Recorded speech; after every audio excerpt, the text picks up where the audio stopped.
Let's make this clear first. Anything that drops, we roll for it to split. You don't have any issues with that, right, buddy? Before entering the dungeon, Chun Hui, the team leader, laid down the ground rules. Fong Ming hesitated for a moment. Are you sure that's fair? What if? Relax. Rolling is the fairest method. That's how we've always done it. You can ask them if you don't believe me. The others chimed in immediately. Yep, that's how teams split everything. It's random, so no one gets shorted. We're all level 30 veterans, bringing you, a level 10 rookie, into this class advancement dungeon. We've got this in the bag. One by one, they boxed Fong Ming into a corner with their words. Fine. Fong Ming reluctantly agreed. He opened his attribute panel and took a quick glance. Luck, max. Talent, blessing, SSS. Effect, the goddess of luck is always on your side. Roll? I mean, you guys suggested it. Just don't end up crying later. Fong Ming had originally wanted to keep a low profile, but this group insisted on handing him an opportunity. And they were even helping him clear the class advancement dungeon. Such thoughtful people. Hang tight, guys. Let me grab a couple of health potions first. Chun Hui waved generously. Go ahead, we'll wait. As soon as Fong Ming left, the group immediately huddled together. All right, listen up, no one slip up. Xiangzi, follow him and don't let him talk to anyone. Xiangzi nodded and trailed after Fong Ming. The remaining members exchanged sly grins. Boss, this plan is rock solid. It's tough these days to find a rookie to fleece. These students are getting cautious. Amid the laughter, one member, eyes glazed over, asked hesitantly, boss, we're all level 30 veterans. What's in it for us bringing a level 10 kid along? Chun Hui's face froze. He'd almost forgotten their group had an airhead. The others quickly hushed him. Try not to speak, dummy. Screw this up, and you're done for. Level 10 class advancement dungeons can drop rare materials. That's the same kind of stuff that only 10-man raid bosses have. Remember that silver veinstone from last time? How much did we sell it for at the auction house? 300,000. This is way better than risking our necks in raid content. The airhead's eyes lit up with newfound understanding. Then why not just have the boss take the drops directly? Why bother with rolling? Chun Hui couldn't help cursing under his breath. Are you stupid? If the boss splits the loot personally without a roll, what would you get out of it? Besides, there are 4 of us, and only one of him. If rare materials drop, it'll just come down to us for rolling for it. What could go wrong? Oh, finally, the slow one caught on, eyes brimming with admiration. Boss really was ruthless. Before long, Xiangzi came back. Fong Ming followed closely behind, while the others quickly scattered and pretended they hadn't just been scheming. Little buddy, got your supplies? All right then, let's get going. Chun Hui held back his excitement, worried something might ruin their plan. Fong Ming double-checked his items and nodded. Let's go. The bustling streets of Sea Star City. The group regrouped and stood before the dungeon entrance. Shadowed Swamp. A common class advancement dungeon. Mission: defeat the Swamp Lord and retrieve its skull. Drop rate: 30%. Fong Ming glanced over the details to confirm everything was correct. A 30% chance wasn't bad. It typically took 3 to 4 clears to secure the drop. And with 4 level 30 veterans backing him, there was no way they'd fail. He wasn't the only one thinking this. Chun Hui and his gang were also eagerly anticipating some rare material. They were so close. Buddy, as the team leader, it's all you. Go ahead and switch the loot to roll mode. Are you sure about rolling? We could just. Fong Ming asked one last time, still a bit hesitant. This class advancement was part of his school assessment, and he had no intention of causing trouble. But there was no way Chun Hui's group would relent. They all shook their heads, aggressively adamant. It has to be rolls. It's only fair. Yeah, fair. Let's get started.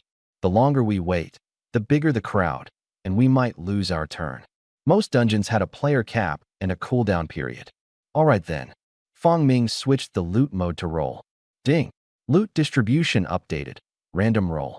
The system notification popped up. Chun Hui's group exchanged knowing smirks. Fong Ming activated the dungeon. Shadowed Swamp. Normal difficulty. Recommended party size: 1 to 5. Potential drops: crocodile hide shoulder guards, crocodile hide boots. The dungeon entrance was crowded with adventurers. Some were grinding for experience, others farming gear, and there was a fair share of high-level players collecting materials. As Fong Ming's party entered, someone among the crowd recognized Chen Hui. Isn't that the Chen brothers? Fooling another newbie again? These rookies are too impatient. A level 10 class advancement dungeon is actually pretty easy. You can solo it if you've got the time to grind. Low difficulty and unlimited attempts. Yeah, but it can drop rare materials. Those are super valuable, even at level 10. Sighs of sympathy rippled through the crowd. Some pitied Fong Ming, while others merely wished they'd been in his shoes instead. By this time, Fong Ming was already inside the dungeon, and within moments, Chen Hui was stunned. Defeated Shadow Wraith, normal. Gained EXP, plus 10, plus 10, plus 10. The dungeon's trash mobs consisted of level 10 Shadow Wraiths. Because the team included higher-level players, experience gains were reduced by a factor of 10. Fong Ming didn't care in the slightest. He was already level 10. After all, EXP was irrelevant. This run is just for the class change. And grabbing some materials on the way isn't a bad deal. After a short while, mobs started dropping items. Dull Soul Core, normal, asterisk 3. Swamp Vine, normal, asterisk 5. All basic materials. Rolling or not? Roll. Confident, the group was sure their odds, 4 out of 5, meant they'd finally have a chance. But the result? Obtained Dull Soul Core, asterisk 1. Obtained Dull Soul Core, asterisk 1. And the notifications wouldn't stop popping up. When it was all said and done, 15 dropped items. All of them ended up in Fong Ming's inventory. The air froze instantly. Chen Hui and the others were stunned. 4 of us, and not a single one won. Want me to share a little? Fong Ming offered awkwardly. How did you even pull that off? Chen Hui felt like his worldview just shattered. The others simply shook their heads in disbelief. It's just luck. You really don't want any. No need.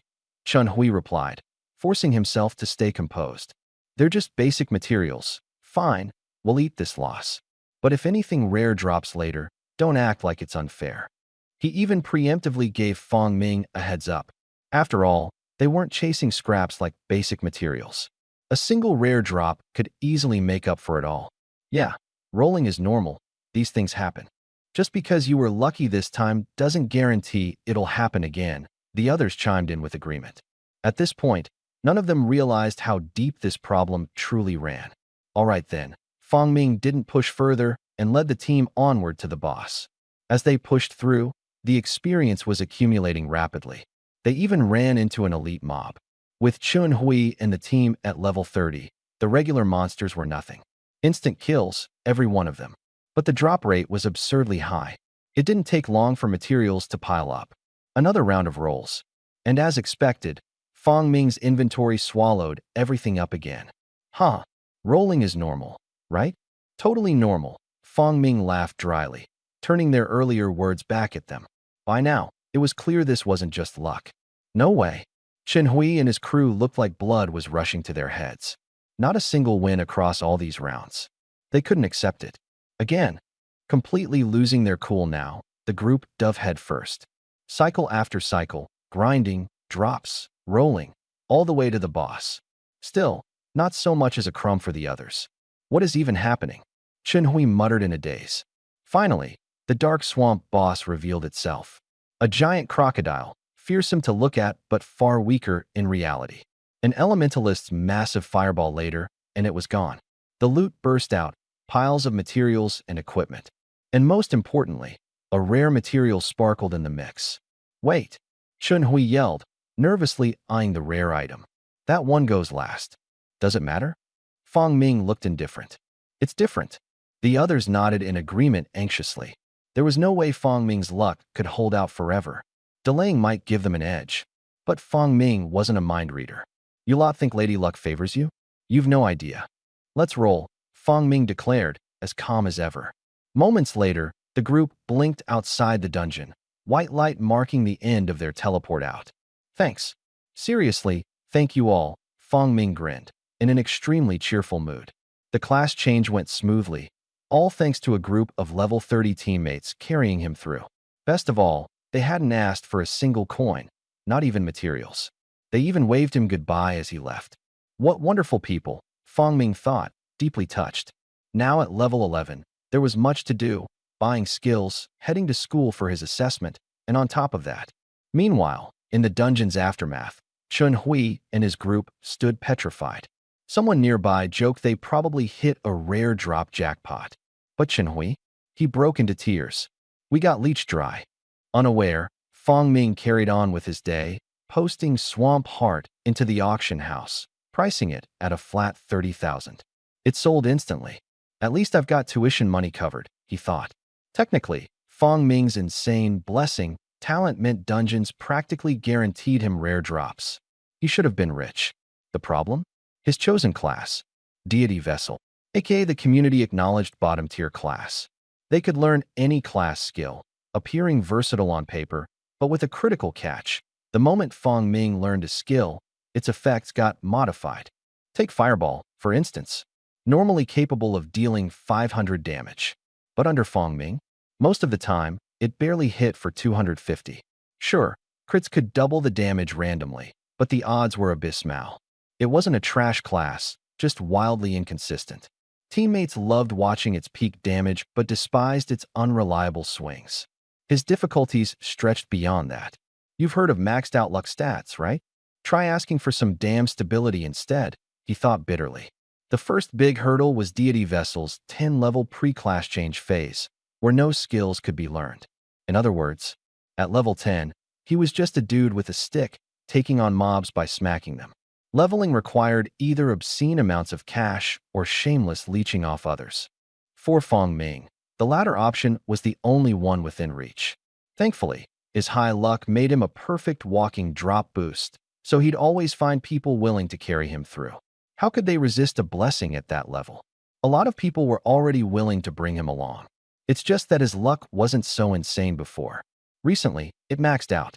He also awakened an SSS-level talent, Divine Favor. And now, he finally crossed the hurdle of level 10. After his first job advancement, he could randomly draw one class from 8 options to learn skills. Finally, Fong Ming smiled as he opened his stats panel. Name, Fong Ming. Level, LV11. Class, Divine Envoy, first job advancement. Stats, Strength 6, Agility 7, Stamina 5, Intelligence 8, Charisma 5, Luck Max. Talent, Divine Favor, SSS. Skills, unlocked after class advancement. Equipment, Swamp Vine Necklace, Cat Spirit Boots, Cat Spirit Shoulder Pads. Available stat points, 100. All his gear was still for level 5. He couldn't access high-level dungeons before hitting level 10, so he just had to make do. The set bonuses had long since expired as well. As for his stat points, he reset them without hesitation. After all, he didn't even know what class he'd end up with. Time to submit the advancement quest. Fong Ming felt a little excited. There were plenty of DPS classes. He'd be happy with any of them. With the Goddess of Luck on his side, he had nothing to worry about. Submit advancement quest? Yes. Submission successful. Selecting deity for class advancement. Selection complete. You have received the Mark of the God of Light. Fong Ming froze on the spot. Mark of the God of Light. Gain access to the abilities of the cleric lineage. In short, he became a healer. Clerics were all about support and healing. He wouldn't be able to unlock late-game specializations. He could only use general-purpose skills. All right then. Fong Ming shrugged. What else could he do? Might as well fully embrace it. He walked into the Adventurers Guild and used the self-service machine to upload all his information. He was so over it. Might as well let some elite team take him under their wing. He was done proving himself. Little did anyone know, nor did he, that this casual decision would trigger waves far beyond his imagination in the upper echelons of the nation. After settling that, he sold off all his basic materials, earning another 5,000 coins. There was never a worry about selling basic materials. Dungeons didn't just drop gear, they also dropped exclusive crafting recipes for equipment and potions. And those all required basic materials to make. Some low-level rare materials were even the core components for high-end recipes. Like the Swamp Heart he just listed. 30,000 coins, straight into his account. Fong Ming felt instantly emboldened. He went straight to the auction house and snagged an advanced skill. Rare tier? Forget it. He didn't have enough money for that. Rain of Mercy. Zoe Heal. Restores 115 HP within a 10-meter radius. Grade Advanced. Minimum level, LV10. Cooldown, 5 seconds. Not a bad choice. A short cooldown, decent healing, and an area of effect skill. For a level 10 character with about 1000 HP, it was more than enough. But after learning the skill, something changed. Divine Rain of Mercy. Doi Heal restores 53 HP within a 10-meter radius. Divine Effect, 1% chance to restore 540 HP, 5% chance to restore 323 HP, 10% chance to restore 163 HP. It got upgraded to rare tier. Fongming couldn't help but laugh. Low trigger rates? Who cares? With the goddess blessing, he knew he could gamble on those probabilities. This was the result of pouring all his stat points into intelligence. Since he was going full healer, intelligence was the way to go. Now his stats looked like this. Strength, 24. Agility, 34. Stamina, 25. Intelligence, 70. Equipment bonuses, strength plus 6, agility plus 7, stamina plus 5, intelligence plus 8, charisma plus 5. He prioritized intelligence, with agility as a secondary focus. For one simple reason, self-preservation. After settling everything, Fongming headed straight back to his school. After completing his class advancement, there was a placement test to determine if he could get into a good university. Unfortunately, as soon as he arrived, the thing he'd been dreading most happened. He was reported. Haixing City, Mingyu Private High School. The disciplinary director stared at him with a grim expression. You've been expelled. Fongming was taken aback. Expelled? Me. That's right. And the reason? Someone reported you for cheating on your assessment. Fongming was speechless. Which backstabbing jerk did this? He hadn't even wronged anyone lately. What about my test scores? Invalidated. No room for negotiation? You? Negotiate. Get lost. The director's face was full of contempt. Expelling a student with no connections or background. No pressure at all. Fine. Fongming clenched his fists to suppress his anger before turning and leaving. He already knew what kind of person the guy was. I would only waste his energy arguing further. Besides, with his SSS talent, he could still secure direct admission through societal channels. It'd just be a bit more of a hassle. As he walked out, a notification sounded in the director's office. Ding. 100,000 yuan has been deposited into your account. The director glanced at the notification and smirked. 2 sentences, 100K in hand. Free money? Why not? Elsewhere, Chun Xiaobin sent an OK. He was just a student at Mingyu Private School, a stranger to Fongming, merely running an errand for his cousin, Chen Hui. At that moment, in the Adventurers Guild, Chen Hui saw the message and finally smiled. Nobody takes advantage of me. Nobody. He was convinced Fongming used a rare item to snatch all the dungeon resources and even suspected Fong had looked into the Chun brothers beforehand and set a trap. The more he thought about it, the more targeted he felt. If Fongming knew, he'd probably just reply, "Dude, are you okay in the head? All this trouble, spending 100K just to make him drop out of school? There are so many pathways for practitioners these days. If you just gave him the money, he'd consider dropping out himself. But pride is worth something too. 100K though, man, it still stings a little." Chen Hui put on a tough front, but inside, he was bleeding. Meanwhile, if he knew Fongming's real talent, he might have just had a breakdown on the spot. Across the nation, in the capital, at the elite Qing University admissions office. Director, take a look at this student. Amazing candidate, verified in the National Practitioners System. Xin Jian glanced at the profile and immediately frowned. Nope, not interested. Don't even bring up any god invoice. Didn't we admit a bunch last year? Worthless. All the resources were a waste. This year, none.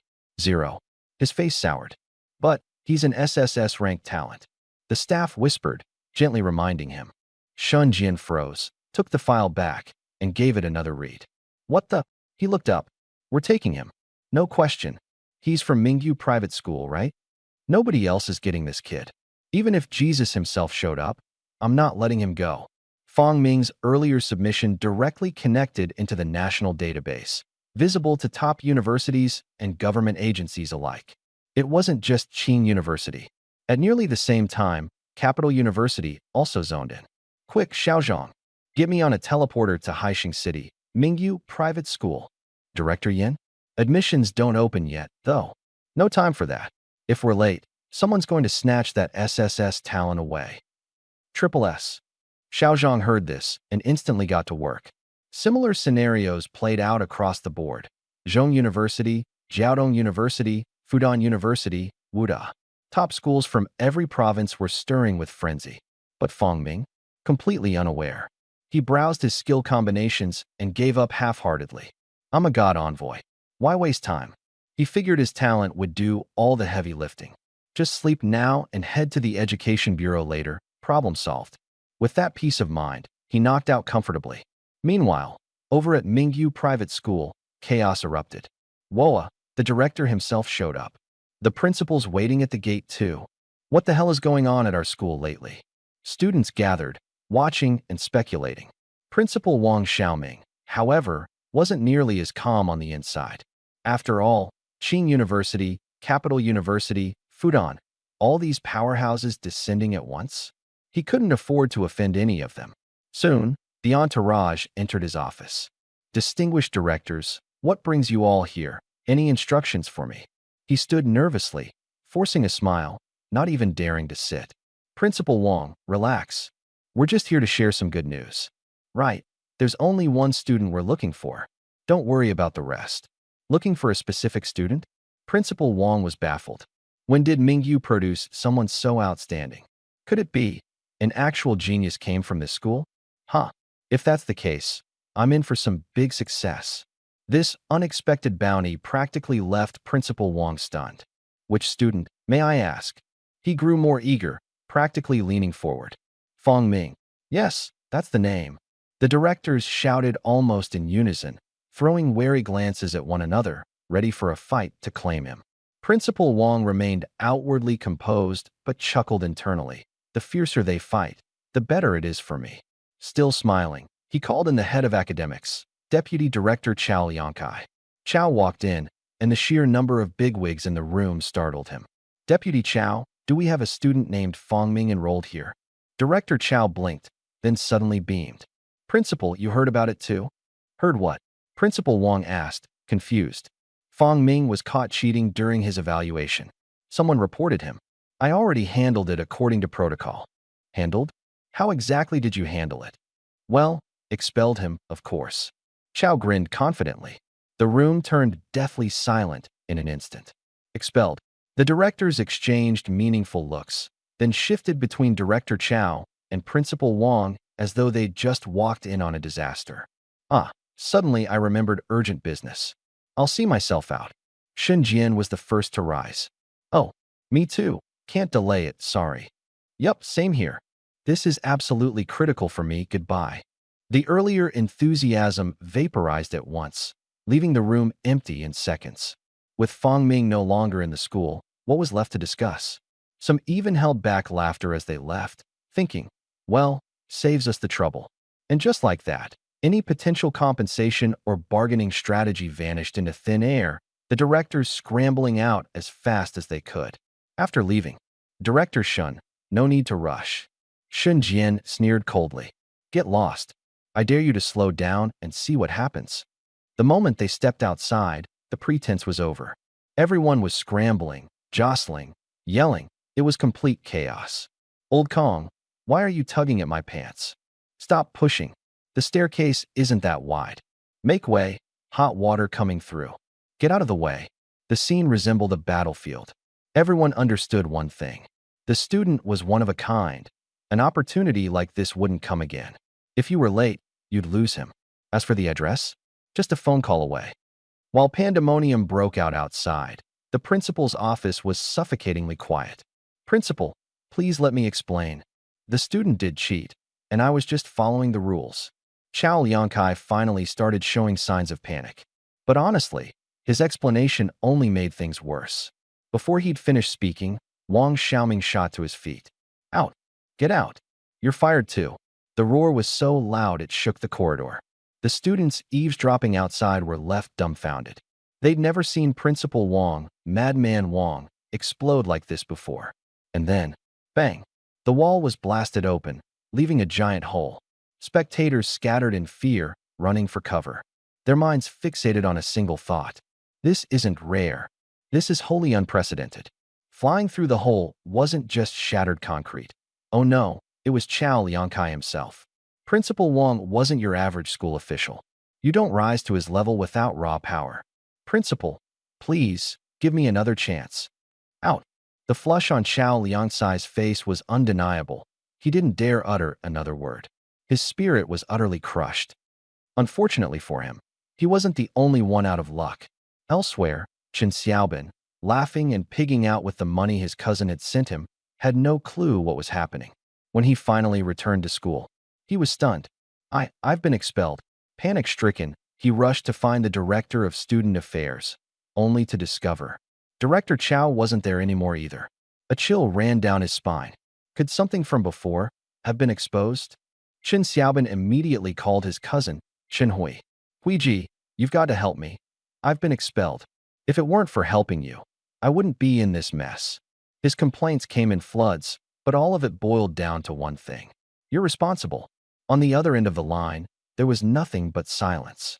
After a long pause, Chen Hui had just started to speak when he was interrupted. Are you done talking? If you're done, goodbye.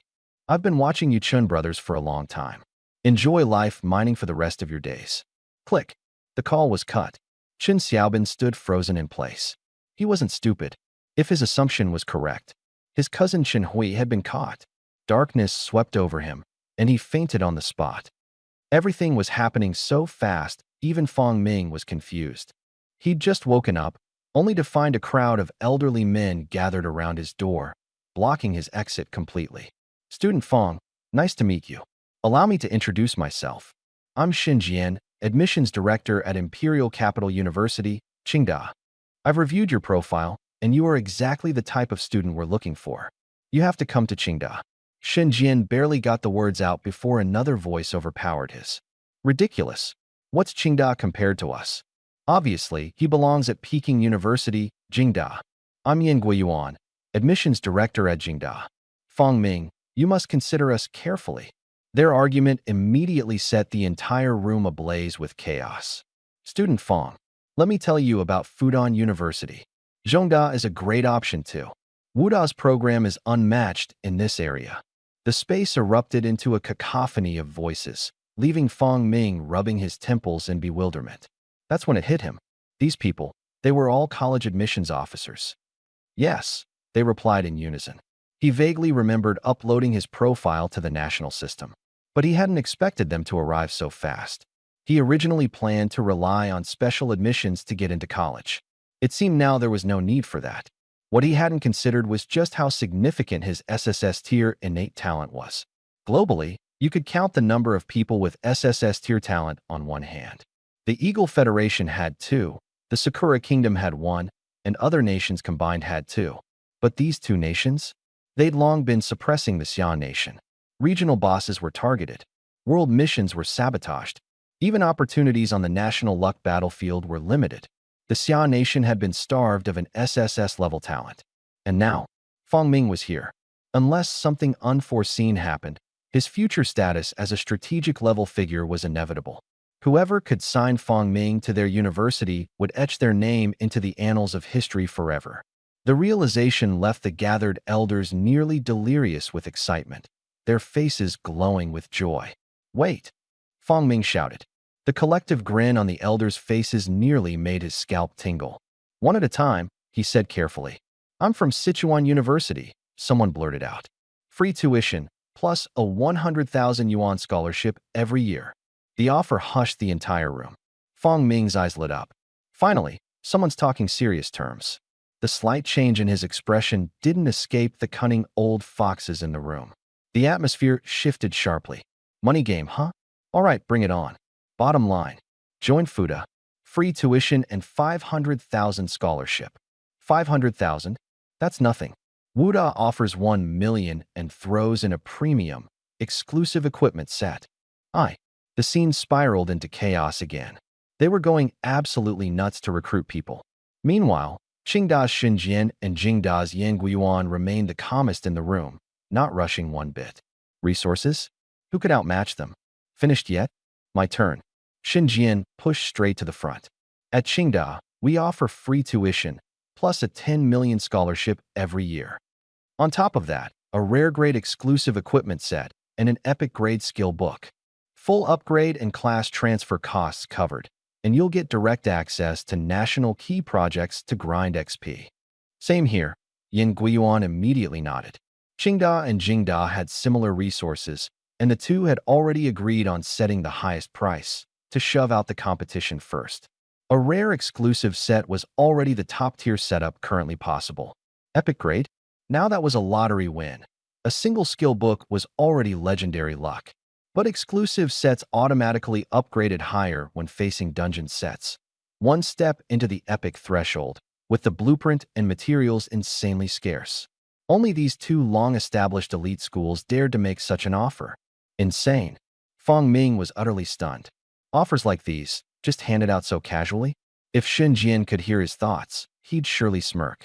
The value of an SSS-level talent? Kid, you wouldn't even begin to understand. Even if you didn't fully see its potential, there's no way it could be wasted garbage. So, is this sincere enough? Shen Jian was brimming with confidence. Besides Qingda and Jingda, who else could top this? But just as he thought he'd secured the victory, another voice suddenly cut in. Director Shun, hold up. Zhongda? We're in the game, too. It was Zhongda's Su Xingqiuan, flashing a hearty, honest grin. We don't have much, really, except for money. 1 billion scholarship. Plus, since you're a Haixing City local, makes it easier since we're all family. We'll funnel the province's resources into grooming you, with full equipment coverage at every stage. At level 60, even if we have to sell out, we'll piece together an epic-grade exclusive set for you. The crowd instantly erupted. Zhongdas lost their minds. Can you even authorize this? An epic-grade exclusive set? The whole nation couldn't pull that off. And you're throwing out promises like this? Rare-grade exclusive gear at every stage? What? You're just gonna kneecap your other students. Voices of doubt filled the room, leaving even Qingda's Shun Jian dumbfounded. With terms like these, who wouldn't feel tempted? Don't worry, Su Xingqiuan reassured them. Zhongda keeps its word. If we fail to deliver, you're free to grab the student. No hard feelings. With the conversation reaching this point, any lingering skepticism could only look on with complex emotions as they quietly backed down. Even Qingda and Jingda walked away, leaving behind one lingering question. How on earth does one Zhongdao admissions director have this much authority? Well, looks like I'm out of options. Fong Ming scratched his head. Every other school had been scared off by Zhongda's ridiculously high stakes. Fong, here's your letter of admission. Come straight to campus in a few days. The letter was already prepared. They clearly weren't leaving any room to lose. As Fong Ming took the letter, his doubts only deepened. All this, over an SSS-level talent? Yes. Because of that SSS-level talent, Su Xingqiuan stated with unwavering certainty. From now on, someone will be keeping an eye on you for protection. Don't leave Blue Whale Province. And there's one other urgent matter. What is it? A level 60 regional boss has appeared in Blue Whale Province. We'd like you to join the raid team. Afterward, you'll be rewarded with a rare grade skill. Finally, Fong Ming understood. They'd already fully grasped the real value of his talent. But this kind of treatment? It had already gone beyond his wildest imaginations. He didn't even bother haggling. Resources so abundant there was no end in sight. It was almost as if life had lost its challenges. All right, when do we leave? Now. Soon enough, a military vehicle arrived. It was an urgent priority. After Fong Ming was whisked away, Su Xingqiuan watched him leave with a faint smile. Not a smile for Fong Ming, but for the recruitment directors who'd been scared off. How'd we dare to do this? You folks have no idea how terrifying this SSS-level talent really is. Fortune's favor? You've barely even glimpsed its potential. Rare equipment? Valuable. Epic skills? Priceless. Of course they were. But with Fong Ming, cranking out these items was just a matter of time. The 1 billion scholarship? A drop in the bucket compared to the bigger picture. Su Xingqiuan could already imagine it. When other provinces spawned regional bosses, their directors would be scrambling in frustration. Loan out Fong Ming. That'll be 10 million per deployment. No haggling. Take it or leave it. Fong Ming, meanwhile, had no clue that the seemingly modest director Su had been scheming this masterstroke all along. At that very moment, He had already arrived at Haixing City's teleportation array in a military vehicle. Just one more teleportation jump, and he would reach the regional boss respawn point. But suddenly, a level 10 rookie was added to the raid team. Many people were outraged on the spot. I don't agree. At the military headquarters of Blue Whale Province, in the war room, Deputy Commander Chao Hong was the first to slam the table and openly oppose it. Fighting a boss isn't child's play. Adding a level 10 kid to the team and wasting a rare team limit removal card on top of that. Are you all out of your minds? I'm firmly against it. To him, this was obviously someone trying to get a golden badge of honor for one of their juniors. This was my decision, said the Supreme Commander coldly, sweeping his icy gaze across the room. If you have questions, save them for later. The crowd froze momentarily. No one had expected him to personally give the green light. Supreme Commander, what exactly are you thinking? Chao Hong blurted, exasperated. Just as Jiang Yun was about to respond, a staff member came in briskly and whispered something into his ear. Jiang Yun's face darkened immediately. This discussion can wait, he said. His voice was calm, yet commanding. The Sakura Nation delegation has arrived. The room went completely silent. Everyone understood. These people were certainly not here to help. In the adjacent meeting hall, the military's top officials had convened. Across the table sat 3 representatives from Sakura Nation, clad in sharp suits. The negotiations grew more and more heated, until one short, plump middle-aged delegate spoke up, and the whole room exploded. What?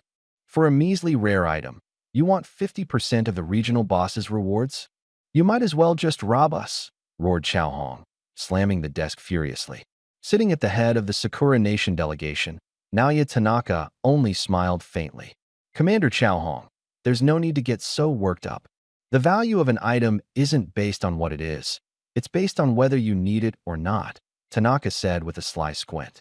And right now, this rare item seems extremely necessary for you, doesn't it? Unfortunately, this item can only be obtained from one of Sakura Nation's level 30 dungeons, he added politely, though smugly. His meaning was clear. They desperately needed the item, and only Sakura Nation could supply it. They had the upper hand, and they knew it. Sit down, Ahong, said Jiang Yun calmly. But, Commander, are we really just going to give in? Chao Hong yelled, his fists clenched. Jiang Yun remained silent, his gaze unwavering. Unable to argue, Chao Hong gritted his teeth and sat. Mr. Tanaka, Jiang Yun said courteously, the gap in our terms is too large. We'll need time to discuss. Feigning magnanimity, Tanaka allowed them to take their time. Once the Sakura representatives left, the meeting room erupted in anger. This is ridiculous. Chao Hong pounded the table again. For a single rare item to boost drop rates, they want half the boss rewards? Dream on. The frustration was palpable among the officials. It only increases the drop rate by 30%, and it can't even target specific items. What if it boosts the chances of garbage loot instead? But, do we have any other choice? Someone muttered. The tension brought the room back to a grim hush. With the nation's destiny battlefield approaching, they couldn't afford to lose anymore. This regional boss might drop the punishment immunity token. Securing it was their best chance of surviving the looming crisis. Sakura Nation clearly understood this, and they were exploiting it ruthlessly. Even though they knew they were being extorted, they might have no choice but to agree. This is infuriating, Chao Hong muttered darkly, his knuckles tightening. He looked at Jiang Yun and asked, Commander, do we really have to cave into them? He was begrudgingly prepared to swallow his pride and make concessions. But Jiang Yun only smiled faintly. Agree? Who said anything about agreeing? Everyone froze, stunned. What I asked earlier was for everyone to calm down, Jiang Yun said as he stood. Now follow me. Where to? No one understood his sudden shift, but Jiang Yun didn't bother explaining.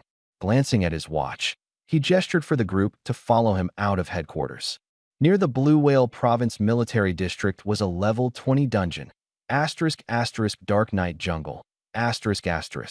After clearing out civilians, the group entered the instance. Commander, why did you drag us to a low-level dungeon like this? Chao Hong frowned skeptically. Most of them were at least level 40. Farming a level 20 dungeon was an utter waste of time. Jiang Yun calmly replied. The monsters here are Dark Night Cat Demons. The boss is the Violet-Eyed Cat Demon. The dungeon may be low level, but there's a minuscule chance it may drop a rare material. Asterisk asterisk the amethyst gem. Asterisk asterisk correct? Well, yes, but the drop rate is almost non-existent, Chao Hong admitted, shaking his head. The dungeon had been around for ages, and only a handful of amethyst gems had ever been found. If not for one gem appearing at an auction, most people would assume its existence was just a rumor. That's all I need to know. Jiang Yin cut him off. I brought you here to verify something. Shortly after, a military escort arrived, bringing with them a young man. It was Fong Ming. Jiang Yun explained his plan. He wanted Fong Ming to solo clear the Dark Night jungle once. What kind of joke is this? Chao Hong was livid on the spot. We ran so far just to babysit this kid. Who do you think you are? Fong Ming frowned, dodging the hand reaching out to him. He was already unhappy about the last-minute itinerary change, and now someone was giving him attitude on top of it. If it hadn't been for the high payment from the Central Academy, he'd have left long ago. Wow, you've got quite the temper, Chao Hong sneered. Ahong. Jiang Yun sternly stopped him. He turned to Fong Ming, lowering his tone. Don't mind him. I personally invited you here. We need your help with something. But before that, we'd like you to verify something for us. This matter is critical, and we can't afford any risks. Fong Ming understood immediately. They were interested in his talent, but didn't fully trust him yet. Fine. After all, there were rare skills on the table for him later. All right, but I won't work in the same team as him. He directly pointed at Chao Hong. Say that again? Chao Hong's eyes widened in anger. Shut it, Jiang Yun said coldly to restrain him. He then turned back to Fong Ming. All right, I agree to that condition. Let's begin. He stepped aside to make way. His demeanor made Fong Ming slightly uncomfortable. No need to be so polite. It's just a small task, Fong Ming said casually. Commander, look at his attitude. Chao Hong started to stir up trouble again, but Jiang Yun shot him a cold glance that shut him up. Ah, so this was the commander. No wonder he had such a commanding presence, unlike someone else in the room who looked like a petty fool. Fong Ming glanced at Chao Hong with an expression that said it all. What's that supposed to mean? Chao Hong exploded again. Fong Ming rolled his eyes and brushed past him, not even bothering to respond. His courtesy was reserved for the commander, not for someone like Chao Hong. One more word out of you, and it's 10 days in detention, Jiang Yun declared, quashing any further murmurings from Chao Hong. Chao Hong had no choice but to glare resentfully as they headed into the dungeon.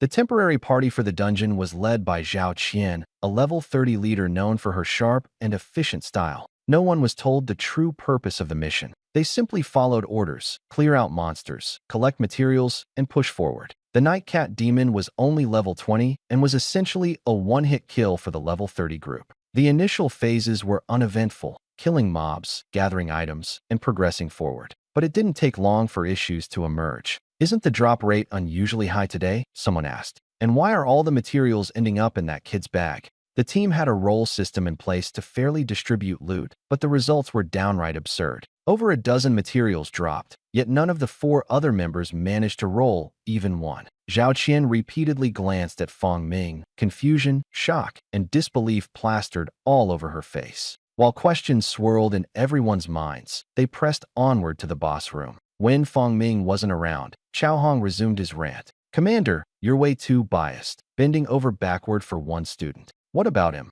Jiang Yun interrupted with a cold tone. Chao Hong went silent instantly. By then, Fong Ming and the others had returned, their faces betraying shock and disbelief. All eyes were now on Fong Ming. What exactly happened inside the dungeon? Fong Ming scratched his head awkwardly and pulled out a purple gemstone. This doesn't need to be turned over, right? He hesitated. The dungeon materials and this rare purple epiphyllum stone were all in his possession. The military group didn't even get scraps. If they really insisted he turn it in, he'd comply. But honestly, with his max-level talent, he wasn't desperate for it. As Fong Ming revealed the gem, everyone froze. Purple epiphyllum stone? That rare material with a ridiculously low drop rate. This has got to be fake. Level 20 item. Where else could you even farm that? Pulled it on the first try? What kind of absurd luck is that? Most hadn't grasped the gravity of the situation yet, chalking it up to sheer dumb luck. Even Chao Hong stood there dumbstruck, unable to utter a word. Only Jiang Yun had a faint inkling of what might be going on. Jiang Yun didn't offer any explanation. He simply told Fong Ming to run the dungeon again. The Night Cat Demon instance allowed 3 runs per day, and the drops were explicitly stated not to have to be handed over. Fong Ming grinned as he entered again. Once, twice. When he emerged after the second run, he was holding 2 more purple epiphyllum stones. 2. Do you guys maybe want one? He offered sheepishly. Fong Ming didn't feel right hogging everything and figured he'd share one with the military since he had a good impression of them. Jiang Yun was speechless. Even though he had mentally prepared himself, the sheer enormity of it still shocked him. An SSS-level talent. Was it really this overpowered? The rest of the group looked like they were experiencing an existential crisis. Wasn't this supposed to be a material with an outrageously low drop rate? Had it turned into wholesale overnight? How are you even doing this? Did you rig it with the loot system to make sure everything goes to you? Chao Hong suggested, but even he didn't sound convinced. What kind of rigging lets someone pull 3 rare items in a row? The dungeon teammates who had joined Fong Ming stepped forward to clarify. No, Commander Chao, one of them insisted. We used a random roll system, but it's not just these 3 gems, and not even dozens of basic materials. We didn't roll any. The air went dead silent. Everyone had the same thought reverberating in their heads. This is absolutely absurd. Are you even human? Chao Hong blurted out. I'm not. No, you're a god. Before the words had fully landed, he suddenly grabbed onto Fong Ming's leg. Dignity? Out the window. Fong Ming froze completely. Let go of me. A military commander holding someone's leg in public. This scene was beyond awkward. Jiang Yun dryly cleared his throat. This matter must be kept confidential. And also, that piece of shit Nakata Naoya? Let's stop going easy on him. Jiang Yun felt his face heat up as he stepped forward to smooth things over. The strategy to tackle the area boss continued as planned. Just before leaving, Chao Hong's face turned as dark as a stormy sky. Didn't you say you were against it? What now? Decided to be a babysitter after all. Boss Chao, how about a word? Colleagues walked past him one after another, each twisting the knife with their comments. Just as everyone braced themselves for his outburst, Chao Hong unexpectedly said, You can trash talk me all you want, but don't you dare insult my brother Fong. A second ago, he was calling him kid, and in a blink, brother. His shamelessness left people speechless. Fong Ming, walking ahead, felt a shiver run down his spine and immediately increased his pace. The group split in 2 directions.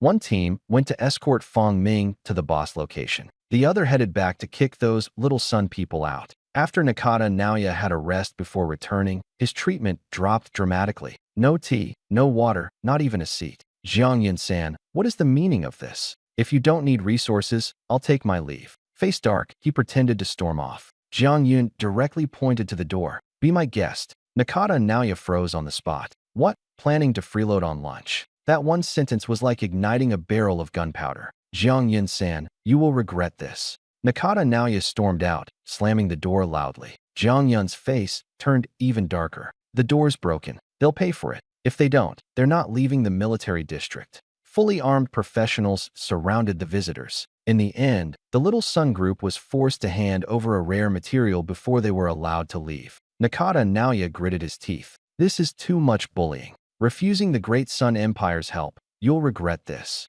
Meanwhile, Fong Ming and his team had arrived at the boss area. In the coastal region of Blue Whale Province, all residents had been evacuated. The only ones remaining were military personnel. Deep Sea Titan Area Boss. LV-60. Passive ability. Iron Body B. Effect. 20% damage reduction. Fong Ming was also to participate and received an information packet. He only glanced at it briefly. Didn't bother examining the stats. Numbers were absurdly high. And the skill list? A dense wall of text that made his scalp tingle. It even came with a passive ability, a straightforward but brutal damage reduction effect. The strategy this time didn't involve just one squad, but 10 elite 5-person teams. This is the intel we have on the area boss. Rating, Class A. It was pieced together by reconnaissance specialists and should be fairly reliable, but be prepared for unexpected incidents. In total, there are 10 teams. I must emphasize, Commander Chao's team will serve as the core. Let me repeat, the final blow must be delivered by Commander Chao's team.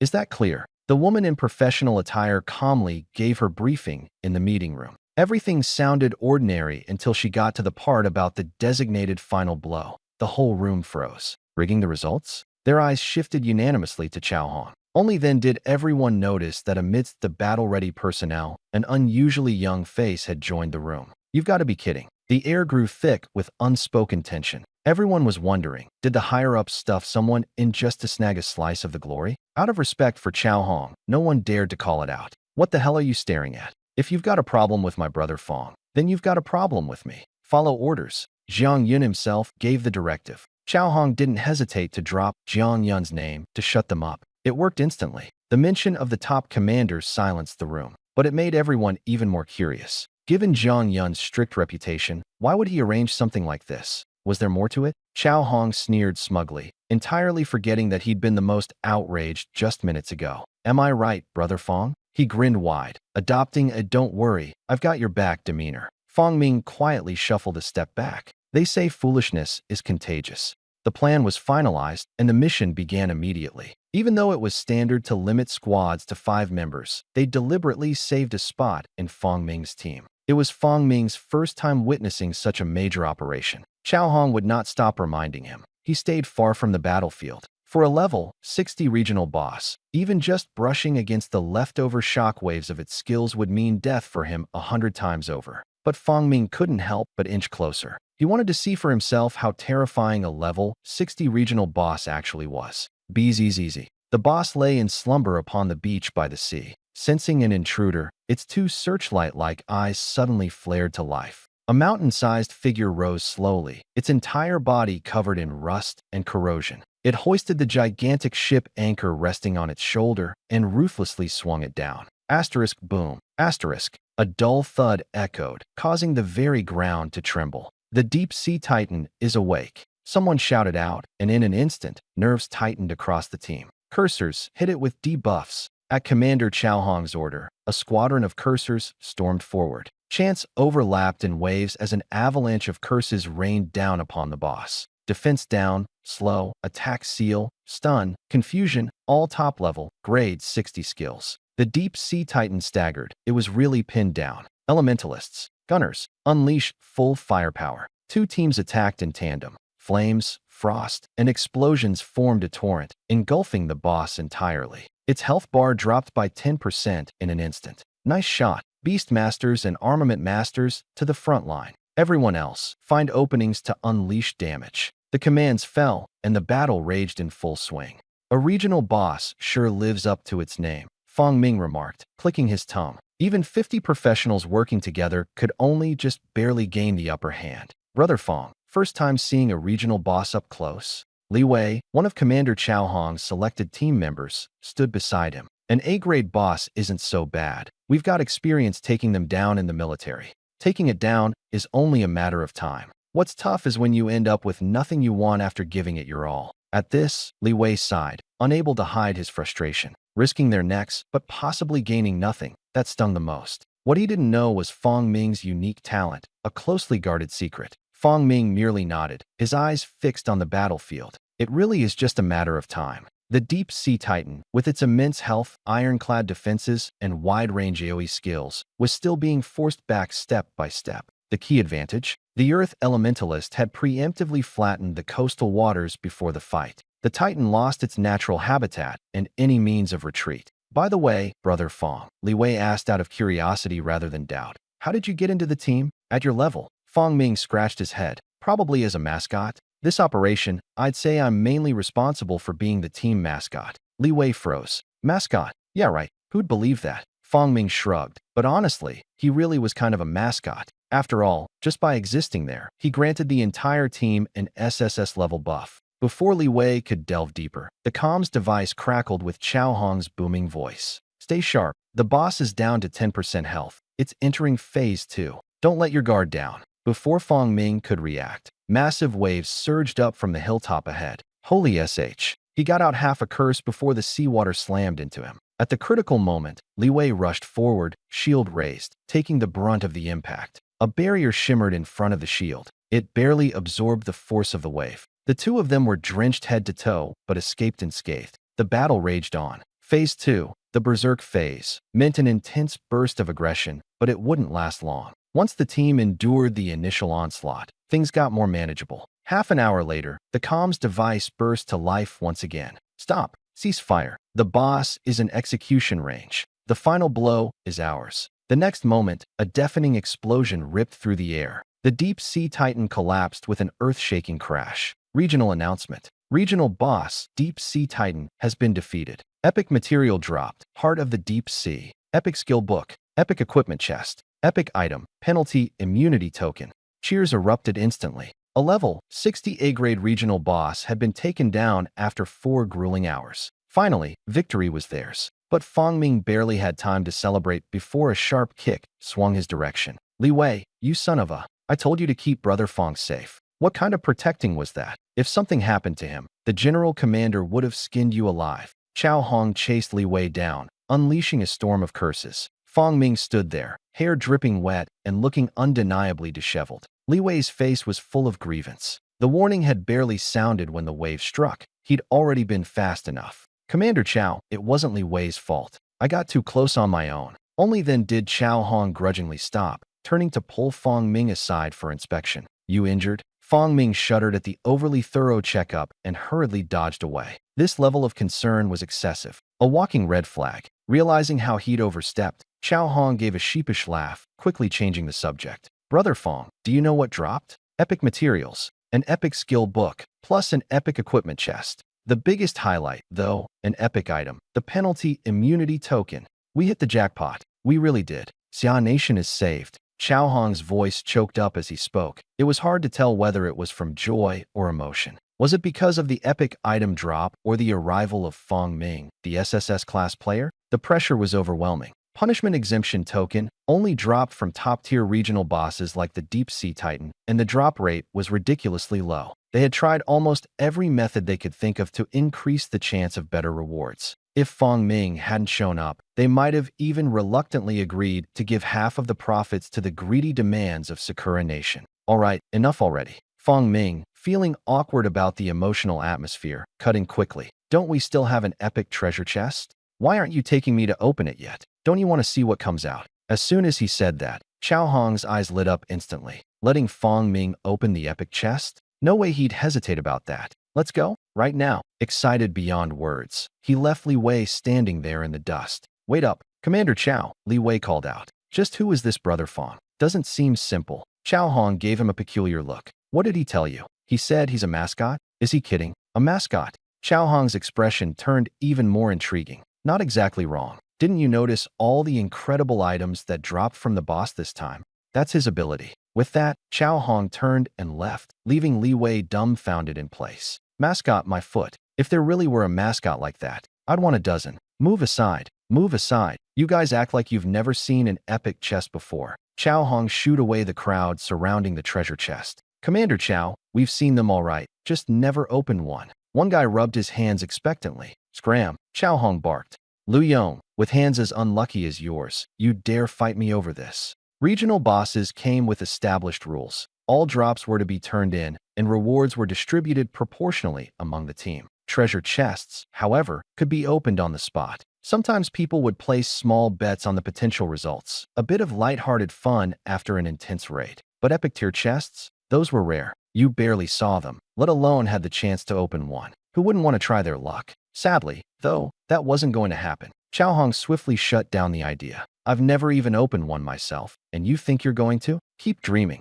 Clearing his throat, he began the official rundown. Epic tier equipment chest. 50% chance of yielding high-grade gear. 30% chance of yielding rare gear. 10% chance of yielding an epic item. 1% chance of yielding legendary equipment. Wagering rules stick to materials at or above high grade. Standard materials can be used, but must be matched in equivalent value. Same old rules. Winner takes all. Ties split evenly. All right, bets open. The rules were simple. High-grade materials or equivalent value. Easy enough. I'm betting on rare. Have some guts. I'm betting epic. Well, why don't you just bet legendary then? I'll stick with rare. Same here, rare for me. I'm going epic. Make way. I'm betting high grade. Get lost. Bro, if it turns out to be high grade, I'll slice you in half. All right, I was joking. Rare it is. The guy jokingly betting on high grade got cursed out immediately, though the competitive atmosphere was more for the fun than anything else. If someone really managed to pull an epic item out of the chest, everyone would bet their life savings next time. But with just a 10% chance for epic and only 1% for legendary, the odds weren't in anyone's favor. Soon, piles of materials and gear were scattered across the ground as bets were made. Then, Chao Hong casually threw down a single high-grade material of his own. Is that all the nerve you've got? Fine, I'm betting legendary. He tilted his chin up defiantly, casting a smug glance at the crowd. Only two people bet on legendary. One was Chao Hong. The other? The other was Li Wei. He wasn't too confident deep down. That 1% chance was completely absurd. But when he thought of Fong Ming's newly acquired mascot reputation, he felt a twinge of hope. What if? Chao Hong looked steady as ever. His expression practically screamed, "You guys don't get what an SSS talent really means." All right, Fong Ming, it's your turn. Chao Hong immediately stepped aside, flashing a flattering smile. The rest of the team rolled their eyes. Oh, now you're all humble? Wasn't it you who looked so smug just moments ago? When Fong Ming stepped forward, everyone recognized him from before. The guy from the strategy briefing room? Wait a second. Was this what the commander meant all along? Come on, it's just opening a chest. Anyone with hands can manage that. Whoa, holy crap. What the? Golden light burst into the sky as the chest lid sprang open. Everyone turned green with envy. So, turns out not just anyone could open a chest like that. Fong Ming hadn't even bothered with any special rituals. Luck? For him, it was maxed out by default. Titan Greatsword, Gold. Legendary tier. Attack plus 1,500. Strength plus 50. Vitality plus 50. Plus 20% max HP. Minus 20% damage reduction. The ultimate tank's dream weapon. The entire room fell silent. A legendary drop. The attributes on this gear. Gulp. Eyes glazed over, and everyone's jaws practically hit the floor. Some were even drooling. 1,500 attack, 100 total stat bonuses, 2 powerful effects, and it was a primary weapon slot on top of that. Who wouldn't want it? Primary weapons didn't conflict with other gear slots, which meant they carried the most raw power. But this legendary Titan Greatsword, it was so absurdly strong, it almost broke the balance. Players at level 60, after completing their third-tier class advancement, might only manage total stats of 500 or 600 with a full rare set. And this? The gap. The stats were slightly lacking. It's a world of difference when tested in combat. But this sword? Just one piece adds 100 points to attributes. And its attack power? Straight up doubles. On top of that, it comes with 2 special effects, maxing out survivability. Could this be the first legendary grade equipment in Xian Nation? Don't doubt it, it is. Actually, forget Xian Nation. Worldwide, there are only a few pieces of legendary gear, and they're all in the hands of the world's top powers. Someone pinch me. Am I dreaming? What's the drop rate on this thing? 1%. Did his hand undergo some sort of blessing? The room erupted in an instant. All eyes were glued to Fong Ming, their gazes so intense they could burn. This weapon was no joke. No wonder the commander valued him so much. What do you all think you're doing? Fong Ming nervously stepped back as the crowd stared him down. All he'd done was open a treasure chest, just casually opened it. Who could have guessed it would spit out legendary grade loot? He hadn't fully grasped the implications. If others knew his thoughts right now, they'd probably faint from sheer frustration. It's legendary level gear. What do we want? Heh, stop. Hands off Fong Ming. Both the gear and the man are non-transferable. Sensing the chaotic energy in the room, Chao Hong hastily stepped in to shield Fong Ming. But it was too late. We're not taking anything. We just want to soak up some of that insane luck. Exactly. Commander Chao, don't stop us. The crowd surged forward in a chaotic frenzy. Wait, something feels off here. Fong Ming was totally caught off guard. Stay back, you guys. Don't come over here. But it was already too late. A sea of hands reached out. Wait a second. Just as he started to resist, he was swept away in the human wave. It took Chao Hong ages to fight his way through and yank the disheveled Fong Ming free. Together, the two made a frantic dash back to base. They didn't even bother picking up the rest of the loot. Military District HQ. Zhang Yun was stunned as he looked at the duo, who appeared as though they'd just escaped some kind of disaster. What happened to you two? Did you just return from a famine? Chao Hong scratched his head awkwardly, saying nothing. Fong Ming, too, looked utterly defeated. Despair was written all over his face. The room fell into an awkward silence. Moments later, as if Zhang Yun suddenly pieced things together, he couldn't stop himself from chuckling, though he quickly tried to cover it up. Ahem. So, how'd the mission turn out? What's the haul? His eyes gleamed with anticipation as they fixed on the pair. If a Violet Dawn gem could drop, then what about the regional boss loot? He could hardly contain his excitement. Epic-grade materials, skills, treasure boxes, and utility items, Chao Hong dutifully reported. Each mention of the word epic made Zhang Yun's heart skip a beat. So, this is what an SSS-ranked talent looks like. Zhang Yun's eyes glimmered with admiration, but his gaze left Fong Ming feeling a bit uncomfortable. Chao Hong, on the other hand, puffed up with a sense of accomplishment. Commander, your perspective's too narrow. Do you even know what came out of the epic treasure chest? Jiang Yun didn't respond, but his sharp stare urged him to continue. Legendary grade gear. The words hit like a bombshell. Legendary gear, Jiang Yun repeated, eyes widening. Yes, legendary. Can you not stare at me like that? It's intimidating. Where's the gear? Chao Hong stopped selling suspense and immediately pulled out the Titan greatsword. Jiang Yun's gaze was instantly glued to it. Legendary grade equipment. It really exists, he whispered in awe, sounding like he was under a spell. Chao Hong cautiously tried to interject, yet Jiang Yun ignored him. Finally, he turned his attention toward Fong Ming. His expression became increasingly unreadable. Young Fong, honestly speaking, only awarding you a rare grade skill feels like a complete injustice. 3 pieces of epic gear and 1 legendary grade item. That's astronomical value. Fong Ming nervously waved his hands in protest. No, it's fine. Rare grade is already amazing. I didn't do much anyway. The ones who truly poured their efforts into downing that boss were those hardcore fighters slogging it out for 4 straight hours. But when everyone overheard that Fong Ming had just received a single rare grade skill, their eyes bulged in disbelief. What? Only 1 high grade skill? That won't do. The MVP of a hall full of epic grade loot only receiving a rare skill? Unacceptable. Make it 2. We've got to give him at least 2 rare grade skills and something good on top of that. An idea suddenly flashed across Jiang Yun's mind, and his eyes sparkled as he quickly summoned someone to bring it over. Name, teleportation scroll, deep purple. Type, one-time use item. Quality, epic grade. Level requirement, none. Effect, instantly transports the user to a specified location, whether within a dungeon or in the real world. When Fong Ming saw it, his heart skipped a beat. This was a game-changing lifesaver. And no level restriction? That was just ridiculous. Isn't it a bit too much? He felt a little overwhelmed. You deserve it, Jiang Yun replied with conviction. If it wasn't for your current level being too low, I would have handed you one of the epic grade skills we just obtained. Truthfully speaking, I do have a personal motive. Ensuring your safety is more important than anything. It was incredibly hard to find epic grade skills for someone at LV10, so this was the best alternative.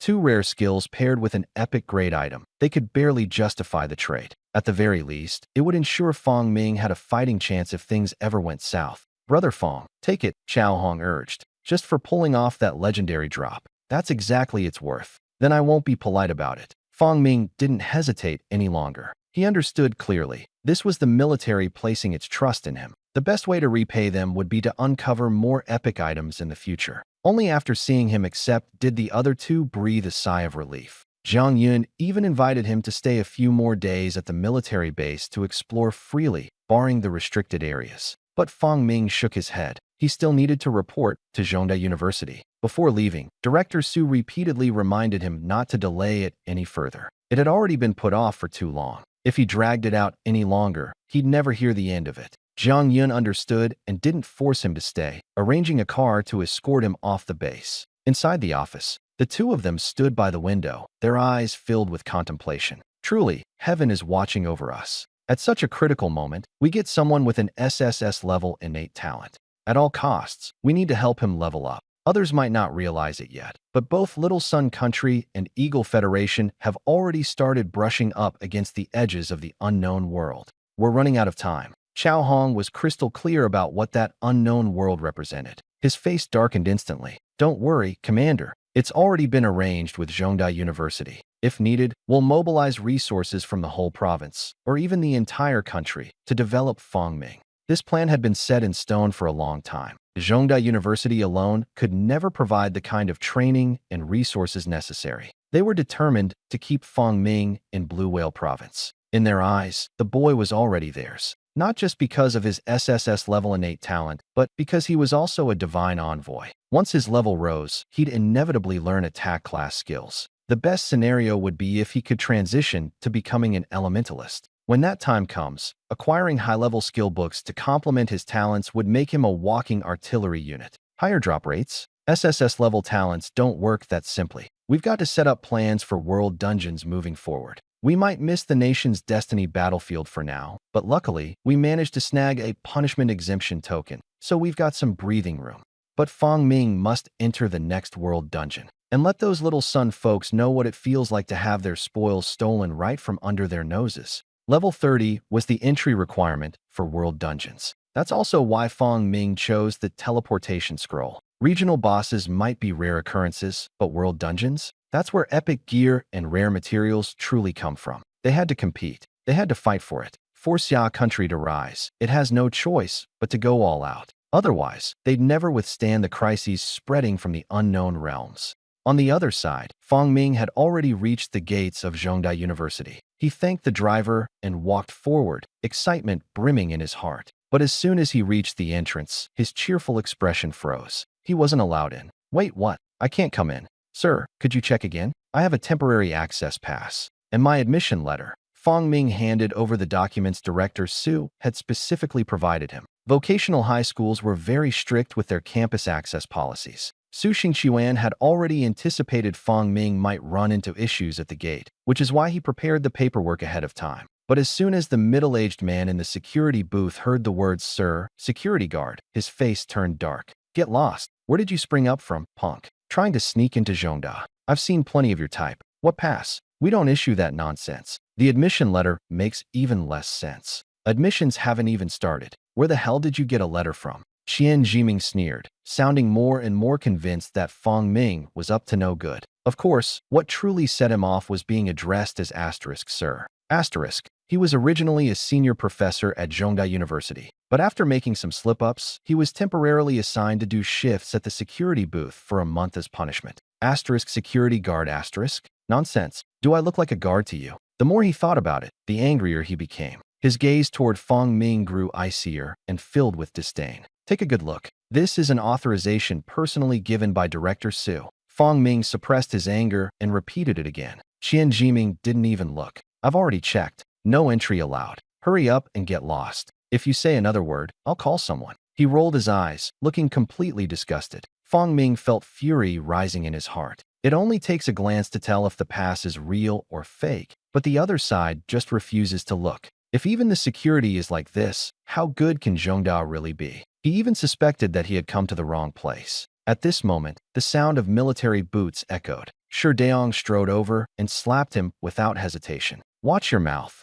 Brother Fong is giving you face by coming here. Will you let us pass or not? Qian Jiming was stunned by the slap. Who are you, daring to hit me? But when he saw the military uniform, his expression changed instantly. Provincial and regional directly affiliated officers. It's over. Something big has happened. The school quickly received the news. It said there was a conflict at the gate involving a new student. Su Xingqiuan felt a jolt in his heart when he heard this. Today, of all days, Qian Jiming was on duty. He immediately rushed over. Sure enough, something had happened. He erupted into a string of curses on the spot. If he offended Fong Ming, even the principal wouldn't forgive him. Before long, the principal and a group of leaders arrived. Among them was Qian Jiming's brother-in-law, Ma Mingxian. After understanding the situation, the old principal trembled with anger. He immediately announced that Qian Jiming and Ma Mingxian were both dismissed and expelled from the campus. Not long after, Qian Jiming stood by the roadside, stunned. But how could it end just by harassing a student? Ma Mingxian felt even more aggrieved. He hadn't done anything, yet he was being held accountable as well. Before, when he indulged his brother-in-law's arrogance, he never took it seriously. This time, however, the cost was unbearably high.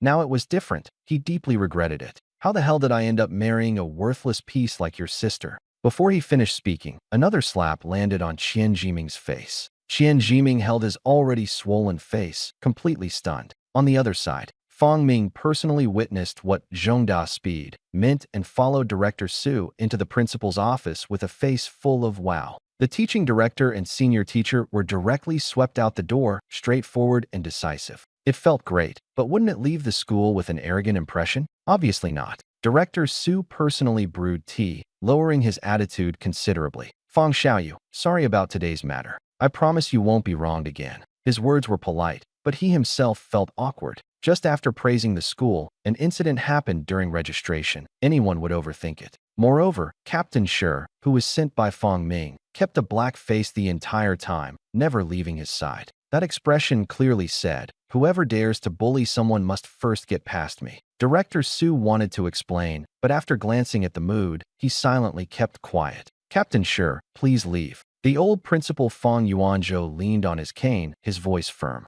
The provincial bureau has already been notified. Tomorrow the whole school will be informed, and my letter of apology will be published as well. Principal Fong, this really isn't necessary. Fong Ming seemed a bit uneasy instead. He truly felt sorry for making a respected elderly man publicly admit his mistake. The matter had been dealt with, and he felt it was enough. As for that, this is a place for teaching and educating people. If you're wrong, you have to admit it. Fong Yuanzhou's tone was firm and indisputable. Call me Old Fong. The old man glared at him, clearly displeased with the unfamiliar address. He had heard about Fong Ming's affairs in the military district long ago and admired him greatly. Yes, Old Fong. Fong Ming spoke solemnly. If there comes a day when the Xia kingdom needs me, I will never refuse. Before long, he genuinely admired this old principal from the bottom of his heart. He had also gained some understanding of the old principal's temper, so he didn't persuade him any further. Instead, he gave the answer through his actions. Sure enough, Old Fong nodded repeatedly, very satisfied. The matter was settled. Shi Daong was sent away, and Fong Ming was arranged to live in a single dormitory. He was also specially instructed not to leave the campus in the next few days. The promised reward would arrive soon. The school was also urgently discussing his training plan. The results would come out very soon. Early the next morning, ding dong, bank card credited with 100 million yuan. Immediately after, a complete set of advanced exclusive equipment was delivered.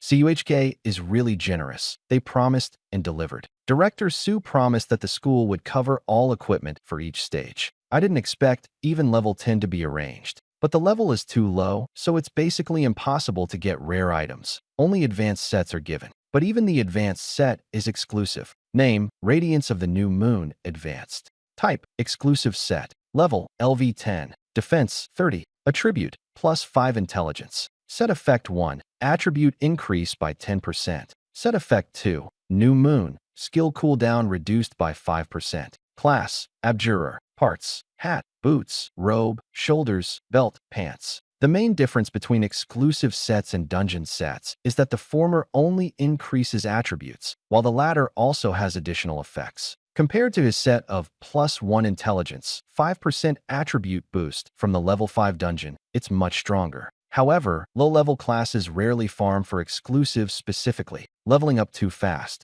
Level 10 gear gets outdated quickly. Usually, it's only after level 30, especially at second and third job changes, that players seriously upgrade their equipment. Skills are different. Skills are linked to attributes. It's not unusual to use level 10 skills until level 30. The way he's stacking equipment now, frankly, is a bit extravagant. Just wear it for now. Fong Ming thought casually. Whether it was advanced or rare didn't make much difference to him at the moment. Anyway, he didn't have to grind for it himself. Someone else arranged it. If others knew his thoughts, they'd probably go crazy with envy. Some people wore advanced exclusive gear at level 10, while others were still stuck in advanced dungeon gear at level 60. Just the thought of it makes me feel sick. There are still 2 rare skills. Fong Ming quickly tossed the equipment aside and looked at the rewards given by the military district. Both were Jiu-Su skills. Obviously, the other party had checked his information. One restored health, the other restored mana. No need to think twice, just learn them directly. Ding. Skill learned. Prayer, Great Recovery, LV10, Rare.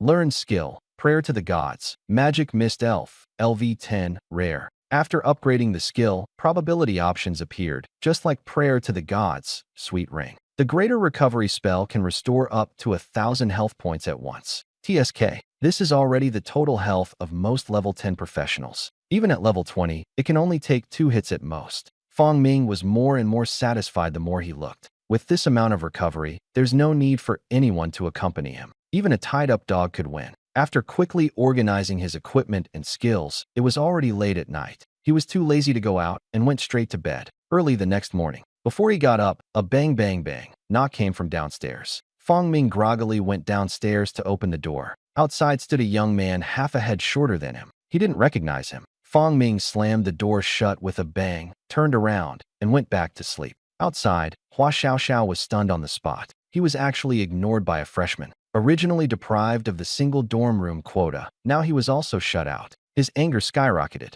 Stealing my dorm quota? If you've got the guts, come out. No sooner said than the door opened again. Hua Xiaoxiao looked up. Damn it, more handsome than himself. Still looking innocent. He suddenly felt a bit guilty, but still mustered the courage to speak.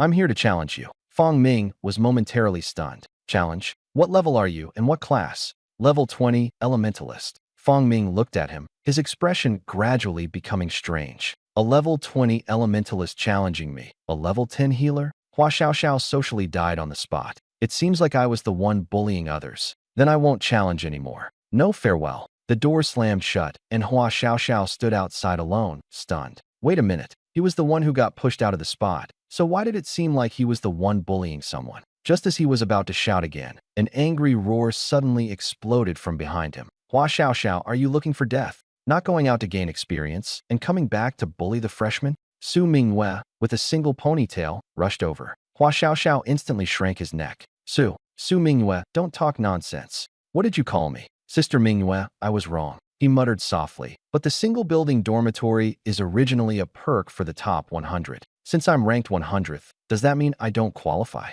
The dormitory door opened again. Fong Ming came out, feeling a bit embarrassed. How about I apply to change to another room? No, the two spoke in unison. Fong Ming was stunned. Su Mingyue disagreed, which he could understand, but why were you opposed? Hua Xiaoxiao blushed. If there has to be a change, it has to be me winning you fairly. Fong Ming said helplessly. But I'm the prayer envoy, and my first prayer was as a disciple. Hua Xiaoxiao was stunned. A sinkhole profession? Or a healer? He was even more conflicted. Fong Ming tentatively said, how about trying a different approach? Hua Xiaoxiao's eyes lit up. You and Sister Mingwei team up, I'll fight two on my own, and if we win, the dormitory is mine. Fong Ming looked at Su Mingwei. To be honest, he had just equipped some advanced gear and had two rare skills. Facing 2 against 1, Su Mingwei frowned. She was ranked 90th, already stronger than Hua Xiaoxiao. Even if Qi Shun was weak now, it would be tough to take on 2 at once. Are you sure? I'm sure. Hua Xiaoxiao gritted her teeth. All right, then fight. Let me say this first.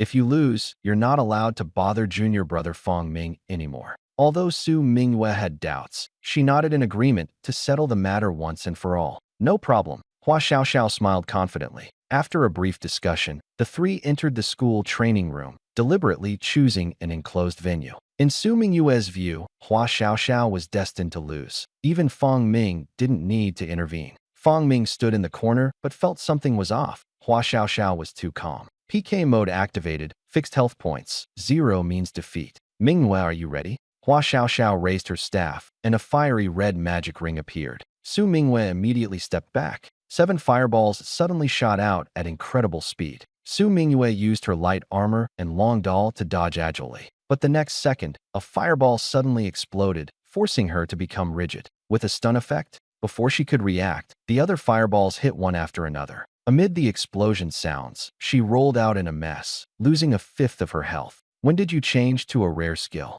Even your weapon is rare tier. Su Mingwei was shocked. Sister Mingwei, times have changed. Hua Xiaoxiao shouted excitedly, finally releasing the breath she had been holding in for too long. Fine, you're really something. Su Mingwei sneered coldly, her gaze darkening. Lightning thrust. She closed in instantly with a zigzag trajectory. But what greeted her was not Hua Xiaoxiao's panicked expression. Instead, she smiled calmly. Su Mingyue's heart sank. Sure enough, before the long knife could even touch the person, it was fiercely repelled by a force. Resistance aura, another rare skill. Su Mingwei gritted her teeth in anger, but Hua Xiaoxiao gave her no breathing room. Fireballs, flaming whips, and a storm of crows came crashing down one after another. Skills poured out as if they were free. Su Mingwei was overwhelmed and could only dodge clumsily. She hardened her heart, determined not to let the other side go as long as she caught her breath. But the chance never came. One mistake, caught up by the small fireball, she stiffened again. Amid the explosion, her health dropped by more than half again.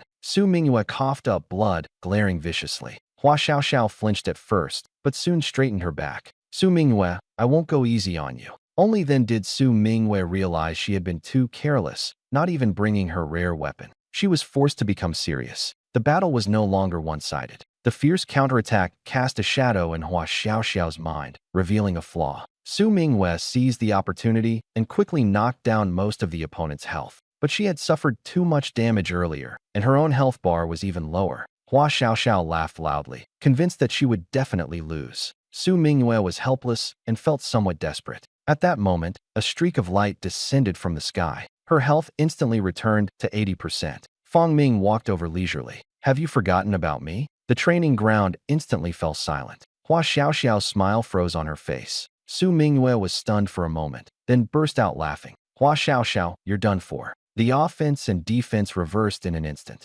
Hua Xiaoxiao's face turned pale, her mindset completely shattered. Next, the situation completely reversed. Fang Ming couldn't stand it. One-sided massacre started right away. Hua Xiaoxiao's blue bar depleted. She couldn't even fight back. Sister Minghua, spare me. I was wrong. Do you still dare to be arrogant? Ooh, I don't dare anymore. Huaxiaxio was beaten until her face was bruised and swollen. PK fights don't kill, but the pain is real. Soon Su Minghua declared victory, yet she was still not satisfied. She grabbed her by the ear and kept beating her. Times have changed, haven't they? Daring to call me by my name, huh? A sentence followed by a punch, mercilessly. Only when Huaxiaxio cried and begged for mercy was she let go. As a result, it was Fang Ming's turn to be unlucky. Hua Xiaoxiao stood in front of him, silently staring. Fang Ming felt his scalp go numb. Aren't you a prayer envoy? One skill that adds over 1,000 health. Only then did Su Minghua realize. That last move almost restored her health to full. Did the school not tell you about me? Both of them shook their heads in unison. Fang Ming was silent for a moment. Maybe it's just luck.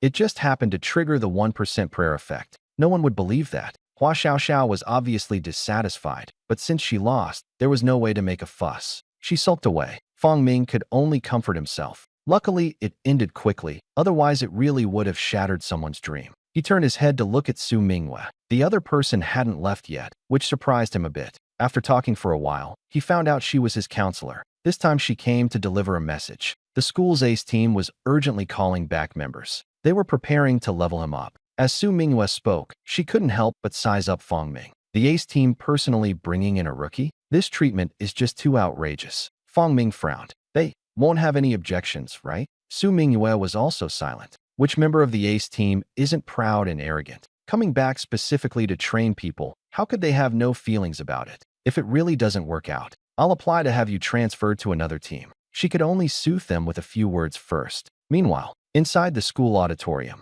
the elite team was already all present. No surprises there. These people were quite resentful. Captain, what do you mean? Calling us back at such a critical moment. Don't you know the dungeon battle is at a crucial point? Neodali kept questioning, his expression darkening. After level 20, who still grinds low-level dungeons? Their ace team is long-term responsible for school missions, with goals focused on team instances and rare materials. Moreover, they just dropped a rare-grade main weapon blueprint and are desperately farming materials. The drop rate is pitifully low, and now being forcibly called back, who wouldn't be fired up? Li Xiaohui remained relatively calm. Don't be in such a hurry. Sudden recall by the school must have a reason. We've taken so many resources, we should have this level of awareness. That said, he still had doubts in his heart. The notice was too sudden, without mentioning a single reason. Even the next instance was forced to be abandoned. Soon he understood. Su Minghua walked over, followed by a distinctly new student. Li Xiaohui felt a sinking feeling in his heart. A newcomer,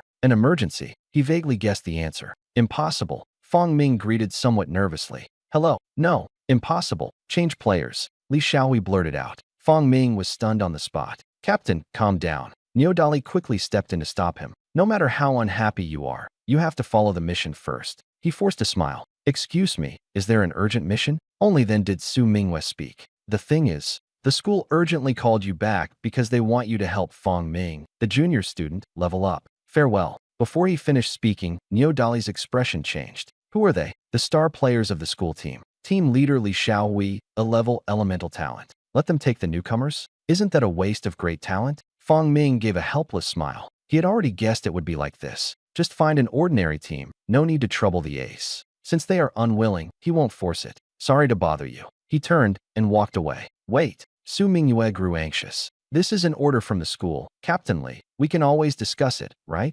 Between the lines, it was a reminder. But Li Xiaohui didn't buy it. Don't talk to me about orders. You know how busy we are. Taking newcomers to level up, just find an elite team. You don't need us. He said it very directly. It's not that he looked down on newcomers, but he thought it was unnecessary. What was stranger was why the school suddenly valued a freshman so much. Su Minghua was also troubled. The school's attitude was firm, so she could only grit her teeth and calm. But Fang Ming spoke up. Sister Su, forget it. Senior is right. This arrangement is indeed unreasonable. We can just go back and switch to a regular team. Once he said this, Li Xiaohui and the others actually grew a bit more fond of him. He understood boundaries and didn't persist. The scale is quite large. But the problem is, hasn't the new semester not started yet? While Li Xiaohui was still puzzled, Fong Ming had already left with Su Minghua. On the way, Fong Ming proposed, "Senior, could you ask around if there are any teams willing to help with leveling? I can pay for it." He felt this was more straightforward. He couldn't just expect people to drop what they're doing for nothing. Su Minghua was stunned. The school task still requires you to pay out of your own pocket, which is against the rules. She looked at Fong Ming. Besides, what materials can you provide? It's better to first check with the school over there. As Su Minghua walked, she thought about how to phrase it. That's true. After experiencing that area boss, Fong Ming suddenly felt that the materials he had were worthless. Except for a few rare-grade Bauhinia gems, there was almost nothing worth showing. He took the gems out of his spatial backpack, his expression somewhat conflicted. Su Minghua glanced at them and was stunned. What is this? Before she could think it through, a breeze passed by. Li Xiaohui, without her noticing when, stood in front, sincerely shaking Fong Ming's hand. Completely different from his cold demeanor just now. "You're Fong Ming, right? My tone was a bit harsh just now. Don't take it personally. Are you looking to level up? Our Dawn Adventure team is absolutely perfect." It was too sudden. Su Minghua looked completely confused. "Weren't you just looking impatient a moment ago? Captain Li, didn't you say you didn't have time? Don't get hung up on the details." Li Xiaohui waved his hand, looking righteous. "We were too narrow-minded before. The school is so eager to recall us. There must be a reason. The Dawn Adventure team must cooperate. By the way, this Bauhinia gem, are you selling it?" He stared fixedly at Fong Ming, his gaze burning. Only then did Su Minghua react. "This is an incredibly rare material with an absurdly low drop rate. No wonder he's so excited." Fong Ming felt a bit flustered under the gaze. Are all the senior students this enthusiastic? He wasn't short of money to begin with. How about giving it to the senior? As soon as the words fell, everyone on the spot gasped in unison. "Hiss! Li Xiaohui, calm down." Li Xiaohui's hand was trembling. "Bauhinia gem, you can't buy it no matter how much money you have. And his rare weapon blueprint requires this as the main material. They farmed the Nightcat demon for a whole month because of it. They didn't even see a single fragment. The junior in front of me, shining with holy light, gives things away as soon as he speaks. Is this the status of a key cultivation target of the school? Sorry, I spoke out of turn. What's wrong? Captain, aren't you rushing to farm the Nightcat demon dungeon? Is this kid trying to snitch?" Neo Dali rushed over upon hearing the noise, looking like he was ready to stand up for the team leader. "No, you don't." Li Xiaohui had just started to speak, but Fong Ming, thinking he was too shy to accept it, took out another Bauhinia gemstone. "I still have this one, don't feel burdened. As long as you're willing to help me level up, I'll give you both of these." He thought to himself, the school already provided money and equipment. There was no need to trouble the school over such a trivial matter. The next second, there was a plop. It sounded like a knee hitting the ground. "Foster father." Fong Ming froze completely. A strong man was holding onto his thigh, looking admiring. "I just wanted to find someone to help me level up. Do you have to go as far as calling me dad?" Li Xiaohui's face turned dark, and he couldn't help but kick Neo Dali. He also wanted the gem, but he had some pride. "Foster father.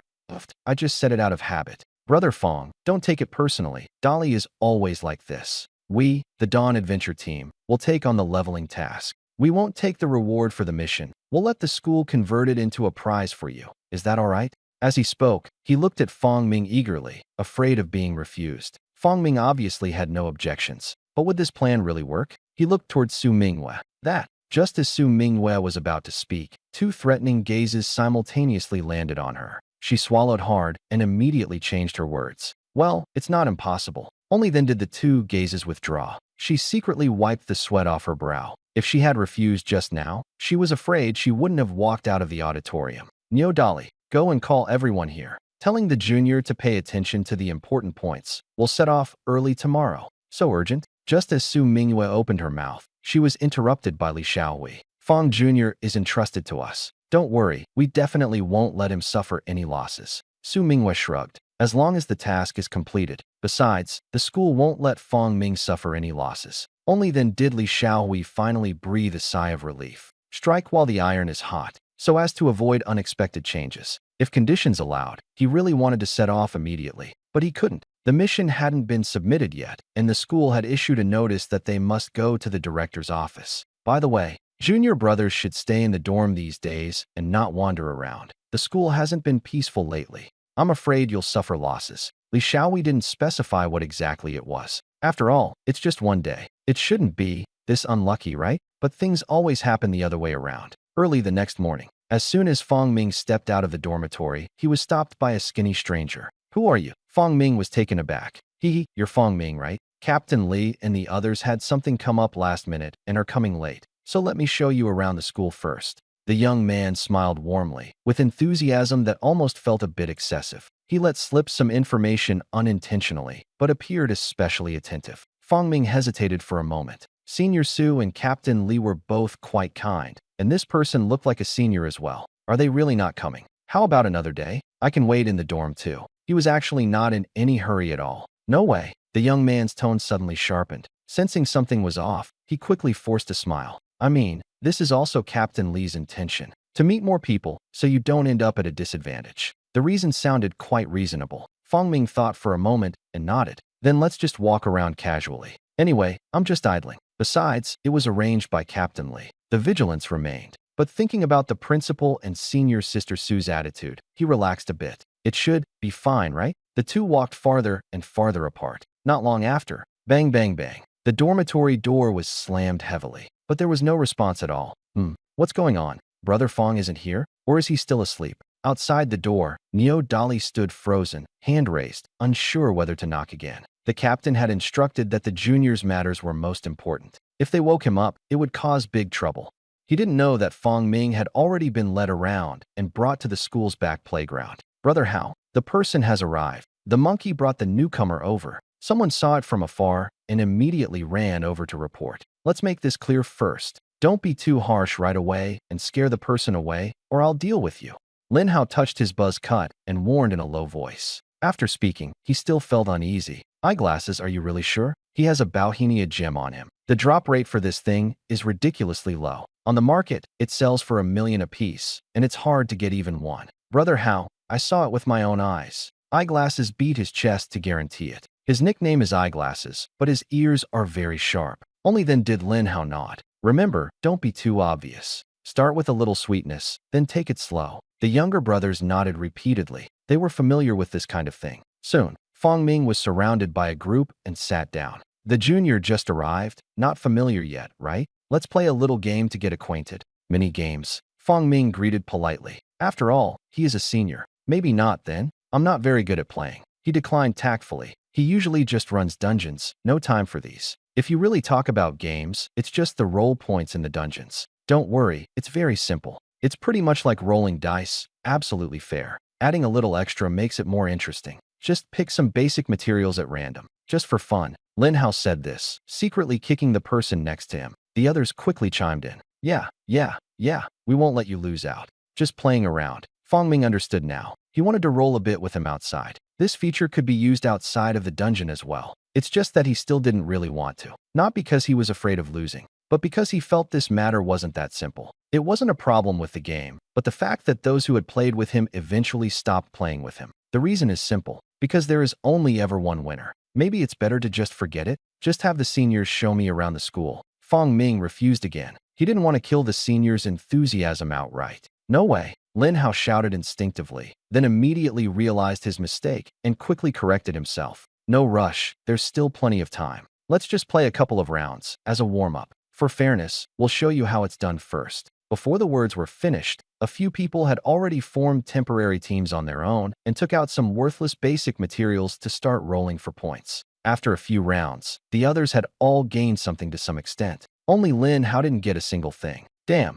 today's luck is ridiculously bad. Lin Hao's face darkened, but he quickly recovered. As long as he rolled the Bauhinia gem, selling it and splitting the profits wouldn't be a loss. Consider these basic materials as an early investment. Coming, he forced a smile and asked, and the others immediately started teasing. Fong Ming really couldn't resist the enthusiasm and had no choice but to join in with tears in his eyes. On the other side, it's definitely Lin Hao and his damn gang. Li Xiaohui felt more and more vexed the more he thought about it. The junior just got into school and is already receiving special treatment. How could he not be targeted? That group actually dared to come straight to his door, as if the school rules were just decoration. If it weren't for Neo Dolly going ahead early, he wouldn't even dare to think about the consequences. But now it's getting late, and he doesn't know if they've made a move. Captain, this time don't stop me. Neo Dolly's face was dark, his fists clenched tightly with cracking sounds. Last time you cost me an advanced material, and now you still dare to set your sights on Brother Fong. This time, I definitely won't let him off.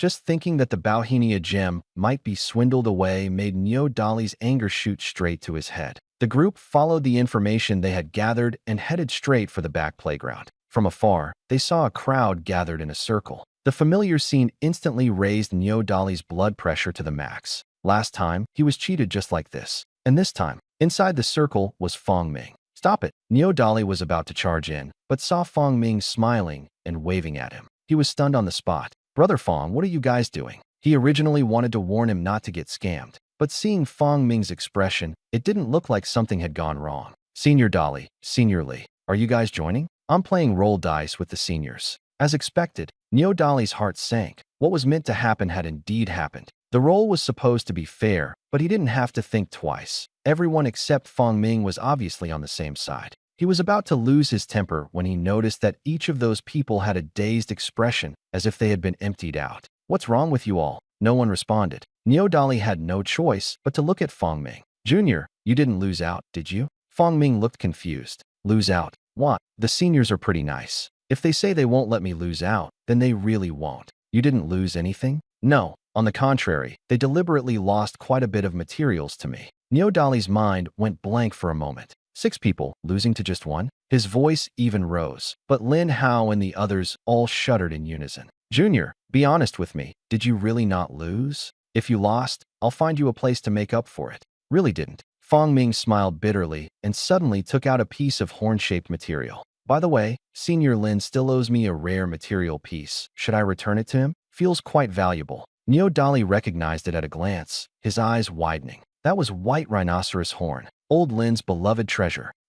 No need to pay back, right? He was too lazy to ask more and just pulled Fong Ming along. Let's go, time to level up.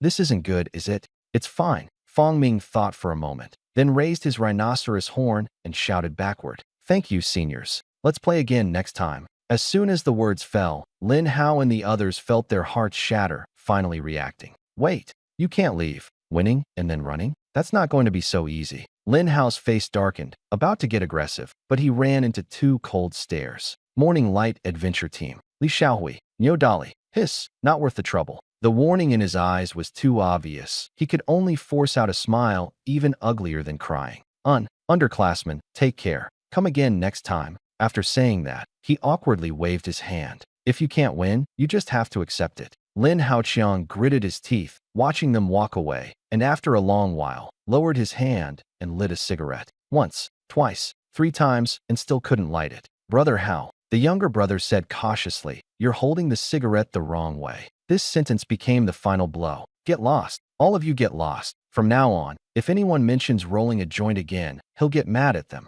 On the other side, Fong Ming still felt a bit guilty. Senior Lee, are you really okay? Actually, I'm not really short on rare materials. Li Xiaohui gasped. People shouldn't, or at least shouldn't be so subtle bragging. If Lin Hao heard this, he'd probably collapse on the spot. Ahem. It's nothing. Let me help you level up first. The school has already given instructions. Feel free to make any request you have. The more I understand, the more terrified I become. Recommended by the provincial district? Quite a powerful background. No wonder Director Su looked at him like he wanted to devour him earlier. Just thinking about it.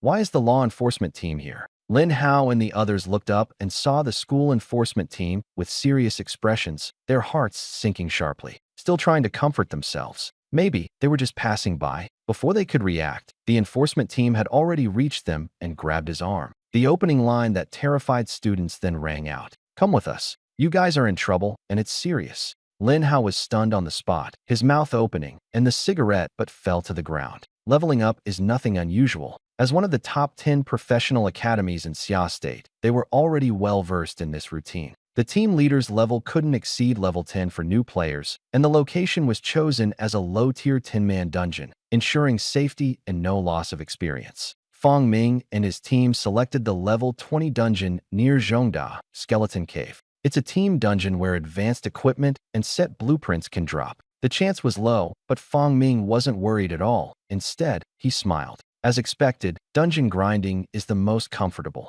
Right now, all he wanted was to level up. The tense situation was one thing, but more importantly, reaching level 30 allowed for a second prayer to the gods. No matter how much the healer lies down, it can't compare to the professional temptation of manually crafting nuclear bombs. Whether an elementalist or a gunner, either is fine. There was only one goal: reach level 20. This was also a strict order from the school. The benchmark had to be met before the semester started. After that, it would be taken over by level 30 seniors, aiming for everyone to be level 30 before the semester ended. Li Xiaowei quickly figured it out. The school is about to send Fang Ming into the next world dungeon. This kind of treatment is reserved only for true core members, just like those monsters who have long disappeared from universities. Talent awakeners above S level. Those who decide the fate of the Xian nation. Team dungeons can at most drop rare-grade equipment and materials. Only world dungeons and national fortune dungeons have the chance to drop epic or even legendary-grade resources. For some reason, Li Xiaowei suddenly felt a sense of mission in his heart. Junior Fang, this should be your first time doing a team dungeon, right? Yeah, why? Fang Ming looked up at him. Don't worry, with the Morning Light Adventure team here, you won't get hurt at all. If anything happens, you'll have to step over me. Li Xiaowei first. This sudden burst of Chinibyu energy completely stunned Fang Ming. This can't be true. It's just a level 20 team dungeon after all. He just wanted to steadily level up and casually farm some materials and equipment. There was some feeling of being moved, but Captain Li became strangely different overnight, and he really wanted to say something. Actually, he, as a healer, was also very strong. But seeing Li Xiaohui's unusually excited expression, he swallowed his words again. By the way, Junior, later, you'll be in a team by yourself and enter the dungeon with us. Is that okay? Fang Ming was stunned. Am I a team of one? Team dungeons can accommodate multiple 5-person teams, and experience is counted per team. If he forms a team alone, he can indeed get full experience. This is considered exploiting the system. But the problem is,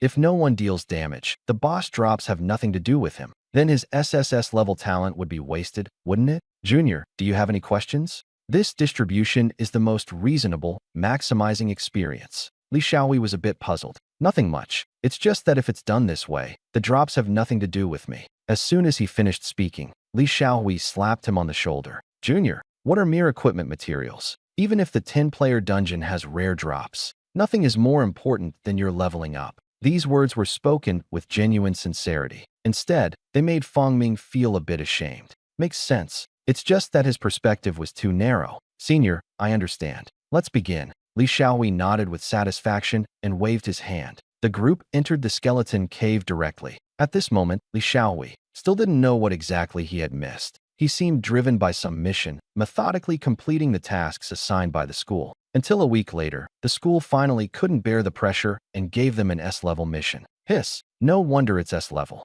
The dungeon is just a regular 10-man raid. But what the hell is this rare item? Drop rate of 0.1%. This quest is a must accept. Li Xiaohui's scalp tingled. If he really takes it, he might have to grind forever. Does the junior even care about his level anymore? In the director's office, Assistant Yunru glanced at him, her eyes full of meaning. There is clearly a treasure trove hidden within the team, yet you come asking if you can avoid taking it? If not you, then who else can handle it? But she couldn't say these things. In any case, just give it a try. I'm very busy. Wait for Director Su to come back and ask him yourself. Su Xingqiuan was suddenly called to the military headquarters. She didn't want to meddle further. The director isn't here? Li Xiaowei was taken aback. Could something big have happened again? In the end, he could only accept the reality. The task has no time limit, so take your time to complete it. Maybe the school never had high hopes to begin with. It's just that this designated mission is a bit special. He must discuss it with his junior. So, he returned to the team. Junior, we need to change our strategy. Fang Ming looked up, his gaze confused. By now, he was already level 15, leveling up quickly. But he had been a carrier the whole time, not gaining any equipment or skills. Li Xiaowei briefly explained the task. From now on, besides the regular dungeon runs, we'll also need to do task dungeons. Don't worry, no rush. Just run Liao Fire Plane once a day. This raid is very special. It can be replayed infinitely, but only the first time gives experience. Obviously, it is designed for that 0.1% item. But after hearing this, Fang Ming's eyes lit up. Isn't this exactly the perfect fit? Senior Li, I think. Don't worry. Junior, it won't affect your level up. Before he finished speaking, he was interrupted by Li Xiaowei. It's not that. Fang Minggang raised his hand. If it really doesn't work out, then I won't do this task. Li Xiaowei gritted his teeth and made up his mind. In his view, nothing was more important than the junior's level. Fang Ming opened his mouth, but finally gave up. Forget it, as long as senior is happy. Anyway, there's no rush to enter the dungeon. The blazing fire plane is not close to the school. The safest way is to grind all the way there. After more than half a day, the group finally stood at the dungeon entrance. But at that moment, news came from the school. Director Su is back, and they are ordered to take Fong Ming back immediately. Just at this time, there's a sudden mission. Li Xiaowei frowned. It wasn't easy to come here. After thinking for a moment, he decided to send one person back to report, and the rest would leave after clearing the dungeon. His gaze naturally fell on the healer. Jia, got it, Captain. Chen Xiaojia rolled her eyes. She was always the one sent on these errands. Fortunately, the difficulty of the Liao fire planes wasn't high, and it was still possible to fight without one healer. After Chen Xiaojia left the team, Li Xiaowei simply pulled Fong Ming into the group. Junior, this dungeon run won't follow the usual routine. Follow us and practice team coordination. To put it simply, it's a teaching session. Fong Ming nodded. All right then. Being able to join the team meant he had achieved his goal. He would also take the opportunity to see whether the 0.1% drop rare item or the Bauhinia gem was harder to get. It was just that not triggering any talents for so many days made him feel slightly uneasy. Afterwards, the group stepped into the dungeon. As everyone entered the dungeon entrance, a vast crimson plane unfolded before their eyes. Liao Fire Plane, a level 20 team dungeon, only drops items, no equipment. The monsters here are fiery red willow trees, and the boss is the Willow King. It shouldn't be very difficult, but as soon as Fong Ming entered, he was once again stunned by the strength of Li Xiaohui and the others. The Ace team lives up to its reputation. Ordinary willow tree monsters. 1A attack clears the screen directly. To accommodate newcomers, they deliberately held back their attacks. This God Prayer Envoy Fong Ming finally came in handy. Not only was the healing steady, what was even more outrageous was that the drop rates were noticeably and abnormally high. At first, everyone just found it strange. Until they ventured deeper into the plains, what appeared before them was not the Willow King, but a molten lava giant beast made entirely of volcanic rock and flames. Li Xiaowei gasped. Hidden boss. A level 20 dungeon can spawn this thing. Hidden boss appears with extremely low probability, usually only found in large raid instances. Captain, don't look at me.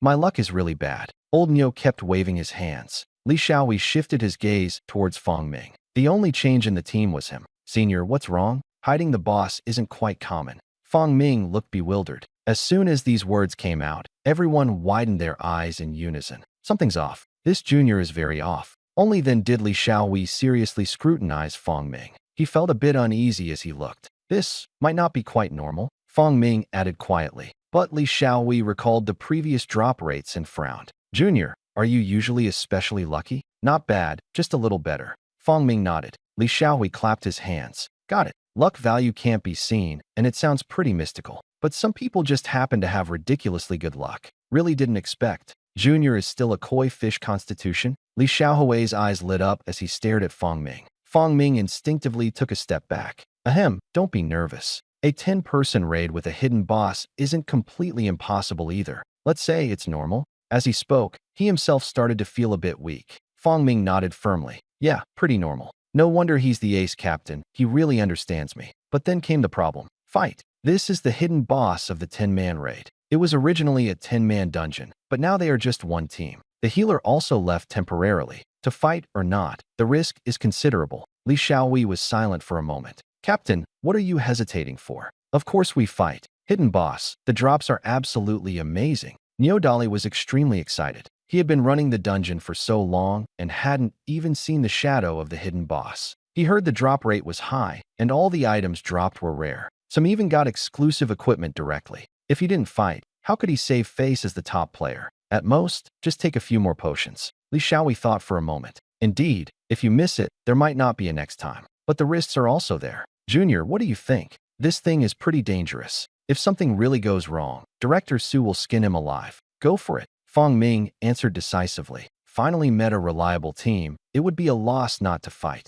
Moreover, I, as a prayer envoy, am actually very strong. He said this with a dead serious expression. Li Xiaohui and the others almost burst out laughing. Prayer envoy, very strong. Putting these two words together felt somewhat awkward. All right. Then start. Stand back a little later, safety first. Li Xiaowei held back his laughter. Fong Ming sighed. Prejudice is really like a mountain. It's okay. The goddess of luck will clear the way for me. He quietly stepped back. The long-haired gunslinger senior raised her hand and threw out a scout. Lava Behemoth, Hidden Boss. Level, LV20. Strength, 86. Skills, Earthquake, Tremor, Limb, Regeneration. A typical high defense, high HP, strength-type boss. Almost all skills are for defense boosts and healing, so an ordinary team can't break through its defense. Even if an elite squad arrives, they will mostly suffer defeats. This was actually an advantage for Li Xiaohui and the others. With an A-level offensive talent elementalist present, there was nothing to fear. This was the confidence that made them dare to challenge. This was what a top-tier team was. Neodali let out a battle roar. The magma giant beast in the lava awoke, its red single eye opening, exuding a threatening, murderous intent. Half an hour later, stop for a moment, I'm out of mana. Li Xiaohui ordered the team to retreat and pull back, cursing inwardly. The boss has way too much health. We had to use a bunch of blue potions just to take down most of it. Fortunately, the boss moves slowly, so the team's health is still relatively safe. How many blue potions do you have left? The response was not optimistic. Only one bottle left. I'm already out. Neodali complained outright. He had been out of mana for a long time. Li Xiaohui frowned, as he was also running low, just about to turn back and ask the junior. A little blue bird flew over, surrounded by swirling blue mist. Magic Mist Spirit. The next second, the mana suddenly surged back by a large margin. Li Xiaohui was shocked on the spot. This amount of recovery is your epic skill? Fang Ming was stunned, waving his hands repeatedly. It's just a rare skill. However, the effect that triggered the lowest probability for the prayer god's envoy. Li Xiaohui understood instantly. Fang Ming could only smile bitterly. Just a bit of good luck. Whether he believed it or not, Li Xiaohui didn't bother guessing. But judging by that expression, it was obvious he didn't believe it. Are you sure it's just a little bit? He glanced at the blue little bird circling beside him, his mouth twitching. The Mist Elf's healing skill is different from ordinary recovery skills. It has a continuous effect. Each flap of its wings counts as one recovery, and each time, it's a full amount. Is this what you call a little? Before he could even ask, Neodali was already shouting urgently. Captain, we can't hold on. Are you done yet? Li Xiaohui had no choice but to suppress his doubts and rushed back into the battle circle. Only when the fight truly began did he realize how outrageous this rare mist spirit was. It's like having infinite mana. As soon as the skill was cast, the mana instantly refilled. Junior, did this bird grow up on drugs? He vaguely had a suspicion in his mind, but the battle didn't give him time to think. The magical mist elf only lasts for 30 seconds. He had to quickly press down the health bar. Soon, the boss's health was at the bottom. Attention, below 10%, entering phase 2. No sooner had the words fallen than the lava colossus went berserk. Two massive fists slammed down. Boom. The ground cracked, lava erupting everywhere. Wide range, high damage. Not good. Li Xiaohui immediately looked toward the back row. Fang Ming and the long-haired senior sister were both affected. Health dropped by half instantly. He was about to speak. With a swift motion, both of them were at full health immediately. Li Xiaohui completely lost control. Can this still be called luck? Fang Ming was silent, feeling uneasy. It seemed truly impossible to explain. Not long after, Li Xiaohui fired the flame holy spear, piercing the cyclops of the molten lava beast. The boss fell to the ground. Dungeon cleared. Junior you. Li Xiaohui was about to speak. Neodali suddenly exploded. Damn, Captain, it exploded. What exploded? Li Xiaohui turned around. The next second, stunned. Next to the boss's corpse, there was purple light all over the ground. All were purple gear materials. Li Xiaohui's mouth twitched. They were fighting a boss, or rather, raiding its lair. Neodali counted the loot, feeling more and more alarmed. Rare level lava staff, really exploded exclusive equipment, and a full set of lava armor blueprints. Even the advanced dungeon set dropped. He gasped sharply as he looked through it, until he found a fist-sized red orb and froze completely. The next second, his face turned pale. Captain, look at this quickly. Li Xiaohui originally wanted to stay calm. Aren't they just a few rare pieces of equipment? But when he saw that pearl, he instantly lost his composure. Eye of Stone Fire. Rare level item, usable at level 20. Its effect is only one sentence. Immunity to fire attribute for 30 seconds. This thing is simply absurd. Liao Huashu Xin only halves the damage, but this directly grants immunity. And this is precisely the key item required for the S-level mission. Even more exaggerated. There are 9 more below. Li Xiaohui suddenly looked up, staring intently at Fang Ming. His eyes were full of one message. Explain. Fang Ming opened his mouth. Forget it, no point pretending. Actually, you awakened a lucky type S-level talent, right? Li Xiaohui took the lead. Fang Ming was stunned. The senior understands me. Yes. He hurriedly nodded, but felt a bit guilty. What I meant before was that you said upgrading is more important. You're not interested in these common materials. Common? Li Xiaohui almost spat blood. You call rare materials ordinary? But he did say it himself. My face hurts a bit. Ahem. Upgrading is certainly important, but picking up some rare materials along the way is also pretty good. After he said that, his heart was bleeding. How many treasures has he missed this week? No wonder all the roles won. Normal monsters can all drop materials. And yet, a hidden boss appeared. Li Xiaohui took a deep breath. This talent is just too absurd. No wonder the school values it so much. If this talent were applied to those monster farming for items tasks at school, Li Xiaohui was already breathing heavily. He had already come up with a bunch of juniors' usage plans in his mind. Fang Ming's gaze completely changed. That kind of look Fang Ming knew all too well. He immediately interrupted. Senior, shall we head back first? Director Su has been waiting so long. He must be anxious. The fantasy instantly shattered. Li Xiaohui slapped his forehead. It was supposed to be just a normal dungeon. Who knew a hidden boss would pop up? If he didn't go back soon, Director Su would really twist his head off. But he still wasn't willing to give up. Junior, when you come back, make sure to find me. I have something important to discuss with you. Remember that. Don't forget it. A few people packed up and started walking back. Hearing the voices getting closer behind him, Fang Ming hurried to quicken his pace. He only wants to know now, why did Director Su ask for him? Could it be that the regional boss respawned again? According to the rules, dungeon rewards belong to the team. They can be put up on the auction house or handed over to the school for contribution points. But this time, the dropped item is too crucial. After discussing, they decided to take it back to the school first, especially those few stone eyes, fire. To be assigned an S-level task is definitely not simple. In the director's office, Fang Ming and the others stood quietly in a line. But there was one small detail. They quietly put some distance between themselves and Captain Li Xiaohui, because something was most likely about to happen. Li Xiaohui, you are the ace team captain, an A-class elementalist. No organization, no discipline, unauthorized solo attack on the hidden boss, and without a healer. Do you know how dangerous that is? What did I say before? Fang Ming's safety is the top priority. Su Xingquan's beard was trembling. This was no longer a reprimand, it was anger. Li Xiaohui shrank his neck. He knew he was going to get scolded, but he didn't expect it to be so harsh. What exactly is this junior's background? Could he really be S-level, or even higher? Even Fang Ming couldn't hold his ground. Director Su, actually, it's none of your business. Su Xingquan immediately interrupted, his tone softening instantly. You're a freshman, it's normal not to understand these things. Fang Ming, in fact, I also agree with fighting the hidden boss. He forced himself to explain. As a result, you Li Xiaohui, how dare you drag Fang Ming into taking the blame together? You're really something. What do freshmen even understand? Li Xiaohui was completely dumbfounded.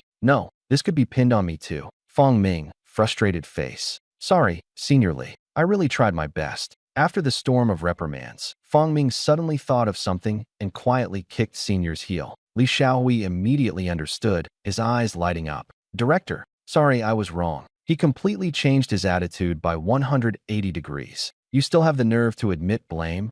No. You just said you were wrong? Su Xingquan was stunned. This kid is so straightforward today? It made him not know how to scold anymore. Yes, the director is absolutely right. It was my impulsiveness. Don't worry, I guarantee the junior won't lose a single hair. My junior's life is my life. While saying this, Li Xiaohui pulled the director over to sit down and personally poured tea. Not bad. Su Xingquan's expression finally softened a bit. Next, step 2. Li Xiaohui placed the rare equipment and items that had just fallen one by one on the table. The purple light was dazzling. Su Xingquan's hand holding the tea slowed down. I'm warning you, don't try that trick. He said this, but his hand was already reaching for the equipment. Director, you misunderstood. There are too many things. I wanted to ask you to have a look. By the way, the S-class mission item you gave me earlier is also inside. Li Xiaohui sensibly stepped aside. Su Xingquan originally pretended to be disdainful, but after just one glance, he couldn't look away. Rare weapons, a complete set of exclusive blueprints. This is Stone Eye Fire. Fire attribute immunity, lasting 30 seconds. Su Xingquan understood immediately upon starting. This is much stronger than Burning Heart Tree. Looking again. Wokeo, there are actually 9 more. You guys took out their lair? His hands were trembling. This item is classified as an S-level mission precisely because of its low drop rate and urgent need. Not to mention Zhongda, major universities and adventurer guilds across the country are all competing for it. The reason was simple. An S-rank regional boss with fire attribute appeared in the military district of another province. There is an urgent shortage of restraining items. Originally, 50% fire resistance was enough to defy the odds. Now it's full fire immunity? Thinking of this, Su Xingqiuan had already started calculating. If that old man Yin from Jingda didn't kneel and beg him, he wouldn't even let him in the door. He slowly raised his head and looked at Fong Ming. Their eyes changed. Fong Ming felt uneasy being stared at. Director Su, you're in such a hurry to find me. Is there something going on? Successfully changed the subject. Su Xingqiuan was momentarily stunned, then remembered the main matter. There is an important mission from the military district that I'd like to ask for your help with. If you are willing, could you make a trip? His tone was extremely polite, not daring to exert any pressure. But Fong Ming still saw the exhaustion in his eyes. It wasn't directed at him. It was mostly about matters from the military district. Military district, temporary mission. 80% chances it's similar to the last regional boss. Xia country started late. Some things are unavoidable. Fong Ming didn't hesitate. Okay, when do we leave? Tomorrow. Su Xingqiuan clearly breathed a sigh of relief. Rest well today. The military district won't let you down. Changing the subject, he directly shoved the lava staff over. Use it for now. I'll swap it out for something better later. The exclusive rare set. Once all the materials are gathered, I'll give it to you as well. Other materials will be converted into contribution points. Before long, Fong Ming was standing at the door holding a pile of equipment, completely stunned. Even more stunned was Li Xiaowei. You don't mean to say the junior is the director's own son, do you? This isn't just make-do. That's a rare main weapon he's using. He spent so long doing tasks, only to exchange for one. So love can disappear, right? Fong Ming felt a bit embarrassed. How about, I give you some? As soon as he said that, everyone stepped back in unison. Stop. You just keep it. We're supposed to contribute to the school anyway. More importantly, if the director finds out, they probably won't be able to leave the office building. Fong Ming had no choice but to give up. Zhongda has truly been kind to him. This favor can only be repaid later. For example, tomorrow's task. Director Su sat alone in the office, looking at the stone eye, his face full of satisfaction. Xia country has finally found hope. Still want to exchange copies like before? This time, it's you who will be crying. Mr. Naoya Tanaka, do you know what you're saying? You want to use a special copy to exchange for the three of us? Isn't that a bit too greedy? Inside the Provincial Military District Conference Hall, Jiang Yun crossed his hands, his tone calm but suppressing anger. This is indeed excessive. But, Lord Jiang Yun, do you have any other choice? Naoya Tanaka remained calm and straightforwardly revealed his hand. He was certain that the Xia Kingdom's resources were completely cut off. You can also seek help from the Great Eagle Empire, or from the Bear Nation. Although the Bear Nation is probably too preoccupied to assist. As for the other countries, they might have the courage, but lack the means. Chao Hong snorted coldly. Use low drop rate dungeons in exchange for the 3 special dungeons where we have a 10% drop rate. You must be laughing even in your dreams. Don't get upset. Naoya Tanaka said leisurely. What we want are just common special items. And the spatial disruption device you want is used to deal with S-rank area bosses, right? Unfortunately, this type of instance exists only with us and the Great Eagle Empire. Chao Hong's expression completely darkened. The information was perfectly clear, and they were backed into a corner. But Jiang Yun suddenly laughed. Mr. Tanaka, since you know so well, you should also know. The drop rate for that thing is pitifully low. We were treating it like a dead horse, trying to live. Success or failure, there's simply no hope. That settled the matter. The conditions are impossible to accept. At worst, we'll just slam the table and walk away. Naoya Tanaka's smile finally stiffened for a moment. They really didn't want the deal to fall through. So, Naoya Tanaka and his assistant exchanged a glance and finally relented. In that case, Lord Jiang Yun, please do state your conditions. As long as it's not excessive, we can consider it. The words are cautious and stingy. Chao Hong glanced over and sneered inwardly. This was the sentence he had been waiting for. He exchanged a glance with the chief commander, tapping his fingers twice on the table. It's very simple. A 1-to-1 equal exchange. You want 3 special instances. Then hand over the permissions for 2 more special instances. This is impossible. Naoya Tanaka lost his composure on the spot. The spatial disturbance device is not an ordinary item. Equivalent exchange? How can you even say that? It seems you never intended to negotiate in the first place. In that case, I won't be playing along. Naoya Tanaka's face turned deathly pale. Jiang Yun stepped forward to mediate at this moment. Mr. Tanaka, please don't be upset. The differences are too great. It's better to take a break first. The dispute is temporarily put on hold. In the lounge, just as everyone sat down, Chao Hong couldn't help but laugh. Chief Commander, didn't you see Tianzhong's face? It looked like he owed him money. Zhang Yun was too lazy to respond. Foreigners mean nothing. Our own people are what matter. Has Fong Ming arrived? We've arrived. Zhang Yun finally showed a smile. On the surface, they seemed suppressed, but in fact, they were not panicking at all. Fong Ming was the confidence. A low drop rate. Could it be even lower than the 0.1% of the scorching fire plane? SSS-level talent never follows logic. Zhang Yun took a sip of tea and stood up. Let's go. They are more anxious than we are. As expected, after being left hanging for a while, Naoya Tanaka's tone softened considerably. No one would go against their own interests. Lord Zhang Yun, we cannot accept the conditions you just proposed. If you are sincere, please offer a different one. This was their bottom line. Naoya Tanaka's expression was tense, already prepared to continue the back and forth. But unexpectedly, Zhang Yun showed no intention of making things difficult for him. In that case, let's change the conditions. We don't want special dungeon permissions. The permissions for this space disruption device output dungeon. We want 3 times.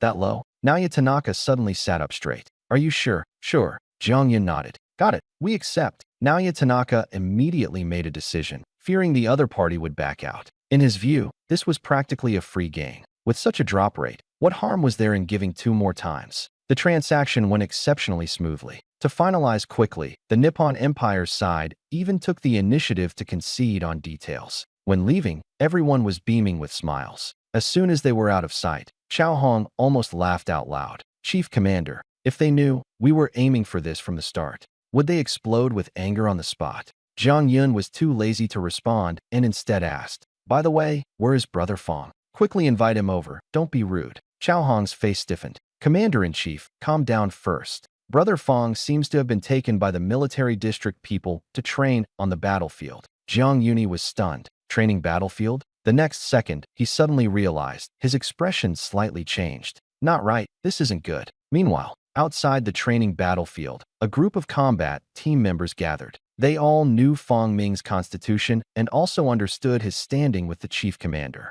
Only Li Wei remained calm. What's there to panic about? It's just a training battlefield. Even if it's dismantled, the commander-in-chief wouldn't say a word. But someone still whispered softly. I set it to the lowest difficulty. It shouldn't. It won't cause any trouble, right? Li Wei kept doubting in his heart. To motivate everyone, the instance contained the highest reward, a complete set of rare exclusive equipment. Even after clearing the highest difficulty, the drop rate was only 5%. But even if it really explodes, it shouldn't cause any trouble. Can the chief commander really blame me? Thinking this, he finally reluctantly eased his mind. But he didn't notice that someone had appeared behind him without him realizing it. Li Wei, what are you guys doing here? Chao Hong grinned broadly and gave his shoulder a heavy pat. Cold sweat broke out on Li Wei's forehead immediately. Chao, Commander Chao, nothing, just taking Brother Fong for a walk. Happened to come here. Happened to? Chao Hong rolled his eyes, not bothering to expose him. He was the one who sent him, but of all places to go, he had to come here. How long has Fong Ming been inside? Half an hour. Li Wei answered hesitantly. Safety wasn't an issue. The dungeon was a simulated battlefield, and there were people accompanying him. What he feared was something else. For example, something that shouldn't have exploded actually exploded. Swish. A flash of white light. Fong Ming and the others teleported out of the instance. Seeing Chao Hong, he was momentarily stunned. Commander Chao, what are you doing here? The chief commander is here too. He waved his hand. Zhang Yun walked behind, his heart sinking suddenly, but he still mustered the courage to speak. Young friend Fong, how are you enjoying the game? Not bad. Fong Ming smiled a little embarrassed. I stumbled into a training dungeon by accident. Then, it seems like I looted some stuff, he said, pulling out a full set of silver white armor. Commander, this dropped on the lowest difficulty. Doesn't it seem a bit inappropriate? Level 50 equipment, obviously not ordinary gear. He even felt holding it was a bit risky. The next second, a gasp of cold air sounded all around. Damn, the Holy Light silver armor set?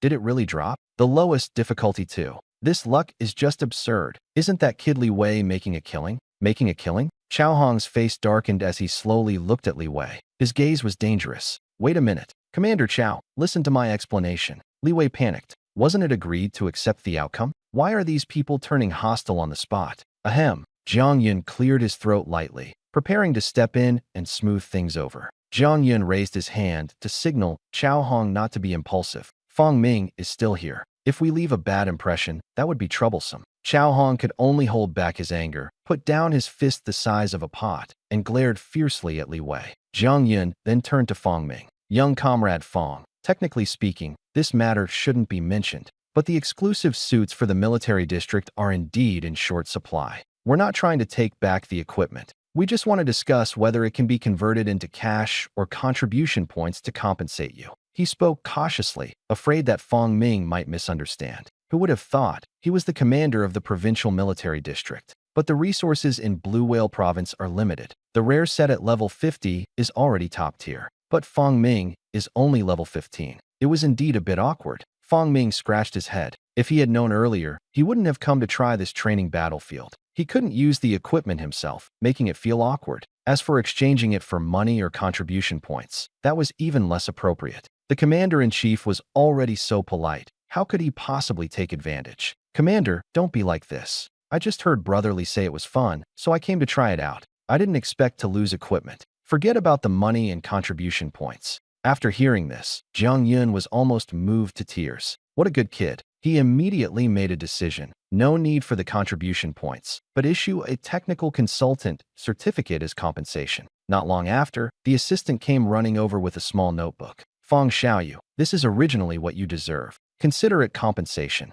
Although it's not a great power, it still holds some weight outside. Li Wei was standing aside, swallowing his saliva eagerly. What do you mean by no weight? In Blue Whale Province, who dares not to show respect to the provincial military district? Fang Ming didn't think much about it and casually put it into his pocket. In his view, it was merely encouragement. Anyway, he doesn't lack rare equipment. If Li Wei and the others heard this, they'd probably regret bringing him along. Unfortunately, they didn't dare to speak up. Under Chao Hong's meaningful gaze, everyone quietly left the stage. Once the people left, Jiang Yun finally breathed a sigh of relief. The situation was steady for now. Only then did he bring up the main business. Fang Xiaoyu, since we invited you here, you should know what you're supposed to do, right? Fang Ming nodded. Director Su had already told him the general situation. Although it was not a regional boss, his SSS-level talent was still needed. He did not refuse this. All right, in that case, Fang, get ready. Jiang Yun said with a smile, preparing to assemble the team to officially tackle that special dungeon in Sakura country. However, just before departure, Tanaka Naoya, who was living a good life, called again. This time, the team was still led by Commander Chao. The dungeon is a level 30 special dungeon with no team level restrictions. Experience can almost be ignored, but they weren't after experience anyway. To be safe, all members were above level 50. In short, a saturated approach to the strategy. The temporary dungeon only exists for one day, with only 3 attempts allowed that day. If they fail, the consequences would be unimaginable. Name, Mechanical Factory 008. Level, LV30. Type, Special Dungeon. Attempts, 3 times. Number of people, 1020. Drop, Spatial Disruption Device. Rare. Status, disappears after 24 hours. Special dungeons only appear at job transition points. They belong to national-level resources, unheard of by ordinary professionals. The entrance was opened with a special tool. Time was tight. Chao Hong and the others, carrying Fang Ming, entered the dungeon first. They had just stepped in. Right after, Jiang Yun's phone rang. Hello, Mr. Naoya Tanaka, what can I do for you? Jiang Yun spoke calmly, but his heart became alert. This old guy was never a trouble-free character. Jiang Yun-san, long time no see. The voice on the other end of the phone was unpleasant. Jiang Yun's expression darkened. Say what you have to say straight. Don't be so angry. This time, I've come with good intentions. Jiang Yun was silent for 2 seconds. Have you already started tackling the special dungeon? If needed, we can trade the probability scroll. Naoya Tanaka was full of smiles. The condition is very simple. Get 3 more special dungeon permissions in exchange. The so-called probability scroll is an item that can increase the drop rate of specified items. It increases it directly by 30%. These are most suitable for dungeons that drop only unique items. But the problem is, still need 3 special dungeon permissions? Isn't this outright robbery? This old fox really has no good intentions. Jiang Yun rolled his eyes. If Mr. Tanaka only knows how to make snide remarks, then let's not talk. He was too lazy to be polite anymore. He had long seen through it. Tanaka Naoya was just here to watch a joke. He talked about trading the probability scroll. If he actually agreed, he would turn hostile in an instant and raise the stakes tenfold. The Sakura country has always adhered to a containment policy. How could they possibly really hand over this space disruption device? Jiang Yun sang. Tanaka Naoya still wanted to continue. Jiang Yun directly hung up. Inside the borders of Sakura country, Tanaka Naoya held the phone, stunned for a few seconds. His expression slowly darkened. Looks like an old friend is very confident. All right, let's see how you explain this to the senior officials of Xia Kingdom then. He originally just wanted to test the waters and try to squeeze some benefits. He didn't expect the other party to be so straightforward. It actually made him a bit embarrassed. But it didn't matter. He had already profited enough from this move. He turned to look at the team members who had just come out of the dungeon and smiled. Lord Tanaka, task went smoothly. This time, not only did we obtain a large amount of basic materials, but we also got 2 Phantom Realm Stones and 3 Dungeon Refresh Scrolls. The gains are huge. Assistant Watanabe, you stood nearby, looking excited. The Phantom Realm Stone can carve a temporary dungeon entrance. The Dungeon Refresh Scroll can reset the number of attempts. All are hard currency. Compared to the pitifully low drop rate of the Mechanical Factory, is an absolute steal. The position of Deputy Minister of the Foreign Affairs Department will be mine sooner or later. Naoya Tanaka smiled even more broadly. On the other side, outside the entrance to the Mechanical Factory dungeon, Jiang Yun paced back and forth. Fang Ming's talent was truly extraordinary, but the drop rate of the spatial disruption device might not be higher than that of legendary equipment. What if? No, there is no what if. He may not believe in Chao Hong's character, but he cannot disbelieve the SSS-level talent. Not long after, a flash of white light. The raid is over. The first one out is Chao Hong. How is it? Jiang Yun asked urgently, but when he saw Chao Hong's expression, his heart suddenly sank. Something went wrong. Commander, if we say we didn't get anything this time. Chao Hong lowered his head, looking dejected. As expected, did we fail again? Jiang Yun felt a chill in his heart. However, as the chief commander, he knew very well that especially at times like this, he must not show any disappointment. He could only force a smile and get ready to comfort everyone. Ahong. Before he could finish speaking, he was interrupted by the crowd. Awesome. A perfect shot. 3 shots. Wow, all 3 bosses have exploded. Let me touch the lucky koi. This is a space disruption device. Everyone excitedly gathered around, laughing nonstop. But when they reached Jiang Yun, they all stopped abruptly. Something's wrong. Why does the chief commander's face look so grim? Chao Hong. Jiang Yun shouted each word distinctly. Turn around once more. People are gone. Chase him down. Don't let this kid get away. If you catch him, my treat. Everyone was stunned. Then everyone's eyes lit up. The commander is paying out of pocket? What are we waiting for? Commander Chao, sorry about this. A group of people took off in a wild chase. Half an hour later, the headquarters upscale restaurant. Chao Hong was tied to a chair, his face bruised and battered. Son of a bitch, they really hit hard. He gritted his teeth and had to keep smiling. Running away? Jiang Yun leisurely wiped his mouth. In my territory, you really aren't afraid to die. Wrong. I just wanted to liven up the atmosphere. Everyone gave a thumbs up together. Knows how to liven things up, but it's too exhausting. The team members chasing the person were eating meat heartily, silently mourning while enjoying the delicious food. Chao Hong stared at the table full of good dishes, drooling, but unable to move. Jiang Yun was too lazy to look at him and instead turned to Fang Ming, smiling. Did this dungeon run go smoothly? Fang Ming was stunned, holding the pork knuckle, quickly put it down to wipe his hands. Pretty smooth. It's just that the boss was a bit lacking. Only dropped 3 space disruption devices. His tone was full of regret. Jiang Yun's eye twitched, his throat tightened, and he swallowed hard. 3. You can get 3 at once. 3 times a day. This time they changed the dungeon permissions 3 times in total. TSK. Don't dare to calculate in detail. Come. Friend Fang, eat up. Don't keep staring at that pig's knuckle. Hey you, Shaoli, bring over that big lobster of yours. Li Wei was busy eating, but when he looked up, he was stunned. Damn, where's my lobster? Didn't we agree that I could eat whatever I wanted? Then he looked again, and the lobster was already firmly placed in front of Fang Ming. Li Wei was silent for 2 seconds. So love will disappear, right? A face of utter despair.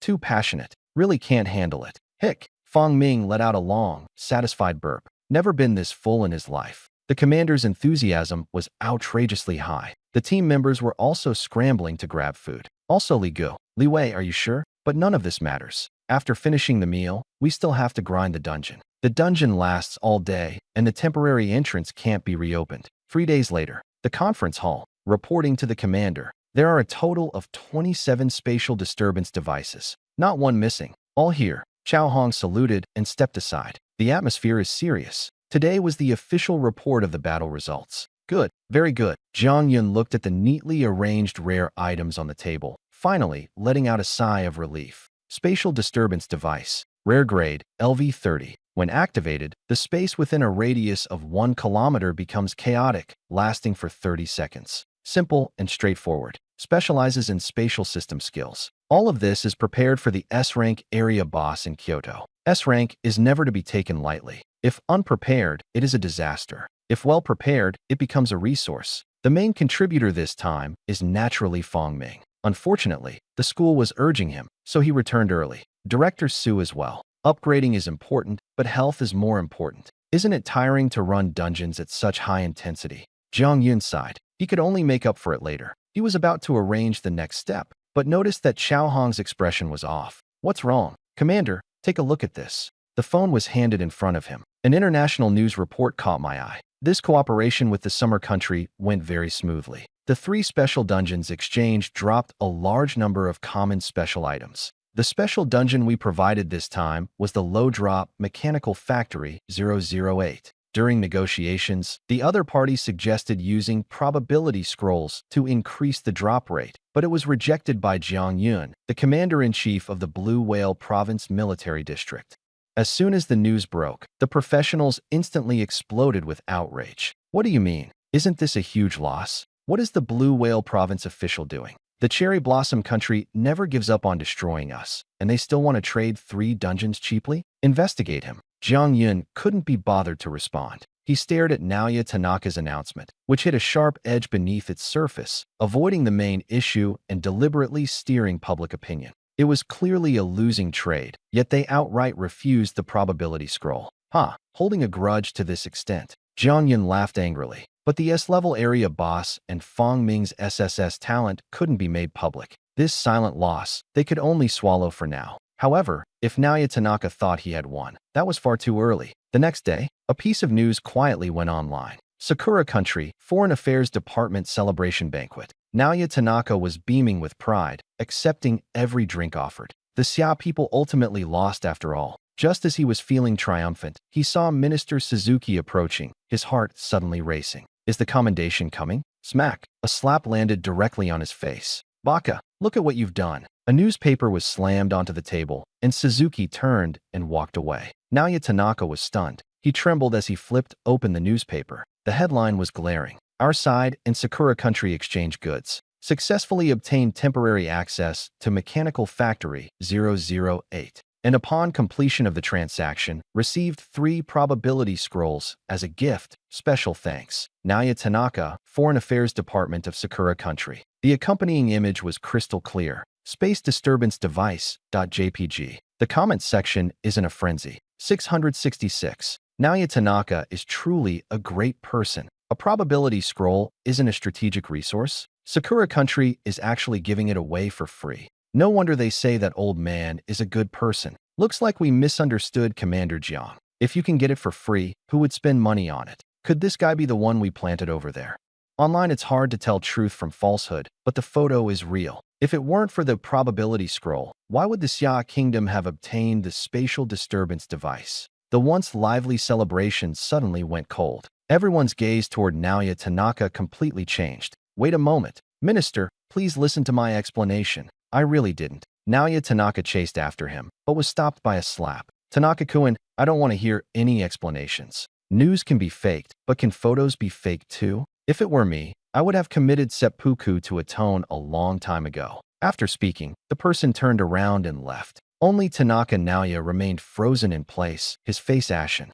On the other side, Blue Whale Provincial Military District. Chao Hong flattered Jiang Yun non-stop, calling him awesome again and again, which was headache-inducing. Jiang Yun, unable to tolerate it anymore, kicked him. Are you very idle? Aren't you supposed to be training? Not doing the dungeon? What are you hanging around for? Chao Hong shrank his neck and muttered softly. Brother Fong isn't here. We used to get some benefits from doing dungeons. Now there's nothing. Life is too hard to endure. Sigh. The first day missing Brother Fong. How many times have I told you? His most important task right now is to level up. That amount of materials from normal dungeons, what does it amount to? Comparable to world dungeons? Comparable to Destiny dungeons? Jiang Yin glared at him, short-sighted. Chao Hong understood the reasoning, but he was just sentimental. There was no other way. He could only rely on watching Naoya Tanaka's jokes to relieve his boredom. Commander, that guy was so arrogant before. Why has there been no activity recently? Has he really been withdrawn by his own people? Jiang Yun was also a bit hesitant. That shouldn't be the case. He originally just knocked casually, not expecting it to cause such a big fuss. But never mind. The most important thing right now is the S-level regional boss in Kyoto and Fong Ming's upgrade. The next National Destiny raid is coming soon. Xia Country decided to give up this round, putting all their effort into the upcoming world raid. First, accumulate strength. Then, fight fiercely again. By the way, Jiang Yun suddenly remembered. Has Fong Xiaoyou's side been affected? Chief Commander, rest assured. Absolutely no problem. The online turbulence won't affect Brother Fong's state. Jiang Yun nodded, very satisfied. What he cared about most was still Fong Ming's safety and psychological state. If it weren't for the school being more suitable for growth, he would have brought him into the military district long ago. Sigh, he didn't even know how the kid was doing now. Would he be bullied at school? Would he suffer injustice? Is Su Xingquan being too strict? It's normal for children to make mistakes. Always wearing a stern face is actually not right. Chao Hong, standing at the back, was puzzled. He constantly felt that the chief commander had changed somehow. If he spoke up now, he might get into trouble. Forget it, better keep a distance. Chao Hong silently stepped back. On the other side, Fong Ming was not wronged at all. Director Su personally saw him back to the dormitory, fussing over him all the way and worrying excessively. He himself was almost embarrassed. Director Su, really, it's fine. I'm doing well. Commander Jiang hasn't treated me unfairly. But you, have you been staying up late again? Why don't you go rest first? Seeing Director Su's exhausted face, Fong Ming was instead worried about him. The atmosphere at school had been tense lately, as if something big was about to happen. Director Su was so busy he barely had time to stand still. All right, as long as you're okay. If you're wronged in the military district, tell me immediately. I'll stand up for you. If it really comes to it, find the old principal. Even if it's Commander Jiang, I'll pull 2 of his whiskers. Chao Hong, you probably won't get that chance.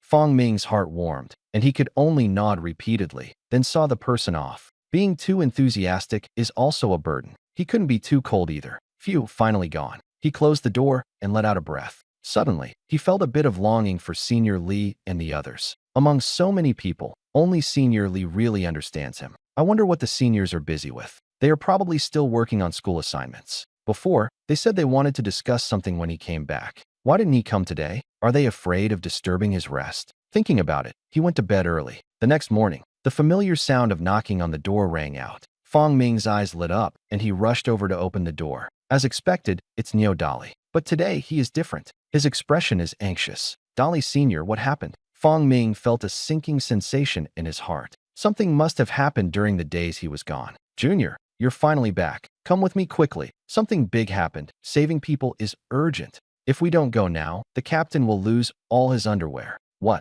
I only left for a few days. How did it get this bad? Fong Ming was confused and hadn't reacted yet when Neo Dali dragged him out. On the way, Neo Dali quickly explained the situation. The school's other ace team returned and openly challenged Li Xiaohui. Li Xiaohui couldn't stand it and challenged on the spot. Both sides agreed to challenge a special dungeon, the absurdist game. The dungeon's rules are simple yet brutal. Both sides sacrifice materials and equipment. The higher the value, the fiercer the monsters and bosses. After clearing, only one treasure chest is generated, with the probability of distribution based on contribution and sacrifice ratio. In the end, only one team can take the treasure chest. The winner takes all, and the loser suffers heavy losses. The problem is, this dungeon is extremely deceptive. Treasure chests rely entirely on probability. You lose 9 times out of 10, and even breaking even is difficult. Over time, it became a deadly gambling ground where students settled their grudges. And the Dawn Adventure team had already tried 9 times.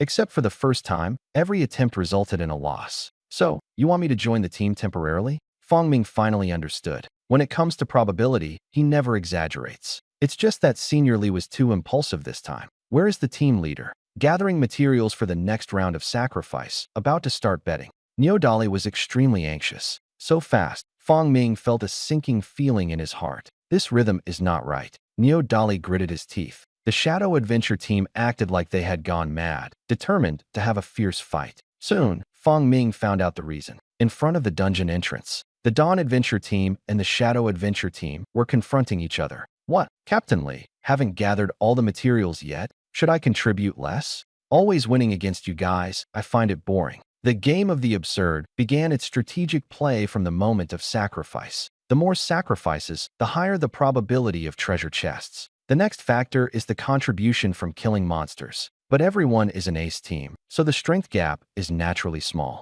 Once you fall behind at the start, it's almost impossible to turn the game around later. What's more troublesome is that Lin Xingyu somehow got a batch of special items that come with a monster gathering effect when entering the dungeon. All the monsters run towards their side, so Chinxi's contribution naturally doesn't increase. So he's not worried at all. TCH, he's just a rich second generation who has a bit of money, right? Milkmaid Qin Xiaojia curled her lips. If it weren't for him sacrificing double materials each time, how could they have lost so badly? To put it plainly, it's just relying on family backing. Lin Xingyu didn't feel embarrassed at all. Instead, he was proud. You're too naive. Times have long changed. Now it's a fight for resources, not a solo battle. If you have the ability, compete with your family too. He smiled in an annoying way. Qin Xiaojia was about to retort, but was stopped by Li Xiaowei. Forget it. What's the point in arguing with a bastard son like that? The real owner isn't here. Arguing with a dog is meaningless. These words hit like stepping on a landmine.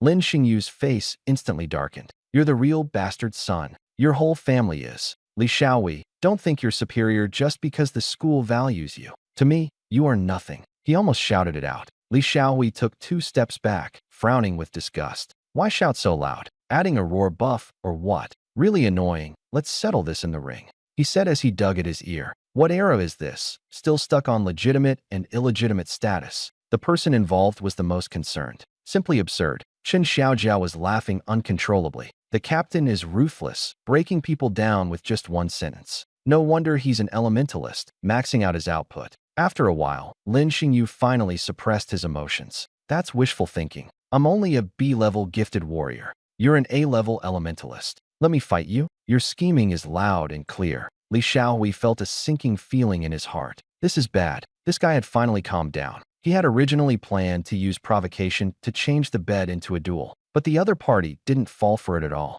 Haha, I know what you're thinking. You can't win the dungeon, so you're trying to change the rules. Do you take me for a fool? If you have the advantage and don't use it, you want me to accompany you to the battle platform? If you can't afford to lose, just admit defeat. Next time you see our Shadow Adventure group, just take a detour. Lin Xingyu slowly sharpened the dagger. His expression had long since returned to calm. With an 8-to-1 win rate, along with family support, how could he possibly lose in a probability dungeon like this? He immediately changed his tune. The previous part is voided. Only the last round matters. Add more conditions. The loser must take a detour from now on. Bastard. What a petty person. Qin Xiaojia and the others were burning with anger. Li Xiaowei remained silent, deep in thought. This is all of their materials. It would be fine if they just lost the materials. If the news of the Dawn Adventure team's crushing defeat gets out, that would be fatal. What? You don't dare? Lin Xingyu sneered. Just at that moment, Neo Dali arrived running wildly with a young boy. Who said we don't dare? The losers take a detour?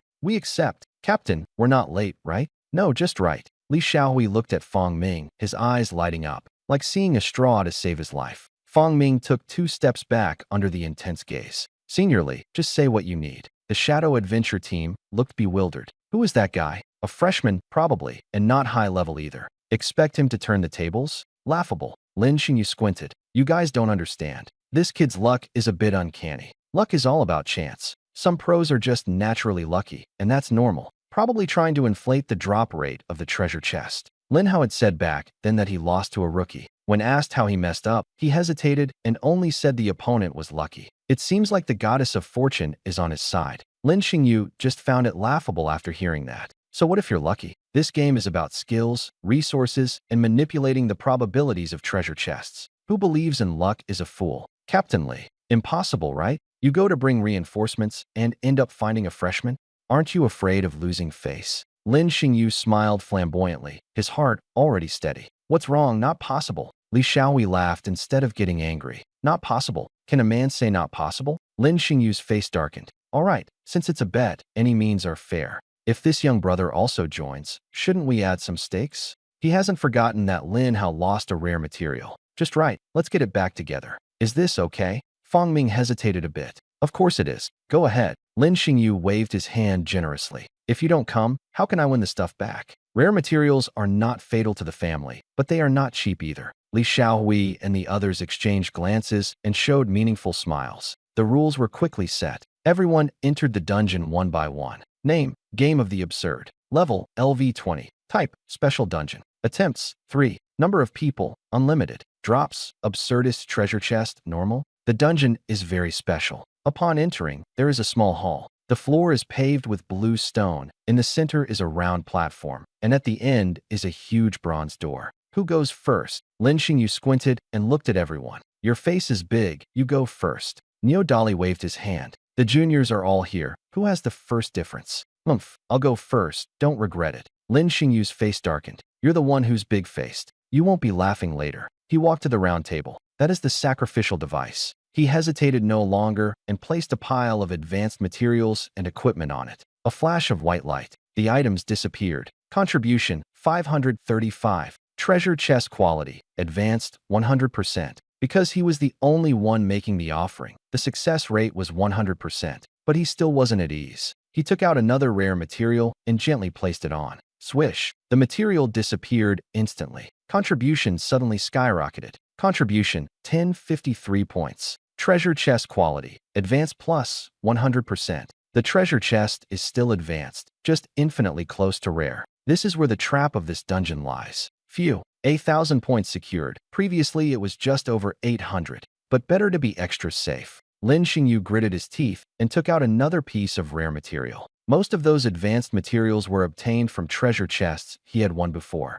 The best quality one so far was the rare piece just now. And now, this dark shine stone was saved up by himself. Dark attribute materials are suitable for forging daggers, which fit well with his system. But the thought of possibly losing to Li Xiaohui was unbearable. He could only continue to sacrifice. Swish! The contribution points soared directly to 1845. This one is of higher quality. The treasure chest has also become rare grade. Come on, it's your turn. Lin Xingyu looked provocatively at Fang Ming and the others. He had already bet his entire fortune. This round, he gambled. With this contribution score, there was at least an 80% chance of getting the treasure chest. Li Xiaohui and the others exchanged glances. Step forward and stake all the accumulated points. Among them, there was also a rare piece of equipment exchanged with contribution points, more precious than materials. In the end, the contribution score of the Dawn Adventure team was contribution points, 1156. Treasure chest quality, rare, 38.5%,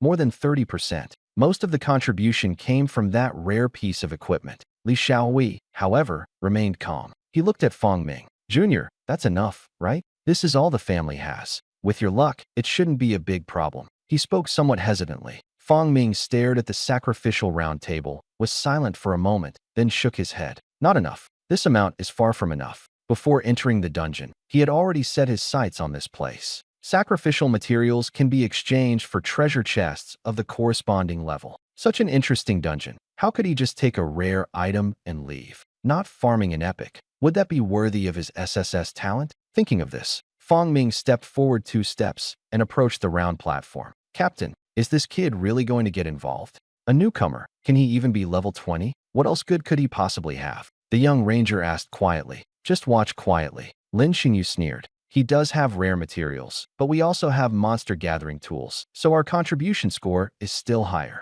Otherwise, things might really go south. He cursed silently. The white rhino horn Lin Hao sent out was still there. How could the newbie not have any? As expected, Fang Ming took a white rhinoceros horn out of his backpack and placed it directly on. Swish! Contribution points surged to 1,763. Fang Ming was a bit surprised. This material was of high quality. The two teams' contribution points instantly evened out, with the Shadow Adventure team still holding a slight advantage. The treasure chest, however, showed no change. Fang Ming furrowed his brows. The ranger apprentice looked a bit anxious. Captain, could something be wrong? Lin Xingyu remained calm as ever. Don't rush. The advantage is mine. He's a newcomer, even if there's still. The sentence was left unfinished. Fang Ming pulled out another purple item, a halo spinning around it. Damn it! The members of the Shadow Adventure group felt a sudden tension in their hearts. Before they could react, Li Xiaohui and the others stopped Fang Ming first. Brother Fang, that's enough. 1,700 points is already very stable. Don't crash it anymore. Neo Dali's eyes went wide. That was clearly a Bauhinia gem. Fang Ming smiled. Don't worry, senior. It's not those two. It's another one. The entire venue fell silent. Another one? So there is a third one. Everyone sucked in a cold breath simultaneously. This is not a newcomer at all. This is like treating rare materials as if they were common cabbage. With competitors watching right across, how could he be so hopeless? After the dungeon ends, I'll ask the junior if he needs someone to warm the bed. Neo Dali clenched his fist secretly. However, Fang Ming oddly shivered and quickly moved away from him. He returned to the sacrificial altar. Swish. Contribution points. 2,758. Treasure chest quality. Rare plus. 59.9%. Nearly 60%. The pressure immediately shifted to the Shadow Adventure team. Captain, what should we do? Where did he get so many rare materials? Are you crazy? The situation reversed, and they panicked. Don't panic. It's only 60%. The advantage is still on my side. Lin Xingyu forcibly calmed himself. This kid was very sneaky. He only brought out high-quality rare materials. He admitted he had misjudged. He didn't expect Li Xiaohui to really bring in a tough opponent. No wonder people with low levels were also recruited into the team. On the other side, Fang Ming stared at Rare Plus, frowning. Just an extra plus sign? Does it mean you need epic materials to get an epic chest? Should I throw in some more? He was about to make a move. Wait. Lin Xingyu stepped forward. I still have some stuff here. Mind if I cut in line? Fang Ming immediately stepped aside. Senior, please. He was eager for the other party to throw down more, to push the quality up. Lin Xingyu gritted his teeth and took out another piece of rare material. This was the last trump card, still temporarily kept with him by the family. He couldn't care about so many things now. The sacrifice was complete. Contribution value rose another notch. Although it didn't catch up, the gap was already small. The Shadow Adventure team finally breathed a sigh of relief. But as soon as Lin Xingyu left, Fang Ming came up again. No way. They all swallowed hard in unison. Everyone knew what he was about to do. Li Xiaohui and the others' hearts also raced. The junior's foundation is too deep. They suspected he could pull out more things. The next second, a staff fell onto the round platform. Lava staff, a rare piece of equipment dropped by the hidden boss. Hiss! Li Xiaohui gasped in shock. Director Su only let you use it first. Did you really treat it as a consumable? Level 20 rare staff. Many top-tier teams are just at this level. Damn it, are you guys cheating? A newbie under level 20 actually has a level 20 rare staff. The Shadow Adventure team finally couldn't sit still. Rare equipment is even more valuable than rare materials. A newbie simply couldn't have it. They must have taken another path in advance. No sooner had these words been spoken than Neo Dali shot back at them. Hey, does your Shadow Adventure team still have any shame? Who just said that relying on outside help counts as skill? Why is it cheating when my brother does it? When you rely on your clan, why don't you say a word? The Shadow Adventure team went silent instantly. Neo Dali felt only one word: awesome. At this moment, the Captain Lin Xingyu raised his hand to stop everyone. It's all right. Even sacrificing the staff only yields a contribution value of just over 60%. I don't believe you can still produce rare equipment. If you really have it, we admit defeat. Of course, there was nothing. Fang Ming shook his head. It's not that they can't produce it, it's just not worth it. Sacrificing one more time won't make the treasure chest epic. It will only add a plus. Treasure chest quality. Rare plus plus. 66%. Got it. Then let's settle this for real. The palace gates slowly opened, and the second phase of the dungeon began. Lin Xingyu secretly clenched his fist. You forced me into this. I was originally saving the crowd control items, but using them now doesn't matter. 2 rare treasure chests marked with plus. The contents must be good. They will all be ours later. Let's see how you laugh then. The dungeon continued to advance, and everyone entered the next room. But strangely,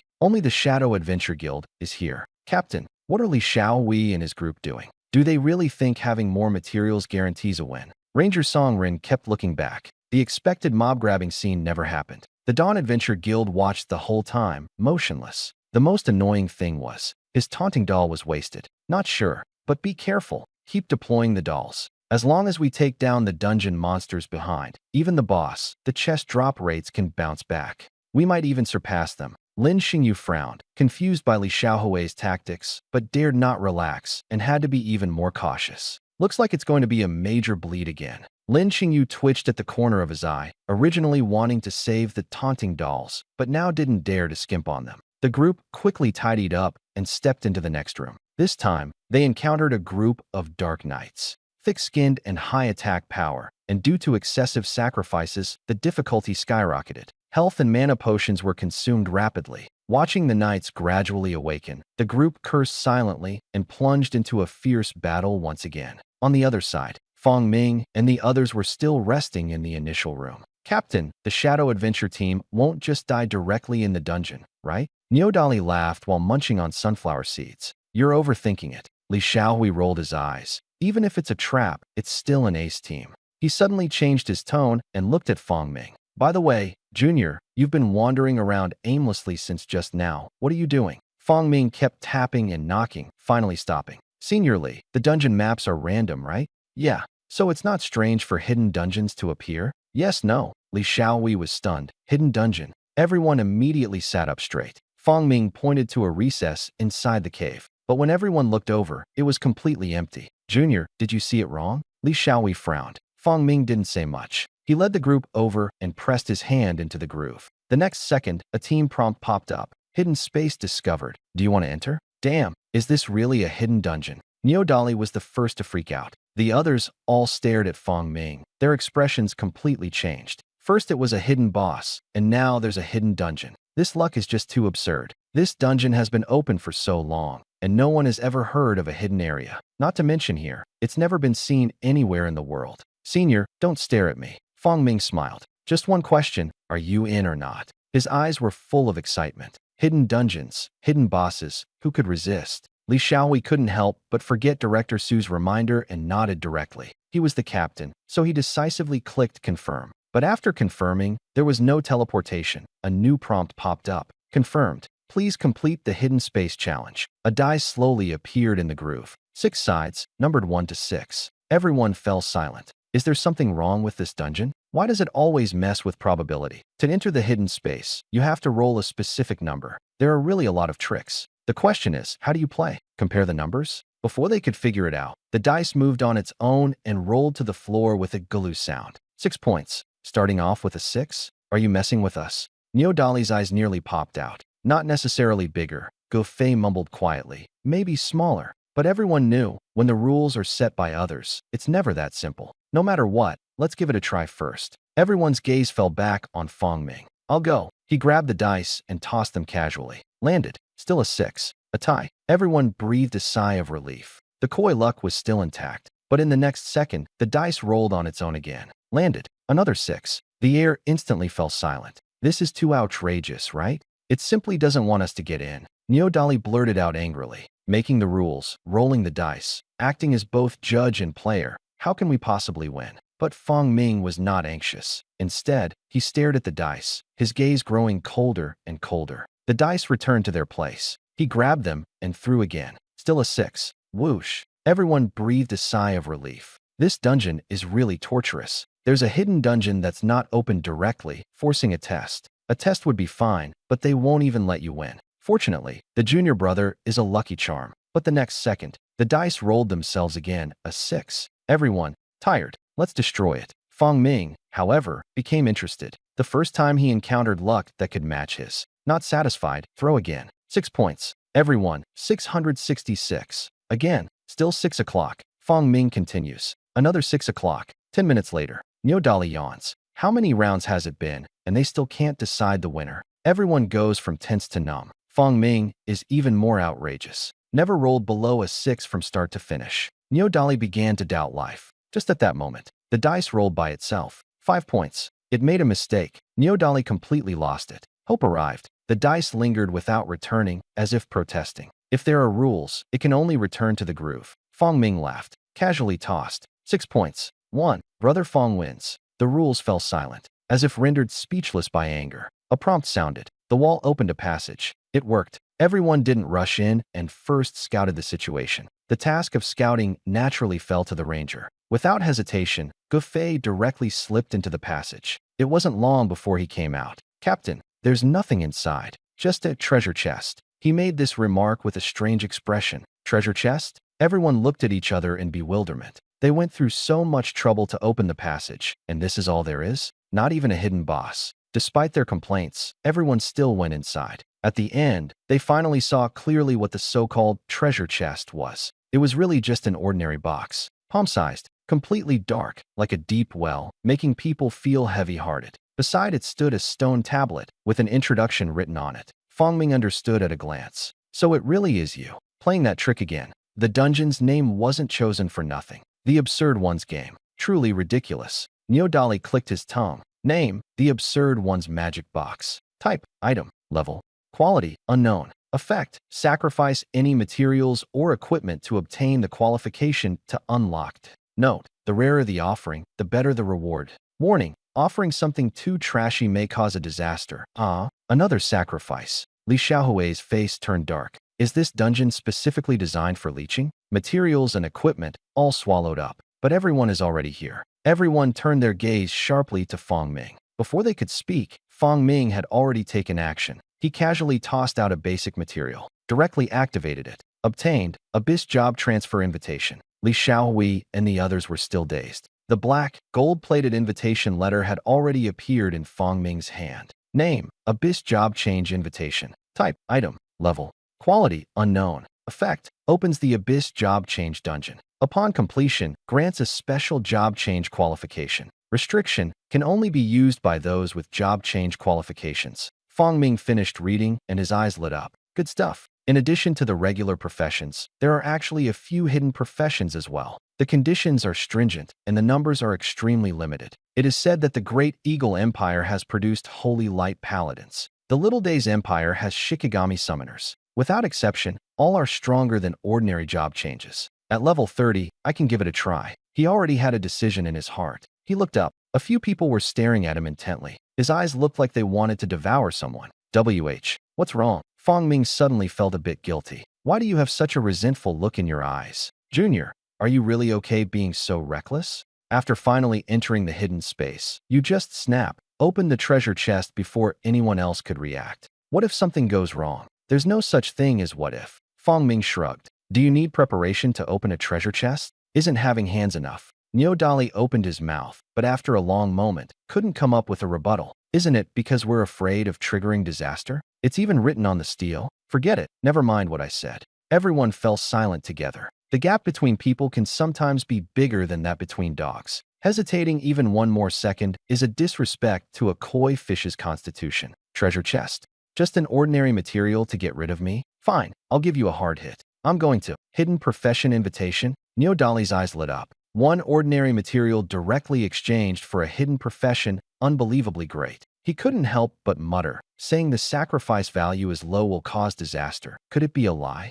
The next second, swish, everyone was forcibly teleported back to the dungeon room, and the hidden passage disappeared. The air fell into an eerie silence. Why do I feel the hidden space is getting angry? Tang Xiaoyan hesitated. Gofei nodded. I feel the same. Neodali rolled his eyes. Petty, it's just a job transfer invitation. He suddenly remembered the main matter. How far has the Shadow Adventure team gotten? They haven't met the boss yet, right? Li Xiaohui analyzed. Even if they fought it, it's not over yet. Otherwise, we would have some indication. Neodali was even more annoyed. So slow. Meanwhile, if the Shadow Adventure team knew what they were thinking, they'd probably spit blood on the spot. I'm busting my ass grinding this dungeon, and you're hiding away on the side, complaining that we're slow? Is this something a person would do? Healer, heal quickly. The boss is about to use the ultimate. Just as the words fell, with a bang, Lin Xingyu was knocked back on the spot. The dungeon boss is a dark centaur wielding a long spear. Its ultimate is a lock-on skill, impossible to dodge. You can only take it head-on. He is the tankiest warrior on the team and can only take the front line. Otherwise, if pushed back into the rear line and the output gets disrupted, this game is basically over. Losing is minor. If the Dawn Adventure Guild sees this, it would be completely embarrassing. Fortunately, this boss is tough-skinned but has simple moves. With someone holding it down, it can be worn out and killed. 10 minutes later, with a thunderous sound, the boss fell to the ground. Lin Xingyu let out a breath. The dungeon monsters are basically all cleared by us. The boss was also taken down by us. Quick, look at the drop rate on the treasure chest. Everyone immediately checked. Treasure chest quality, rare plus plus, 70.38%. 70%. Captain, we've surpassed Morning Light. This run is secured. Lin Xingyu nodded. The hard work was not in vain. If they knew that farming monsters adds so much contribution, he would be terribly regretful. Do they really think donating a few more materials guarantees a win? Now they have less than 30% left. How can they turn the game around? This dungeon is special. Monsters and bosses don't drop anything. Both teams must be present for the ownership of the treasure chest to be determined. But Fong Ming and the others still hadn't arrived. Lin Xingyu's expression grew increasingly dark. Where are the people? What is Chintzy doing? Is this supposed to be a picnic? If you don't want to come, just give up directly. Everyone joined in the scolding. At this moment, give up? What? Neo Dali strolled in leisurely. Seeing how miserable the shadow members were, he laughed outright. Yo, quite a fight, huh? The shadow members were furious. Don't you have any idea if you're really fighting or not? Cut the nonsense. Hurry up and open the treasure chest. Don't cry later. Lin Xingyu held back his anger. The treasure chest is the key. In the end, Neo Dali said one sentence. Why the rush? Rushing to reincarnate. Are you in a hurry to give us the treasure chest? Neo Dali rolled his eyes. Lin Xingyu completely lost it. Damn, are you guys opening it or not? If you don't open it, you admit defeat. After saying this, he directly clicked to claim the treasure chest. Now, they just had to wait for the Dawn Adventure team to confirm. Of course, the other side could also give up. But obviously, that was impossible. Open it. Who said we wouldn't? Neo Dali grinned mischievously, looking at their captain, Li Xiaohui. Li Xiaohui casually clicked confirm. Ding. Determining the ownership of the treasure chest. After a while, a flash of white light appeared before the dungeon entrance, and everyone was teleported out. Thanks a lot. You guys are pretty nice. Grinding through the dungeon and even giving us the treasure chest. But don't forget the bet. Next time you see our Dawn Adventurer Guild, steer clear. Neo Dali grinned widely, showing no sympathy at all. If it weren't for the junior's timely arrival, he would have been the one ridiculed. He glanced at Lin Xingyu and the others who looked dazed, then turned and left with Fong Ming. Only the members of the Shadow Adventure team remained stunned on the spot. No, why should we? There's a 70% chance of losing? Lin Xingyu murmured to himself, his eyes vacant. He couldn't figure it out. They contributed the most materials, and the dungeons were their main focus. So why did the treasure chest go to someone else? The sky grew darker. They were still standing at the entrance of the instance, unwilling to leave. For a long time, Captain, Ranger Song Ren hesitated to speak. Speak. Lin Xingyu's gaze was vacant. I think they cheated. Otherwise, there's no way we lost. Song Ren gritted his teeth. Yes, it must be. At last, there was a flicker in Lin Xingyu's eyes. Song Ren immediately chimed in. The problem definitely lies with that newcomer. It was all normal before, but ever since he showed up, something feels off. Maybe the school gave him some special gadget. The more Lin Xingyu thought about it, the more it made sense. So what should we do? Song Ren lowered his voice. Director Su isn't at school these days. Should we? No. Lin Xingyu immediately interrupted. He wanted to take revenge, but he wasn't crazy yet. Others didn't know the newcomer's background, but he did. If things really blew up, the one who would be unlucky was him. Captain, I didn't mean it like that. I mean, can we leak some information out? Is the school being biased, deliberately suppressing our Shadow Adventure group with a newcomer? The phrase deliberately suppress made Lin Xingyu frown. He thought about it seriously and found it quite plausible. If he didn't know anything, feeling unbalanced would be very normal, and even if the director knew, there wouldn't be any faults to pick. But still, using a newcomer as a scapegoat, is that really necessary? Captain, think again. We've been grinding this dungeon to death for so long and ended up with nothing. Song Ren continued to pour fuel on the fire. Lin Xingyu was stunned for a moment, then immediately caught on. Exactly. Who the hell can tolerate this? In the night, his gaze toward the distance slowly grew filled with resentment.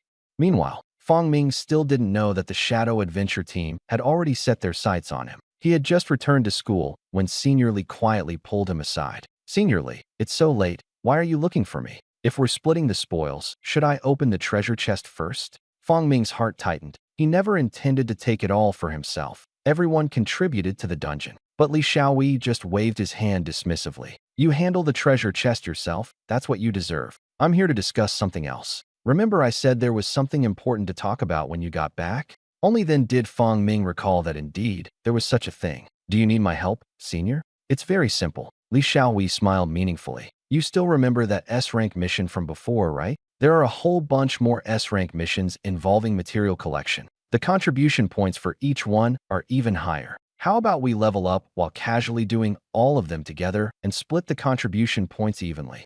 At this, his eyes lit up. With Fong Ming, this lucky charm, these missions are practically a walk in the park. Understood. Fong Ming nodded, deeply tempted. Leveling up, earning contribution points, and helping the school ease its burden. There's absolutely no reason to refuse. Moreover, the senior even gave up the treasure chest. This favor had to be returned. So, the two made a decision on the spot. Starting tomorrow, while leveling up and running dungeons, they would clear all the school's S-level collection tasks. Of course, before taking action, nothing that needed to be prepared would be missing. Li Xiaohui went to the school task hall to select suitable tasks. As for Fong Ming, everyone only gave him one request: rest well. Fong Ming originally wanted to join the fun, but was dismissed with one sentence and could only slink back to his own detached dormitory. But let him rest? Impossible. He still had a rare-grade treasure chest unopened. Name: the absurdist treasure chest. Quality: rare ++. Effect: randomly obtain an item based on the value of the sacrificial offering. Different from the previous magic box. This time, the quality is clearly stated as rare, and there are even 2 plus signs. Most importantly, there are no misleading notes like may cause disasters. What do the 2 plus signs mean? Above rare, below epic. Is it possible to get an epic directly? Logically, it's not very realistic. Commander Jiang said that epic gear usually drops only from world dungeons or regional bosses. Even for regional bosses, insufficient rating might mean no drop. He only sacrificed some rare materials. It shouldn't be this outrageous, right? Thinking this, Fong Ming casually opened the treasure chest. Opening absurdist treasure chest, rare ++. Obtained minstrel staff, epic. The air was silent for a second. Fong Ming's mouth opened slightly. Really released? Epic level. Name: Bard staff. Quality: epic. Level: LV 30. Magic attack: 300. Attribute: intelligence +28. Effect: casting time reduced by 20%. Applicable classes: warlock, elementalist, summoner. 300 magic attack, 28 intelligence. Just the bonus from this one staff already completely outclasses his current level 10 set. Even among equipment of the same level, it's top tier, and he can fully use it. As long as it's a deity for prayer, the corresponding equipment can be worn. Awesome. Fong Ming couldn't help but smile. That absurd player's game, dungeon, is really outrageous. First, they send a job transfer invitation, and now they're directly giving him a level 30 epic weapon. This was a total jackpot. Although the sacrifice requires many rare materials, if others find out that rare chests can drop epic gear, they'll probably go crazy.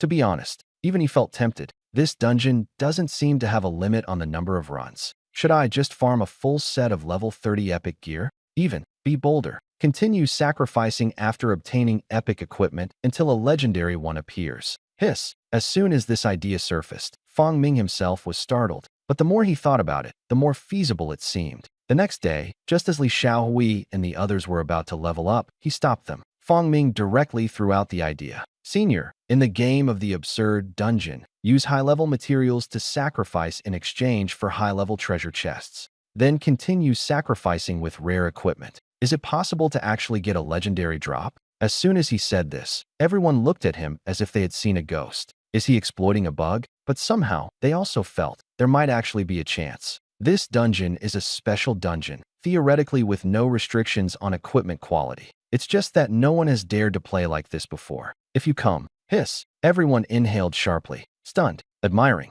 heart fluttering. A few people made an immediate decision to run the dungeon again. Leveling up? Put that aside for now. That's legendary equipment. The group had just entered the dungeon, hadn't had time to sacrifice yet. Ding. Violation detected. Forcibly kicked out of the dungeon. A flash of white light, and everyone was thrown outside the dungeon. Everyone was dumbfounded. After a while, damn, even Li Xiaohui couldn't help but curse. Getting banned just for farming an epic? Can the dungeon change the rules by itself? Losing to a junior and getting upset? Everyone was cursing. Legendary equipment, completely ruined. Forget it, just level up honestly. Fong Ming shrugged. He was just trying it out anyway. It's just that this dungeon was stingily designed to an absurd degree. Before leaving, he glanced back at the entrance, rolled his eyes. Low damage, highly insulting. This dungeon drops a lost orb, a material needed for an A-rank quest. Difficulty is moderate. You can level up and also complete quests along the way. Want to try it out first? Li Xiaohui briefly explained the organized quest. Fong Ming glanced over the information. Sigma, a degree to degree, Komoji, Into. Senior, did you clear out the entire task hall? S level, A level, B level, not even leaving any C level tasks. What's the matter, Junior? Too difficult? How about changing to another one? Starting from C level? Li Xiaohui turned back to ask. It's nothing. Just follow the senior's arrangements. Fong Ming paused for a moment. It's just, we took all the tasks. What about the others? The director wouldn't mind, would he? In his view, most tasks were for professionals to practice and earn contribution points. By clearing them all out like this, it's like cutting off others' opportunities. Hiss, won't we get blocked next time we go out? Will we be called to the director's office again? Li Xiaohui, however, looked calm and composed. Rest assured, we only take on tasks around level 20. At this level range, the Dawn Adventure Group is invincible. Fong Ming was stunned, so it wasn't that they had given a warning. They were simply so confident they weren't afraid of anyone causing trouble. Sigma, degree. He suddenly felt a bit regretful about boarding the ship. Is it still not too late to jump now? Probably, no longer possible. Entered Bubblefish's cave, strategy begins. At the same time, the Xia Kingdom, Jingda, Su Xingqiuan's eyelid twitched inexplicably. What's been going on lately? It just feels off. In the reception room, Yan Guiyuan, director of admissions at Kyoto University, sat opposite. Old Su, you're from the class 40-something. You still believe in this kind of thing? Don't you find it embarrassing? Su Xingqiuan's face flushed red, almost boiling over. But suddenly, he thought of something. His expression steadied, and he slowly took a sip of tea. Old Yin, I advise you to say that again. Otherwise, you'll regret it. Oh, threatening me. Yin Guiyuan also took a sip of tea, glancing at him sideways. Don't you know whose territory this is? I'm not threatening. It's just that this time, I brought something. Su Xingqiuan said slowly. Yin Guiyuan almost burst out laughing. Interesting. Coming all the way to Peking University and still daring to keep us in suspense. But am I the kind of person who can be threatened? No, I am. The next second, Su Xingqiuan pulled out a bright red object, and Yin Guiyuan almost sprayed his tea out. Eye of Stone, Fire Attribute. 100% fire immunity, lasts for 30 seconds. Yin Guiyuan's eyes lit up instantly. This thing is exactly the key to Gengme, the S-level area boss. While he was still painstakingly gathering materials, Lao Su directly pulled out a finished product. After calming down, he felt a bit annoyed. Lao Su, this is no fun. I admit it's useful, but it's just one. Not enough to threaten me, right? Just as the words fell. By the way, I still have 9 more. Uffed. Yin Guiyuan spat water directly. Say that again. 10. Old Yin, you are a director after all. Can you be a bit more steady? Yin Guiyuan fell silent. Fine, I'm not steady. Now I'm begging you. 10 means 5 minutes. 5 minutes can decide the life or death of a boss battle. He took a deep breath. Speak. What are the conditions? It's very simple. Su Xingqiuan smiled warmly and spoke. Do you still remember that SSS-level student who entered our Zhongda before? Yin Guiyuan's face immediately darkened, touching the sore spot intentionally. What? Your Zhongda can't meet the conditions and want to pass it on to our Jingda?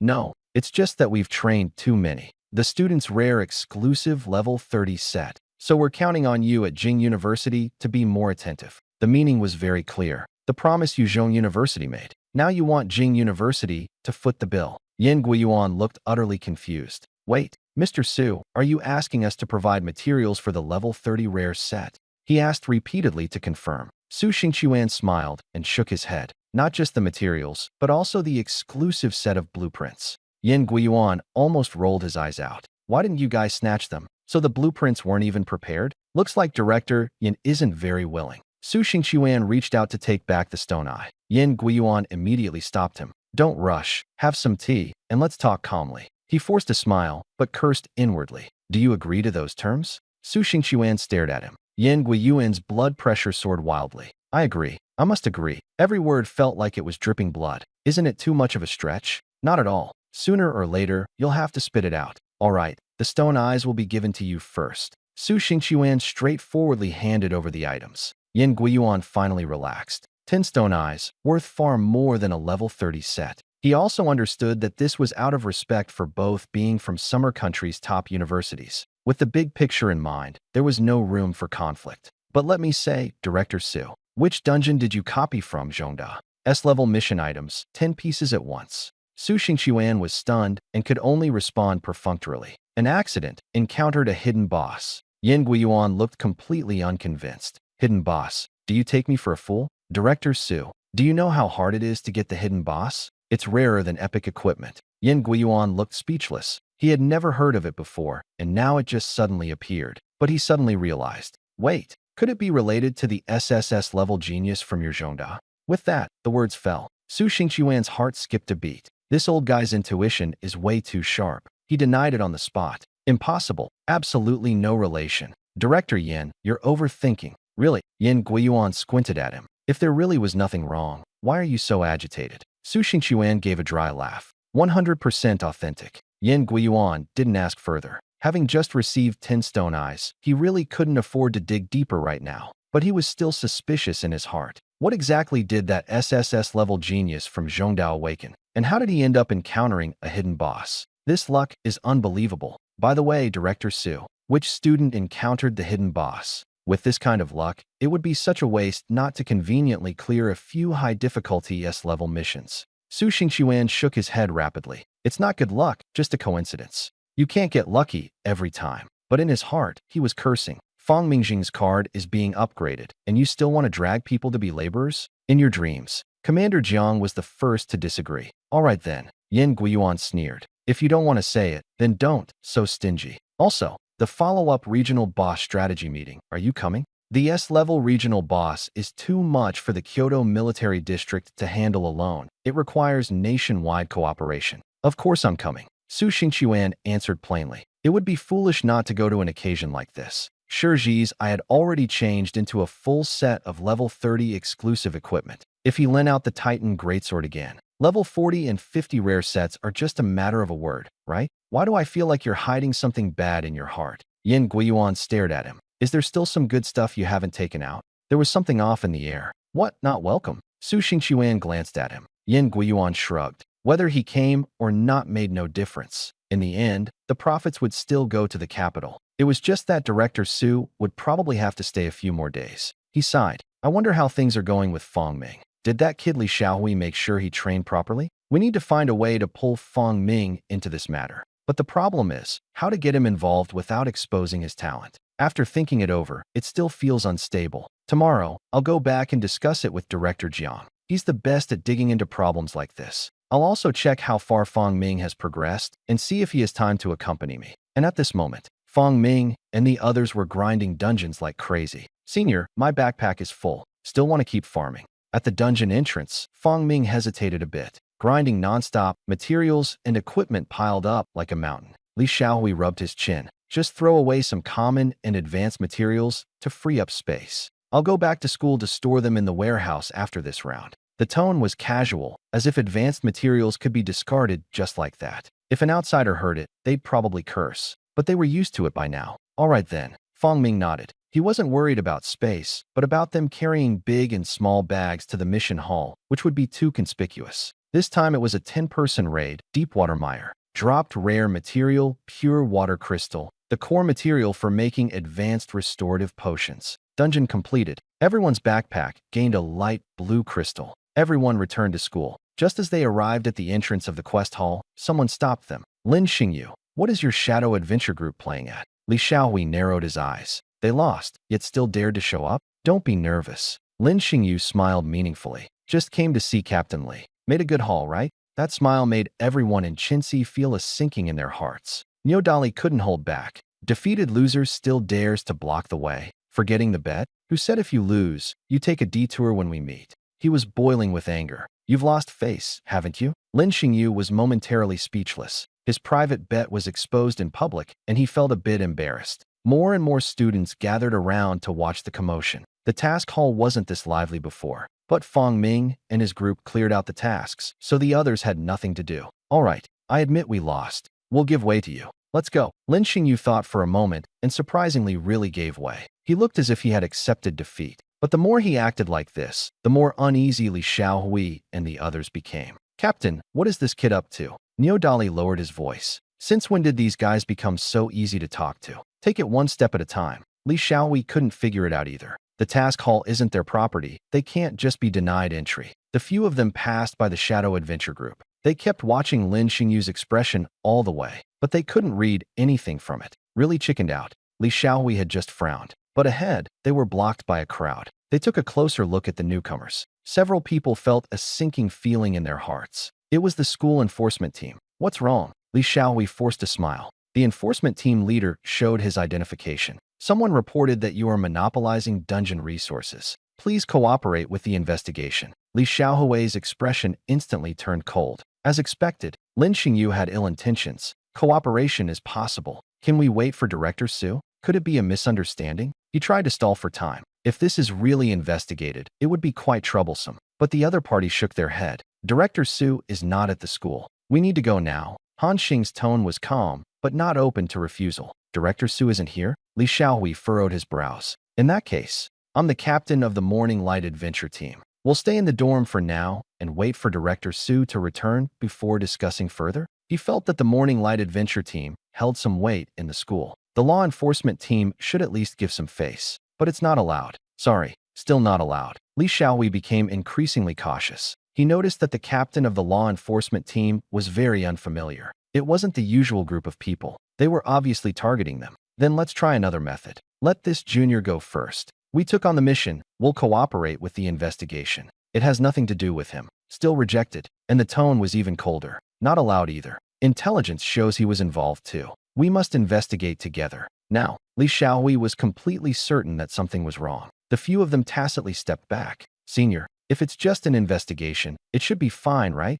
We haven't done anything guilty. Fong Ming asked quietly. Niu Dali gave a bitter smile and whispered in his ear. It's not that simple. If it were a proper investigation, they would have released them long ago. Most of the reports come from the Shadow Adventure Group. Do you think they would just let it go? Fong Ming suddenly understood, but he was still confused. Then can't we just leave directly? No. The law enforcement team operates independently and has enforcement authority. Forcing it through will only make things worse. What should we do then? Fong Ming encountered this situation for the first time. The safest way, let the director come and rescue them. But Director Su just happens to be unavailable. Niu Dali looked full of resentment. At a critical moment, there was no sign of anyone. Is there no other way? Fong Ming frowned. There is. Niu Dali thought for a moment. Find the military district. He knew that Fong Ming had helped the military district before, so logically, for such a small matter, they should give some face. But when Fong Ming heard the words military district, he raised an eyebrow and understood in his heart.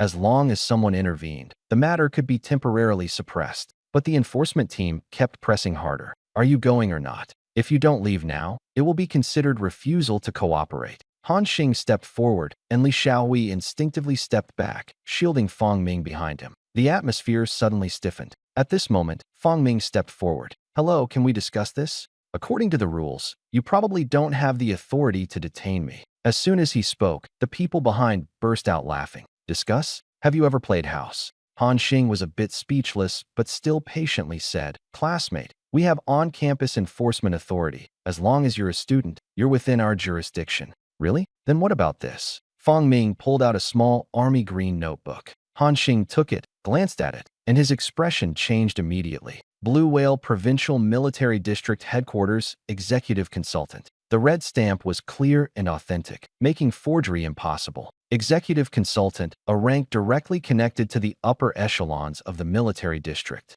If we really want to discuss it, he is the superior of his superior. Cold sweat broke out instantly. Han Xing snapped to attention with a salute. Sorry, we offended you. We have no authority to investigate you. After saying that, he kicked one of his subordinates and then led the team away in embarrassment. Walking quickly, afraid of causing more trouble, Fong Ming looked down at the ID in his hand, somewhat dazed. So this thing really works like this? He thought it was just a title. Behind him, Li Xiaohui and a few others stared at him as if he were a monster. When Fong Ming turned around, they all stepped back in unison. Provincial Military District Executive Consultant. Too scary. Senior, stop acting. Fong Ming looked blank. I can understand you stepping back 2 steps, but covering your mouths. Is that for real? Especially Senior Niu Dali. Probably feeling that his reaction was too exaggerated, he was the first to come back to his senses and directly snatched the small notebook from Fong Ming's hand, flipping through it back and forth. TSK, a consultant for the Provincial Military District? Really? He read while sighing, even opening his mouth as if to bite it to test if it was genuine. Li Xiaohui was quick-eyed and fast-handed, snatching it away. Are you crazy? Do you think this is some kind of side material? Biting it to check authenticity. He was sweating from his forehead. Can this thing be forged? If you really bite it, tomorrow you'll have to go to the military district for tea. Junior, don't take it the wrong way, but you better keep this safe. Saying that, he quickly shoved it back into Fong Ming's hand like a hot potato. Fong Ming shrugged and casually stuffed it into his pocket. Li Xiaohui looked even more anxious. You really should take it seriously. Losing it would be a big problem. But Fong Ming didn't care. It should be fine, right? If I lose it, I can just say so and get another one. The chief commander told him to use it as he pleased, so he didn't think he would be lied to. Li Xiaohui and the others were stunned. Can they still replenish it? This method is so wild. After thinking for a moment, they suddenly understood. It's probably the temporary pass they gave last time when we went to the military district. Right, it must be temporary, so it didn't matter if it was lost. With this in mind, everyone breathed a sigh of relief. Truly mixing with a big shot of this level would be too stressful. But even a temporary pass would be enviable for them. Brother Fong, did you save the world in your past life? How else would you get something like this? It might not be useful elsewhere, but when others see it, they'll at least give some face. Neo Dali was still sighing in admiration. Fong Ming scratched his head. The seniors obviously misunderstood, but he was too lazy to explain. He rarely used this little book. It was almost like a pass. More than that, he was more concerned about something else. Senior, do you think the Shadow Adventure Group will just let it go? He furrowed his brows. It was clearly the other party who provoked first, and now they're resorting to underhanded tricks after losing.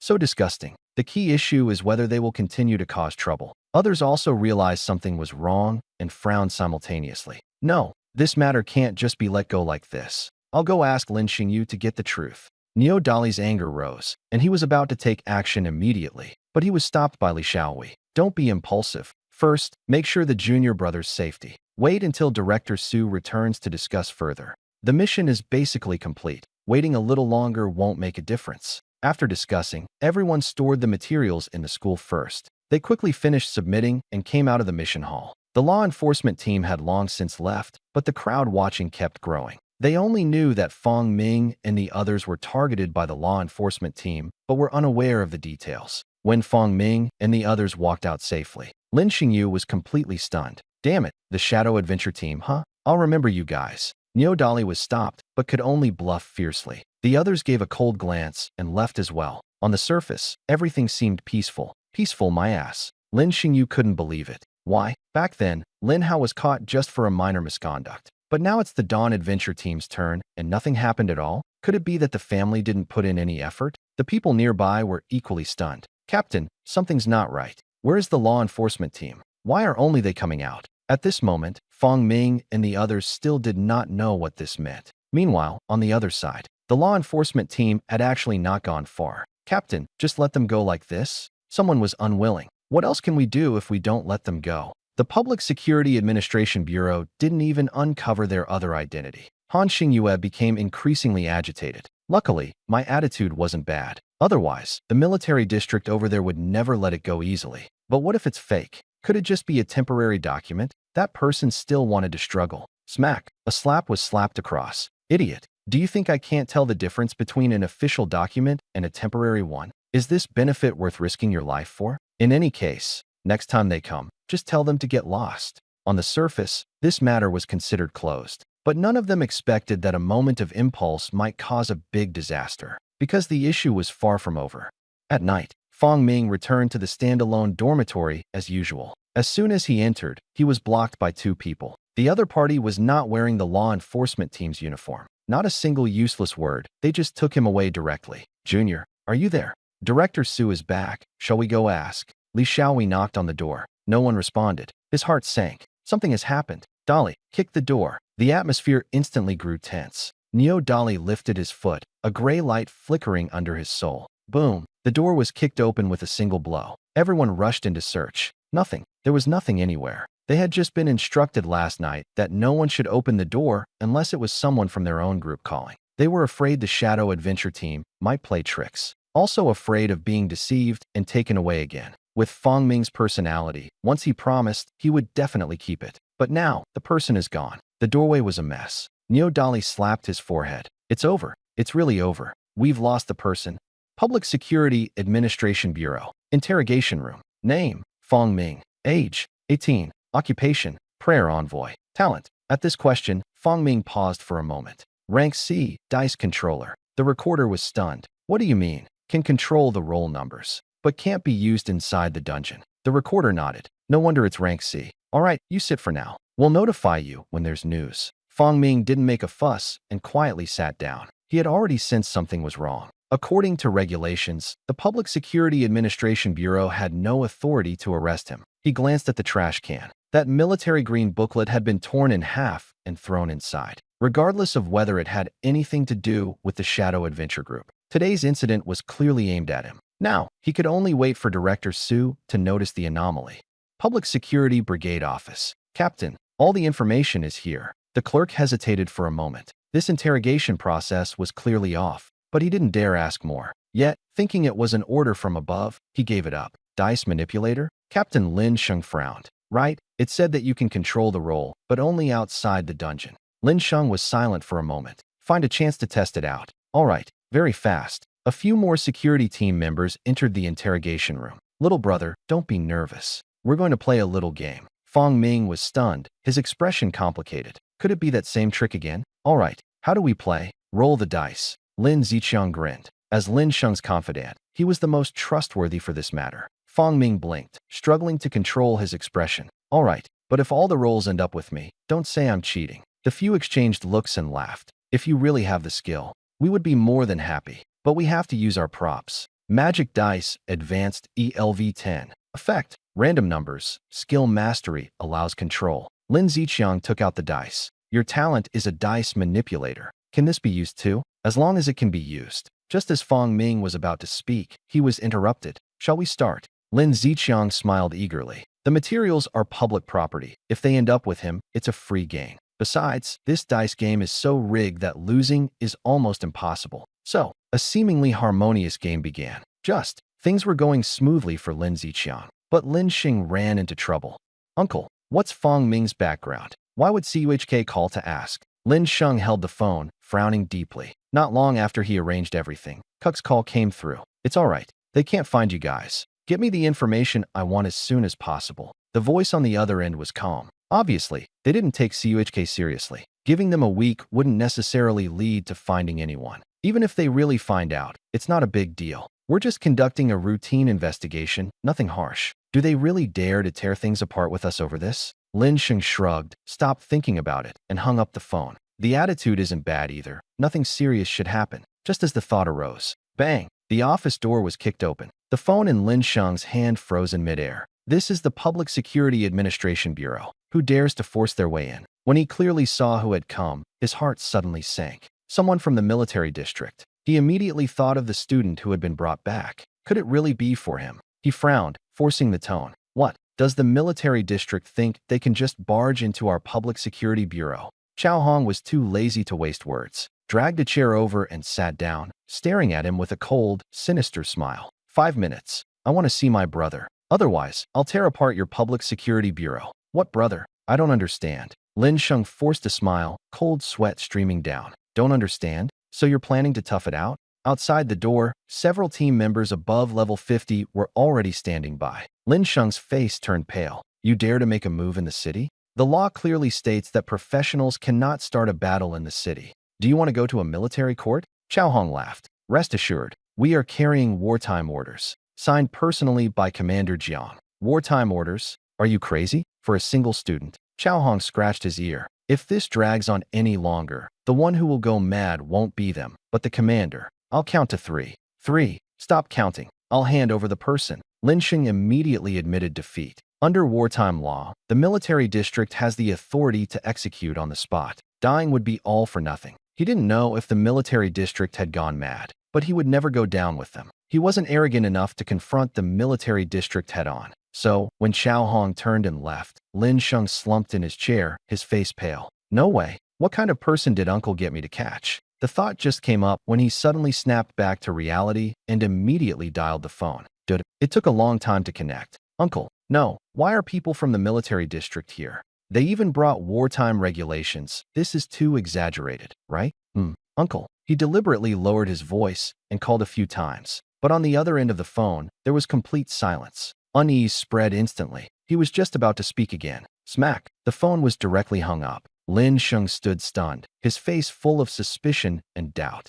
Meanwhile, Public Security Administration Bureau headquarters. Director Lin Xianmin put down the phone, his expression complicated. Commander Jiang, this should satisfy you now, right? At this moment, his office was also forcibly broken into. Leading the team was Jiang Yun from the Blue Whale Provincial Military District. Not enough. Jiang Yun spoke calmly, shaking his head lightly. Lin Xianmin furrowed his brows. Jiang Yun, don't go too far. Even if you have wartime regulations, you have no right to barge into my office. In terms of rank, you are not higher than me, nor do you have the right to interrogate me. I have already been very lenient with you." Jiang Yun nodded, his tone still calm. "There's truth in what you say, but you all are equally unqualified to interrogate CUHK students. Student conflicts are handled by the school's law enforcement team. Disputes over instances belong to the Instance Resource Management Association. When exactly did it become your security bureau's business to intervene?" Each sentence struck right to the point. Lin Xianmin was so stifled he couldn't reply. "All right,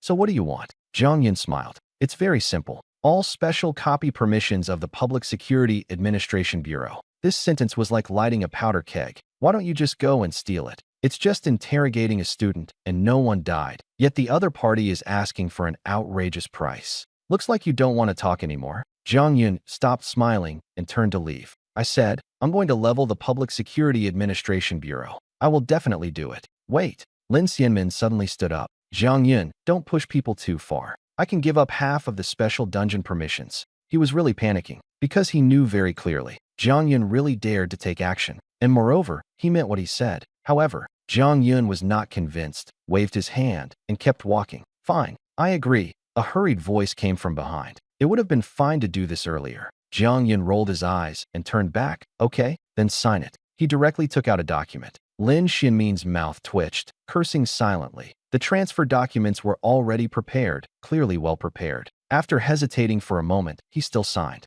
Now that he was in the wrong, he just wanted to get this madman away first. Before long, Zhang Yun left with the military district personnel. Lin Xianmin slumped in his chair, his face darkening. "It's just a copy permission, given or not. It's given. I didn't expect that student to be so important in the provincial military district. I hope Zhang Yun is just here to seek justice and hasn't discovered that matter. He had ulterior motives when he arrested that Central University student, but he didn't expect to stir up a hornet's nest." Just as he was thinking this, his expression suddenly turned fierce. "Zhang Yun, do you really think I'm easy to bully? What you've swallowed, I'll make sure you spit out one day." The next second, knock, knock, knock. There was a knock on the door. Lin Xianmin was stunned, looked up, and his heart suddenly sank. "Lin Xianmin, you are suspected of violating major regulations of the Xia state. You are hereby arrested for treason. This is the evidence." The man in the suit looked indifferent as he threw down a stack of documents, clearly recording his secret dealings with Sakura country.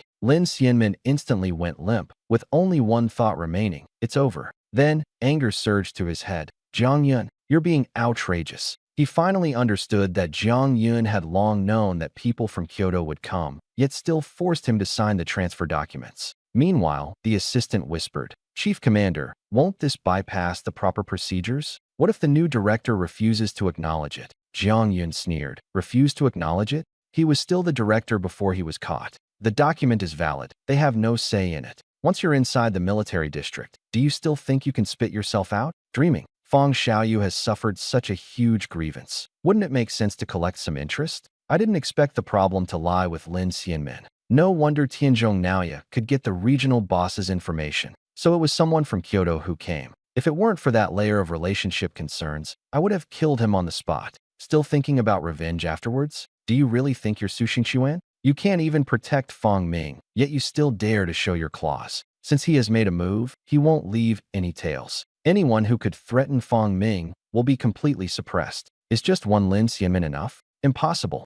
Zhongda campus, in front of the mission hall. "Yo, Captain Li, still in the mood to take on a mission? Why is someone missing? Didn't get caught, did they?" Lin Xingyu deliberately blocked the way here to watch the show. Neo Dali's face darkened. "Watch your mouth. Is this your doing? I know exactly what's going on." He said this as he was about to charge forward. "Dali, calm down." The team members held him back tightly. The director had already instructed that this matter was being handled, telling them not to cause trouble. They were even specially instructed to take on tasks and leave, just to prevent any accidents. The people from the shadow happened to block the doorway. Li Xiaohui also looked sullen, but he was the captain and couldn't act rashly. He took a deep breath. "Dali, come back. Just a lost dog. Sooner or later they will pay it back." Neo Dali gritted his teeth and retreated. Who would have thought Lin Xingyu would be even more arrogant? The team members are useless, and the captain is cowardly too. Can't even protect their own people. Li Xiaohui's eyes instantly turned red. Looking for death, he also wanted to charge. This time, it was Neo Dali who stopped him. "Captain, don't be impulsive. Have you forgotten what Director Su said? If he acted, he could still cover it up. Once the captain made a move, the nature of the matter would change. Lin Xingyu simply gave up completely. Go ahead and make a move if you have the guts. If you dare touch me, I'll just lie down on the ground. Then we'll see which side the school takes. You've lost all shame, and you still fear embarrassment? As long as we can discuss them, that's enough. Can't the enforcement team do anything about it? It's okay. There will always be someone to deal with you. It has to be Uncle, with a sharp enough eye. This task was taken at a great value. Lin Xingyu was in a great mood and turned to leave. Just after taking 2 steps, Lin Xingyu had barely taken 2 steps when a group of people in suits stopped him. Who are you? He felt a sinking feeling. These people gave off the wrong vibe. Lin Xingyu, you are suspected of violating major regulations of Xia country. You are hereby taken for investigation. This is the arrest warrant.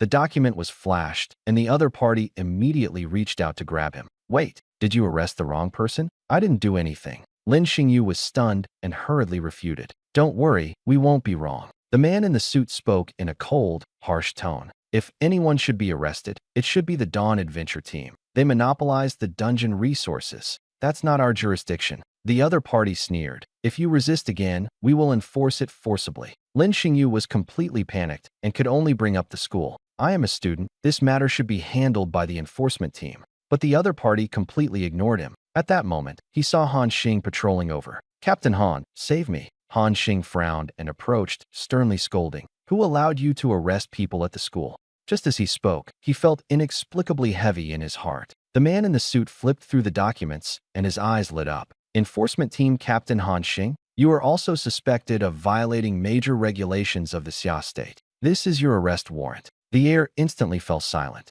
Any questions? Take them away. The man in the suit looked at the other person who was speechless and immediately gave the order. So, less than 3 minutes after appearing, the law enforcement team that stepped up for Lin Xingyu was also taken away. Lin Xingyu was stunned on the spot. Who am I? Where am I? He looked at Captain Han, who was also being escorted away, his mind a complete blank. He still didn't know what crime he had committed. Is it not even allowed to report monopoly over dungeon resources anymore? Even the enforcement team has been taken down. Is there a bug in this world? In contrast, Li Xiaohui almost laughed out loud. Awesome. Director Su is truly awesome. Before, I thought he was hesitant. Now, I just want to apologize. But they still can't understand it either. They can understand arresting Lin Xingyu. But how did the law enforcement team end up arresting themselves? But very soon, they couldn't laugh anymore. How is it going over at the juniors' side? There shouldn't be any trouble at the Public Security Bureau, right? The person has been taken away the entire night. Even the law enforcement team got involved.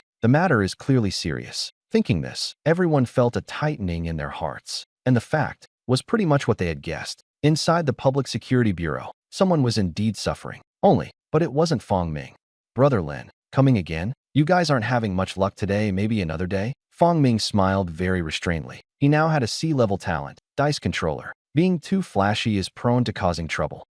Wait. Let me take it slow. Lin Ziqiang only felt his head buzzing. Something's wrong. He had long mastered this trick dice. So many times. Not a single win. The only time was a draw. Wait a moment. He forced a smile and turned to call out. Come here, all of you. He needed to confirm whether the problem was on his end. The result. The team members all wore grim expressions. Lin Ge, is that really necessary? This game isn't something we haven't played before. Other than free materials, what else can you get? Cut the nonsense. This time, I don't need your materials. I just want to verify something. Only then did everyone breathe a sigh of relief. They took out a basic material. All right then. Lin Ziqiang had a deadpan expression, but still threw out the trick dice. 6 points. The others had either 2 or 3 points, and he won. No problem at all. Then why couldn't I win a single round before? Is the C-level talent really that ridiculous? He began to question his life. Bring it on. After several rounds in a row, although it wasn't always 6 points, he was always the winner. Lin Ziqiang regained his confidence and walked to Fong Ming with a smile.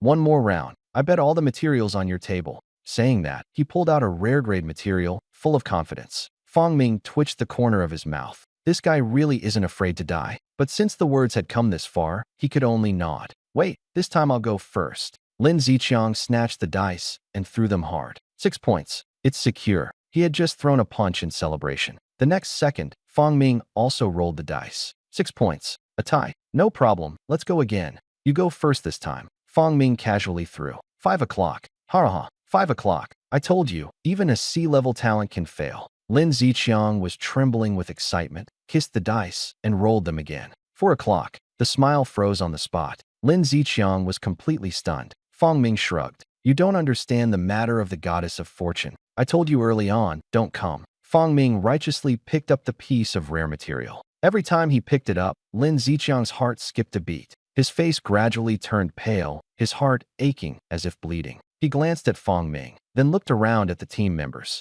Only then did he realize. This is the Public Security Bureau. The other party is just a student here to undergo questioning. What do you mean accepting the consequences of a bet? Is it necessary to talk about rules? As the thought shifted, his expression immediately darkened. The look directed at Fong Ming also changed in tone. As expected, something has gone wrong after all. Fong Ming paused in his movements, a sense of unease rising in his heart. Before Lin Ziqiang could make a move, bang! The interrogation room door was kicked open. A dozen or so burly men rushed in. Each was above level 40, fully armed, exuding an intimidating presence. Lin Ziqiang's hand, just raised, froze mid-air. The fierceness on his face vanished instantly, and his gaze became submissive. Brother Fong, are you okay? Chao Hong rushed in and looked Fong Ming up and down, even reaching out his hand. Fong Ming instantly got goosebumps. Stop! Commander Chao, stay away from me. One more step, and I'll call for help. He took 2 steps back, looking disgusted. Chao Hong's expression stiffened.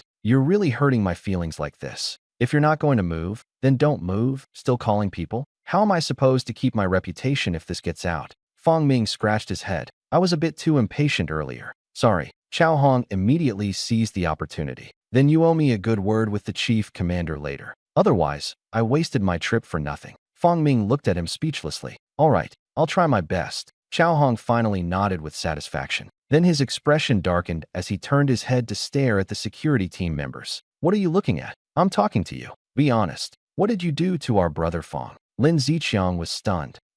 Lunatic. He looked perplexed. They are the ones who got screwed from beginning to end. What else can they do? Do you still think you have been wronged? Of course, he did not dare to say this. Because Chao Hong didn't say a word. He directly threw a big brawling move, and the few people immediately became obedient. I'm sorry. We were wrong. Boss, have mercy. Several people crouched down with their heads held, forming a line, their attitude as sincere as possible. They originally wanted to resist, but after comparing the strength gap, the thought was instantly extinguished. Chao Hong, seeing this, nodded with satisfaction, then glanced around. Brother Fong, they didn't do anything to you, right? If there's something, just say it straight. I've got your back. Fong Ming was stunned. Should be no, I guess. Just played a few rounds of minigames with me. Chao Hong's gaze shifted, and when he saw the magic dice on the table, he immediately understood. His temper flared up all of a sudden. All right, the Public Security Bureau is playing rough like this now, using such low, dirty tricks to cheat people?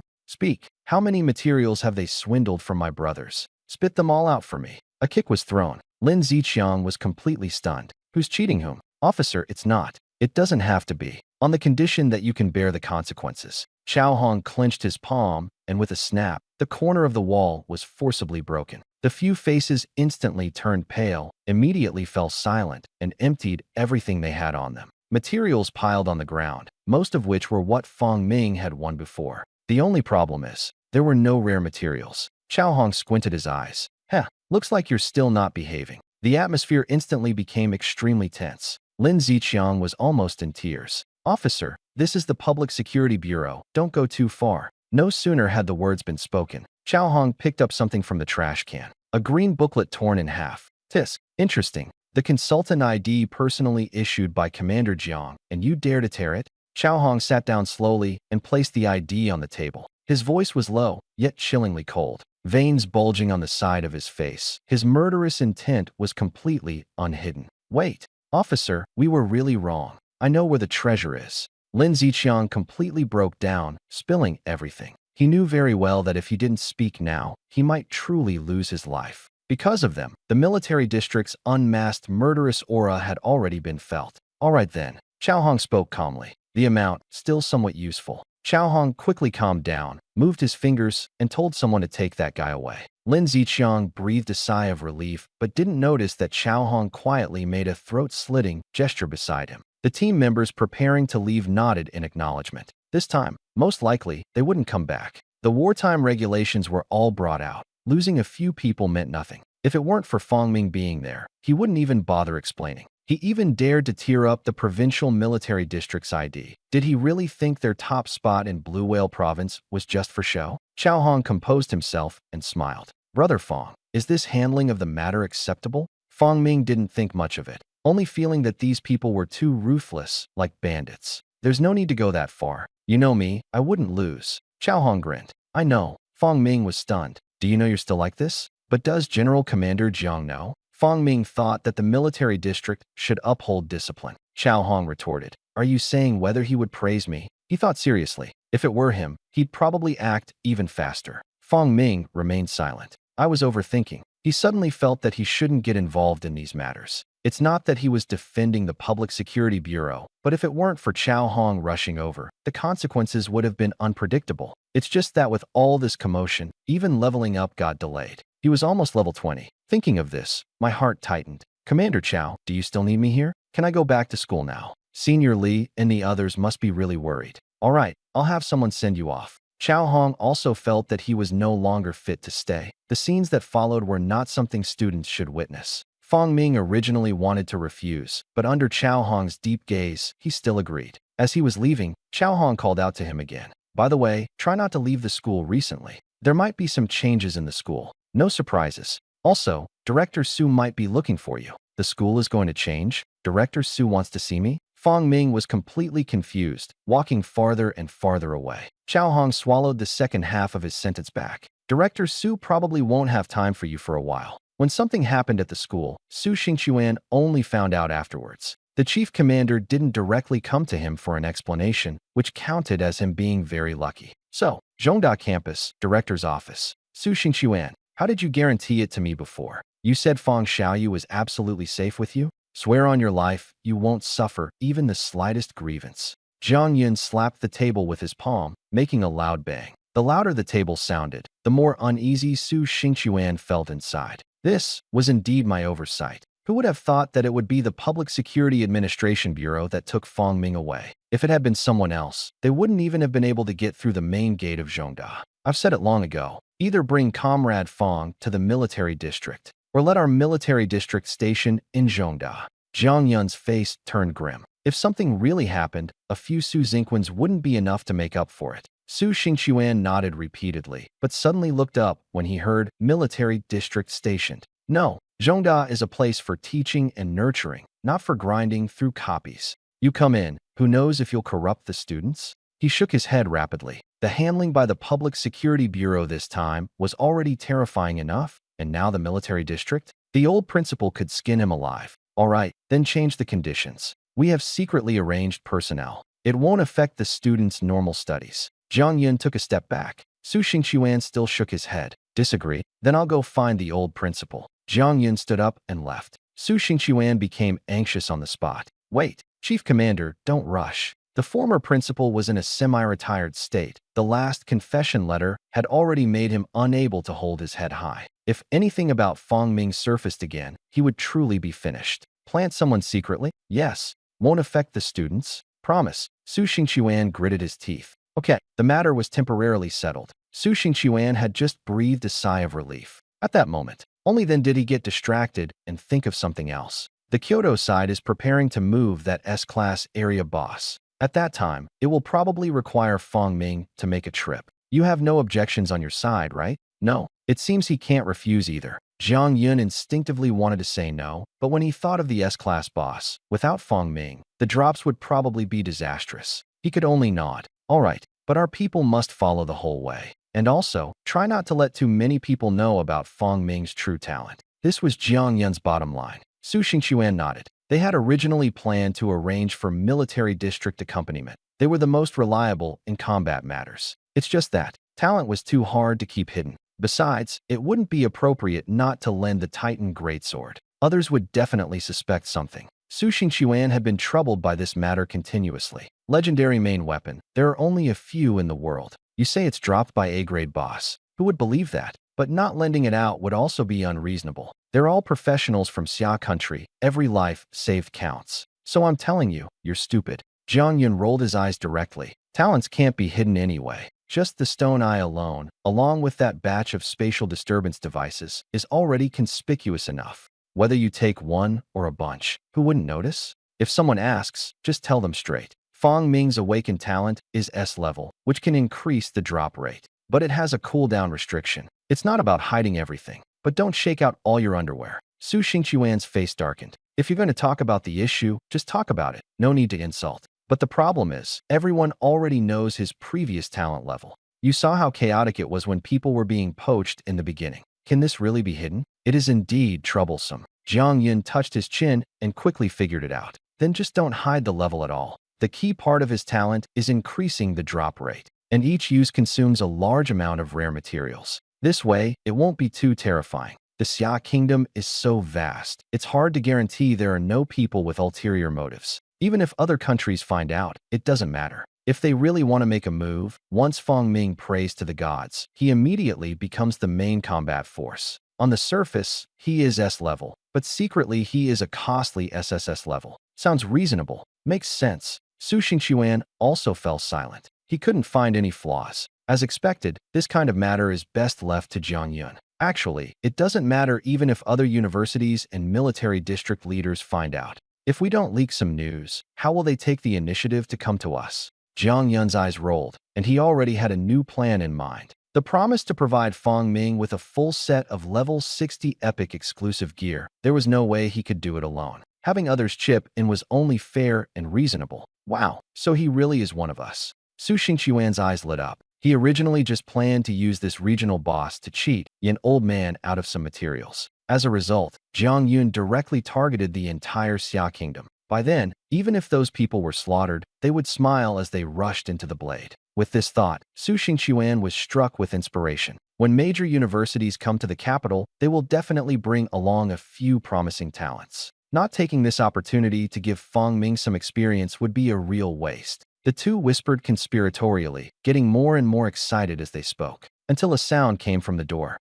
Director. Assistant Yun Ro stood at the door, caught in a dilemma. Two pairs of eyes swept over her at the same time, and her heart suddenly tightened. Could it be that they're going to silence her? Ahem. Oh, it's Xiao Ro, something you need. Su Xingqiuan quickly returned to a serious demeanor. Yun Ro handed over the documents. This is the online feedback you asked me to compile. The situation isn't very optimistic. The National Fortune Dungeon is about to open. Is the Xia Kingdom well prepared? Barely made it into the top 5 last times. This time it might be hard to even reach the top 10. The A-level regional boss in Blue Whale Province is suspected to drop an exemption token, but it was embezzled by the military district, refusing the Sakura Kingdom's probability scroll.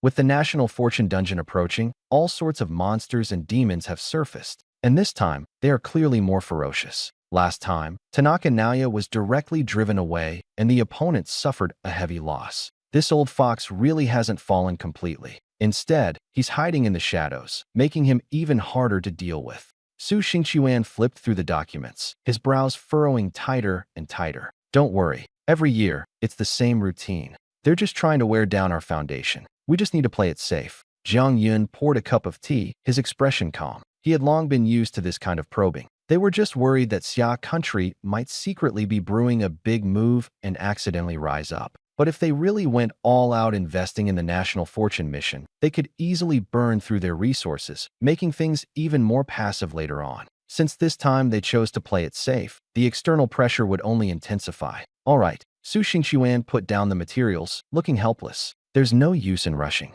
He could only wait for the upcoming world instance, letting the Little Days Empire suffer some losses. He was now even more preoccupied with that S-level regional boss. If 1 or 2 legendary pieces of equipment dropped again, the Xia nation would be able to march forward arrogantly from then on. I have to go to Kyoto as soon as possible. The moment the words left his mouth, the air instantly turned cold. Su Xingqiuan looked up and met Jiang Yun's dangerous gaze. Commander Jiang, calm down. I understand.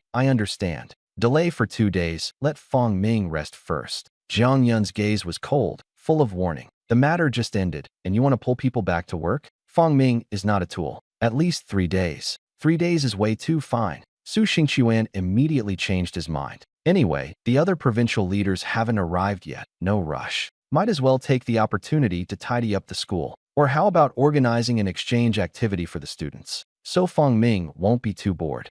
On the other hand, Fong Ming had no idea about these arrangements. He only knew that he wouldn't be able to level up anytime soon. He is currently at level 18, the result of 2 weeks of effort by the seniors. The school suddenly recalled all professionals for a unified 3-day exchange. So this is the change Commander Chow mentioned. Fong Ming lay on the bed and opened the attribute panel. Name, Fong Ming. Level, LV18. Favor, SSS the Goddess of Luck is favoring you. Equipment, Crescent Moon Set, Advanced. Talent Advancement Task, not activated, can be unlocked by sacrificing any materials or equipment. No need to say much about the attributes. Almost no one of the same level can compete. Regarding equipment, previously, a rare lava set was obtained. Director Su is already collecting materials and will be able to make it for him in a few days. As for the main weapon, the last lava staff was sacrificed by him, but it's not a big problem. It's not yet his turn to take action personally. Just wait until level 30 to switch to the Minstrel Staff, Epic, plus the Abyss Job Change Invitation. Level 20 is just a transition. The real power comes after the second job change at level 30. No rush. The only variable is a talent advancement quest. What is this? Fong Ming stared at the attributes panel, completely confused. He didn't even know when this thing had appeared. He only noticed it when checking his attributes in the morning. Having to sacrifice again, he immediately had a headache. After experiencing the absurdist game, he instinctively rejected the words sacrifice.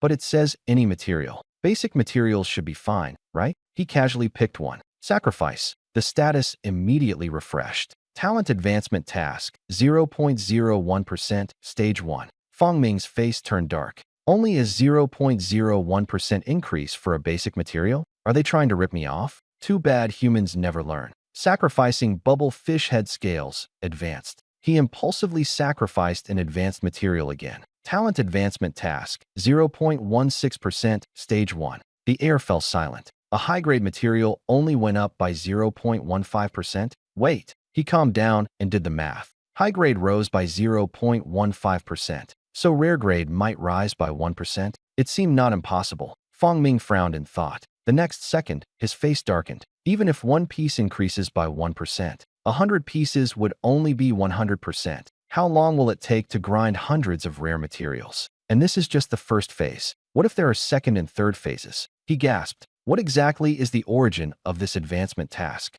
Could it be that the SSS grade talent is still not the limit? Unfortunately, there are no rare grade materials on hand for now. He originally thought that with his talent plus the school's reward of 100 million, he wouldn't be able to spend it all. Looking at it now, all poured into materials still might not be enough. More importantly, it's still unknown whether rare materials will increase by 1% or not. As for epic level equipment, he's not crazy yet. It's impossible to use it for sacrifice. Should I run a dungeon first, or directly buy a rare material and give it a try? Fong Ming got up. Picking up the chrysanthemum tea, he blew on it, and his gaze gradually steadied. Just as Fong Ming was about to leave, Senior Li and a few others suddenly came looking for him. They said that someone at the school was holding an auction and asked if he wanted to go. An auction? On the way to the playground after going, Fong Ming looked confused. Wasn't it supposed to be an exchange meeting? Only one day, and now a new trick? Neo Dali explained that this wasn't organized by the school. It was spontaneously arranged by some capable seniors who wanted to liven up the exchange meeting. In addition, Director Su instructed that these days they should take the juniors out to relax. The exchange meeting hasn't officially started yet, so it's okay to go take a look. Fong Ming nodded, but then asked if there were any restrictions. He was still thinking about his talent advancement task, which was a great opportunity to gather materials. Neo Dali patted his chest and said there were no requirements. But when they arrived at the playground, they were stopped outside. They couldn't get in. Neo Dali exploded on the spot. Why weren't they allowed in? The senior in charge of reception hurriedly explained that it wasn't that they couldn't enter, but that it was full inside. The gathering called everyone back, and one playground simply wasn't enough to hold them all. Originally, there was an entrance fee, but quite a few powerful adventuring parties showed up, and the spots were already all taken. If you want to get in, you can only negotiate with other adventuring parties to see if you can squeeze in. The meaning is very simple. If someone gives way, you can get in. If no one yields, you can only stand outside. Even before it started, there had already been a fight between adventuring parties over positions. The winners stayed, the losers were kicked out.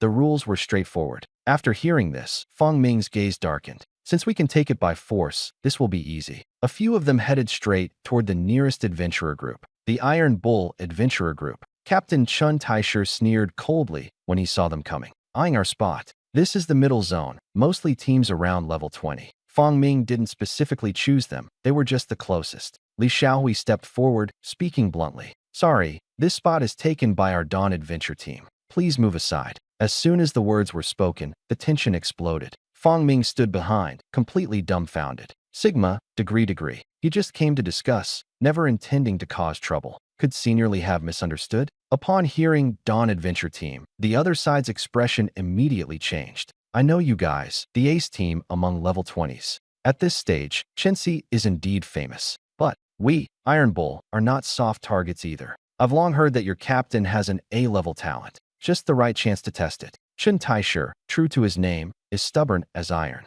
Others fear Chenxi, but he does not believe it. Interesting. Li Xiaohui smiled. No one had dared to confront them head-on for a long time. He was actually excited. Wait. Fong Ming was anxious, his head covered in sweat. Didn't we agree to talk? Why are you going straight to a fight? Senior Lee, is that really necessary? If we can talk, then talk. He lowered his voice, but was still heard by the person opposite. Captain Lee, is this also one of your people? Too naive, isn't it? Professionals don't rely on words, they rely on strength. Moreover, we can offer money. Fong Ming cut him off directly. The entry fee is 10,000. Can't they just pay for a spot? Once these words were spoken, not only Tai Nyo was stunned. Even Nyo Dali awkwardly pulled him. Junior, stop talking. This isn't a matter of money. The reputation of the adventure party, how could it be measured with money? On the opposite side, some sneered, while others rolled their eyes. Funny, would we be short on money? Just casually farming a dungeon nets tens of thousands. What? 10,000 isn't enough. You'll pay double?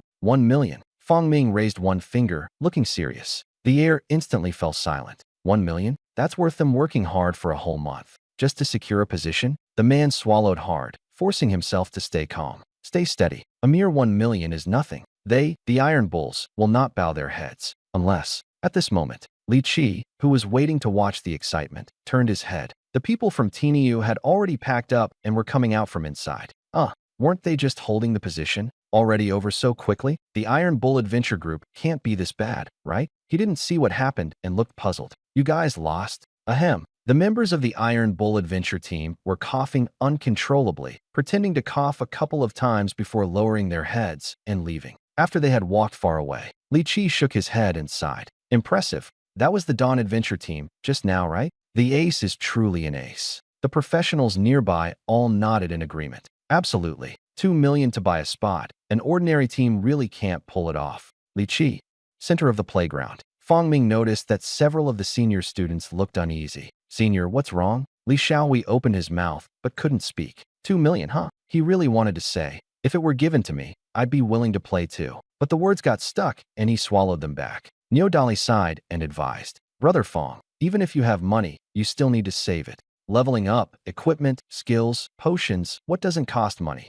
Halfway through speaking, he suddenly fell silent. The equipment is covered by the school. The skills are provided by the school. Enhancements aren't lacking. Potions. After all, he himself is an addiction counselor. Nyo Dali's mentality instantly collapsed. It's okay, senior. When I entered the school rewarded 100 million. Now I'm not interested in money. Nyo Dali. It felt as if his heart had been stabbed. 100 million. 100 million. Fong Ming sensed the atmosphere was off and immediately shut up. Actually, it's more than that. Material rewards and military district subsidies together amount to nearly 200 million. But he really doesn't care about money. He only cares about materials. And good materials can't be bought even with money. So this on-campus auction must not be missed. The talent advancement task depends on this. Fong Ming stared at the prepared site, quietly clenching his fists. The auction immediately began. A senior student dressed in bright colors took the stage and presented the first item. Fire Velvet Crystal, a rare material from a level 30 dungeon. Starting bid, 20. 500,000. Before the sentence finished, Fong Ming jumped in to outbid. The whole audience was stunned. Xin Jiao was stunned holding the material. All eyes instantly focused on them. No, is that not allowed? Fong Ming felt uneasy. It was his first time attending an auction, and he was afraid of making a mistake. It's not that it can't be done. Xin Jiao smiled and promptly announced the sale. No one is raising the price anymore. Fong Ming successfully obtained the first piece of material. The people around looked at him as if he were a monster. The maximum value of Horon crystals is 300,000, and you're directly overpricing it? Fang Ming couldn't be bothered and immediately offered it as a sacrifice. Progress 1.85%. Rare materials are effective, but the improvement is minor. He then consecutively crafted 2 level 30 materials. Sacrifice. Progress 4.26%. The effect is almost the same. It seems level is the key. Next item. Level 40 Emerald Spider Poison Sac. Starting bid 1 million.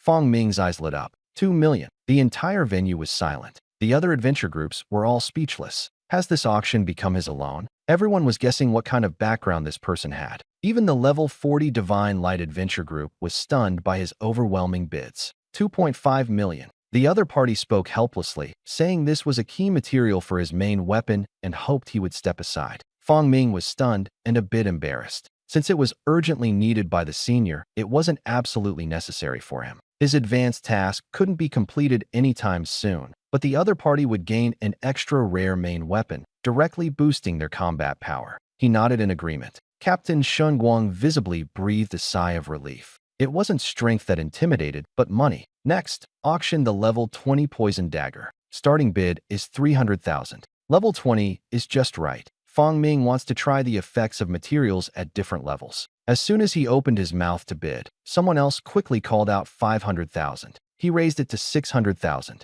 The other party immediately followed with 650,000. Fang Ming simply gave up. But the next 2 pieces of equipment were also taken by that same person. Fang Ming sensed something was wrong. He whispered to Li Xiaohui, asking if he recognized that person. Li Xiaohui frowned and said it was the level 20 gold-devouring adventure team led by Yin Zhong. Trouble. Although this team is elite, their strength is comparable to the top players. There is only one reason. Yin Zhong is wealthy. His entire body is decked out in rare equipment. Even more importantly, he can't stand others being richer than him, especially towards the ace team, always carrying hostility, as if they had to dominate at all costs. The Morning Light Adventure group almost ended up in a fierce fight with them several times. I see. Fang Ming thought for a moment and understood. In other words, they just have something wrong with their brains. Then it's better not to entangle with such people. He hardly placed any bids in the subsequent auction. First, I don't want to get involved. Second, having money doesn't mean you have to buy everything. He has already secured 3 pieces of rare materials, which is enough. The rest should be left to the senior members who need them more. As soon as he stopped, Yin Zhong didn't raise the price anymore. The other adventuring groups finally breathed a sigh of relief.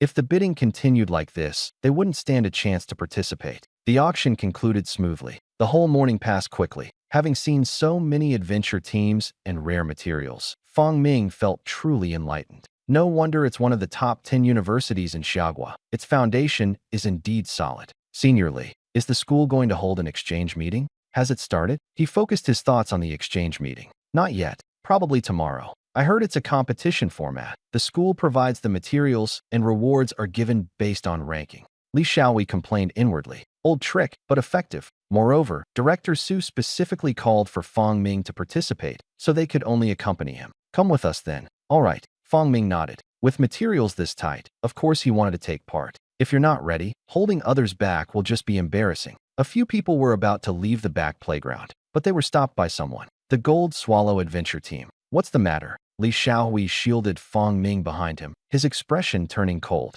Don't be nervous. I'm a person who's more interested in those with money. I want to get to know this junior schoolmate. Yin Zhong looked neat and tidy, fanning himself with a paper fan, appearing quite refined. Obviously, I've heard about Fang Ming before. Now I know him. Could you move aside? Li Xiaohui did not relax. Yin Zhong shook his head with a smile. This doesn't count. Junior, it doesn't seem like you're short of money either. Dare you take a bet with me? Others say he likes to pick fights with rich people, but that's not true. He's not jealous of others being rich. He actually gets fired up when he sees wealthy people, because he himself is not short of money. The stakes are too small, it's no fun. If the stakes are too high, others won't dare to accept. For example, Captain Li right in front of us. No interest. Li Xiaohui rolled his eyes and outright refused. Bored out of his mind. Don't be in such a hurry. Maybe this junior here would be willing? Yin Zhong looked at Fang Ming. What rules? Fang Ming frowned, then relaxed. He was a little curious. This senior doesn't seem like a bad person, just a bit strange. Very simple.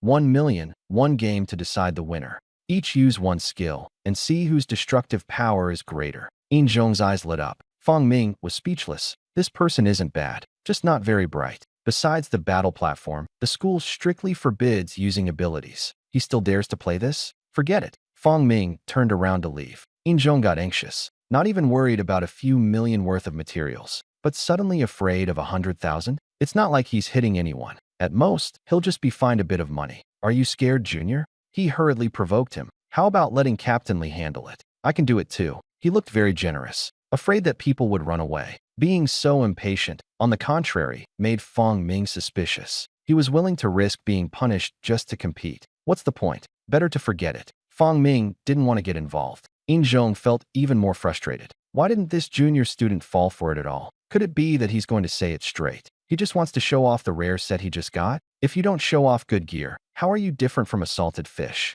Captain Lee, are you scared too? No one paid him any attention. Or are you, an A-level awakener, not confident you can beat me? No one looked back. Does the Dawn Adventure team really not have a single person willing to take this on? Still ignoring it? Or is there something wrong with this junior student's identity? Did he get in through connections? No sooner had this sentence been spoken, the atmosphere turned cold. Everyone stopped in their tracks. Turn around. His gaze is cold. Saying they is allowed. Saying junior student is not okay. Just compared to destructive power? Yes. All right. Our junior doesn't care about money. If we win, just give him the gear you bought earlier. All right, no problem. The other side had already agreed, so In Zhong naturally went along with it. Instead, Fong Ming was stunned. Senior, don't act impulsively. It'll be trouble if the law enforcement team catches us. Li Xiaohui didn't listen at all. Don't worry about it. I'll take responsibility if we lose. Is this really a matter of responsibility? Fong Ming was speechless and could only look at Niodali. Niodali had already started rolling up his sleeves. Fine, can't persuade him.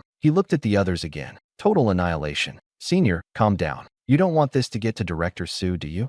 Director Su? What kind of person is that? Don't interfere today. I have to make him know why the ace team is the ace. Fong Ming. Senior, you're getting carried away. They never said it was a tournament battle. On the other side, the advanced adventure teams have gotten interested, especially the Rose Adventure team. They had been challenged before and lost badly. The level difference was obvious. Getting smarter, targeting those at level 20. But In Zhong's rare equipment really isn't any worse than the aces. There's going to be a show. Captain Xin Jiao held a spectator's attitude. Moreover, the other main character was a new student who had recently become very popular. Even those not at school had heard about her. Many people had been holding back for a long time. Someone daring to challenge the enforcement team was much more exciting than a tournament. Who's going first? Li Xiaohui's face darkened. This is my plan. I'm coming first. In Zhong doesn't care. Being disadvantaged first? He doesn't mind. This is his stage. He raised his hand and took out a rare staff. 2 gems were embedded in the staff, and it had been enhanced.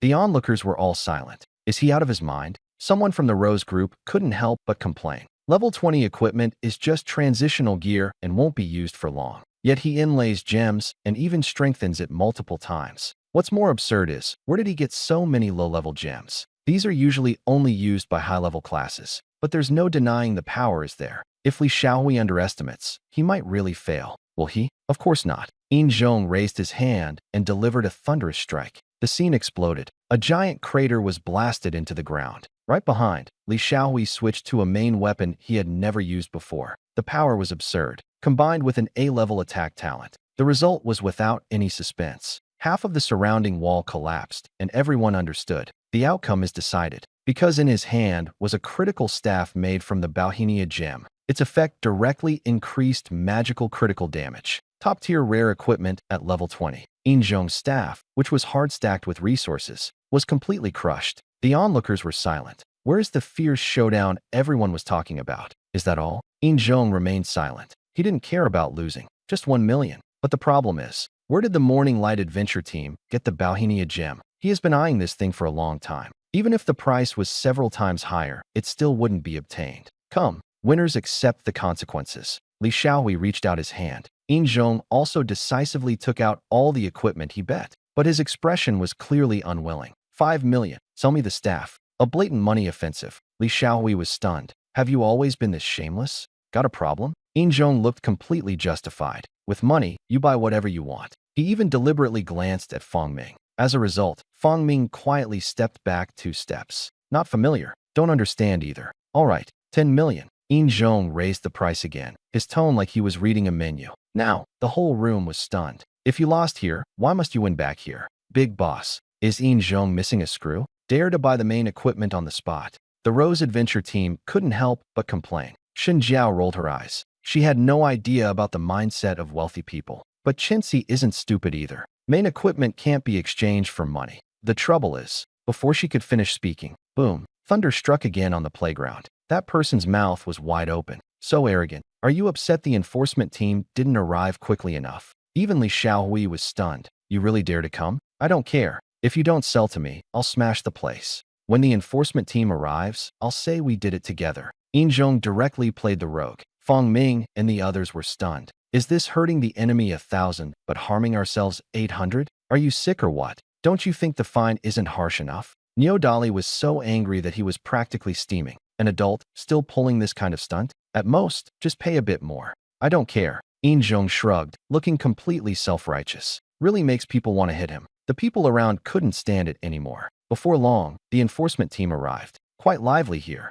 Using professional skills is prohibited in the school, didn't you know? Yao Jian, the leader, looked grim. Dare to cause trouble during a special period? Looking at Yin Zhong again, his face turned even darker. It's you, the frequent visitor, again. What? Do you want to go for tea again? Yao Jian opened his notebook, ready to take people away. Captain Yao, long time no see. Yin Zhong smiled casually. He wasn't nervous at all. Anyway, someone is with me today. He glanced at Li Xiaohui. Don't take me away alone. The morning adventure group has also made a move. If we're going to catch them, we catch them all. Did he even need to say that? So many people saw it. Niodali was about to explain. Forget it. Li Xiaohui stopped him. Let's go. Don't drag the junior student into this. At most, it's just a fine. It doesn't count as a fight. He planned to take the blame himself. Captain Li, please cooperate. Yao Jian's tone was still quite polite. The situation had already been clarified. Can only say unlucky to run into someone like Yin Zhong. The process still has to continue. Li Xiaohui nodded and stepped forward. But Yin Zhong spoke again.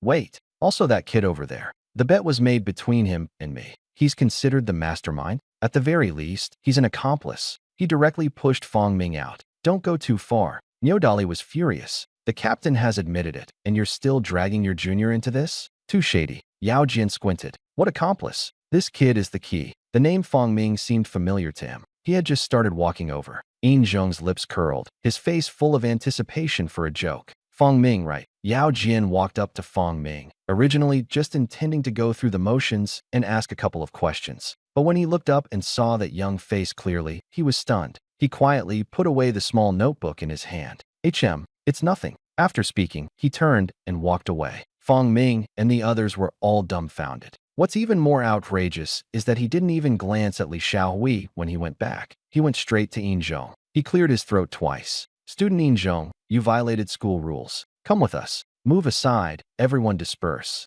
Before Yin Zhong could react, he was already being pushed forward. All the onlookers were completely stunned. The wall on the far side of the playground was clearly smashed by Li Xiaohui. You might barely call Fang Ming an accomplice, but Li Xiaohui definitely isn't getting away with it, right? Did you pretend not to see the result? Boss, what's going on here? The Rose Adventure team looked puzzled. Shen Jiao was even more confused. How would I know? Maybe the enforcement team is in a good mood today. Even she didn't believe it herself. The two teams that fought in the morning were still taken away. Captain Yao, isn't this a mistake? Yin Zhong couldn't help but shout. That's right, we are professionals. Yao Jian showed no expression. Yin Zhong rolled his eyes. What about Li Xiaohui? Isn't he taking him away? I'm acting in self-defense. Self-defense? Do you take me for a fool? Enough nonsense. Pay the fine honestly. If you keep talking nonsense, the punishment will be harsher. Yin Zhong was completely speechless. So the only one wrong is him. Whatever the law enforcement team says goes. Fine, you guys are impressive. The farce ends just like that. Fang Ming and the others were still a bit stunned. Captain, is it over just like that? Niodali asked quietly. Li Xiaohui gave him a cold glance. Don't ask this question anymore. If he knew, he wouldn't always be scolded by Director Su. He could dodge the law enforcement team, but not Director Su. Soon, Fang Ming and the others were called to the office. On the other side, Yao Jian sipped his tea and let out a long breath. Another safe clock out. Perfect. Lately, I don't know why, but the higher-ups have been checking especially strictly. The entire law enforcement team seemed to have been thoroughly cleansed. The captain is completely apathetic, but his subordinates are unwilling to stay idle. Captain, is this really okay? The Dawn Adventure team has also gotten into trouble. Isn't it inappropriate for us to be so biased? Even the people below could see something was wrong. Yao Jian, of course, understood. He glanced at Xiao Zhao. What did I say before we came in? Don't ask what you shouldn't. If you don't understand, keep it to yourself. I'll show you how to do it, just follow along. Xiao Zhao understood, but became even more confused. What exactly was the captain aiming for? Yao Jian didn't explain, just shook his head. Too young. What's the point? To survive. The key people were all laid out there. Joint cleanup by the school, the education bureau, and the provincial military district. It's all because of this student, Fong Ming. Even old comrade Han Xing has disappeared. Can't you see what's going on? Not enough yet. This student still has to attend the exchange competition. I need to stay away. Yao Jian picked up his tea, feeling in a good mood. On the other side, director's office. The Dawn Adventure team lined up in a row. Fong Ming also stood among them. There was only one difference. This time, Fong Ming was also one of those being criticized. Li Xiaowei, wait a moment. I'll deal with you after I finish. The more calm the tone, the more serious the matter. Breaking the rules publicly would never be lightly overlooked. Very soon, Director Su finished organizing the materials and walked over to Fong Ming. Standing with hands behind his back, his expression serious. Director Su, this has nothing to do with the junior student. Li Xiaowei stood up bravely. Before he could finish speaking, he was pressed back down. A single look sealed his mouth. You all go out first. I want to talk with Fong Ming alone. The few exchanged glances. They all felt something was off today, but they could only step outside. In the office, only Fong Ming was left. For some reason, he suddenly felt a bit guilty. Fong Ming, how was your rest today? Director Su forced a smile. His tone deliberately slowed. Pretty good. The seniors are all very enthusiastic. Fong Ming smiled awkwardly. He even spoke more cautiously. He couldn't figure out Director Su's attitude. Well, that's good. Director Su nodded. But Fong Ming's heart tightened. They really came. Some things still need attention. The school is rewarding you, not letting you act recklessly. It's just, it doesn't set a good example. To break the rules in front of so many people is never appropriate. Li Xiaowei has a greater responsibility. But you on your side also need to keep it in check. You understand what I mean, right? Su Xingquan spoke softly. He didn't want to force Fong Ming into becoming someone who bullies others with authority, but he was also afraid that being too harsh would hurt this promising talent. Talent is rare, but character is even harder to maintain. Fong Ming was silent. Indeed, a bit too arrogant. If you had kept a low profile when you should have, those later issues wouldn't have escalated. The air was quiet for a moment. Su Xingquan became the one who panicked. Why don't you take a stand? Do you know how much pressure I'm under to defend you? Classmate Fong Ming. He was racking his brains trying to say a few more words. The door suddenly opened. The old principal walked in, leaning on his cane. Su Xingquan instantly breathed a sigh of relief. Saved. For this kind of situation, it's still best if he handles it. Old Fong. He stepped aside. Old Fong. Fong Ming also stood up, a slight sweat appearing on his forehead. Even the former principal has come? I've heard everything. Fong Yuanzhou sat down, his expression serious. Sit. Fong Ming sat properly, his heart tense. Actually, it's not a big deal. Su Xingquan almost lost his balance. That's not what you just said. Young people should be a bit more flamboyant. Fong Yuanzhou looked at Fong Ming. The key is, what do you think yourself? He glanced at Su Xingquan indifferently, the meaning very clear.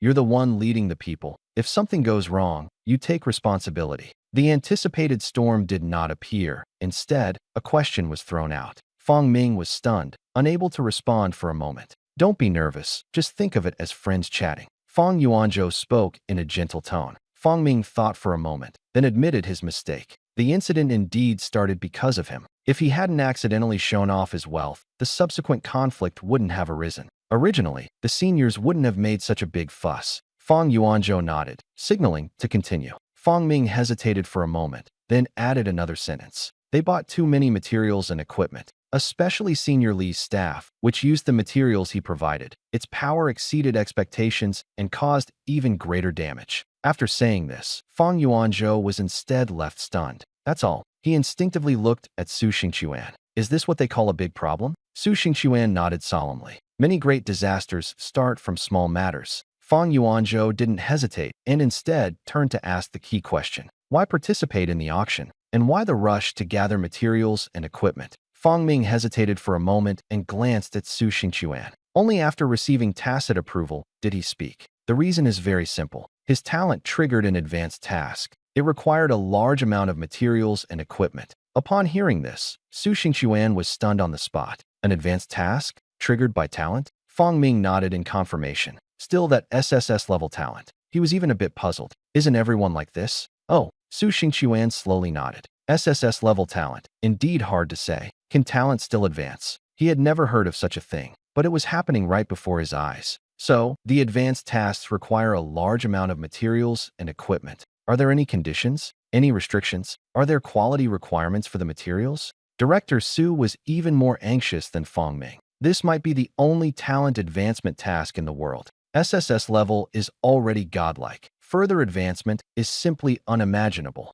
There are no restrictions. The only problem is the lack of materials. Fong Ming shrugged. Rare-grade materials can only increase by about 1%. Su Xingqiuan's face grew increasingly grim. The first stage is already this harsh. To catch up on progress, at least 100 rare materials are needed. It's a hassle. But if the materials can be arranged, then it's not a problem. Director Su, do you have some? Fong Ming's eyes lit up. No. Su Xingqiuan said awkwardly. A dozen or so can still be managed. 100 pieces? High-grade materials will only become less valuable the more you use them. Or, why don't you start farming the materials yourself first? As soon as the words came out, the cane came crashing down. Bastard, is this how you use such a great talent? Fang Xiaoyu carries the future of Xia country on his back. The urgent task is to level up, wasting his time on a little material. What use are you as a director? Director Su covered his head and fled, his face full of grievance. Old Fong, these are hundreds of rare materials. There might even be epic level ones later.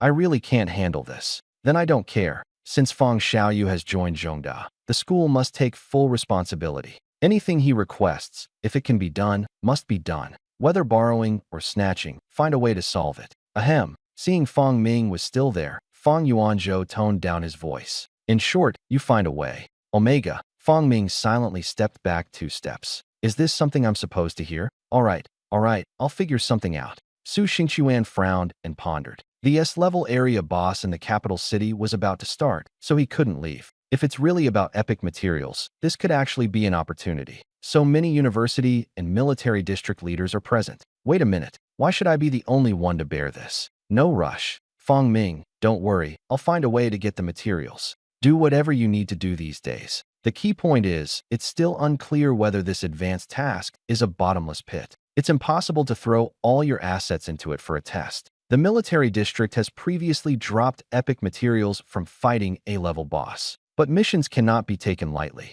It needs to be planned slowly. Fong Ming certainly had no objections. He was even a little relieved. Fortunately, I admitted my talent. The pressure was gone immediately. The only problem is, it suddenly seems like there's nothing to do. An old one, a middle-aged one, and a young one, staring wide-eyed at each other. The air was so quiet it felt tense. What were we about to do just now? Su Xingqiuan muttered subconsciously. Originally, I wanted to take the opportunity to straighten Fong Ming out. But in the end, I couldn't budge him. Instead, I was the one who got scolded harshly by the old principal. He had just looked toward old Fong. It seemed like some kind of trigger was activated. Old Fong's face darkened. Su Xingqiuan, how can you be a director like this? You didn't figure out the situation clearly, and you've already decided Fang Xiaoyu was at fault? What a good child. Helpful. Refers to exchanging the Bauhinia gem with Captain Li. Self-reliant. Refers to buying equipment with their own money. Also took the initiative to help the school repair the fence. Fong Ming.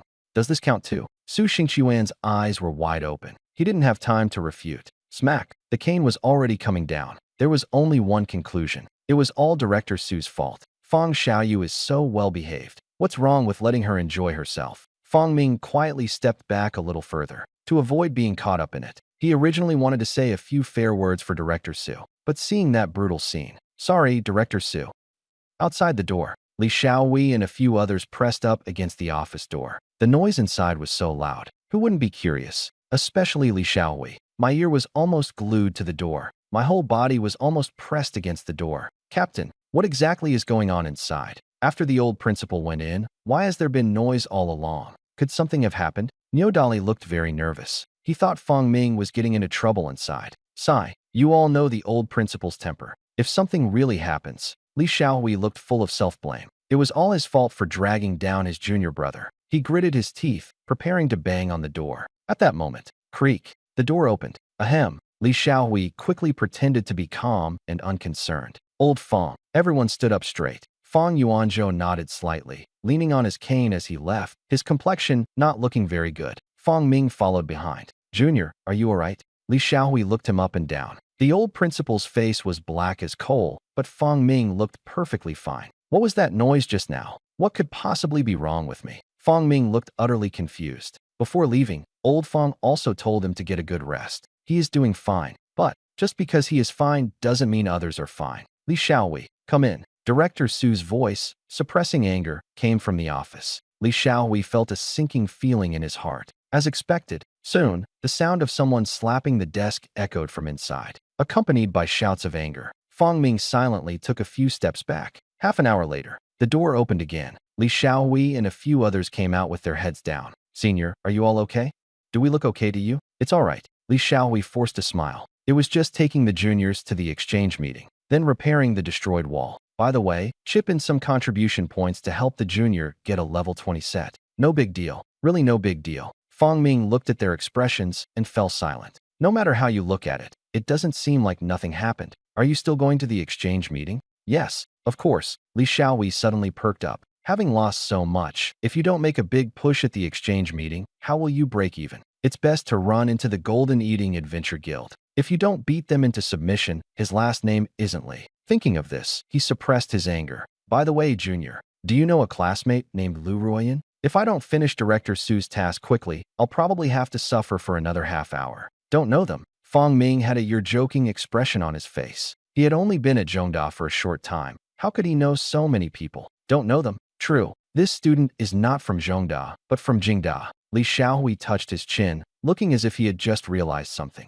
Fong Ming was speechless. He couldn't even recognize all the senior students from Zhongda, let alone those from other schools. Huh. Li Xiaohui gave a dry laugh, obviously realizing it didn't quite make sense. She came from Peking University to deliver an invitation. Director Su asked us to receive her, but she specifically requested to see you, junior fellow Fong. Director Su means that if you have time, you should go and meet her. The reason was actually very simple. After returning from Peking University, Director Su leaked some vague information, making Director Yan from Peking University uneasy. Might as well send someone to deliver the invitation to the regional boss strategy meeting, and at the same time, probe the bottom line of Zhongda. And the focus, naturally, was that SSS genius who was missed back then, Fong Ming. But Fong Ming didn't know any of this. Senior, you also know my. Only meet when you have free time? Then if you don't have time, you simply don't have to meet. I understand. Li Xiaohui gave a meaningful smile. What kind of affection is there between different schools? What if they came to cause trouble? What if the junior suffers losses?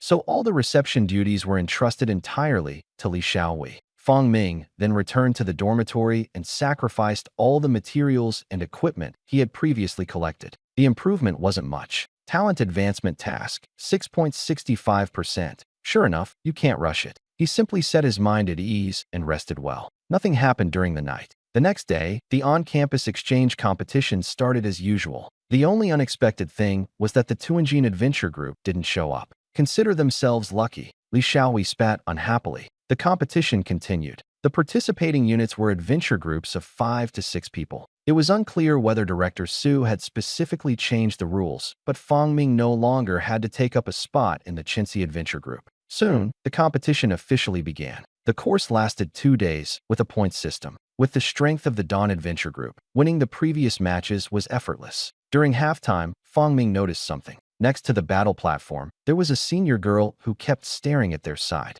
Senior Li, do you know that senior girl? Since they went on stage, she hadn't taken her eyes off them. When Li Xiaohui saw this, he instantly smiled. Remember Lu Ruoyun I mentioned yesterday? That's her. Fong Ming was stunned. She hasn't left yet? Li Xiaohui noticed his confusion and whispered an additional sentence. Director Su's instructions have all been carried out. It's just that I don't know why she stayed behind on her own. I asked her if she needed help, but she ignored me. Li Xiaohui shrugged. This woman was cold to an absurd degree, barely saying a word the whole way, and who would have expected her to suddenly come here? The few of them didn't think much of it until the first day's competition ended. They were just about to leave when they realized Lu Ruiyun was blocking their way.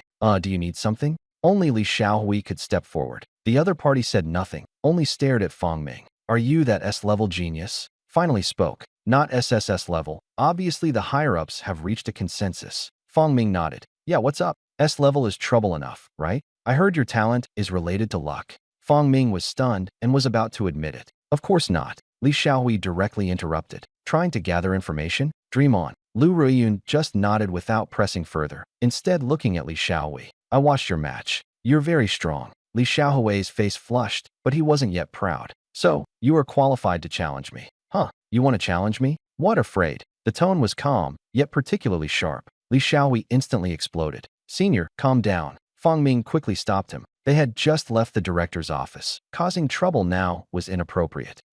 So you want to fight me? You're S-level, but your rank is too low. No way. That one sentence also fired up Fang Ming. Who are you looking down on? So what if the rank is low? A prayer god, or a jutsu? The only rare staff was sacrificed. Fortunately, the rare set just dropped, but can't be worn due to insufficient rank. Fang Ming was instantly unsettled and straightforwardly stepped down to yield. Excuse me, Senior Li, you take over. Fang Ming stepped back 2 paces. It wasn't that Senior Sister was annoying. It's just that he really had no fighting strength now. What do you mean? Lu Ruiyun looked at Li Xiaohui, but Li Xiaohui hesitated. The opponent was from Peking University, and losing would mean embarrassing the director. He was about to refuse. Fang Ming quietly grabbed him. In a low voice, he said, "Wanna win? That lava suit, I can't wear it, but the senior can." Li Xiaohui instantly understood. He made a decision on the spot. "I accept the challenge." Lu Ruiyun was slightly stunned, but she is very confident in herself. Very soon, Zhongda advanced battle platform.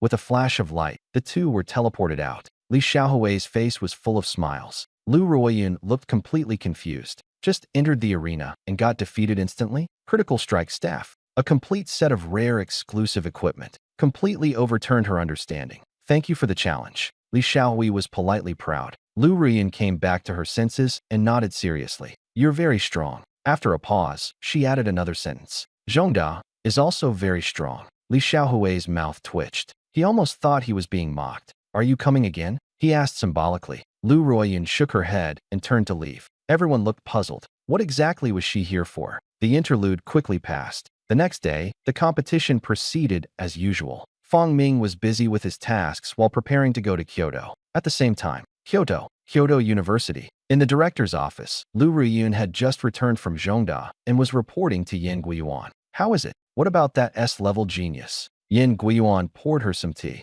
Lu Ruiyun sat down, her brows tightly furrowed. I asked, but he denied having any luck talent. Director Yin paused. Is that all? He said no, so I didn't ask further. The air fell silent instantly. Yin Guiyuan felt a tightness in his chest, regretting sending her. Asking was the same as not asking at all. What about Zhongda as a whole? Very strong, Lu Ruiyun nodded, and very wealthy. Wealthy, full set of rare equipment, very generous with spending. Director Yin was even more troubled. What exactly did she see on this trip? What trick was old Su playing again? On the other side, Zhongda director's office. Su Xingchuan sneezed. Can professionals catch a cold too? He rubbed his nose and looked at Fang Ming. How have you been resting these past few days? Fang Ming thought for a moment and nodded. He didn't put in much effort at the exchange meeting. Aside from that odd senior sister, everything went smoothly. As long as it's smooth. Su Xingchuan smiled meaningfully. How could things not go smoothly? Nowadays, at the school, it's either the Education Bureau's enforcement team or the military district personnel. Not even a fly could think of flying in. The effect is also very obvious. Fang Ming felt relaxed in body and mind. This feeling was even more relieving than defeating an S-rank area boss. Get ready, it's time to set off. Li Xiaohui isn't going this time, so pay more attention. Senior Li isn't going? Is it just him alone? Fang Ming was stunned. Don't worry, I won't let you go to Kyoto University alone. I have already contacted Director Yin at Kyoto University. Their top team will receive you then. Director Su is full of confidence. As for why Li Xiaohui isn't going, has the wall been repaired? Are the materials ready? Still want to go out? Fang Ming has no objections, but seeing Director Su so confident, he just felt uneasy. This plot, too familiar. So, sure enough, something unexpected happened. On the campus of Kyoto University, at the main gate square, Fang Ming stood in place, looking confused. Who am I? Where am I going? What about the promised reception? It's not that no one is here. It's just that something feels off. You're not from Jing University. Which school are you from? A student walked over, eyeing him up and down. From Zhong University. Fang Ming thought the other party had come to pick him up. As a result, Cux, that's exactly right. I want to challenge you. Xie Yushu glared angrily. Fang Ming was even more confused. So direct? Who are you? He was sure he hadn't offended PKU. You don't need to care who I am. Are you from CUHK? Fang Ming nodded. That's settled then. Xie Yushu clenched his fists. Their Moonlight Adventure Group was the top team at Jing University. Captain Lu Ruiyun was even among the top 3 at level 20. Yet the result was that they got instantly defeated at Zhong University. Is that even possible? It must be that Zhong University cheated. Can you endure it? I want to challenge you. Xie Yushu spoke again. Fang Ming was silent. This matter, how did it end up on him? He had no intention of fighting either. Director Su entered the office building but didn't return for a long time. The agreed arrangement seemed to have been forgotten. At the same time, near the square at the entrance of Zhongda University, Captain, isn't this a bit inappropriate? After all, it's a task assigned by the school. What if something really goes wrong? In the Bright Adventure Group, someone couldn't help but worry.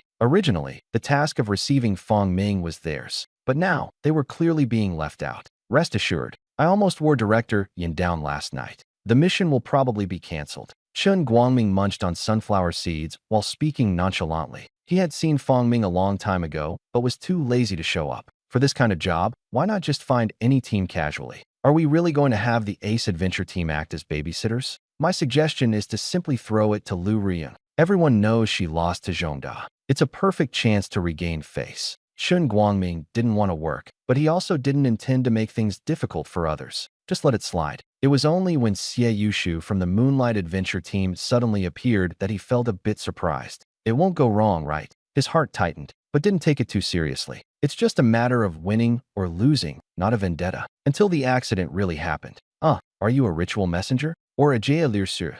Xie Yushu was stunned on the spot. Anger stuck halfway, unable to speak clearly. Keep fighting? A warrior bullying the healer. It's embarrassing even to mention it. Harsh words spoken. Not fighting is even more embarrassing. Any more business? If not, I'm leaving. Fang Ming looked speechless. What's wrong with the prayer envoy? In the way of someone? He had just taken 2 steps when he was stopped again. Wait, you can't leave. Even the divine envoy walks. I'll find a lawyer to fight you. The moment the words came out, the air was completely silent. Fang Ming, _ 2 wet nurses fighting, competing to see who recovers health faster? Xie Yushu also came to his senses. Face reddened. Ahem, it's nothing. As long as you don't feel awkward, the one who is awkward is someone else. Don't mind the details. Anyway, you have to face us from Peking University in a match. Figure out a way yourself. Xie Yushu simply played the rogue, leaving Fang Ming dumbfounded. The job isn't suitable, and you still want me to figure something out? Xie Yushu nodded confidently, as if he had a solid reason.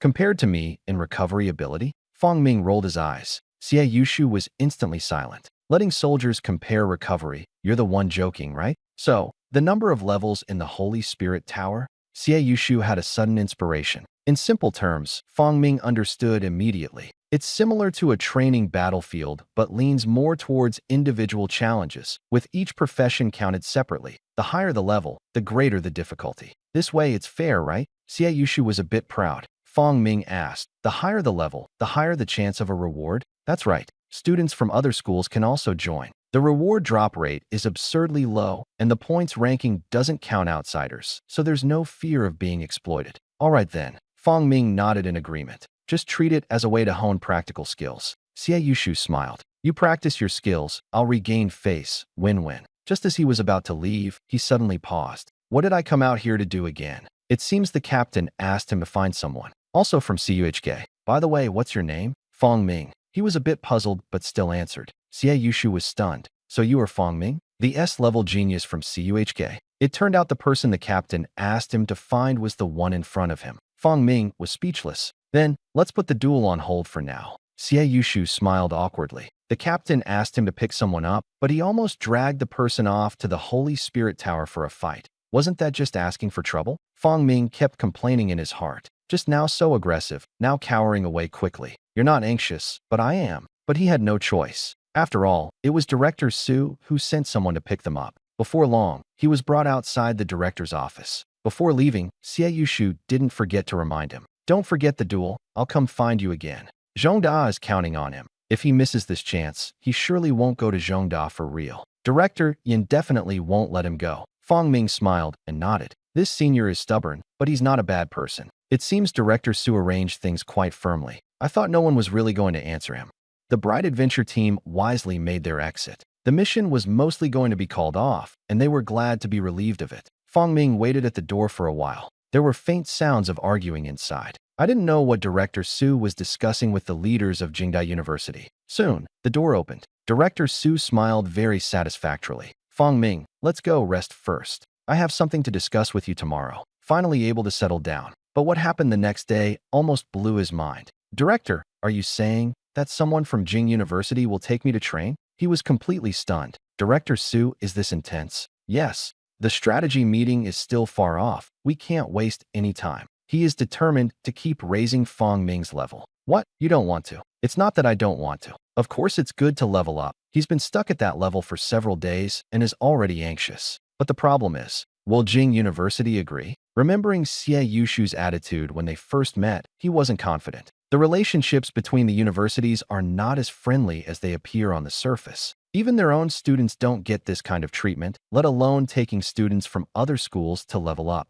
Director Su smiled meaningfully. Don't worry about this matter. Just get yourself ready. Someone from Kyoto University will come. Still the ace team. Hiss. An ace again. Fang Ming felt even more uneasy. Director Su was not panicking at all and was already planning the next steps. You're level 18 now? Yes. Fang Ming was even more confused. Why ask this? Director Su didn't explain further, just stroked his chin thoughtfully. Level up first. At least reach level 20. Alright then. Fang Ming nodded and didn't ask any more questions.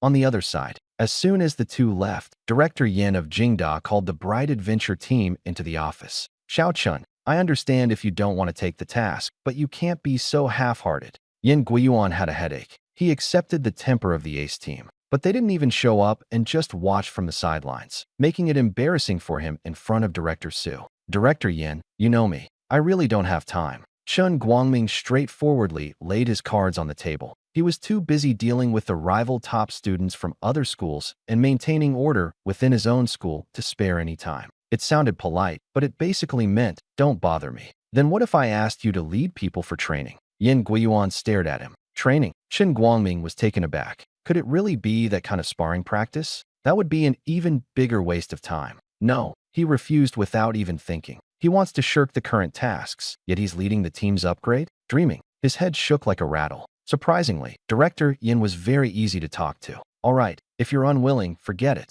I'll switch people. He smiled faintly. Chun Guangming, on the other hand, felt uneasy. Why are you so easy to talk to today? But it doesn't matter, as long as it's not the Guangming Adventurer Guild. Could it really be handed over to the Moonlight Adventurer Guild? Director Yin didn't explain, just told him to keep a low profile recently. Chun Guangming shrugged and left. Just after stepping out, he ran into the Moonlight Adventurer Guild. He smiled. Lu Ruiyun, you're going to be lucky. The director is probably going to dump a headache on your Moonlight Adventure team. Chun Guangming grinned, looking like he was enjoying the show. I'm just giving you a heads up. Don't push it too far, Guangming Adventure team. Xie Yushu glared at him, his anger rising. Who doesn't know what this so-called important task really is? It's nothing more than hosting students from other schools and having to help them level up. That's originally the Guangming Adventure team's job. Don't rush, don't rush. Let me be honest. We really aren't as good as you. The director handing people over to you is normal, isn't it? Chun Guangming shrugged, looking innocent. Not convinced. If you've got the guts, go head-to-head with Director Yin. I don't mind being thick-skinned, but your captain might not. Captain. Xie Yushu felt a pang in his heart and looked at Lu Ruiyun. Lu Ruiyun's expression was calm. Go in first and listen to what the director says. She didn't want to take on this kind of task either. Rather than mentoring newcomers, she prefers sparring with experts. But she would not lack the necessary attitude. After speaking, she pushed open the office door. No matter how unhappy others were, they could only go along. As soon as the door closed, the Bright Adventure Guild immediately started watching the commotion. Do you think Lu Ruiyun would bow her head and beg Director Yin? She's so strong-willed, probably not, right? Refusing is possible, but can she really withstand Director Yan's tactics? Chun Guangming rubbed his chin, seriously analyzing. But he couldn't suppress a smile at the corner of his mouth. He was more than eager for Yuxia to take on this task. There are only a few ace teams like this. If they don't take it, it will eventually come down to him. Lu Ruiyun would mostly object first, but want to beat that old fox? Hard. He stared at the office door, waiting for the show. In the office, sure enough, Lu Ruiyun expressed her stance as soon as she entered. Director Yin, isn't this arrangement too biased? The Bright Adventure team pushes all the tasks away, and they all end up on us. Xie Yushu directly confronted him. Do crying children get milk? Are we just supposed to suffer losses then? Director Yin poured the tea calmly and unhurriedly. Don't get upset just yet. It is indeed tough to deal with the Guangming side. Isn't he leaving the benefits for the Moonlight phase? There will be rewards. You won't work for nothing. He picked up the teacup and took a slow sip. His expression was calm. Even a reward won't work. Xie Yushu rolled his eyes. What benefits could there be in taking on a newbie task? Isn't farming towers by myself more enjoyable? Lu Ruyan finally spoke. She wasn't lacking in resources, but leveling up with someone else meant missing out on exchanges with other top schools. She couldn't accept that. I understand. Director Yin smiled meaningfully. Xie Yushu's heart sank. There really was a twist. This time it's different. The school values it highly, and the rewards are very generous. Xie Yushu remained silent, his attitude already very clear. It won't take too long. The other party is level 18. Just take them to level 20. Xie Yushu was not convinced. Even a short time is still time. Director Yin directly raised the stakes. Each person will receive a rare grade enhancement gem. Xie Yushu frowned slightly. Interesting, but not enough. Add one more rare summoning scroll. Yulu obviously tempted. Lu Ruiyun remained expressionless. Director Yin continued. And a rare heavy sword, a recovery skill, and a firearm lens. The rewards cover the entire team. Almost everyone had 2 rare items. The expressions of the crowd changed. Who is this newcomer? The school is really spending big money. Also, 500 contribution points per person. The atmosphere instantly quieted. This was equivalent to another rare material. Yushu also couldn't find any fault. Sister Ruiyun, it seems it's not impossible to accept either. 3 rare items per person. This temptation is just too real. That's true. But Lu Ruiyun's expression was calm. The rewards are good, but she doesn't lack these. What she really wants is to find an expert to have a good fight with. Director Yin. She ignored her teammates' longing gaze. Don't worry, I understand. There's nothing you want in here, right? Yin Guiyuan smiled and replied. What if, after the mission is completed, everyone gets to enter the attribute enhancement pool once? Lu Ruiyun was stunned. The attribute enhancement pool. It can permanently increase the attribute percentage of low-level professionals, usually only obtained by clearing the Spirit Tower or the Gate of Hell. Extremely difficult. Clatter. Something fell to the ground from someone's hand behind. Very soon, the door to the director's office was pushed open. Except for Lu Ruiyun, everyone from the Moonlight Adventure team walked out weak-kneed. Outside the door, the Light Adventure team was still waiting. Judging by the look of things, Chen Guangming felt delighted inside. It's secured. Haha, looks like the task still falls on you guys. How is it? I didn't lie to you, did I?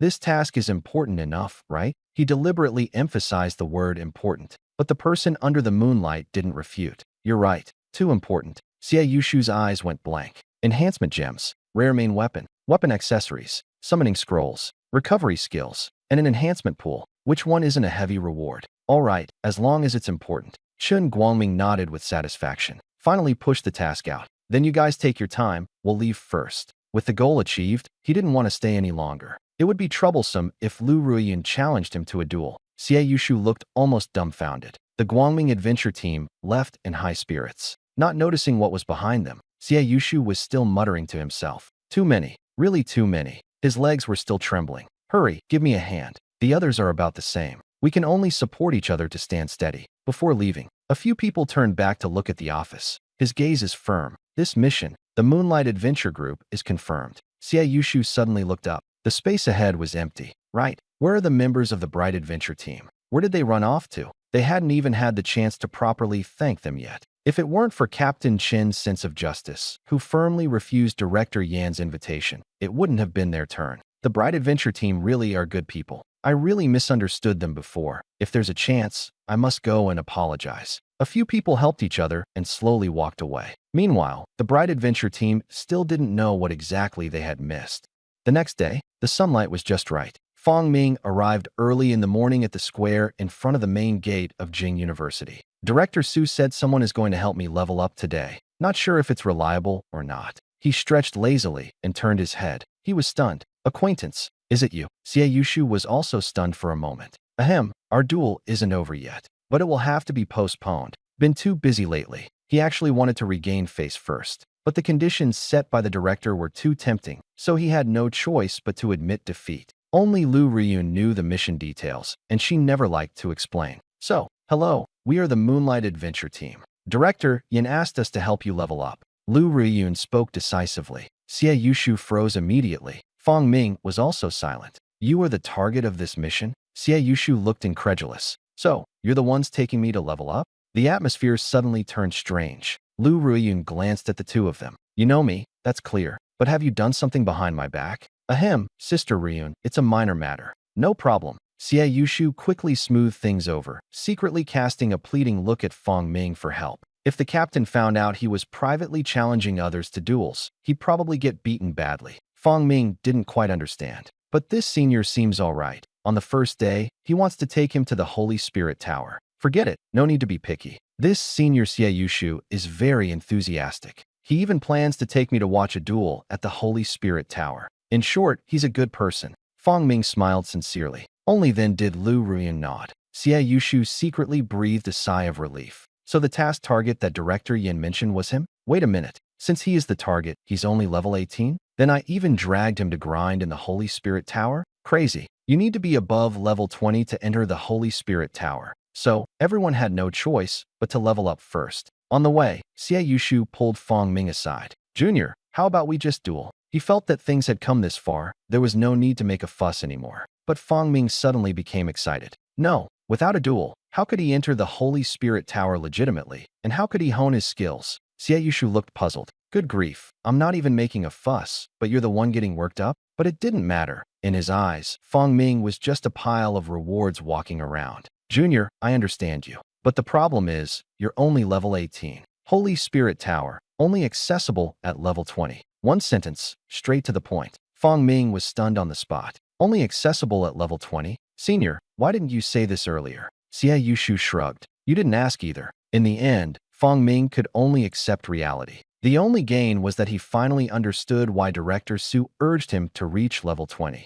On the other side, Fong Ming's leveling up activities were also noticed by others. So how is it? Our Jingda team is doing okay, right? Not bad. Su Xingchuan responded casually, but suddenly felt something was off. When he turned around, Yin Guiyuan was standing behind him without anyone noticing when he arrived. Is this the student with the SSS-level talent? As expected, not bad. Yin Guiyuan smiled meaningfully. Su Xingchuan immediately became alert. Director Yin, what do you want to do? Me? The one who should be asked is you. Rushing people to level 20 like this, could it be aimed at our Peking University's Holy Spirit Tower? In one sentence, it was directly exposed. Su Xingchuan cleared his throat. What, not okay? You all from the capital come from great families and big enterprises, and you're still short of this little bit of material? Yin Guiyuan's face darkened. To pass the Sacred Spirit Tower and gain access to the Attribute Enhancement Pool, such a core resource, you didn't mention it at all. If you ask me, why not let that student try the Gate of Hell?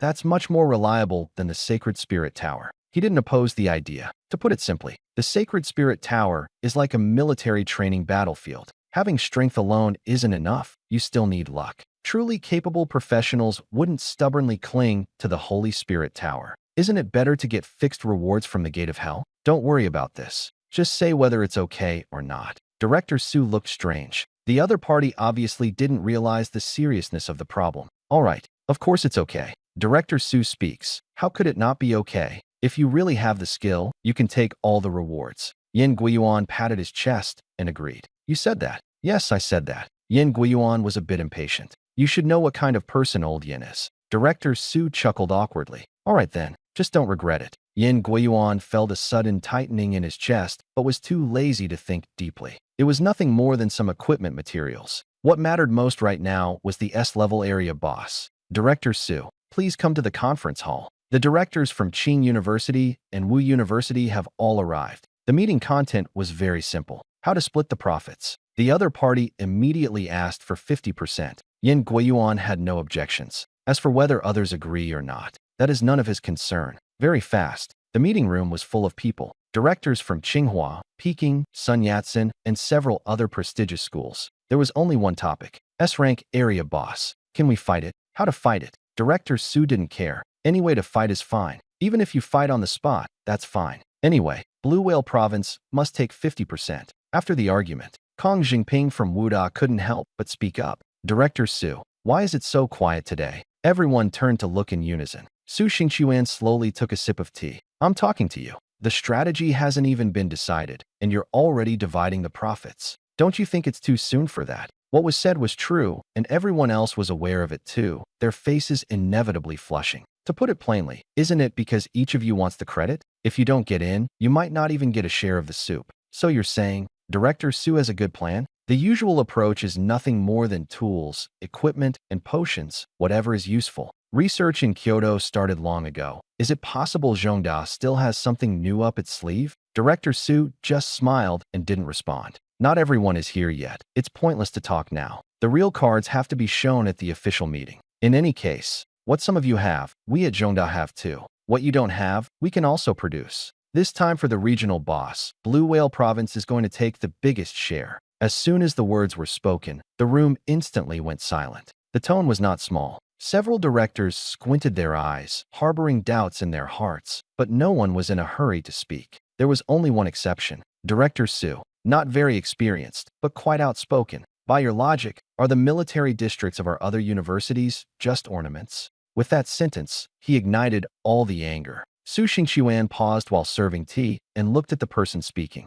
The old man with a hoarse face leaning on a cane was from Qing University, not Shenzhen. He and Director Yin exchanged a glance, both looking confused. Something's wrong. Zhou Jianbin, Director of Academic Affairs at Qing University, an old acquaintance. And precisely because of that familiarity, he was even more difficult to deal with. This person was notoriously spiteful. Why did he fixate on me? Su Xingqiuan put down his teacup, his expression growing colder. Whether your tone is overbearing or not, it's not for you to decide. Strategy meetings are meant for everyone to express their own views. Director Zhou, isn't that a bit too much? Past. I don't think so. Sitting in this position, you have to take responsibility for what you say. The tone wasn't heavy, but it pressed forward step by step. Su Xingqiuan's frown grew tighter and tighter. This old man was clearly coming for him today. Two directors, take your time to speak. If there are disagreements, just bring them up. That's what meetings are for. Director Yin quickly stepped in to mediate, finally calming the situation down. However, this strategy meeting ultimately ended in a stifling atmosphere.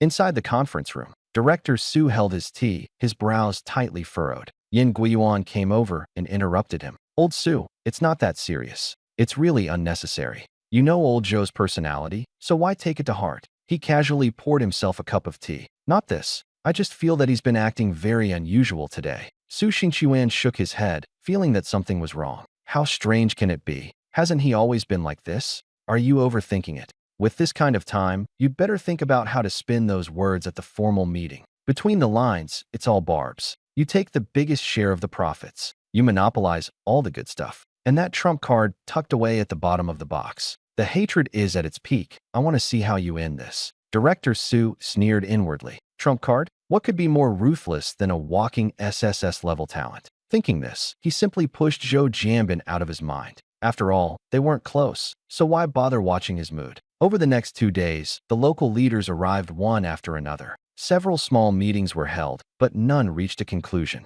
On the third day, everyone was finally gathered. The first official strategy meeting for the S-level regional boss began. During this time, Zhou Jianbin hadn't contacted him again. Su Xingqiuan didn't pay it any mind. But they didn't realize the trouble wasn't at the meeting at all. 3 days. Fang Ming rose steadily from level 18 all the way to level 20. It went too smoothly. So smoothly that even the Moonlight Adventure Guild felt embarrassed and helped him level up an entire level. Now, level 21. Fang Ming, LV 21. Favor. SSS the Goddess of Luck is on your side. Lava exclusive set, rare. Attributes plus 15%, Flame Shield, 1000 Health Shield. As soon as he reached level 20, he put on the lava set. His overall attributes immediately surpassed 200, comparable to a level 20-something professional. For a mage, a 1000-point shield is equivalent to having 1/3 more life. He was very satisfied, not seeking output, only seeking survival. Thank you, seniors, for your hard work.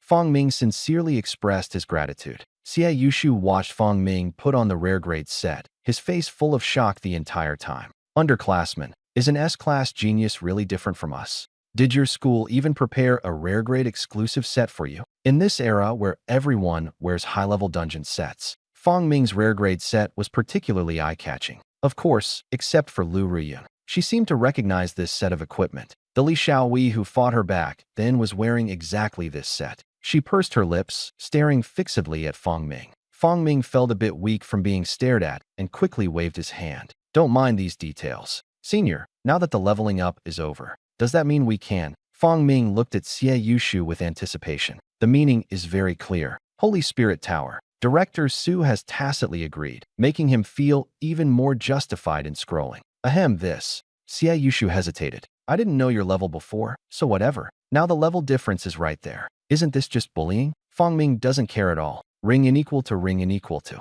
You don't care, but I do. Xie Yushu was ranting wildly in his mind. So Director Yan's iron fist didn't fall on you? He was struggling with this. A student from Peking University suddenly ran over, whispered a few words in Lu Ruiyun's ear. The atmosphere changed instantly. Lu Ruiyun looked serious and glanced at Fang Ming a couple more times. Senior, what's wrong? Fang Ming looked puzzled. Lu Ruiyun didn't explain, just gestured for him to follow. Senior Xie Yushu. Fang Ming could only ask for help. I don't know either. Xie Yushu was equally confused. For the captain to show such an expression, something definitely had happened. He could only urge everyone to hurry. The group followed Lu Ruiyun until they entered the school's medical office. Fang Ming finally understood what had happened. Su Mingyue was lying on the hospital bed. Next to her sat Hua Xiaoxiao. They were all seniors he had met when he first entered Zhongda. When he saw Su Mingyue's arm and head wrapped in bandages, the smile on his face gradually disappeared.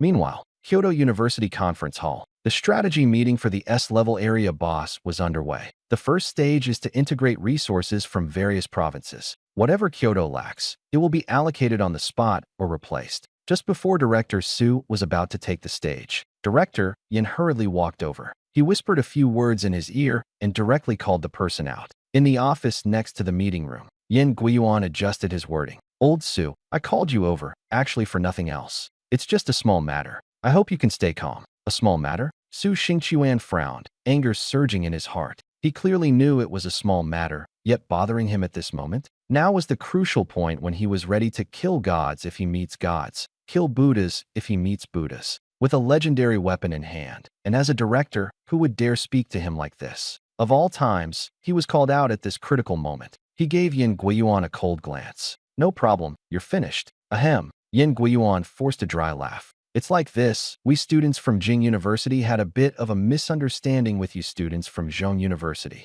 There was a bit of a conflict. Conflict? Su Xingqiuan's eyelid twitched. Su Mingyue, Hua Xiaoxiao. At this moment, Fang Ming was still leveling up. Su Mingyue and the others were called by him to handle miscellaneous tasks. How did something happen? Director Su, calm down. Su Mingyue only has minor external injuries and is in the infirmary. As soon as these words came out, Su Xingqiuan's eyes instantly turned cold. Director Yan, going to the infirmary, you call this a minor issue? A professional injury can be healed with a single bottle of medicine. How bad does the injury have to be to require slow treatment? Not serious at all. The best lawyer for the case has already been arranged. Yin Guiyuan was sweating on his forehead, just wanting to steady him first. At this moment, there was a knock on the door. The assistant from the academic affairs office walked in, saw Su Xingqiuan, and felt a sinking feeling in his heart. Speak directly if you have something. Yin Guiyuan gritted his teeth. The assistant swallowed nervously. Director, the student Su Mingyue from the medical room left on her own. The air instantly solidified. What's going on? Wasn't it supposed to be treated by a level 50 or above junior?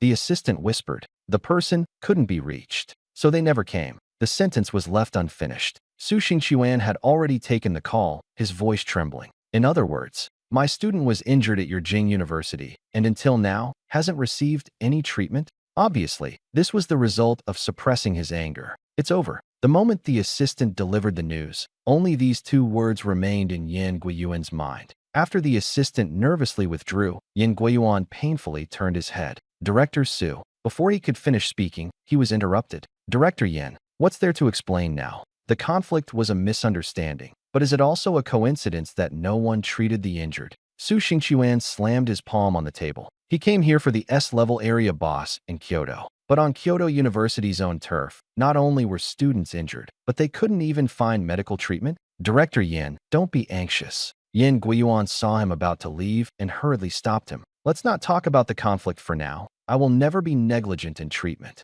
Then explain this. Why hasn't the therapist arrived yet? How about I take the person away for treatment right now? Su Xingqiuan's anger did not subside. This is a problem with Jingda. I will definitely give Zhongdao an explanation. Yin Guiyuan was already cursing inwardly, wondering which bastard had ruined his plans. Su Xingqiuan's emotions eased slightly, and he sat back down. Speak, your explanation. Just as Yin Guiyuan was about to speak, the assistant rushed in again. Director, the Moonlit Adventure team has returned. But Fang Ming, along with Su Mingyue, left together. The air instantly froze. The assistant took the hint and withdrew. A long silence. You're finished. Director Yin, no need to say more, goodbye. The calmer the tone, the worse the matter. Smack. No chance for explanation. Director Su slammed the meeting materials on the table and turned to leave. With a tough attitude, Yin Guiyuan couldn't get a word in. Su. He reached out his hand, then weakly lowered it. He was very clear about the weight that the SSS-level genius held in Su Xingquan's heart.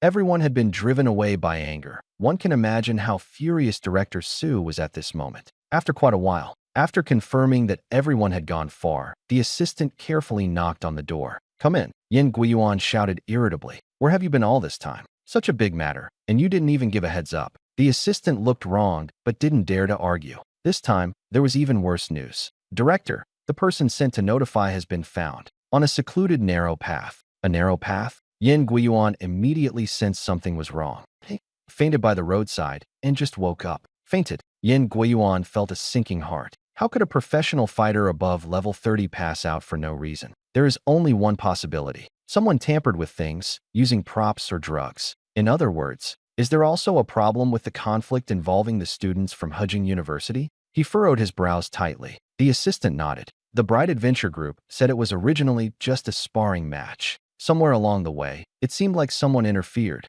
Only a gunsmith would slip up. It's Chun Guangming again. Yin Guiyuan's temper flared straight up to his forehead. What kind of skills do you have, and what kind of skills do they have? Are you even worthy to call it a contest? However, being secretly interfered with was indeed unexpected. Is someone targeting Jingda? He touched his chin, unable to understand. All right, go down and check. At this point, holding someone accountable is pointless. The key question is, what will CUHK do? Also, who exactly is the mastermind behind this? After the assistant left, Yin Guiyuan looked at the materials on the table. It is precisely the document that Director Su was about to present. He opened it, and his expression darkened. As expected, Zhongda got the legendary main weapon. His gaze stopped on a few words. Titan Greatsword. Stone Eye is already acquired. And the spatial distortion device. He gasped. 27 yards. When he saw the line Spatial Disruption Device in the props list, he was completely stunned. He knew that Zhongda had obtained a badge from Xiaori, but he didn't expect the quantity to be so exaggerated. It's over. This time, he didn't know what great cost would have to be paid to coax Zhongda back. And this was only the first page. He continued flipping through. There's more. No way. Were all those previous missions completed by Zhongda? Seeing the next page, he was completely stunned. To deal with the S-level area boss, he issued more than a dozen S-level public tasks to various universities in the name of Zhongda. And the result? Zhongda, with almost the strength of the entire school, completed 80%. Not right. Wait. He seemed to suddenly realize something, his pupils shrinking sharply. The target of theirs might not be Peking University at all, but Zhongda. At this moment, Zhongda's medical office. After treatment by a high-level jailer, Su Mingyue was out of danger. But her complexion was still pale. Fang Ming looked at her, but no matter what, he couldn't feel happy. So, he sat alone under the tree outside the infirmary, lost in thought. Beside him was Director Su. Director Su, tell me, why can't people get along well with each other? Why must they hurt others in order for things to end? This problem has actually existed for a long time. He has always chosen to be optimistic and not think deeply. But the malice from the Shadow Adventure Group, and then Senior Su getting injured during the trip to Jing University. Something is definitely wrong. He is not stupid. He just didn't want to expose it before. Now he is truly angry. This matter, Director Su originally intended to offer a perfunctory comfort. But after meeting Fang Ming's serious gaze, he swallowed his words. All right. He sighed and sat down beside Fang Ming. The matter is actually very simple. You just need to think clearly about why we exist. How long have professionals been around? 5 years. In just 5 short years, we have come from nothing to where we are now. You should remember, when the dungeon first appeared, it wasn't like it is now. Fang Ming lowered his head and fell silent. Of course he remembers. The world back then was far more brutal than it is now. At that time, the dungeons were not benefits at all. They were disasters. The monsters in the instance would directly come out, sweeping through reality. Later, through repeated national fortune instances and the first batch of people who reached max level, the conditions were forcibly brought down. Until now, instances below level 60 finally stabilized and became places for professionals to level up. None of this ever came for free, so nothing is ever within easy reach. World instances, national fortune instances. Resources won't wait for us. The Little Days Empire has been watching all along. There are conflicts inherently between people. This is the meaning of our existence. Su Xingchuan spoke word by word, his expression resolute. Fong Ming listened, half understanding. For what purpose do we exist? So that one day, our existence becomes meaningless. Su Xingchuan grinned, eyes shining. Fong Ming was stunned. It seemed like he understood the sentence, but also seemed like he didn't. But Director Su had already patted him on the shoulder. You're still young, don't overthink things. Follow your own ideas. Young people should be a bit more passionate. Don't be like us old folks. Like the old principal's beard. Don't you want to pull a few hairs? Fong Ming quickly coughed to get attention. But Director Su grew more and more enthusiastic as he spoke. I've wanted to cut it off for a long time. Whenever he touches his beard, I get bad luck. Ahem. The tone was off. Su Xingchuan turned around, his whole body stiffening. The old principal, Fang Yuanzhou, was standing there. Old principal, what a coincidence. Cold sweat broke out instantly. Get down. Such a respectable director, teaching the students all this nonsense. The cane came down mercilessly. A moment later, at the entrance of the infirmary, Director Su stared at Fong Ming with grievance. Fong Ming silently tilted his head. He had clearly given a warning. The old principal came this time to see Su Mingyue and also to take a look at Fong Ming. A warmth filled Fong Ming's heart, vaguely understanding the meaning of existence. But soon after, he felt somewhat displeased again, because the former principal also brought up one matter. People from Peking University have arrived. Moreover, they came to Mr. Fong here to make their request. CUHK, director's office. You two talk. The old principal glanced at Director Yin, nodded, and then stepped out. He was unaware of the internal situation, unwilling to get involved, and even less willing to speak up for Peking University. He had been here for so long and hadn't even apologized. It was already polite not to have been kicked out. Only Fong Ming and Director Su remained in the room. The atmosphere was suffocating. This was also why Fong Ming had been holding back his anger all along. Fortunately, Director Yin was quite sensible. After a moment of silence, he finally spoke. First, I want to apologize to Director Su and student Fong. It was our negligence that caused Su Mingyue's injury. He was not young, yet he bent down, showing a sincere attitude. He also promised to personally apologize to Su Mingyue, compensate where compensation is due, and provide treatment where treatment is needed. Director Su's expression finally softened. Fong Ming also calmed down somewhat, but did not concede. Director Yin had no choice but to look at Director Su, his eyes full of plea for help. After many years of friendship, he had to speak up in his favor. But Director Su just shrugged, indicating he couldn't make the decision. Yin Guiyuan was helpless and could only force a smile as he looked at Fong Ming. Fong, my friend, with conditions. Fong Ming interrupted directly. Yin Guiyuan was stunned for a moment, then sighed in relief. If there were conditions, a discussion was possible. First, I need to know who injured senior sister Su. Let him fight one more match. As soon as the words came out, Director Yan's face changed. That is the Ace Team, the Bright Adventure Group, with ridiculously strong strength. If they fight again, who can bear the consequences? Director Su also advised, there's no need to take risks. But Fong Ming was adamant. This was Hua Xiaoxiao's request. He was convinced there was something wrong with that match and insisted on playing it again to get an explanation. After a brief standoff, Director Yin gritted his teeth and agreed. At worst, we can make the other side hold back a bit. Second, I want Jingda to open all special instances and allow us to enter. This condition wasn't too difficult. Yin Guiyuan nodded on the spot. Anything else? Third, we want 50% of the profits from the S-Class area boss at Kyoto University. Fong Ming raised his third finger. Director Yin was stumped on the spot. I can't make the decision. Fong Ming turned to leave. Hey, don't go, don't go. Yin Guiyuan suddenly became anxious and quickly stopped him. We can negotiate. Fong Xiaoyu, let's talk it out. I will definitely help you fight for whatever can be fought for. After hesitating for a moment, he gritted his teeth and made a decision. He indicated a temporary agreement, with specifics to be decided after returning. After all, with this kind of incident, the strategy meetings were also halted. Fong Ming expressed understanding. Only then did Director Yin breathe a sigh of relief. Although it was a huge loss, without the major resources, it really wouldn't work. But the more he thought about it, the more something felt off. A freshman, how did he push himself to this point? He couldn't help but glance at Director Su. He always felt that this matter was closely related to Su Xingchuan. Sure enough, the look Director Su gave Fong Ming was full of admiration. Good student. Su Xingchuan nodded silently, just still a bit immature. This condition was completely insignificant to Director Yin. If it were him, he would have gone straight for the vital point long ago. Sensing Director Yan's strange gaze, Su Xingchuan cleared his throat lightly and immediately restrained himself. the matter is considered to be temporarily resolved.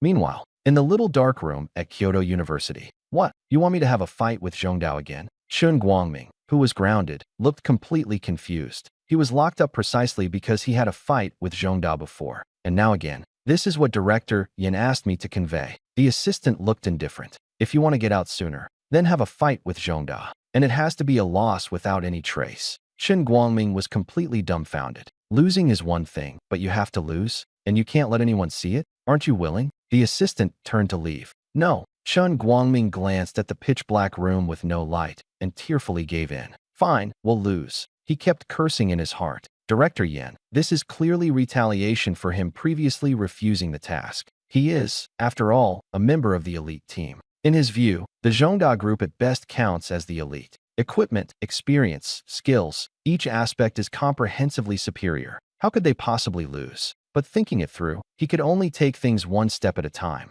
Could it be that Zhongda suddenly became stronger overnight? How is this possible? Shen Guangming sneered coldly. He followed the assistant to the Holy Spirit Tower. Wait, aren't we going to the battle stage? He looked puzzled. What about the promised battle? The assistant explained. We will fight, but first we need to clear the Holy Spirit Tower to boost our stats. Shen Guangming almost burst out laughing. Better stats means we can win? Then why bother with equipment and attributes? Isn't that a joke? But he can't say anything. He is currently bearing guilt. Don't agree? Keep it to yourself.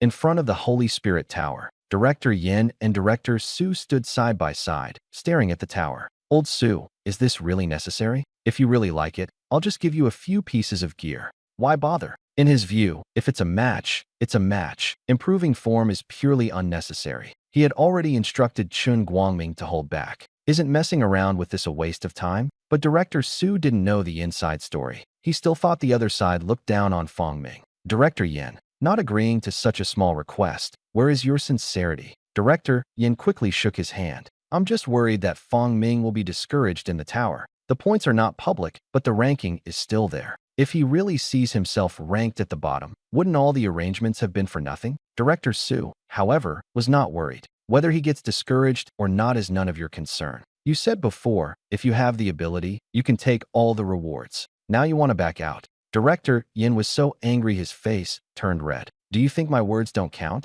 Forget about the reward. If he can clear the Holy Spirit Tower, our attribute enhancement pool at Jingda University will make an exception. The words were not finished. Ding. Level cleared. Time taken, 3 minutes 21 seconds. The alert sound of the Holy Spirit Tower rang out. Director Yin froze on the spot. Su Xingquan looked at him with a smile. Director Yin, you just said, make an exception for what? Kyoto University's attribute enhancement pool. That was really what he had his eyes on. But the price was too high, so he never had the heart to mention it. Now then, Yin Guiyuan opened his mouth, then fell silent again. Is it still possible to take back those words now? He looked up at the sky. Director Su, the weather is quite nice today. Su Xingquan, keep pretending, go ahead. Dare to make demands, but not dare to admit it. Being stared at by Director Su for a long time, Yin Guiyuan's face was a bit embarrassed, angry and ashamed. An exception is an exception. And no, it's just one attribute enhancement pool. So annoying. You, a prayer envoy, how exactly did you clear the Holy Spirit Tower?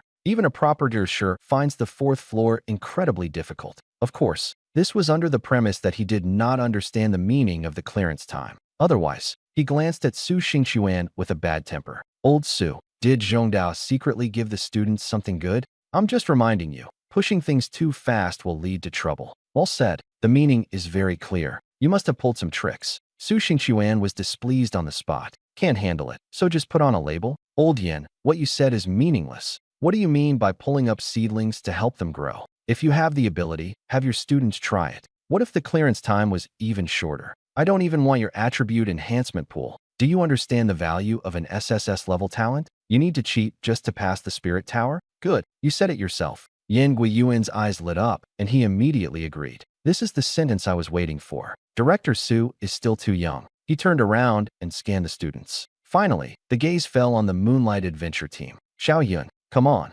clear the Holy Spirit Tower once, and let Director Su see it with his own eyes. Yin Guiyuan smiled meaningfully. The only one who could reliably clear the Holy Spirit Tower was a star captain like Lu Ruiyun, although the reward could only be claimed once. But before Lu Ruiyun could set off, Xie Yushu stepped forward first. Director, let me give it a try. Junior Fong was motivated by the excitement of clearing the level. His strength has improved a lot recently, and he feels he has a chance too. Xie Yushu, you think you can handle it? As the second strongest member of the Moonlight Adventure team, Yin Guiyuan certainly knows him, but just a bit lacking. Director, let me give it a try. Xie Yushu walked forward with an excited expression. He had already arranged a duel with his junior. The junior might have forgotten, but Xie Yushu had not. No matter what, this battle had to be fought. Are you sure? Yin Guiyuan hesitated a little. It wasn't just about clearing levels, they also had to reduce the time. Director, don't worry. Or should we have your team captain take over? What do you mean?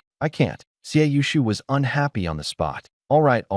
Director, Yin waved his hand. Soldiers should not fake devotion to the gods. Xie Yushu confidently walked toward the Holy Spirit Tower. As he got close, he glanced at the clearance record. His whole body stiffened. The next second, he turned and walked away. Yin Guiyuan was stunned. What are you doing? Weren't you going to challenge? Director, my stomach hurts. Xie Yushu clutched his stomach, looking pained. Should we get someone else? Director, Yin fell silent. Wasn't your voice pretty loud just now? Xie Yushu gave a dry laugh. Challenge. Impossible. That result, 3 minutes, 21 seconds. That's simply not something a human could achieve. Forget it. Get lost. Let Lu Ruiyun do it. Xie Yushu immediately slipped back into the team and took the opportunity to inform Lu Ruiyun of the situation. Lu Ruiyun nodded and walked out expressionlessly. Captain, know your limits. Xie Yushu couldn't help but remind him. Lu Ruiyun paused for a moment, then continued forward. Yin Guiyuan looked at her, increasingly satisfied. This is the aura of a top-tier team.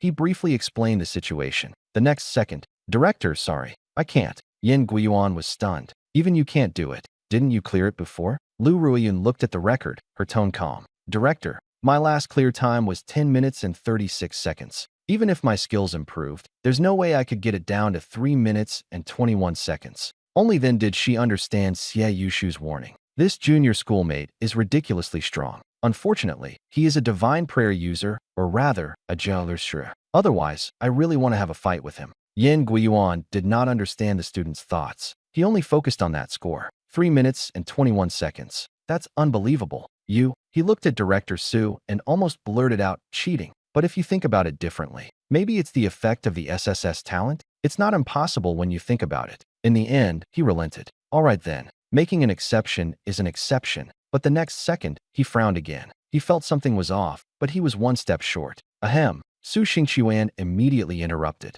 Director Yin is indeed magnanimous. Shall we start the next project? Yin Guiyuan nodded instinctively, then suddenly looked up. That's not right. The agreed battle? Why is there another one? The tower grinding has already created an enhancement pool, and it's still not adjusted properly? Director Yin, don't worry. The status is fixed. Running a special dungeon and practicing PvP sounds reasonable, right? Director Su spoke with great confidence. Yin Guiyuan fell silent. Just run the special dungeon? Yes. Okay, swipe. Anyway, no tricks will come up. Even if there was, it wouldn't affect letting them win. It was purely unnecessary. So, Fang Ming had just left the Holy Spirit Tower and then went with Hua Xiaoxiao into a special dungeon. Director Yin didn't know. This dungeon was very unusual for them. The group followed to the entrance of the Jingda dungeon again. Chen Guangming yawned. He was already prepared on how to throw the match. Make sure to lose gracefully. But not this time. People from Zhongda are the bosses. He glanced at the dungeon entrance and smiled. Interesting. A special dungeon that drops enhancement gems at level 20. What is Zhongda up to? Chen Guangming clicked his tongue in amazement. Besides dropping rare enhancement gems, what else is special about this dungeon? He couldn't understand why this place was chosen. Even more incomprehensible was that the Moonlight Adventure Guild actually gave up on the Holy Spirit Tower. Standing further back, he did not see the clearance record. Couldn't help but speak up. Lu Ruiyun, this isn't like you. Not even daring to touch the Holy Spirit Tower. Before the words had fallen, Xie Yushu stood up displeased. You sure talk a lot. Wait until you win, Junior Fong, then we'll talk. Touching a sore spot. Do you expect me to admit that I've never won? This person is really annoying. Xie Yushu rolled his eyes. No, I definitely have to ask the junior later. How exactly did he do it? Chen Guangming was stunned and choked up. I just asked casually, is that necessary? That angry? He could only withdraw his gaze speechlessly. On the other side, Fang Ming took Senior Hua Xiaoxiao and cleared the special dungeon 10 times. The Stone Giant's Ruined Castle. LV20 Special Dungeon, Unlimited Attempts. Drop, Enhancement Gem, Rare. This is a rare level 20 special dungeon. there is a chance to drop level 20 enhancement gems. At first, Hua Xiaoxiao didn't pay much attention. He can understand farming the Holy Spirit Tower. It's like taking advantage of Jingda's freebies. He stopped himself after reaching the 4th level. But once he got here, he started to feel doubtful. Until Fong Ming handed over an enhanced gem glowing with a purple light. His expression changed from shock to gritting his teeth and then to breaking down right there. Junior, I'm sorry. That suspicious look I gave just now lowered the dignity of Zhongda. Because the number of attempts is unlimited, Fong Ming casually swiped a dozen more times. Finally, swish, the two appeared. Drowsy Chun Guangming loosened his grip and almost fell. Dinner's ready. He looked up and noticed everyone staring at him oddly. Cough. Is the battle about to begin? My greatsword has long been hungry and thirsty. The atmosphere became even more awkward. Director Yin quietly kicked him. Thirsty, huh? If you dare to win, you're dead. Chun Guangming.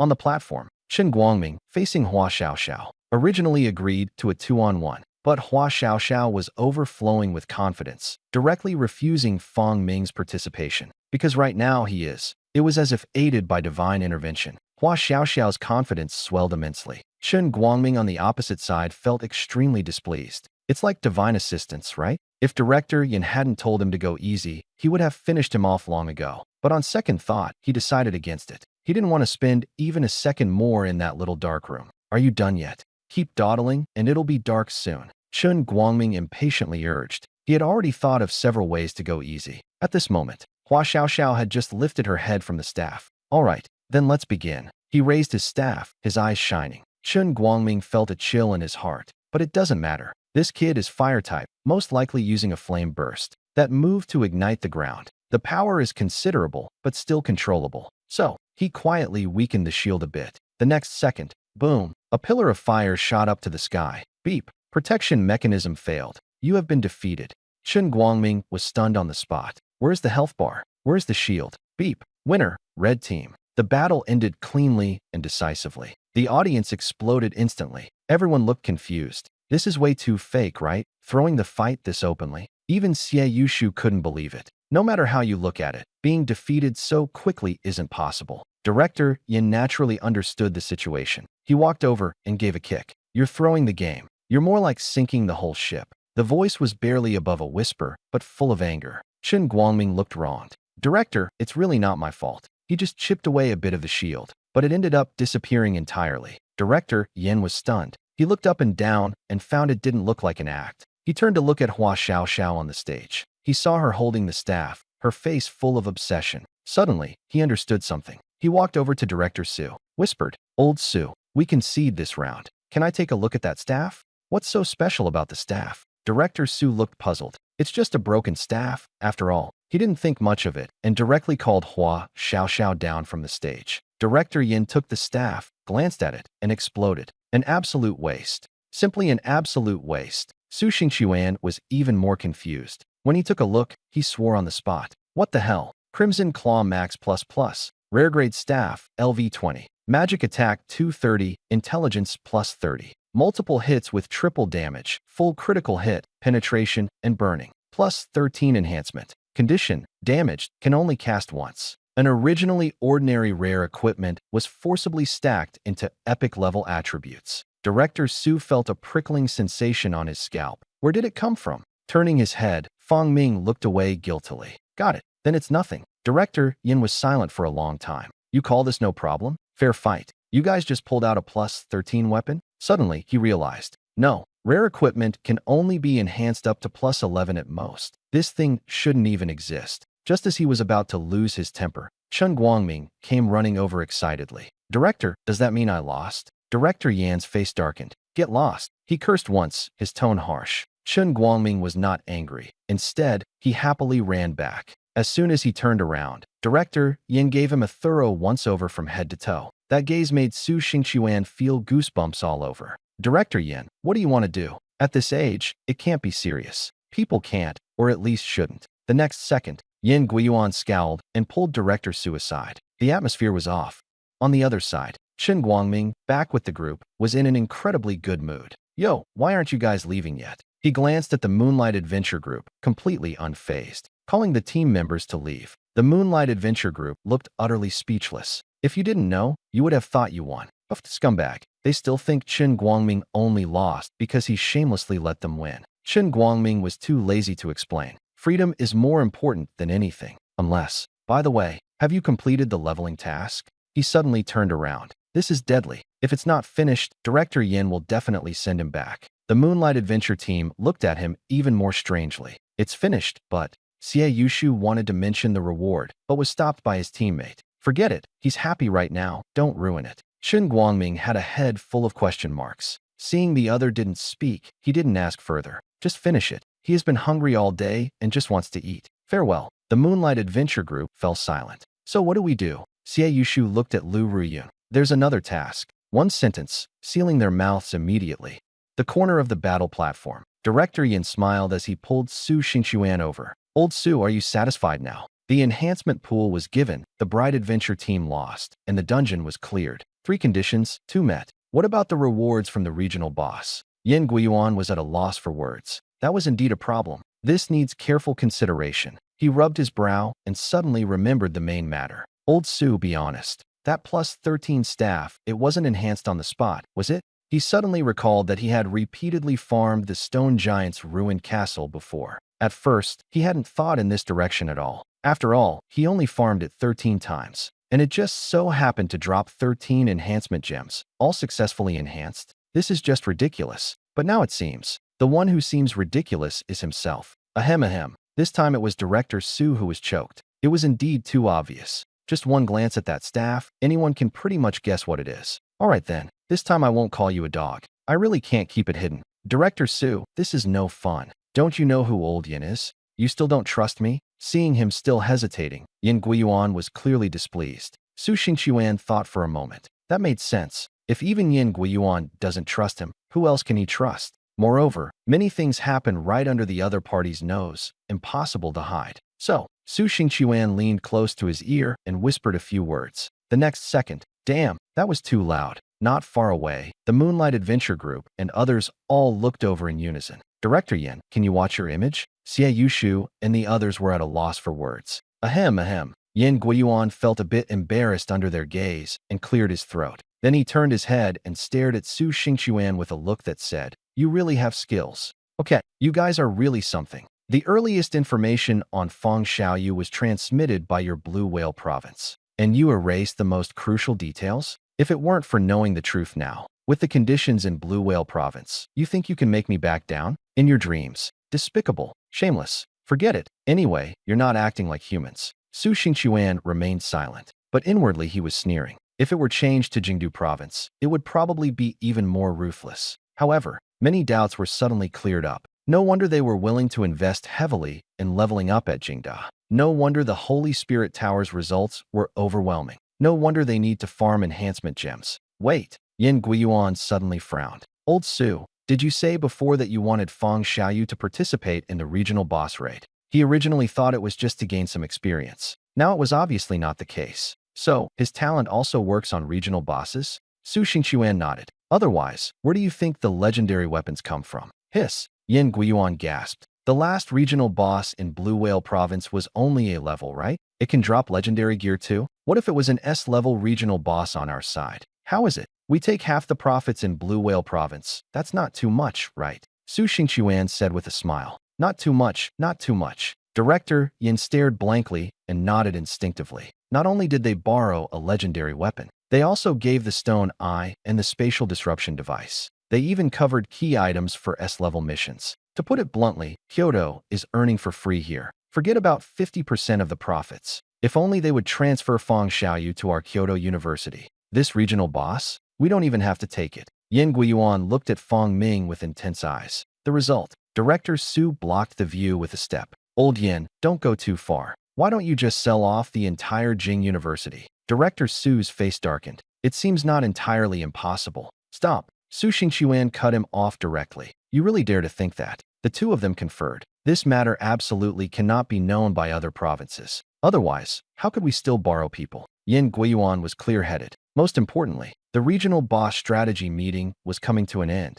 After arranging for everyone to leave, Yin Guiyuan went alone to Jingda Conference Hall. He originally wanted to bring Su Xingquan, but the other person said just one sentence. If you can't get a 50% return, then take people and leave. Yin Guiyuan had nothing to say. On the road, just thinking about Director Su's face, he felt so angry it made his teeth itch, but he still had to endure it. The blame was indeed on his side this time. Just as he reached the entrance of the conference hall, his assistant hurriedly came running. Director, you finally came back. If you don't come back soon, the meeting room will be torn down. The assistant began to complain nonstop. Someone had already started spreading rumors. They said the director suddenly left the scene, that he went to split the spoils with Zhongda in secret. Otherwise, how come only you and Director Su are not here? Between the lines, it was all about wanting to settle scores with Zhongda. Yin Guiyuan's eyes flashed angrily. They dare. There was something off about CUHK to begin with. Peking University was heavily guarded. Outsiders could not just enter as they pleased.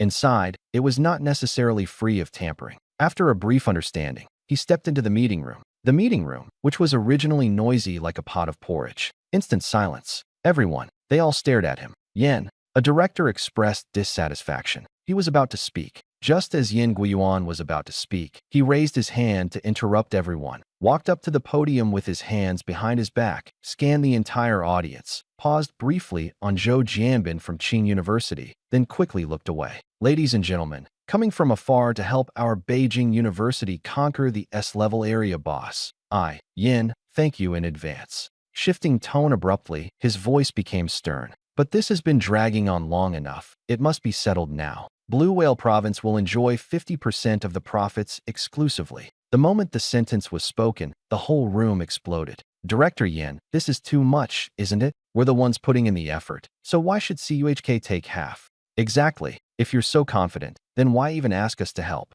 The S-level zone isn't JD's private property. The meaning was clear. If CUHK took half, everyone else's efforts would be for nothing, so it would be better to just walk away. At this moment, Zhou Jianbin in the front row slowly spoke, and the noisy voices instantly died down. Director Yin, let me say something fair. His tone was ambiguous. Director Su left halfway, and the meeting was suspended. How can anyone accept you declaring that CUHK takes up half as soon as you return? Voices of agreement sounded again, but Yin Guiyuan smiled. Director Zhou means that as long as I present something convincing to you, you will have no objections? Zhou Jianbin squinted and nodded. Yin Guiyuan glanced around at everyone. And what about all of you? Everyone fell silent for a moment, then nodded in agreement. On the podium, the atmosphere suddenly tightened. Yin Guiyuan took out the stack of materials that Director Su had prepared in advance, and the scene quietly settled down for a moment. Meanwhile, outside the conference hall, Xie Yushu and a few others, always eager for drama, pressed their ears against the door,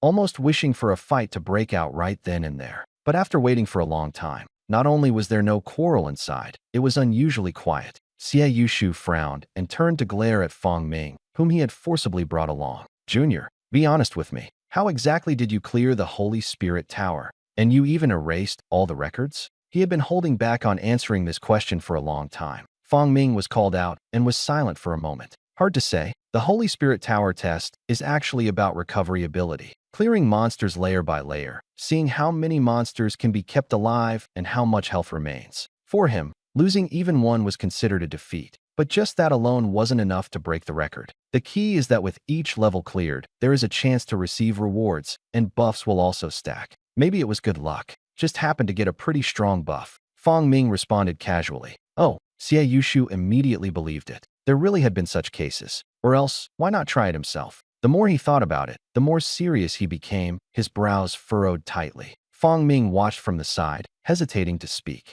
Should he tell the truth? If he actually tried it, would the senior break down right away? After all, there was no such thing as a god-level buff. He had just stacked more than a dozen. Senior, no need to say anything. Xie Yushu interrupted directly. Just wait. The duel we agreed on, I won't give up. Tomorrow I will challenge the Holy Spirit Tower. Wait for my good news. He was completely overwhelmed. All right, Fang Ming could only shrug. Probably. Once the senior hits the wall, he'll clear his head. At this moment, finally, there was some movement in the meeting room. Creak. The door was pushed open. Director Yin came out with a calm expression. Director, how is it? The assistant was extremely anxious and hurriedly stepped forward. Yin Guiyuan let out a cold laugh. What trouble could I possibly have? This kind of situation is very easy. You young people, need to practice more. After speaking, he wore a look of aloofness and walked straight towards Fang Ming, leaving the assistant standing there dumbfounded. What do you mean? the strategy plan was finalized so quickly? The answer was revealed quickly. As soon as the meeting ended, the regional heads walked out of the conference hall one after another. Each of them looked pale, as if they had just been seriously reprimanded. Director Kong, are you okay? Representative Liu? The person addressed only waved his hand, said nothing, and quickly left. The assistant looked at Director Yen, his eyes full of shock and admiration. Young people, so inexperienced. Director Yen walked with his hands behind his back, striding confidently, until entering the office next door. Old Yen, you've had enough. Director Su couldn't help but complain. It's crazy fun next door, but this was originally my turf. Yen Guiyuan cleared his throat and finally reined it in. You only get to fight battles like this a few times in a lifetime. Especially silencing Zhou Jianbin completely. It was downright satisfying. Old Su, we'll need Zhongda to cooperate with you later on. You are not suitable to show up right now. The more misunderstandings, the better. At this time, Fong Ming and the Moonlight Adventure Group had not yet left. The more I thought about the previous matter, the more wrong it seemed. Chun Guangming originally maintained order, but inexplicably challenged someone to a fight. And the challenge was against someone from Zhongda. Clearly, someone was stirring up trouble. The reason does not matter. They decided to play along with the plan. Su Xingqiuan did not show up, and the situation continued to deteriorate. The more realistic the illusion, the easier it is to fish. The assistant frowned. Director, is it really effective to keep it this simple? Director Yin shrugged. What if it works? The plan was very straightforward. Then let the Bright Adventure team take on Zhongdao once more. Kyodai Plaza. Chun Guangming was brought there with a bewildered look on his face. Opposite him, Hua Xiaoxiao was full of excitement. He had only one thought in his mind. It's over. Director Yin has gone mad. To lock himself in the little black room. He really will stop at nothing. To be honest, last time at the battle stage, I didn't enjoy the fight at all. Hua Xiaoxiao was still arrogant as ever, mainly because Chun Guangming injured Su Minghua. Last time, the opponent lost too quickly. He didn't even have time to feel anything. So this time, he's here again. He carries the expectations of his juniors. Didn't have enough fun, huh? Chun Guangming's anger exploded instantly. Last time, he was unprepared. This time, he instinctively glanced toward the corner. Director Yin was looking at him expressionlessly. The anger vanished on the spot. Only humiliation remained. At the same time, the Gongwit for the S-rank regional boss is underway. Inside the Jingda military district, a team of professionals above level 50 has already assembled, but the order has not been given. They can only wait. It is said that the crucial supplies are still on the way. What was unexpected was that when the supplies arrived, an unfamiliar team came along as well. In the team, there is actually a student around level 20. Hello, we are the Blue Whale Provincial Military District Special Forces. Chao Hong stepped forward and introduced himself. This team has existed for a long time. There is only one objective: escort Fong Ming. Secretly enter the Kyoto Military District. On the surface, the S-level strategy meeting was lively and bustling.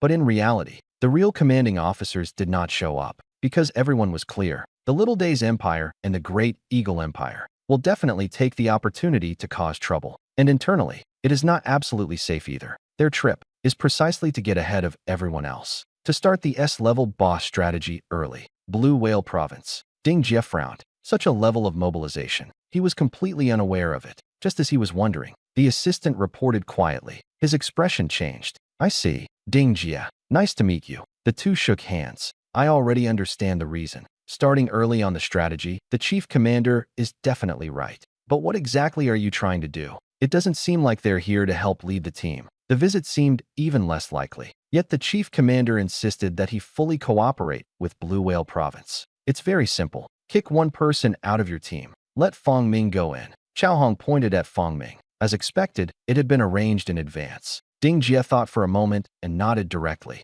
All right, so blunt that it made Chao Hong momentarily stunned. Don't you have any doubts? Ding Jie, on the other hand, looked puzzled. Why? Since the chief commander has made the decision, there must be a reason. That self-righteous attitude made Chao Hong feel a lump in his chest. It made him seem like an unnecessary person. Commander Chao, do you have any further questions? None left. Their team would not participate in the boss battle. They were only responsible for protecting Fong Ming and preventing any harm to him. The preparation was quick to unfold. The process was efficient and discipline was strict. Chao Hong had to admit it. The people from the Beijing military region were indeed strong. It was just that the atmosphere felt a bit off. Too heavy. When he found out someone was writing a will, he finally couldn't hold back. What are you doing? Ding Jie gave a bitter smile. You still don't know about this S-rank situation, do you? The information was handed over. After reading it, Xiao Hong fell silent. S-rank Netherbone Black Phoenix. Dual attributes of flame and space. Attributes and talents, completely overwhelming the deep-sea titan.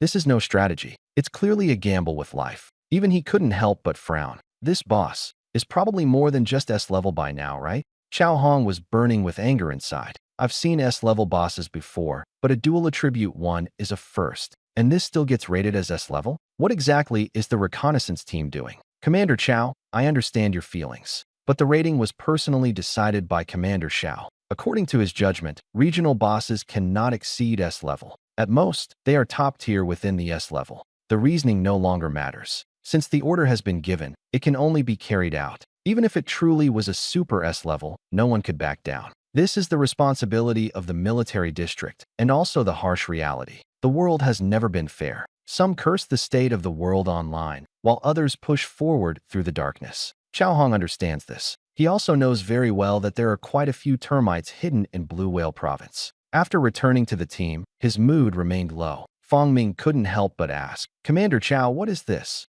Xiao Hong forced a smile. It's all right. Just remember one thing. Level up as soon as possible. Your battlefield is not here. Fong Ming didn't fully understand, but he remembered these 4 words. Level up as soon as possible. 2 weeks from level 11 to level 21. I thought it was fast enough. Now it seems it's far from enough. He silently followed the team, walking into the temporary meeting point of the strategy group. Let's assign the tasks. The front line must hold. Ding Jie skillfully issued the orders. Then, he emphasized the key points. We are responsible for the main attack. Also, Fong Ming must participate in the battle. The commander-in-chief requires that the final strike can only be delivered by our team. Understand. A squad leader hesitated and raised his hand. Commander Ding, why? Ding Jie's gaze turned cold. No need to question. Execute the order. I'll ask once more, understood? Understood. Asterisk N. Everyone almost instinctively responded, saluting and nodding in unison. Orders mean life or death. This is the pride under the iron-blooded style of Xiao Jin, the commander-in-chief of Kyoto. Xiao Hong beside him kept clicking his tongue in amazement. They were different. The Blue Whale Provincial Military District was more like a big family. Commander Jiang usually acted like an elder, but when necessary, he was ruthless and cold-hearted. Xiao Hong considered himself unreliable, mostly because he had been infected. But these people from Kyoto, he truly admired them. A heavy atmosphere weighed on everyone's hearts. This S-level area boss was ridiculously strong. Even legendary weapons had been lent out, yet the situation was still not optimistic. They quickly moved on to resource allocation. All the supplies from Blue Whale Province were personally escorted by Xiao Hong. After all, legendary main weapons were rare worldwide. Ding Jie finished organizing the information and looked over. Xiao Hong understood and was the first to take out a giant sword. The sword blade was mottled, yet it exuded an ancient aura of authority. Surrounded by a faint golden glow,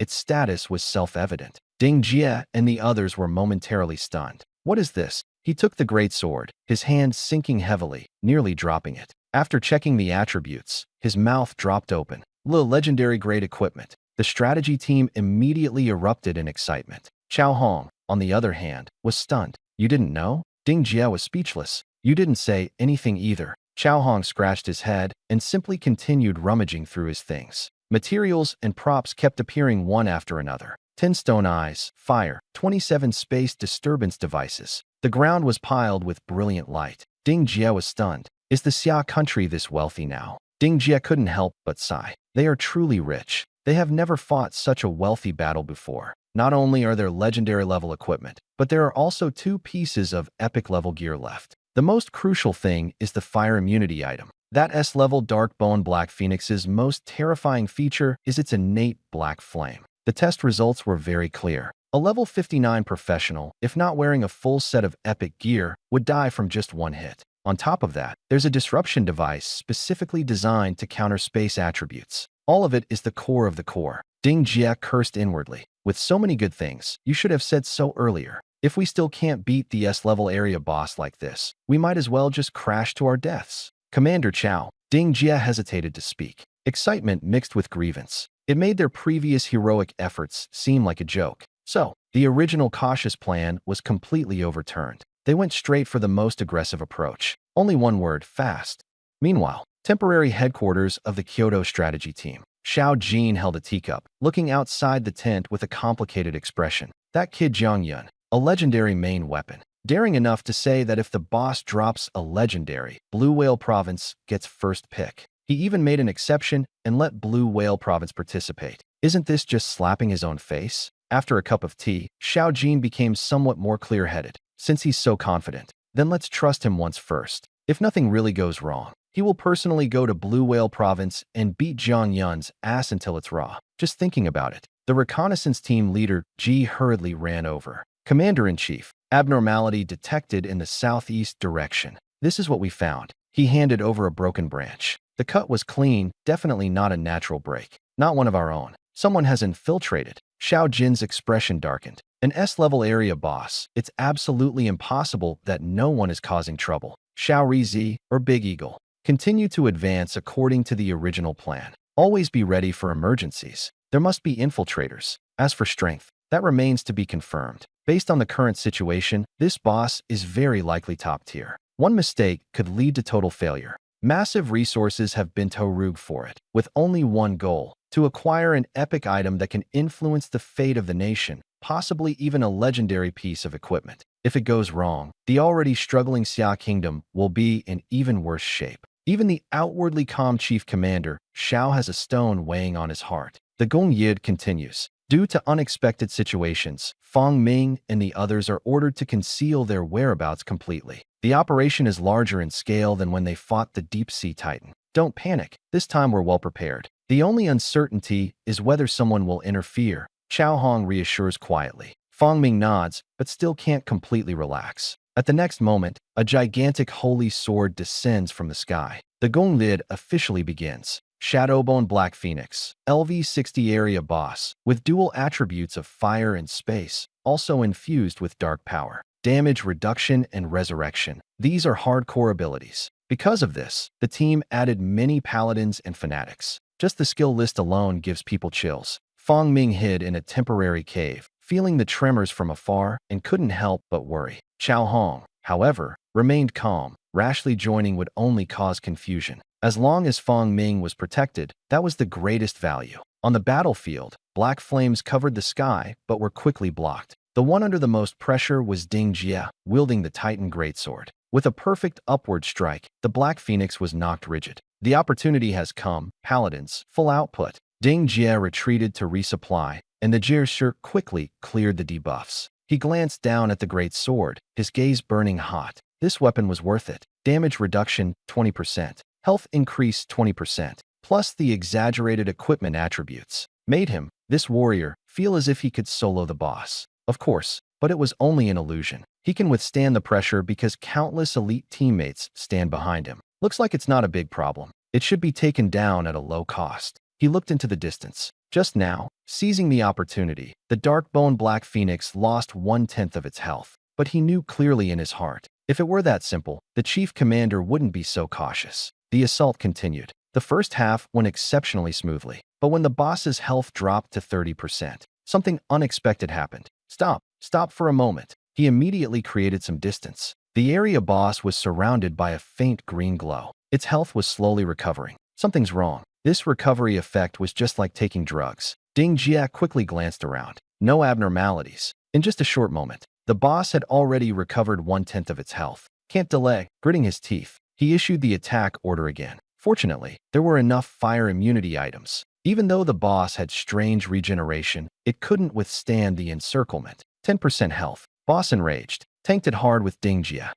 Titan's Greatsword pierces the skull. Phase 1, complete. Immediately after, rebirth through flames. Chew. The Phoenix's cry pierces the sky. Skill, Blazing Phoenix 9 songs. Ripple spread. A small squad's defensive error causes instant heavy injuries. Reserves take the lead. Substitute players. Battle restarts. However, the second round is even more difficult. As soon as the boss appeared, a green healing glow surrounded him. His eyes were blood red. The frenzy had not subsided. Not good. Ding Jie took medicine immediately. He led the team to forcibly hold the line. Still, they were too slow. Skill, Soul-Devouring Chains. Within a kilometer, spatial vortices were densely scattered. Black chains appear randomly. Lock onto the target. No time to react. Directly tied up to death. Damn, Ding Jie's eyes are bloodshot. Black flames burn on the chains. Those trapped are in a dire situation. After taking the medicine, Ding Jie charged straight in, using boss skills. A powerful ultimate hit down, briefly stunning the dark-boned Black Phoenix.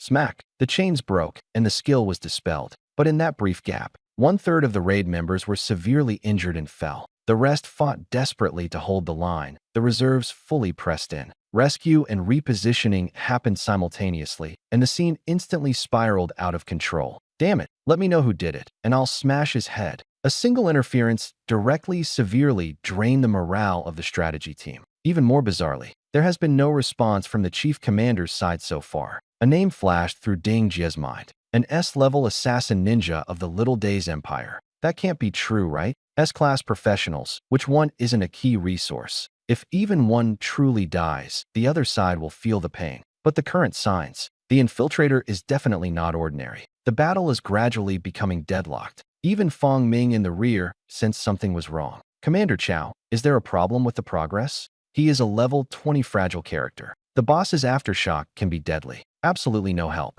Chow Hong was silent for a moment, then connected the communication. Commander Ding, what's the situation? Communication was quickly established. No big problem. The situation is under control. But there's an enemy professional lurking nearby. Still haven't found them. This is troublesome. Just as the words fell, the communication was cut off. Obviously, the battle was extremely intense. Fong Ming and Chow Hong exchanged a glance. The restricted area is heavily guarded. How did the enemy get in? Either there's a problem from the inside, or the enemy is outrageously strong. Could it be the S-rank assassin ninja from Zyrizi's side? Chow Hong said in a low voice. An S-rank area boss, definitely worth their effort. Very tough to deal with. Fong Ming frowned. Very tough to deal with. Because every S-rank assassin is a ranger who has awakened S-rank talents. Their numbers are extremely few, but through special skill combinations and training, their stealth and assassination abilities are very strong. In a frontal fight, our Xian nation is not afraid.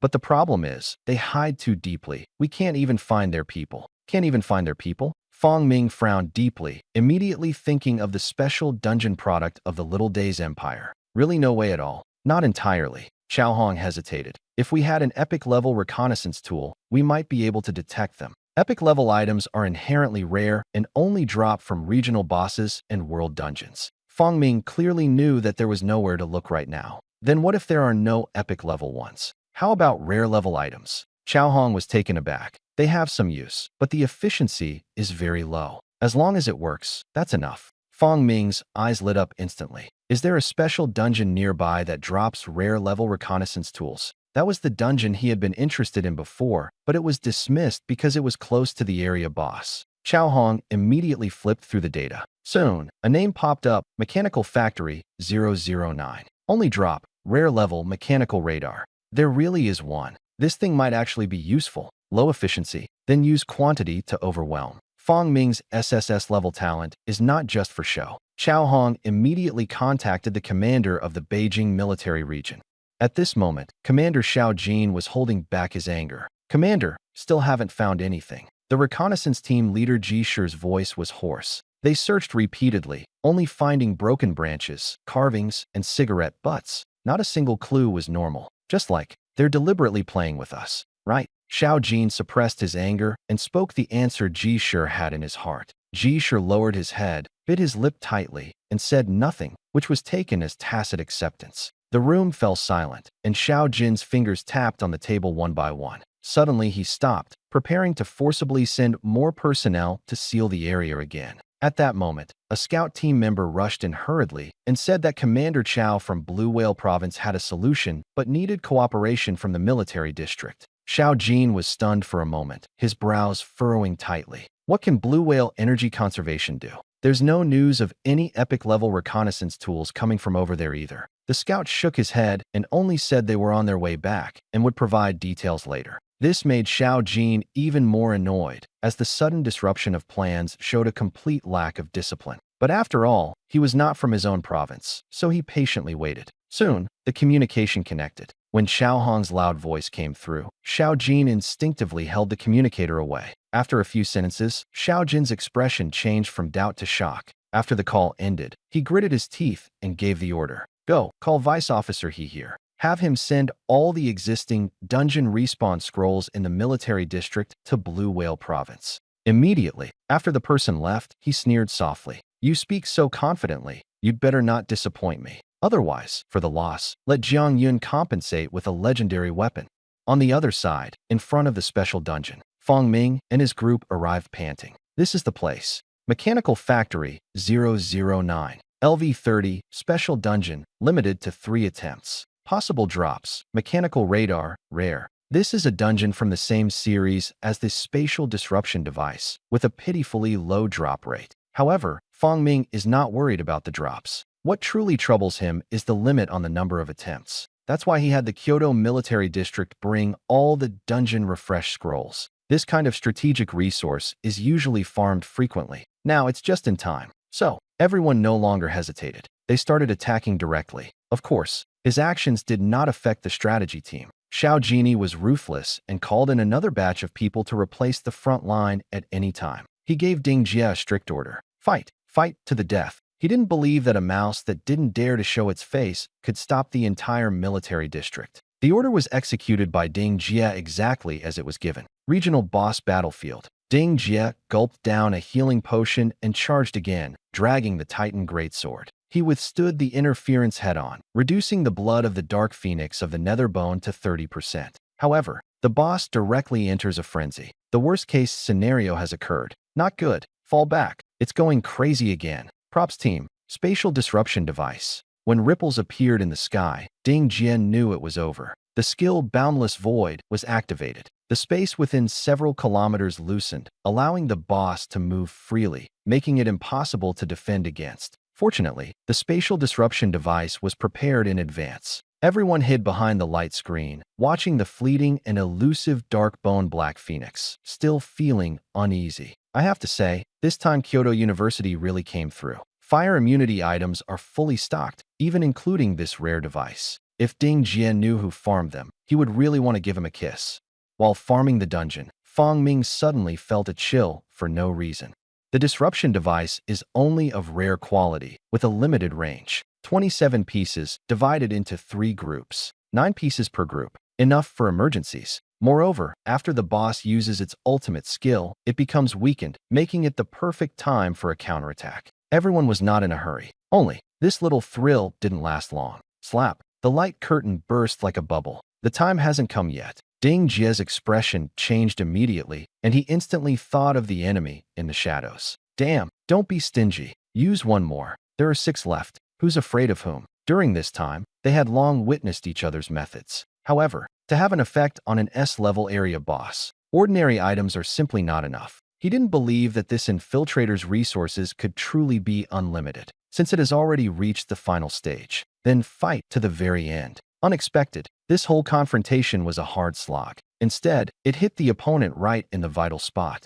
At this moment, in the dense forest not far from the regional boss, a blurred figure kept wiping sweat, already drenched in sweat. When he saw Ding Jie and the others activate this spatial disturbance device again, he immediately broke down. Baka, who said Xia only has 3 of them. How many times has this been now? The promise made before departure involuntarily comes to mind. As long as you sabotage this operation, you will be hailed as a hero. Thinking about it now, the intelligence actually came from the news. Simply stupid to the extreme. Good for nothing. When has Xiaohua ever not kept cards close to its chest? Cursing aside, the mission still has to continue. He gritted his teeth and took out an epic item from his backpack. The pain on his face was impossible to hide. This mission, the high-level items given by the Empire were almost used up, yet they still couldn't stop the opponent, forcing him to use his true trump card. No, 8 silence device. Epic, LV60. All props and skills within the range were completely silenced. Ogawa Jiro's fingers trembled. Press the switch. Smack. The spatial disruption device of the Kyoto Military District instantly failed. Ding Jie was stunned. The next second, he took out a new one again. Activated it once more. No response at all. Not far away, Ogawa Jiro looked at everyone's stunned expressions, showing a sinister smile, but soon stiffened, because the Mingu Black Phoenix that had slipped into the space was forcibly pulled out. It wasn't that the tool had no effect, but that its effect was too strong, directly causing this S-level boss's ultimate move to fail. On the battlefield, the giant Mingu Black Phoenix and Ding Jie, among others, stared at each other, neither side able to unleash any skills. "Captain, what's going on here? Can we still fight?" Ding Jie glanced at the Titan greatsword in his hand, then at the equally stunned boss, his eyes lighting up. "Fight, of course we fight. Such a great opportunity. Only a fool wouldn't take it." The boss's strongest skill was sealed, which is like a mage being silenced. He's a warrior, wielding a legendary greatsword. What's there to fear? Although without skill boosts and charging a bit slower, the Mingu Heifeng couldn't run fast either. Ding Jie swung the greatsword, striking the face with one blow. Mingu Heifeng froze on the spot, physically stunned. In just a short moment, his health was cut down to 10%. Silence lifted. Mingu Heifeng retreated into space again, and the battlefield fell back into a stalemate. Kagawajiro in the shadows was completely stunned. "So I used my ace gadget, but it ended up helping you guys control the boss." What was even harder for him to accept was how many space disruption devices Xia's country actually had. This thing was clearly an exclusive drop from the Great Sun Empire's dungeon, and he had only managed to get one after grinding himself to exhaustion. All those people in the Empire are a bunch of idiots. Seeing the boss was almost dead, he had already started to contemplate retreat. Of course, there was one more option: steal the final hit and annoy the Xia country professionals. Can only be disgusting. There is no distribution mechanism for the regional boss. Whoever picks it up owns it. He is an S-level assassin ninja, not here to work for others. His stealth ability is strong, exchanged for combat power. And he is not invincible either. If the Summer Nation really finds out, damn Summer Nation people, they actually let my record be stained. Unforgivable. And that useless Tanaka deserves to die even more. As for being discovered, thinking too much. Give the Xia Nation one day. If they can find him, that would be considered acceptable. Just thinking about it. Turning around, the sneer on his face instantly stiffened. Without knowing when, the special forces of the Kyoto military district had already surrounded him completely. In the crowd, Chao Hong held up an old radar and grinned at him. Ogawa Jairu was stunned. He glanced around again. Everyone was holding the exact same radar, at least 50 in number. Ogawa Jairu: "I have something to say, but I'm not sure if I should." Strategy complete. After heavy casualties, the Kyoto military district successfully killed the S-rank regional boss, Darkbone Black Phoenix. This is a victory achieved by piling up resources. If it weren't for Ding Jie using a legendary greatsword to withstand the pressure, along with rare items targeted at the Shadow Bone Black Phoenix, a boss of this level would require at least half of the people to die to possibly defeat it. Temporary headquarters of the military region. Xiao Jin looked at the fallen Darkbone Black Phoenix in the distance and finally breathed a sigh of relief. All right, very good. The casualties were fewer than expected. This was already the ideal result. Most of the resources this time came from Blue Whale Province. Even if the hidden enemies weren't caught, it was acceptable. Just thinking about it. The tent was lifted. A professional with a face swollen like a pig's was brought in under escort. Xiao Jin was stunned. "Who is this?" Jisher gave an awkward laugh. "Commander, this is the S-rank assassin ninja from the Little Days Empire who was lurking in the restricted zone." Xiao Jin's expression then eased. He looked down to appraise him. The so-called S-rank assassin ninja had already been beaten to the brink of unconsciousness. He frowned. These little brats really have no sense of restraint. This is an important source of intelligence. Feeling more and more annoyed, he raised his hand and gave 2 sharp slaps, and 2 red marks immediately appeared on the other person's face. Jisher silently took a few steps back. The commander gets really bad-tempered when angry and is also double-faced, but the effect was immediate. "Ba Baka, you Summer Kingdom actually dares to insult the great imperial warrior. Do you want to bear the wrath of the Great Sun Empire?" Jairu Ogawa lost a tooth in the fight and spoke with a lisp. His Chinese was poor, leaving listeners completely confused. Xiao Jin frowned and scratched his ear. Then he slapped twice with the back of his hand. The world fell silent. "Take him away, treat him. Make him spill everything he knows." Xiao Jin waved his hand casually. He had thought S-level assassin ninjas were extremely formidable.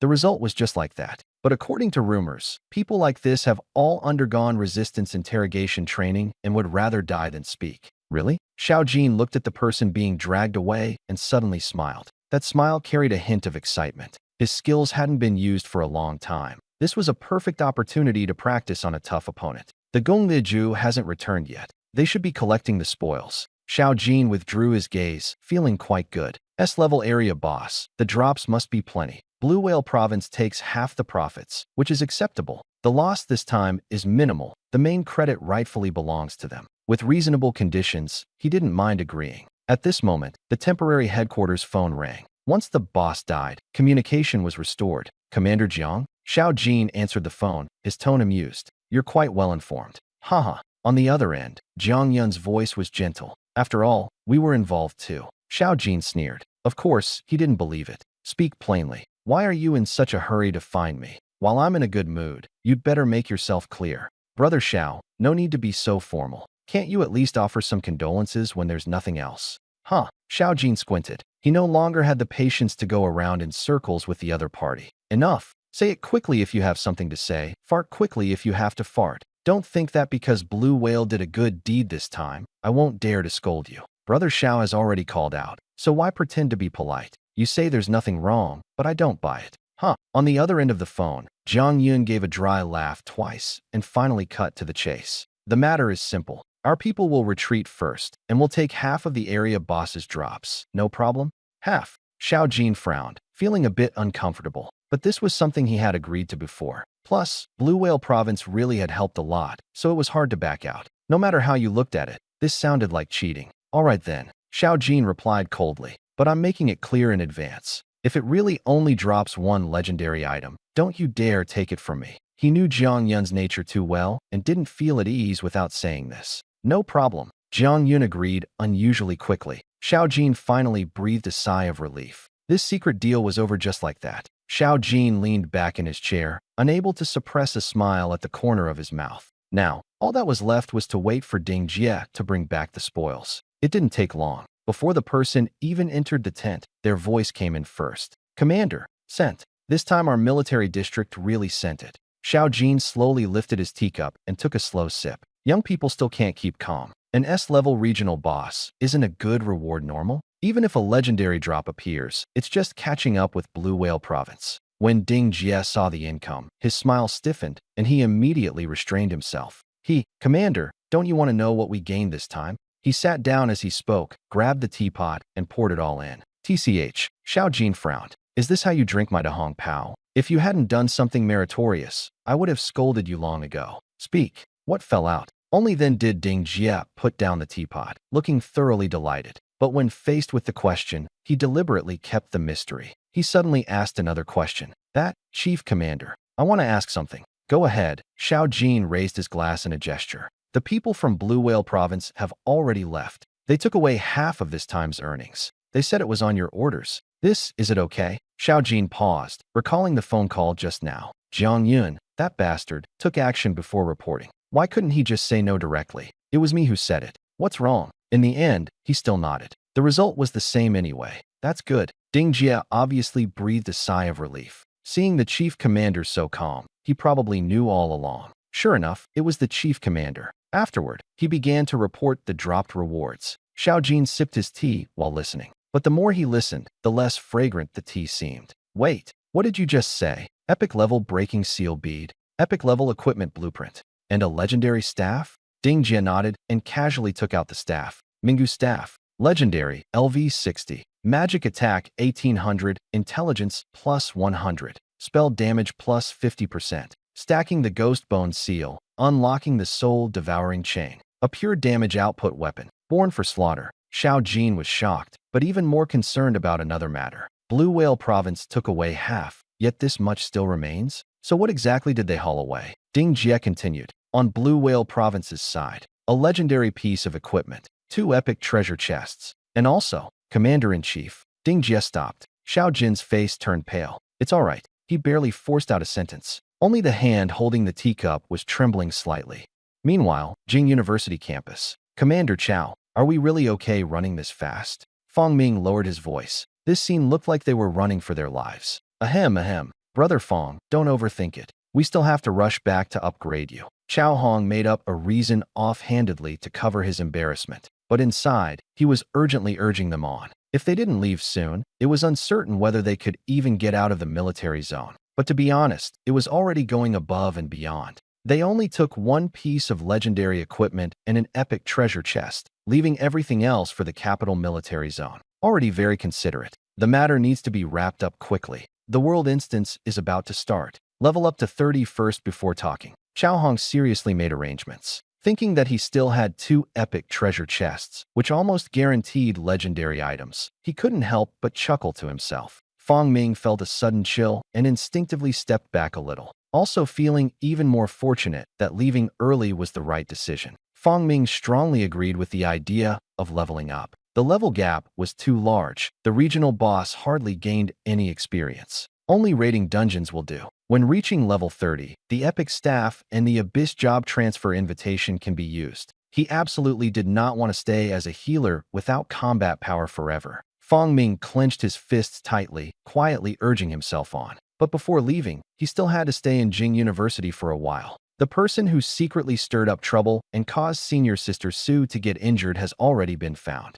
Is it them? They look pretty ordinary. What are they trying to achieve by causing trouble in Beijing? Xiao Hong pinched a student's chin and scrutinized him. Fong Ming twitched the corner of his mouth. Is this considered normal? The person was beaten to the point of being unrecognizable, but the question remained unanimous. What exactly do these people want to do? They are students from Shenyang province. I asked the person in charge, but there are no leads. Director Yin frowned. According to his judgment, Shenyang province was not informed. It was just the students acting on their own, claiming old grudges with Peking University. Is it really a coincidence? At this moment, the assistant hurried over and whispered a report. Yin Guiyuan raised his eyebrows, his expression suddenly serious. Everyone, there's an emergency. I'll leave this matter to Director Su. After speaking, he quickly walked away, leaving everyone looking at each other in confusion. But everyone understood. For Director Yin to show such an expression, it could never be a trivial matter. The only question was, damn, old Yin, why are you running so fast? What about our attribute enhancement pool? Director Su hurriedly called out.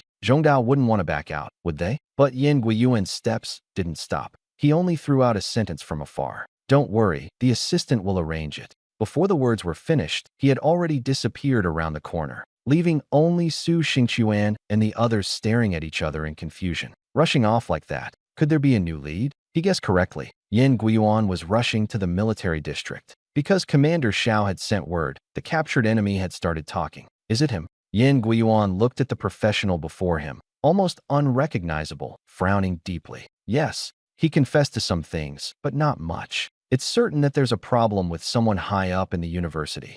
Xiao Jin calmly wiped his hands. Ogawa Jiro appeared unharmed, but his eyes rolled back and saliva dribbled from his mouth. Obviously, his spirit has been completely shattered. Ugh, the other party directly spat out a mouthful of yellow saliva. Yin Guiyuan took 2 steps back. Commander Xiao, you were too ruthless. He's already crippled. How can he still be interrogated? It's okay. The value has been completely extracted. He won't live until tomorrow. An S-rank assassin ninja cannot be left alive. Dead is safer than alive. In the Little Days Empire, losing even one person pains for a whole year. Moreover, he also instructed one more thing. This time, he's not the only one who came. Not just one. Yin Guiyuan's expression changed. The Endless Abyss. Yes. Xiao Jin nodded, his face grave. Endless Abyss, a corner of an unknown world. The monsters there are more dangerous than in the dungeon. Most of the S-rank individuals from the Xia Kingdom are over there suppressing. This is also why S-rank professionals are almost never seen publicly. So, some of the intelligence extracted from that S-rank assassin involved the Endless Abyss.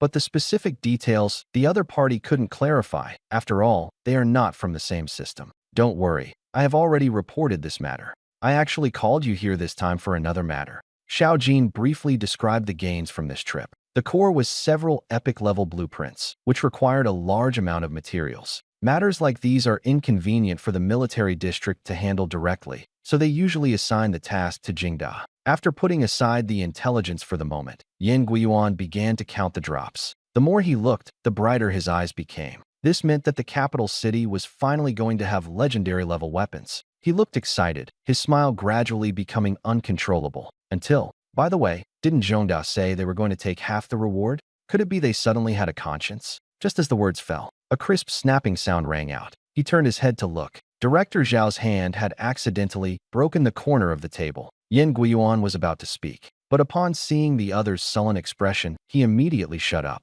A bold thought surfaced. Could it be that this drop contains more than one legendary item? His mouth slowly opened wide.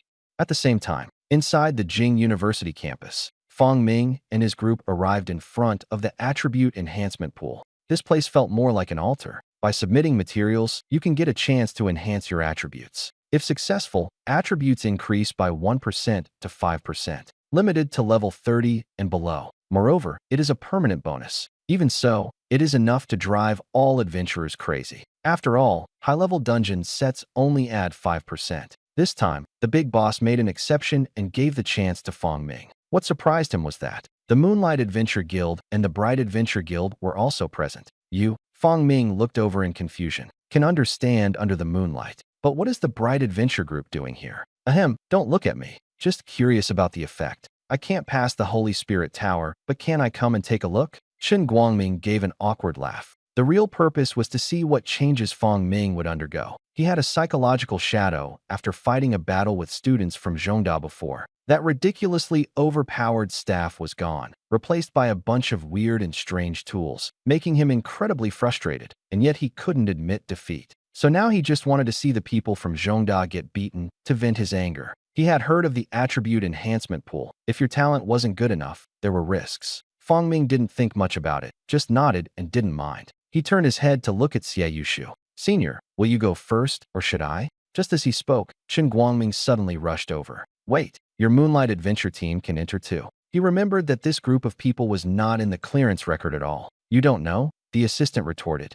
Chen Guangming looked completely bewildered. The people under the moonlight all shifted their gaze away. Only Lu Riyun looked him straight in the eyes. Do you still remember the leveling task Director Su mentioned? Chen Guangming nodded. He had worked really hard to cancel that task. Thinking of this, he suddenly realized something and his mouth opened wide. Don't tell me. The reward is the attribute enhancement pool? No one answered. He was completely stunned. Dreams are gone. A teammate shook him awake. Chen Guangming looked up, his voice weak. The mission we rejected, the reward was the attribute enhancement pool. The air instantly fell silent, for more people had their dreams shattered. And through it all, Fong Ming was completely unaware. At this moment, he was soaking in a transparent pool. Countless silver sparkles converged like starlight, slowly penetrating into his body. Very magical. Even more amazing, his talent advancement tasks are increasing. Talent advancement task, 8.93%, stage 1. It's not increasing quickly, but it's moving steadily. Fong Ming felt uneasy. They said it was supposed to enhance attributes. So why is the advancement progress increasing? The process at Jingda's side hasn't stopped either. It should be fine, right? As if, outside the dungeon, the assistant in charge of delivering materials was drenched in sweat. Others only need one batch of materials to strengthen. Fong Ming has already consumed several rare-grade materials and hasn't stopped. It's simply like a bottomless pit. If this continues, the stock will be drained. He quickly called Director Yin. Director, there's something abnormal with the strengthening pool. He was interrupted before finishing his sentence. Don't mind it, keep investing. Don't let CUHK find faults. Use it freely, don't be stingy. PKU can't afford to lose like this. I don't want to hear such talk. I'm busy, handle this yourself. The call was abruptly hung up. The assistant was stunned. Watching the materials rapidly decrease, their heart was bleeding. But since the director said so, what else could he do? He invested another batch. Basic materials, advanced materials. Then, rare-grade materials continued to be thrown in. He originally wanted to ask again, but thinking about what was said just now, he gritted his teeth and held back. If he was seen as ineffective, it would be over. Finally, he directly threw in a whole batch of rare materials. 2 hours later, Fong Ming's advancement task surged to 30.56%. The attribute only increased by 5%. While others finished in half an hour, he soaked for a full 2 hours. When he came out, Xie Yushu and the others stared at him like he was a monster. Senior, you guys haven't left yet? Fong Ming gave a dry laugh. The Bright Adventure team had already disappeared without a trace. Xie Yushu opened his mouth, his expression complicated. Junior, what exactly did you do? He actually wanted to curse. Are you taking a bath in there? Taking so long to come out. You have to know there's a limit to absorption. The few of them already had a clear fullness after about 20 minutes. Well, after all, it's an S-level talent. Staying longer is normal, right? Is this normal? Zheng Yushu was suspicious in his heart and instinctively looked at the team leader. Among those present, only Lu Riyun had undergone reinforcement twice. But Lu Riyun just frowned and said nothing, because it was her first time entering the attribute reinforcement pool at most 40 minutes. But that junior fellow, a full 2 hours. Ahem. Senior, we're in a hurry, we have to go first. Director Yin, please help us pass on a message," Fong Ming said as he walked out. Soon, they saw Director Su and directly pulled him away. Director Su looked puzzled but seemed to have an inkling. He squinted but didn't ask further. Just like that, Fong Ming and the others felt a bit guilty and hurriedly ended their visit to Jing University. Coincidentally, just as they left, Director Yin returned from the military district. Seeing the Moonlight Adventure Group still there, I casually asked, "Where are the people from Zhongda?" "Gone." Xie Yushu's doubts had not yet faded, his gaze still fixed on the direction they had left. "Nothing went wrong, right?" Yin Guiyuan smiled.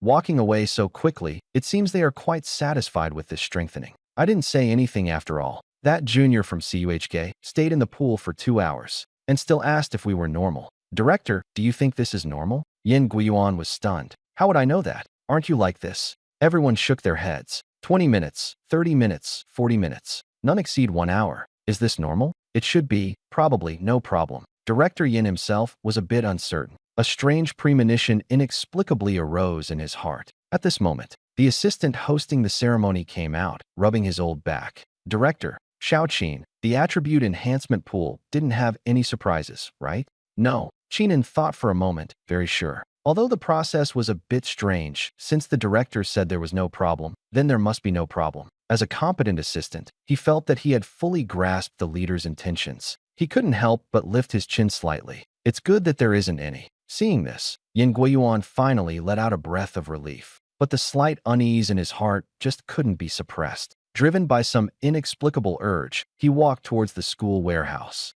"Didn't you say there wouldn't be any accidents? What about the materials in my warehouse?" Director Yin was stunned. The warehouse, originally piled high with basic and advanced materials. At this moment, it was completely empty. Didn't you say to use them freely?" The assistant looked completely innocent. It seemed it really was. Director Yan's face turned red. But just thinking about losing 1/3 of the material reserves right off the bat, instantly so angry that he could barely speak. "Don't worry, Director. Only this much of the advanced materials was used. Besides that, just a little rare-grade material. And, wait, there's rare-grade material too." Director Yan's vision went black, almost collapsing on the spot, hurriedly rummaging through the communicator. "No, old Sue is cheating me. I must make him spit the stuff out." The assistant quickly held him. "Director, calm down. It won't look good if this gets out. By the way, after the Zhongda student was enhanced, the enhancement pool seems to have entered a cooldown period and can't be used for a short time." This stab went straight into the heart. Director Yan's eyes instantly turned blood red. "This, and you still want me to stay calm?"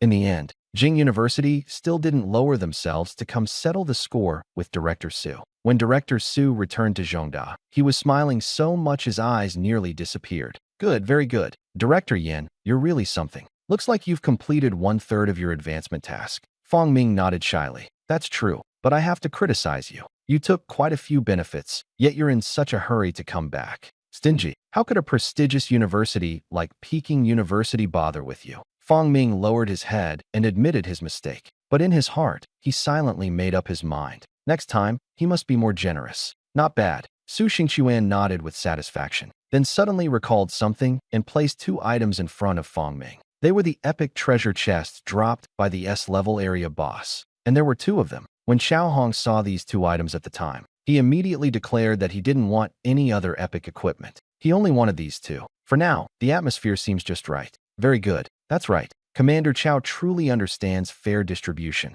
Su Xingchuan silently gave a thumbs up. Even Fong Ming couldn't help but smile. Treasure chests, no matter when you look at them, always make people feel happy. The next second, smack, epic chest unlocked. Directly drops legendary equipment and legendary blueprints. The moment the golden light bursts forth, Director Su looked fully invigorated. Equipped with the left hand, holding the blueprints in the right, his eyes wouldn't dare to blink. His expression showed complete immersion. "Director, shall I head back first?" Fong Ming tentatively asked, turned around, and left after getting a response. Looked back when about to leave. Director Su's gaze was still glued to the legendary item. Fong Ming twitched the corner of his mouth. "Director, you've changed. You used to see me off. Is it just 2 legendary items? Is that really necessary?" He was too lazy to think much, just wanting to get back to the dormitory early. After being away for so long, he even missed the Dawn Adventurer group a bit. But when he returned to the dorm area, he didn't see a single person. He didn't know where they had gone. At this very moment,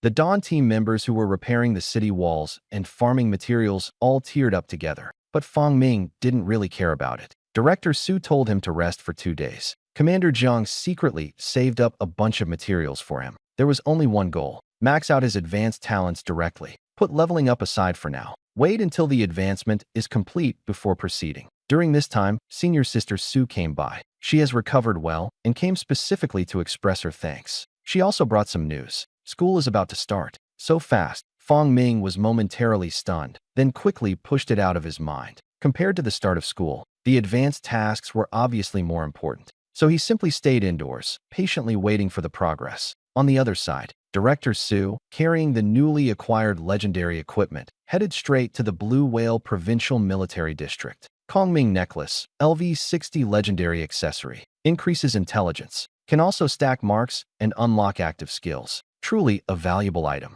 Usable classes: Summoner, Warden, Elementalist, Soulcaster. Tisk, TSK Tisk.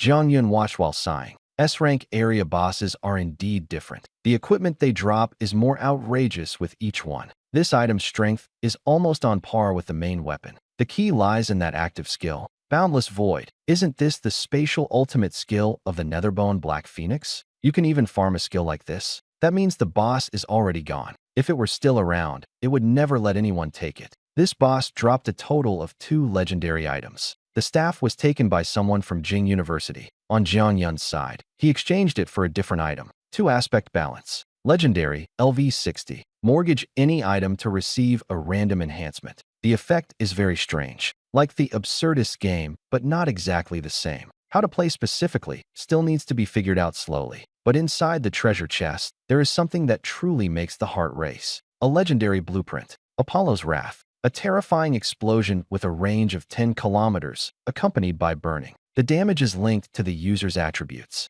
Simple and straightforward. It's basically an over-the-top bomb, and the materials aren't hard to gather. World Tree Sap is stocked in Blue Whale Province. Armstead's Tear can also be replaced with other legendary fire materials. Worth it. Jiang Yun nodded repeatedly. So satisfied, he almost forgot the main task. Fong Ming this round can take on several elite squads, right? Director Su smiled and spoke, obviously wanting to get him a reward. But Jiang Yun directly refused. No, at least not now. He paused, then added a sentence. Not publicly. He originally wanted to give Fong Ming a public commendation. But because of an accident, the idea was forced to be put on hold. Take a look at this. He laid out the recent day's trending topics on the internet. Confirmed. Xia Nation may abandon the upcoming National Luck Dungeon. Suspected strategic adjustment. Focus shifting to regional boss raids. Insider info. A student awakened with an S-level special talent is influencing Xia Nation's decisions. This student's talent can increase dungeon drop rates, but requires massive resource sacrifices. Rumor has it that Xia Nation is giving up the National Luck Dungeon to meet his conditions, including epic gear, level boosts, and priority resources. Question: if drop rates can truly be improved, why was there no performance in the Blue Whale Province boss battle?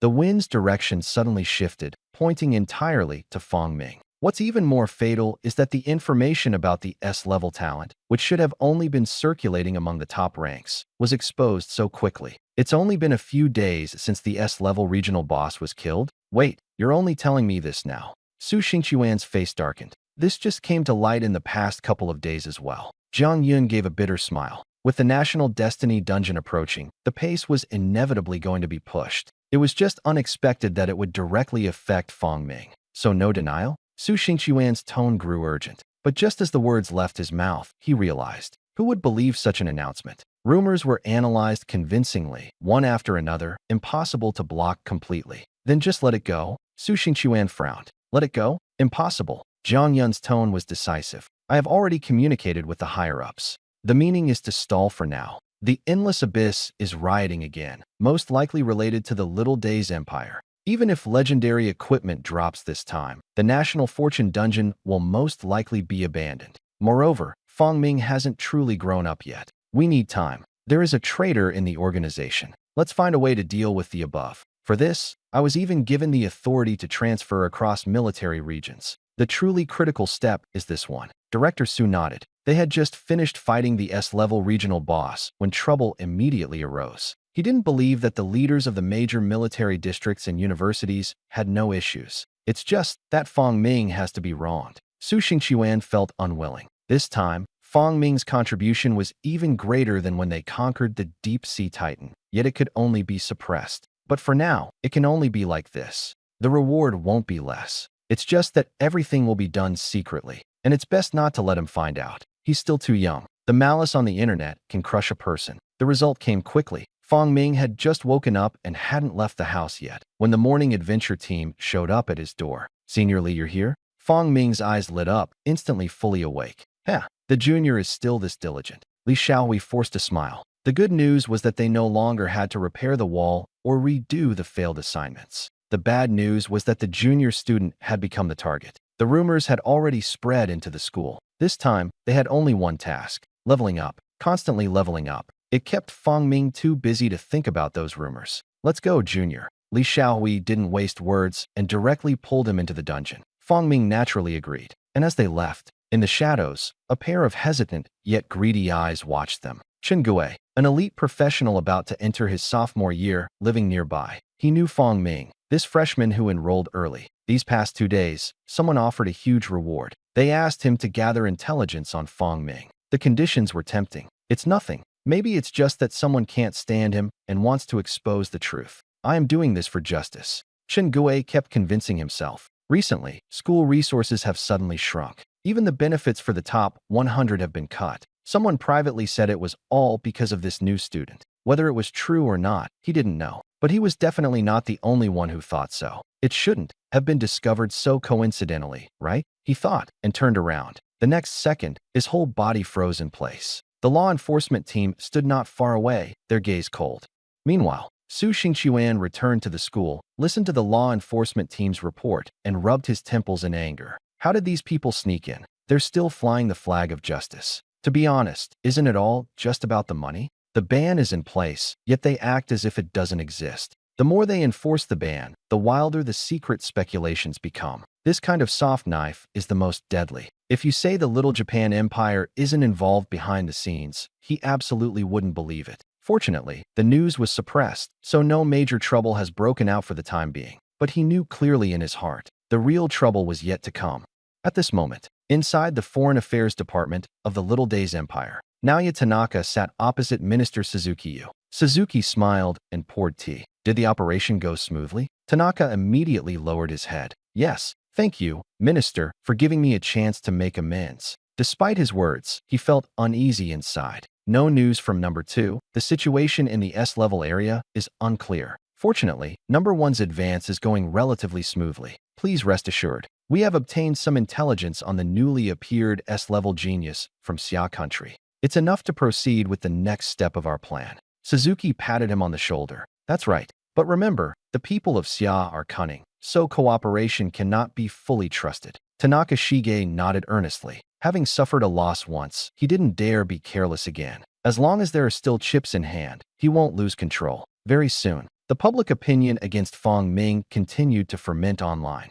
Meanwhile, Fong Ming was buried in leveling up, completely unaware of all this, deliberately avoided by Li Xiaohui and others. On the surface, everything remained calm and peaceful. Occasionally, there were some abnormalities, but Fong Ming didn't think much of it. At this time, they had just cleared the team dungeon Clearwater Corridor. The dungeon dropped a rare material called Pure Light Vine, which can be used to make advanced recovery potions. For Li Xiaohui and the others, this had long become routine. Running dungeons without rare drops? That would be abnormal. Ahem, Captain, can you tone down your expressions? You're acting like we hit the jackpot every day. Nyodali really couldn't stand it anymore. He had thought he could luck out following his junior brother. But after running a dungeon himself, he realized, as expected, non-lucky people have no future. An S-level luck talent really allows you to do whatever you want. Moreover, it now seems it can even increase dungeon drop rates. Rumor has it that it consumes resources, but the junior hasn't spent anything. Could it be operated directly from the backpack?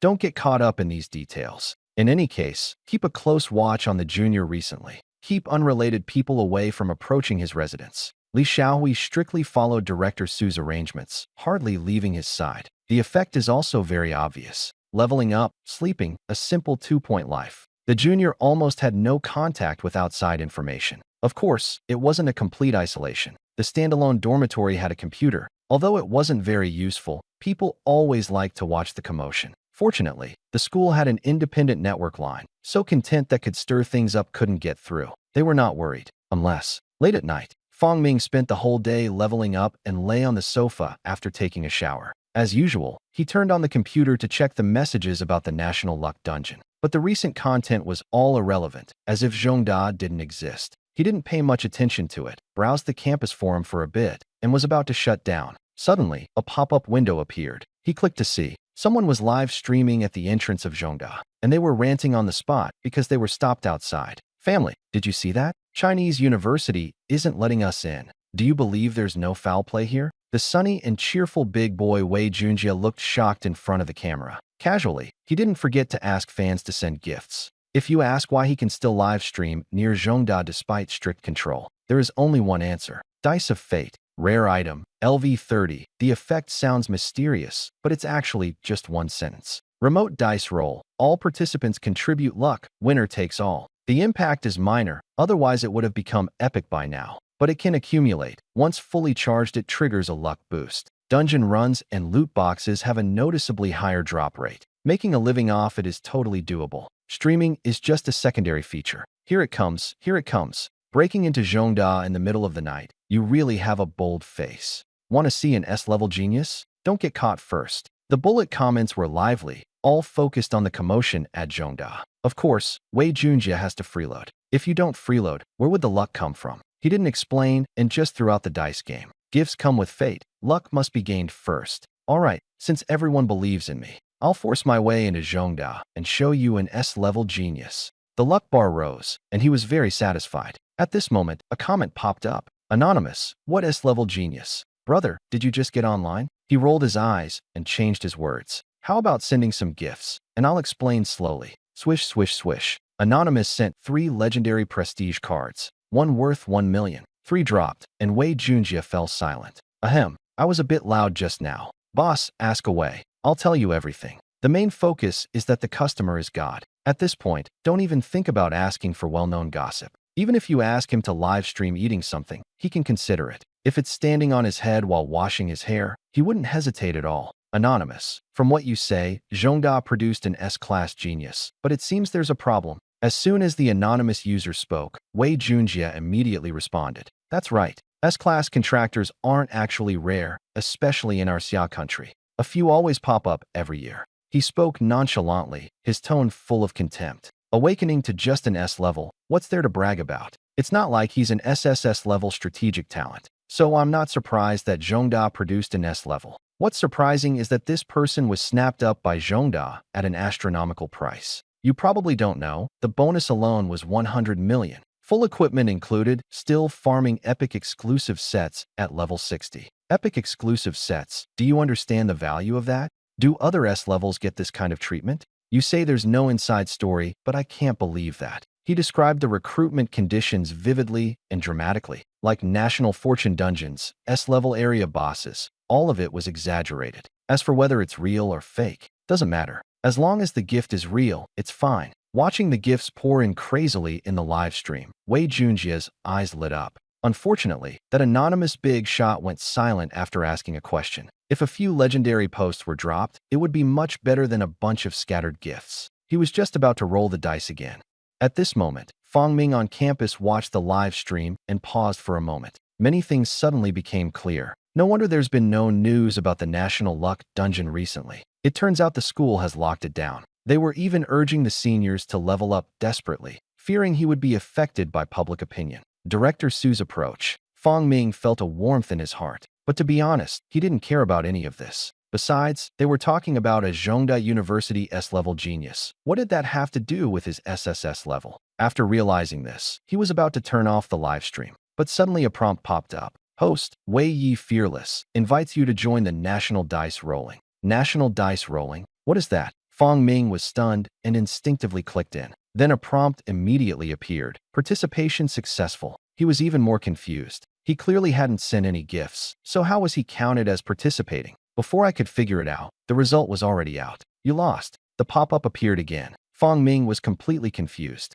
Actually lost? He was silent for a moment. He had never lost when rolling dice. Isn't it a dungeon drop? After thinking it over, I didn't pay much attention to it. After ending the live stream, I casually reported the live room. It's not anger, it's to eliminate harm for the people. Yes, that's right. At this moment, Wei Junjie, still live streaming at the entrance of Zhongda, was completely unaware that danger was approaching. He was immersed in the joy of gifts and a surge in luck. Undercover investigation? Nothing beats rolling the dice. He grinned from ear to ear. Luck is rising so fast today. But the next second, he was stunned. Luck increase, 105%, 106%, 107%. The numbers were skyrocketing uncontrollably, rising all the way to 300%. Suddenly, smack, that thing in midair, which looked like a dice, but also like a camera, exploded directly and fell to the ground. Wei Junjie was stunned. Where's my prop? Where's my luck? Where's my live stream room? Can dungeon items still break? There's even a bug?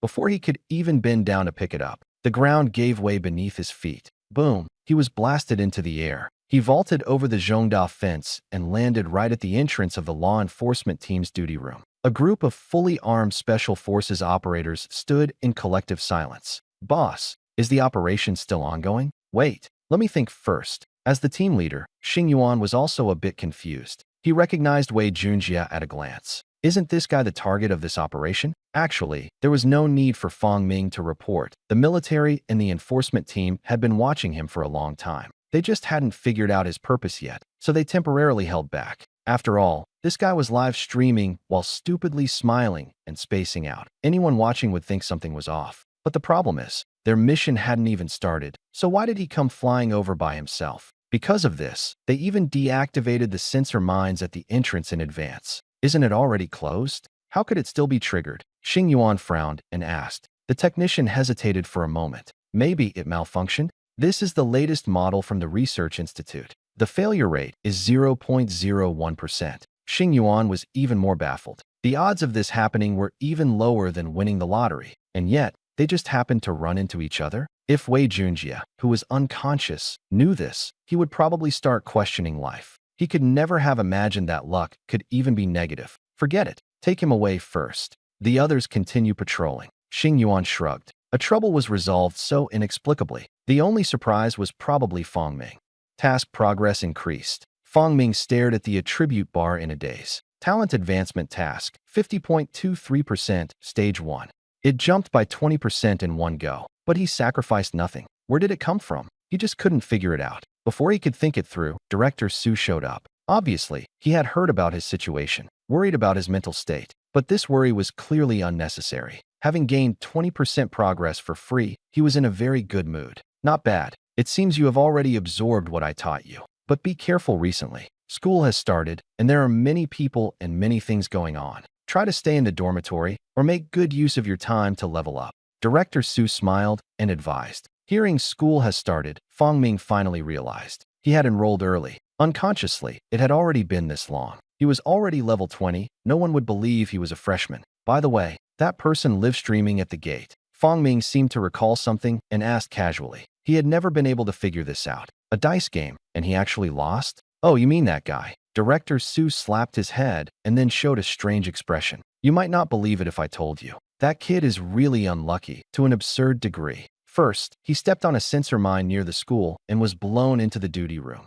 On the way to custody, he even barged into a high-level adventurer group's sparring session. He was hit squarely by a curse from the soul curses, almost an unbearable pain. Later, when the exorcist was purifying, it also triggered the equipment's wrath of divine punishment. A 1% chance, and of all times, he ran right into it. Su Xingqiuan clicked his tongue in amazement. If no one was watching, he might have choked to death just drinking water. Being this unlucky yet still alive until now is truly a miracle. Is that so? Fang Ming was stunned for a moment, the phrase national dice roll flashing through his mind. Could it really be connected? Were you streaming at the time? Did you notice anything unusual? Director Su asked with a frown. Seems like nothing unusual. Fang Ming felt a bit guilty. This kind of thing simply can't be explained. Director Su didn't delve into it either. If only the cause could be found and applied to the little daily life. Just thinking about it is exciting. Unfortunately, it's not possible. All right, you should get some rest early. Resources will be delivered to you in the next couple of days. Feel free to use them. Su Xingqiuan always remembered Fang Ming's talent. SSS level is already ridiculous. After advancing, it's even unimaginable, much more reliable than any bad luck legend. But he didn't believe it either. this turmoil, Xiao Rizi would just stop here. In the Foreign Affairs Department office, Tanaka Naoya sat opposite another executive, Mr. Matsushita. If you're not cooperating with work, how do you have time to come here and drink tea with me? Tanaka smiled as he handed over the tea. The two are rivals. Recently, Minister Suzuki has clearly valued him more. You can't say it like that, Mr. Naoya. I am also an executive and have the right to know the deployment. Ryusuke Matsushita spoke calmly, his figure tall and slender. A smile hung on his chiseled face, making it hard to discern truth from falsehood. But Naoya Tanaka didn't give him any face at all. No, you don't have that right. As the words fell, the air instantly grew cold. Ryusuke Matsushita squinted his eyes, and Naoya Tanaka met his gaze without backing down. After a long moment, the other finally smiled. Since you won't tell me, Tanaka-kun, then I'll take my leave. Ryusuke Matsushita stood up and left until his figure disappeared. Naoya Tanaka lowered his head, picked up the tea, and took a slow sip. Not long after, Minister Suzuki Yu walked into the office. Tanaka-kun, how did things go? Suzuki Yu was clearly aware of the discord among his subordinates, but he didn't care. As long as the plan went smoothly. Minister, rest assured, the information has been repeatedly confirmed. Xia Country is lying. That student is an SSS-level talent, but they are claiming he is only S-level. Suzuki Yu smiled. So it is. If he were merely S-level, Xia Country wouldn't be this anxious at all. But increasing the drop rate should come at a cost. Suzuki Yu is not surprised. SSS-level talent is never perfect. He squinted. Keep probing. Xia's Country is too cunning. The cost is unclear. Be on guard for any changes. The best approach is to force him to reach his limit. Youth is the greatest weakness. Tanaka Naoya smiled knowingly. Minister, rest assured. Although recent operations have been strongly obstructed by the Xia nation, once such seeds are sown, they won't easily disappear. Letting a genius fall is not just about slander. It can also be a kill with kindness. The Xia nation is that big. As long as you offer some benefits, there will be a pack of mad dogs biting their own people. Very good. Tanaka-kun, you did a great job. I have high hopes for you. Suzuki Yu smiled with satisfaction. Tanaka Naoya immediately stood up and bowed. Hey, I definitely won't let you down. He was confident in his heart. The next minister, Matsushita Ryosuke, what does he have to compete with him? Not long after, the online atmosphere suddenly reversed. Amid the original criticisms, a bunch of neutral commentators suddenly appeared. What supreme talent? Being a national key cultivation is only right and proper. Praising excessively only makes people uneasy. Were you the one who did it? Director Su looked at Jiang Yun. It wasn't me. I'm still dealing with those media and bloggers. How do I have time for this? Jiang Yun looked speechless. This direction is too high profile, completely not in line with their style. That can only mean Xiao Rizi is causing trouble behind the scenes. Su Xingchuan frowned, feeling heavy-hearted. Soon, his premonition came true. Those people kept exaggerating more and more. An S-level talent was hyped up as unparalleled in the world. Anyone with objections was immediately labeled, even shouted at to be stripped of their citizenship. Public opinion instantly backfired. People began to question, since they are so strong, where is the contribution? The country has invested so many resources. Where is the return? For a time, Jiang Yun and the others were overwhelmed. And it was the start of the school season. New students flocked in, seeking out Fong Ming with fervent admiration. They couldn't be stopped, and everyone understood one thing. When reality falls short of expectations, admiration will turn into the most vicious hatred. The two can only pause Fong Ming's leveling practice and give an early warning. After listening, Fong Ming's expression was strange. Commander Jiang, are you saying they want to use praise to kill me? Yes. Jiang Yun sighed. Moreover, this kind of tactic is almost impossible to completely stop. If those comments were really malicious defamation or stirring up trouble, just ban the accounts and block the messages, and arrest people if it's serious. But the problem now is, almost everything online is praise. You can't exactly arrest those who are praising you, right? This is clearly an open conspiracy. Fong Ming is so young, it's possible he's been blinded by flattery. However, Fong Ming felt that the chief commander was overthinking. I have a question. You go ahead,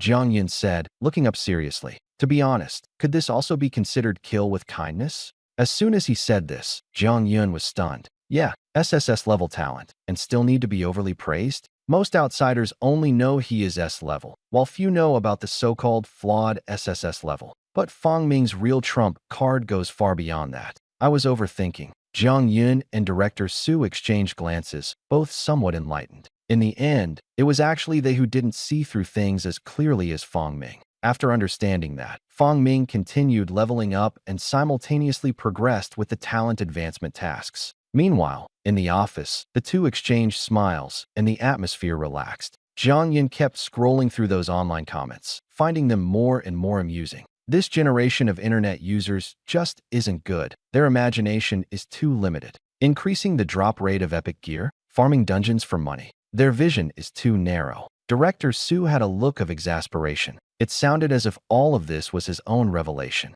But deep down, he was secretly pleased. People with such SSS-level talent were brought up by me, old Su. So we just forget about this? Director Su probed. Just leave it alone? No sooner had he spoken than Jiang Yun sneered coldly. You wish. Let's pour more fuel on their fire. No explanation. Director Su felt a chill down his spine. He knew all too well that once Jiang Yun made a move, someone was bound to suffer. Meanwhile, Naoya Tanaka listened to his assistant's report, nodding repeatedly. All right, maintain this state. Those foolish people from the Summer Kingdom probably still haven't understood my strategy. When it's time to harvest for real, it will come quickly. Even if we can't kill that SSS-level genius, it's enough to ruin his reputation, coupled with the upcoming National Fate Dungeon and World Dungeon. As long as the operation is handled properly, the internal affairs of Xia will inevitably fall into chaos. The collapse of a country always begins from within. The reason he was so certain was because of another piece of news brought by his assistant. After sending the assistant away, he immediately went excitedly to the Ministry of Foreign Affairs to see Minister Suzuki. You mean, unable to suppress public opinion in the Xia Kingdom, they can only temporarily hold interview programs to appease the people. Suzuki Yu was initially puzzled, then suddenly understood. They were all too familiar with this technique of diverting attention using a show. So, you've had it planned all along? Minister, you're wise. Naoya Tanaka smiled and flattered. That's right. This interview just went live. It's obviously aiming for the hotspot. And the celebrity they invited happens to be one of our people. Suzuki Yu instantly understood. Our own people. That makes it much easier to handle. Interesting. He became interested. When does it start? Now. Hurry, turn on the TV. Very fast. The two logged into the official Xia Country live streaming platform. Nationwide live broadcast. Suzuki Yu laughed. Is it smart or foolish? As soon as the live broadcast started, the pace was no longer in their own hands. Naoya Tanaka pointed at the guest wearing glasses on the screen. Minister, it's him, a top influencer in Xia Nation with enormous influence. But they don't know. He has long joined us. In this operation, he contributed the most. Suzuki Xiong nodded with satisfaction. This scene, it's finally going to get lively. What a loyal dog. The land of cherry blossoms needs people like this the most. The two of them didn't speak again, because the interview show had started. Welcome to the renowned influencer teacher, Song Jia on site. Can you say hello to the friends in the live broadcast room? The host was Ning Shui, an official commentator, here on assignment. Song Jia cooperated, pushing up his glasses, smiling and waving, looking quite refined. The opening was the usual introductions and small talk, and the atmosphere was fairly relaxed. But once they got to the main topic, the mood clearly changed. Ning Shui put on a professional smile. Teacher Song, let's get to the point. What do you think about the recent controversies online? Song Jia paused for a moment, as if he had been well prepared. You asked the right person for this question. I research equipment skills, and I am also a high-level professional. I have a say in this matter. He shifted his tone. First, let's ask a question that everyone is concerned about. Is it true that Xia State promised that S-level genius certain conditions? As expected, the visitor was not friendly. Ning Shui's smile stiffened slightly, but she quickly regained her composure. She glanced at the backstage, nodded after receiving a signal. This question is not taboo. Xia Kingdom indeed offered that S-rank genius very generous treatment. Song Jia's eyes lit up. There's hope. The mission is going more smoothly than expected. Then I'll be straightforward. The host doesn't mind, right? Of course I don't mind. Good. Then let me ask on behalf of the netizens, why does the Summer Nation impose such conditions? As far as I know, top-tier S-level talents in previous years have never enjoyed such treatment. Why is that? Song Jia fired off a series of questions, each more pointed than the last. Giving a poor answer could not only offend other S-level professionals, but also make people question the authorities' professionalism. Well, Ning Shui frowned slightly. It wasn't that she couldn't answer, but she was carefully weighing her words. Just then, Song Jia seemed to seize the opportunity and struck again. People online also say that this S-level talent is so special that it can increase dungeon drop rates. So that's why the Summer Kingdom treats him specially, right? At these words, Ning Shui instinctively glanced at him. growing more cautious in her heart. Sure enough, Song Jie directly revealed his true intention. Then I want to ask, what contributions has this S-level professional made to the Summer Kingdom so far? Netizens are reasonable. If he truly made contributions, no one would dampen a hero's spirits. These words sounded lofty, but hid a deadly intent. Once a wrong answer was given, public opinion immediately backlashed. But Song Jie did not expect that this question would instead awaken Ning Shui. An answer quickly took shape in her mind. First of all, thank you, Teacher Song, for such a sharp question. In fact, this matter was originally confidential. But since everyone is paying attention, Ning Shui deliberately prolonged the tone, and Song Jie's attention was instantly hooked. The word confidential was mentioned, and the entire room tensed up. Is it evasion, vagueness, or presenting hard evidence? Song Jie had long prepared to respond, and at this moment, he was definitely not the only one watching this answer. Far away in the Sakura country, Tanaka Naoya was also watching the live broadcast. Quite interesting. This is indeed interesting. Minister Suzuki slowly sipped his tea. Tanaka-kun, do you think the Summer Kingdom can provide a convincing answer? Minister, rest assured. They'll most likely throw out some smoke screens and present some results. For example, the last spatial disturbance device was probably based on the ability of that S-class professional. Naoya Tanaka smiled without saying a word. Suzuki understood immediately. In the past, such rare items were already considered impressive. But now, everyone's appetite has been whetted. No matter how good the results are, they still seem ordinary. Of course, there are contributions. During the live broadcast, Ning Shui suddenly took out a list at some point. For example, in the dungeon exchanged with Sakura Country, our side obtained a batch of rare space disruption items. Suzuki, you nodded silently. Just as expected, Naoya Tanaka was even grinning from ear to ear, picking up his teacup and taking a sip confidently. The next second, there are 27 pieces in total. PFF.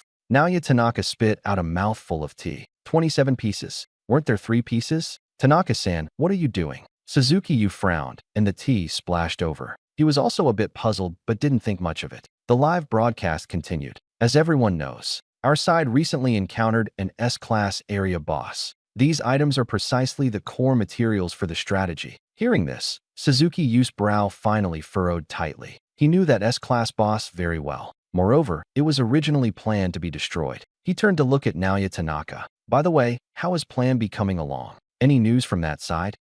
Naoya Tanaka was stunned, breaking out in a cold sweat. Minister, please rest assured. There was just a minor accident. But everything is still under control. Isn't there no news from the Xia state either? Of course, he knew Xia had already cleared the level, but he wasn't clear on the details. He would drag it out for as long as possible. Besides, he felt uneasy. Those 27 spatial disruption devices, could they really cause big trouble for number 2? It probably wouldn't come to that. The drop rate for these things was ridiculously low. He originally thought 3 was the limit. Who would have expected something this exaggerated? In the end, the biggest problem was still number 2. Alive or dead, at least send a reply. The strength of an S-class assassin is undeniable. How could they possibly fail against a slightly easier area boss? Even if they didn't win, retreating should have been no problem, right? Otherwise, all the resources wasted every year would be for nothing. These thoughts he could only keep to himself, still forced a smile on his face. Minister, just as Naoya Tanaka started to speak, Yu Suzuki raised his hand to interrupt.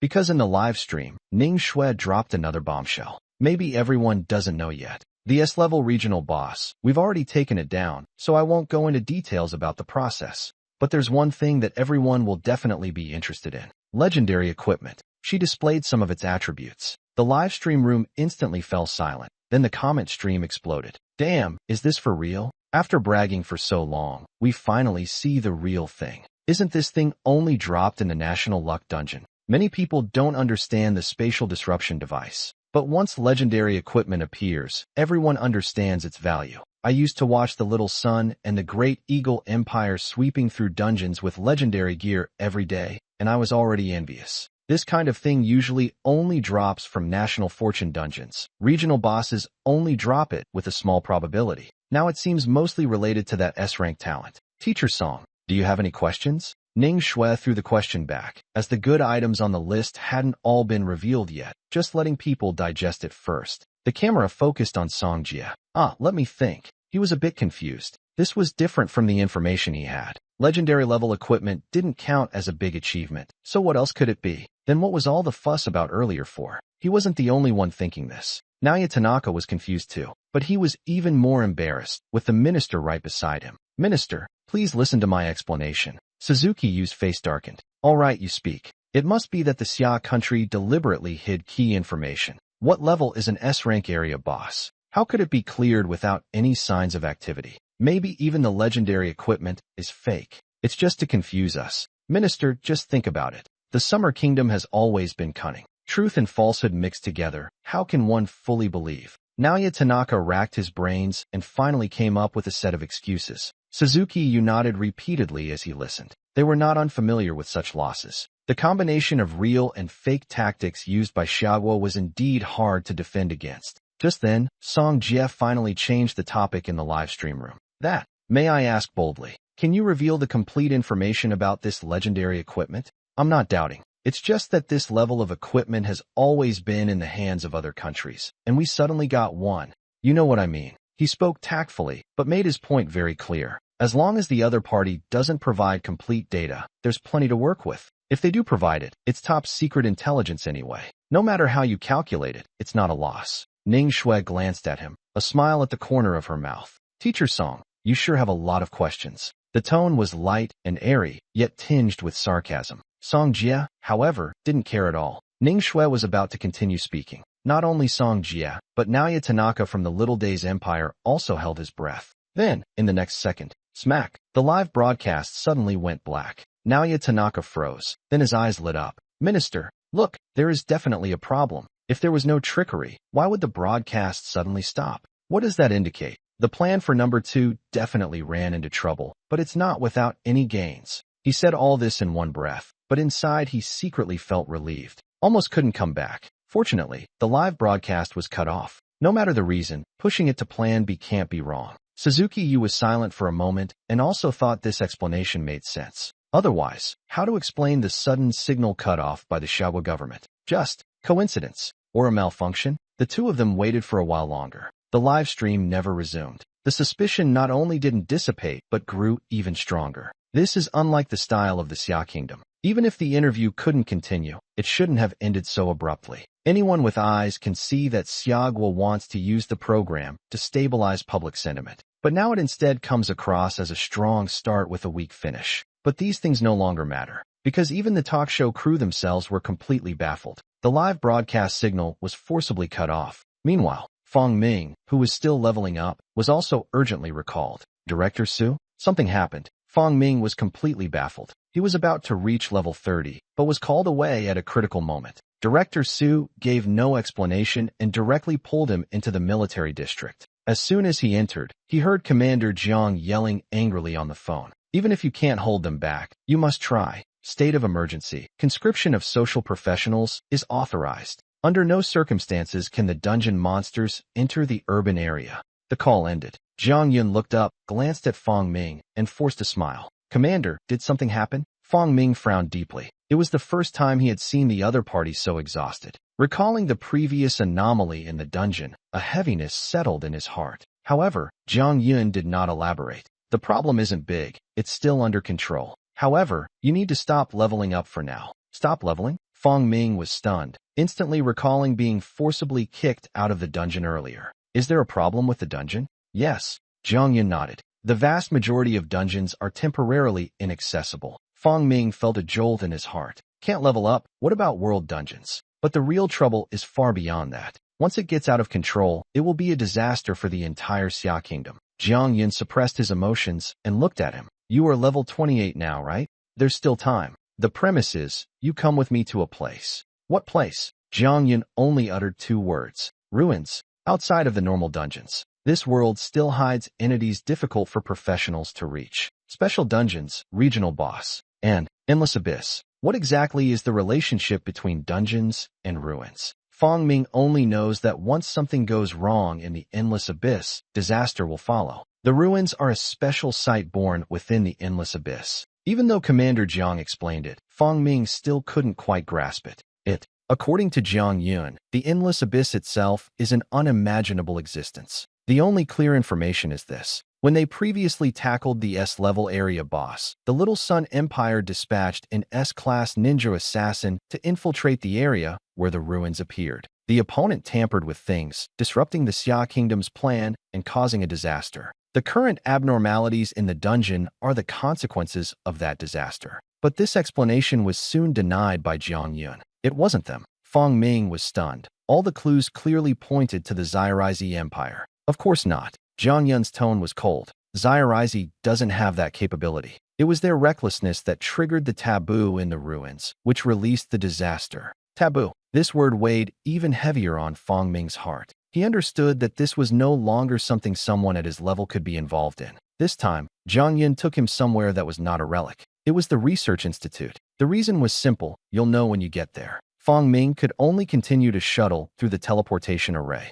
Meanwhile, in a perpetually dim, unknown space, an elite squad at level 59 was staring intently at the altar ahead. The team was supposed to have 5 people, but at this moment there were only 4. Soon, the person who had left the team returned. How is it? Is he dead? Captain Gao Wu asked in a low voice. Dead. Gao Wu nodded but frowned even more tightly. The little guy really knows how to pick a place. The person is dead and done with it, but we're stuck in this pit. They already knew the news about the incident in Xia State. But inside the ruins, advancing or retreating was never up to them. In their team, only the ranger skilled in reconnaissance had a bit of confidence, but even he didn't dare to go deeper. This ruin is called the Starry Sky Altar. Above the altar, a Milky Way-like starry sky hangs all year round, echoing the altar on the ground. But the abyss should not have a sky, only endless darkness. No one knows where this starry sky comes from. Because of this, they dare not act rashly. Captain, what do we do now? If we delay any longer, something bad might happen.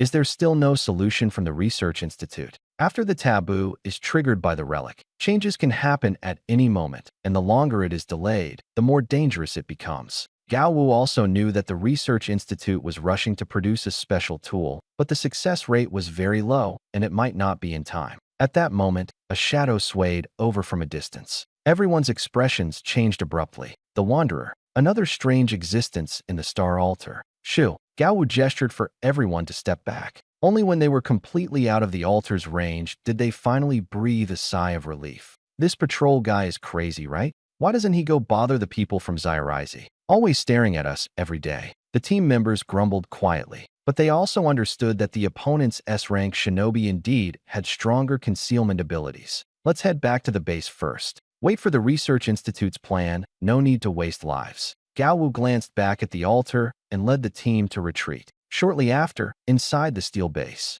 after a simple touch-up, they prepared to head to the Research Institute. On the way, they ran into an acquaintance. Zhao Nan, you're in such a hurry. Did something happen with the props? Zhao Nan was taken aback for a moment, scratching his head to come back to his senses. Oh, Captain Gao. Sort of, but not entirely. A newcomer has arrived at the Research Institute, and the director wants us to go over for a visit and study. A newcomer? Gao Wu was stunned. No wonder all the researchers were heading towards the central area. Visiting is understandable, but what does study mean? Does our Xia State have an even higher level research institute? I don't know either. The director informed all the research bases to go have a look if they have time. I'm just free right now. Then let's go. Zhao Nan looked indifferent. What is Dean Lu up to? At a time like this, not researching props, but doing study exchanges instead? Gao Wu watched Zhao Nan walk away, puzzled, but still followed. Just arrived at the Research Institute entrance. Zhao Nan hurriedly ran out and stuffed a blood-red round bead into his hand. Captain Gao, this is a temporary device to suppress the Starry Sky Altar. First stabilize the anomaly. The follow-up plan is still under study. I'm busy, no more receptions. As the words fell, the person turned and rushed back to the Research Institute. Gao Wu stood dumbfounded in place. All right, when he looked up again, the figure was already gone. Strange. Aren't these the people who hate communication meetings the most? Have they all been possessed today? He didn't think much and headed straight to the endless abyss with the props. Duty first. If the altar isn't suppressed, the consequences are unpredictable. Eye of Confinement, Abyss. Rare grade, LV60. Contains abyssal aura, can briefly suppress anomalies. Abyss items have no fixed type and rely entirely on the creator's intuition. Highly malleable, but extremely difficult, with a pitifully low success rate. Most people would rather grind dungeons than touch this thing. This time it was quite fast. The research institute is not just for show either. Gao Wu activates the tool. The blood-colored patterns indeed slowed down, and everyone finally breathed a sigh of relief. As long as it could be suppressed, the rest would wait for a plan. But when he returned to the research institute again, the group of researchers were still gathered together, unwilling to disperse. These people, are they really crazy? It's about time. Why aren't they leaving yet? So idle. Unable to suppress his curiosity, Gao Wu took 2 steps forward. The next second, I witnessed a scene unforgettable for life. The gray-haired old dean was gripping a visitor from the military district tightly, spitting as he spoke. Leave? Leave what for? Commander Jiang, I'm telling you, the person must stay. Such a good talent. Letting him take a professional path is simply a waste. Lu Qingye was emotional, holding on to Jiang Yun without letting go. Jiang Yun looked helpless. Dean Lu, it's not that I don't want to let him go. Fang Ming still has more important tasks and can't stay in the research institute all the time. And you still have the nerve to talk about wasting resources? An SSS-level talent, locked away in the research institute without seeing the light of day. Doesn't your conscience ache? I don't care. If they won't give it to me, I'll just go straight to the top. Jiang Yun remained silent. If you weren't so high-ranked and reputable, I would have scolded you by now. But since the research institute reports directly to the national department, we have to save face. Director Lu, Fang Ming is involved in many things. Telling on me is useless. After much coaxing, Jiang Yun barely managed to get the person back. The reason was simple. As soon as Fang Ming arrived, he showed off his synthesis skills publicly. Abyss materials plus a few ordinary materials. Smack. The item was made. The entire research institute went wild. Let's go, let's go. Jiang Yun grabbed Fang Ming and ran, afraid that a moment's delay would lead to a change of mind. There was not a second to waste in this place. Fang Ming looked utterly confused. Commander, are we just leaving like this? Wasn't it supposed to be about exchanging and learning advanced technology? Jiang Yun was momentarily speechless. He really wanted to say, that's exactly what you just did. But instead, he cleared his throat twice. Say that in private. Absolutely do not say this at the research institute. Otherwise, whether Fang Ming gets scolded or not is unknown. As the chief commander, he might really get beaten to death. Fang Ming's SSS-level talent can even affect the synthesis of abyssal items. Isn't it said that this stuff relies entirely on feeling and experience? It's truly baffling. Originally, he only brought a legendary blueprint over, and as a bonus, let Fang Ming get to know the big shots at the research institute. In the end, he almost couldn't get back. I see. Fang Ming understood only half and silently left. He happened to run into Gao Wu and his group at the door. He nodded and smiled, giving a greeting. They nodded back in response, but looked completely puzzled. It wasn't until Fang Ming disappeared that everyone came back to their senses. Captain, who exactly is this guy? Dean Lu is really exaggerating, isn't he? Could it be the Academy's once-in-a-century prodigy? Gao Wu scratched his head. He didn't know either. He only knew one thing for sure. This young man was definitely no ordinary person. After leaving the Academy, everyone temporarily stayed on the outskirts of the base. Jiang Yun used a special communicator to contact the Blue Whale Provincial Military District immediately. The replica riot had already been suppressed, but the monsters that escaped were still rampaging in the city. It cannot be resolved in a short time. Stabilize the situation at all costs. Let me finish handling things on my end before discussing the next steps. Jiang Yun repeatedly instructed, and the matter was temporarily settled. At least, before finding a fundamental solution, it will not continue to worsen. The Research Institute already has an idea and is currently verifying it. This is also the real reason he brought Fang Ming along. Before hanging up, Director Su reminded him to check the network. The tone was a bit off. After the network was restored, Jiang Yun glanced at the messages. They were all about dungeon uprisings. The only title that makes his blood pressure skyrocket. Regarding the so-called crimes and lies of the S-class genius. The article throughout accuses the production team of unfairness. Claims that the authorities deliberately avoid the issue. As for the legendary level equipment, it's all fake. Anyway, the show was interrupted, and no one dared to reveal the truth. It's also impossible that anyone would actually investigate thoroughly. Yet, surprisingly, quite a few people actually believed it. The result was that, just at the critical moment of the instance riot, another pointless campaign of condemnation erupted online. And they specifically chose the time when the officials were too stretched to respond. Jiang Yun clenched his anger and finished reading the article. His veins bulged, and his face darkened. He took a deep breath and dialed the military district assistant's phone. Commander-in-Chief, continue according to the original plan. Those guys have too much free time. Let's give them some trouble. And also, that Song Jia online. Within a day, I want him wiped off this world. The phone was hung up directly. Jiang Yun sneered coldly. He had originally planned to play the long game, but now it seemed unnecessary. Time to lay all the cards on the table. If you don't teach them a lesson, they'll really think the internet is beyond the law. What he didn't know was, Song Jia has already started the live stream.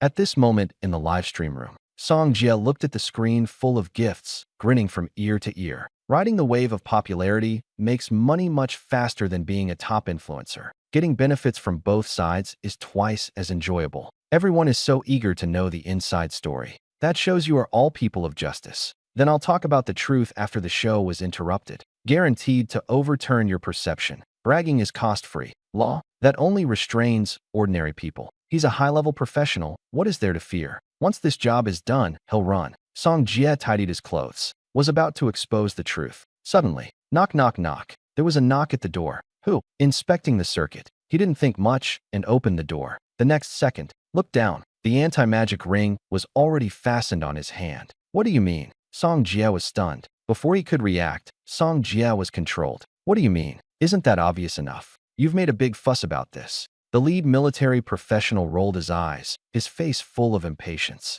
People like this are really all the same. Don't they know what they've done? Yet they still have to ask. Actually, the question was unnecessary. The moment Song Jia opened the door, he understood the situation. Now it was just a matter of playing dumb to buy time. The next second, bang! With a burst of spiritual power, Song Jia forcibly shattered the magic suppression ring and jumped out the window. Wu Zheng. He held a cigarette in his mouth, staring blankly at the broken window. This is the 25th floor, right? So decisive. Even high-level professionals aren't afraid of falling to their death. Wu Zheng, however, was not at all anxious. He told others to continue searching the house and walked into the live broadcast room himself. The comment stream instantly exploded. Question marks and exclamation points flooded the screen. Where is Teacher Song? Hello everyone. I am Wu Zheng. From now on, this is my live streaming room. The live streaming room was in complete confusion. Who is he? Where is Teacher Song? Is this uniform from the military district? Was Teacher Song arrested? Wu Zheng smiled arrogantly.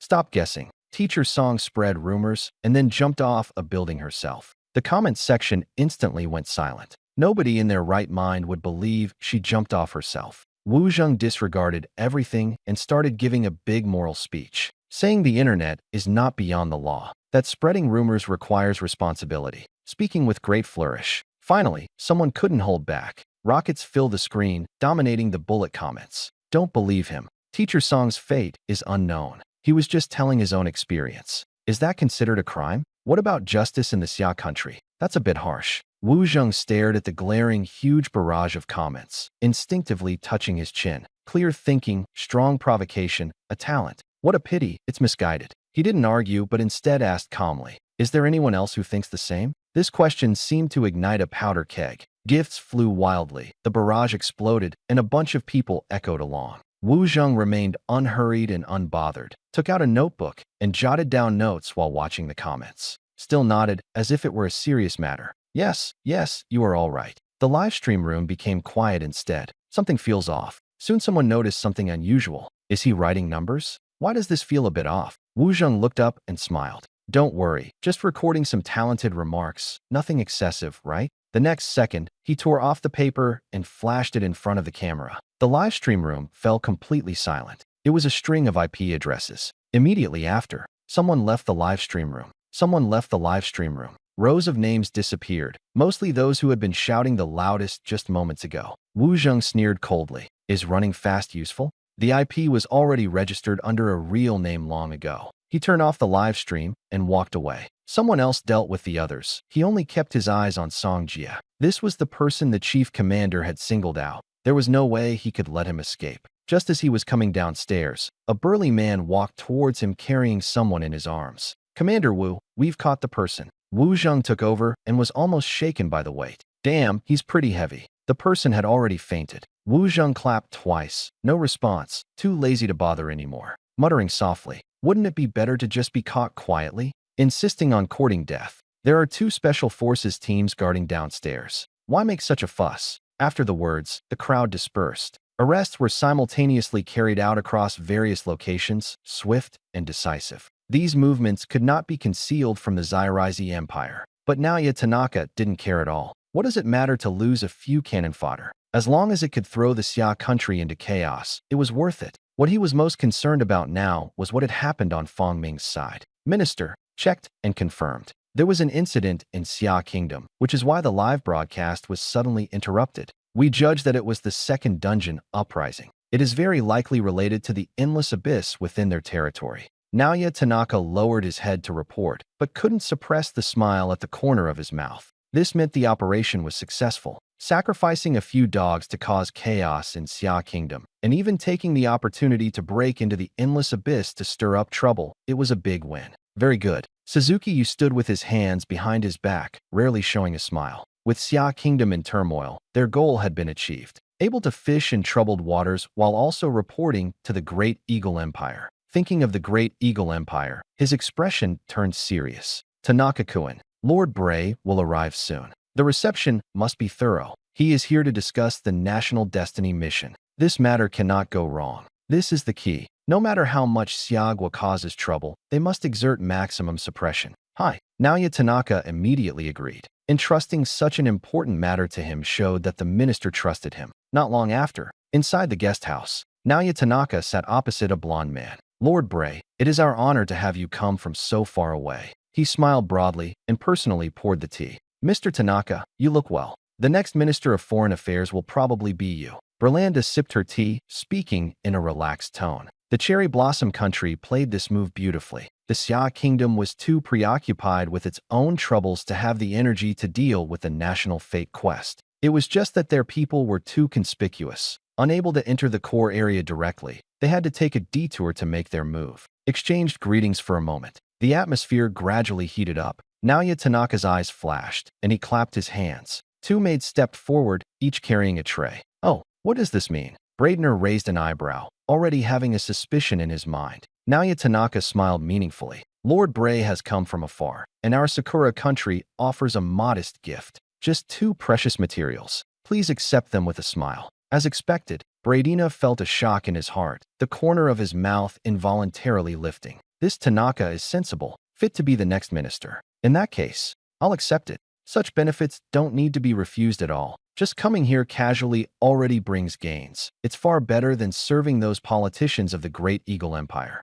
The only thing he cared about was what was under the red cloth. He smiled and lifted the red cloth. The next second, his smile froze. Mr. Tanaka, what do you mean by this? Naoya Tanaka was momentarily stunned. Rare-grade material. It's not like he would turn hostile, right? Lord Burii, are you dissatisfied? Just as the words fell, Burii Dana's face turned dark. Shit. Fuck. Do you want to leave my head in Sakura country? The tray was abruptly flipped over. The round object rolled onto the ground. Naoya Tanaka looked down. His face instantly turned pale. Hey, a head. It really was a head. The rare material had vanished without a trace, swapped out by someone. If I don't get an explanation today, then just wait for the wrath of the Great Eagle Empire. Braidina swept her sleeves and left. Only Naoya Tanaka was left standing there, dumbfounded. Very fast. Inside the Foreign Affairs Department. Stupid pig. Good for nothing. Bastard. Yuichi Suzuki slapped him repeatedly. Naoya Tanaka gritted his teeth and stood up straight. Minister, please listen to my explanation.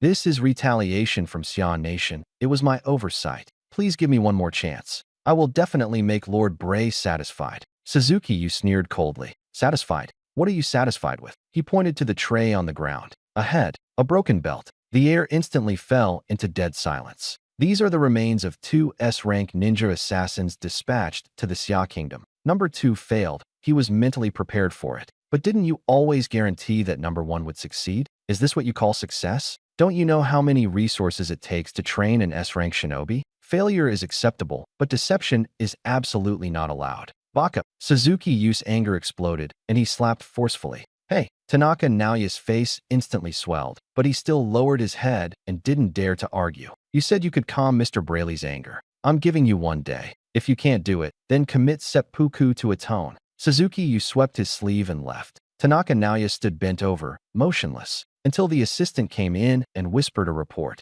Only then did he slowly stand up straight, his gaze cold and dark. Didn't catch them? No. The assistant looked ashamed, but quickly added, we discovered a secret dispatch from Xia country. It's about the ruins. The more Naoya Tanaka heard, the brighter his eyes became. So number 1 didn't die in vain. If that thing really exists in the ruins, it can wipe away all mistakes. He immediately turned around and chased after the minister.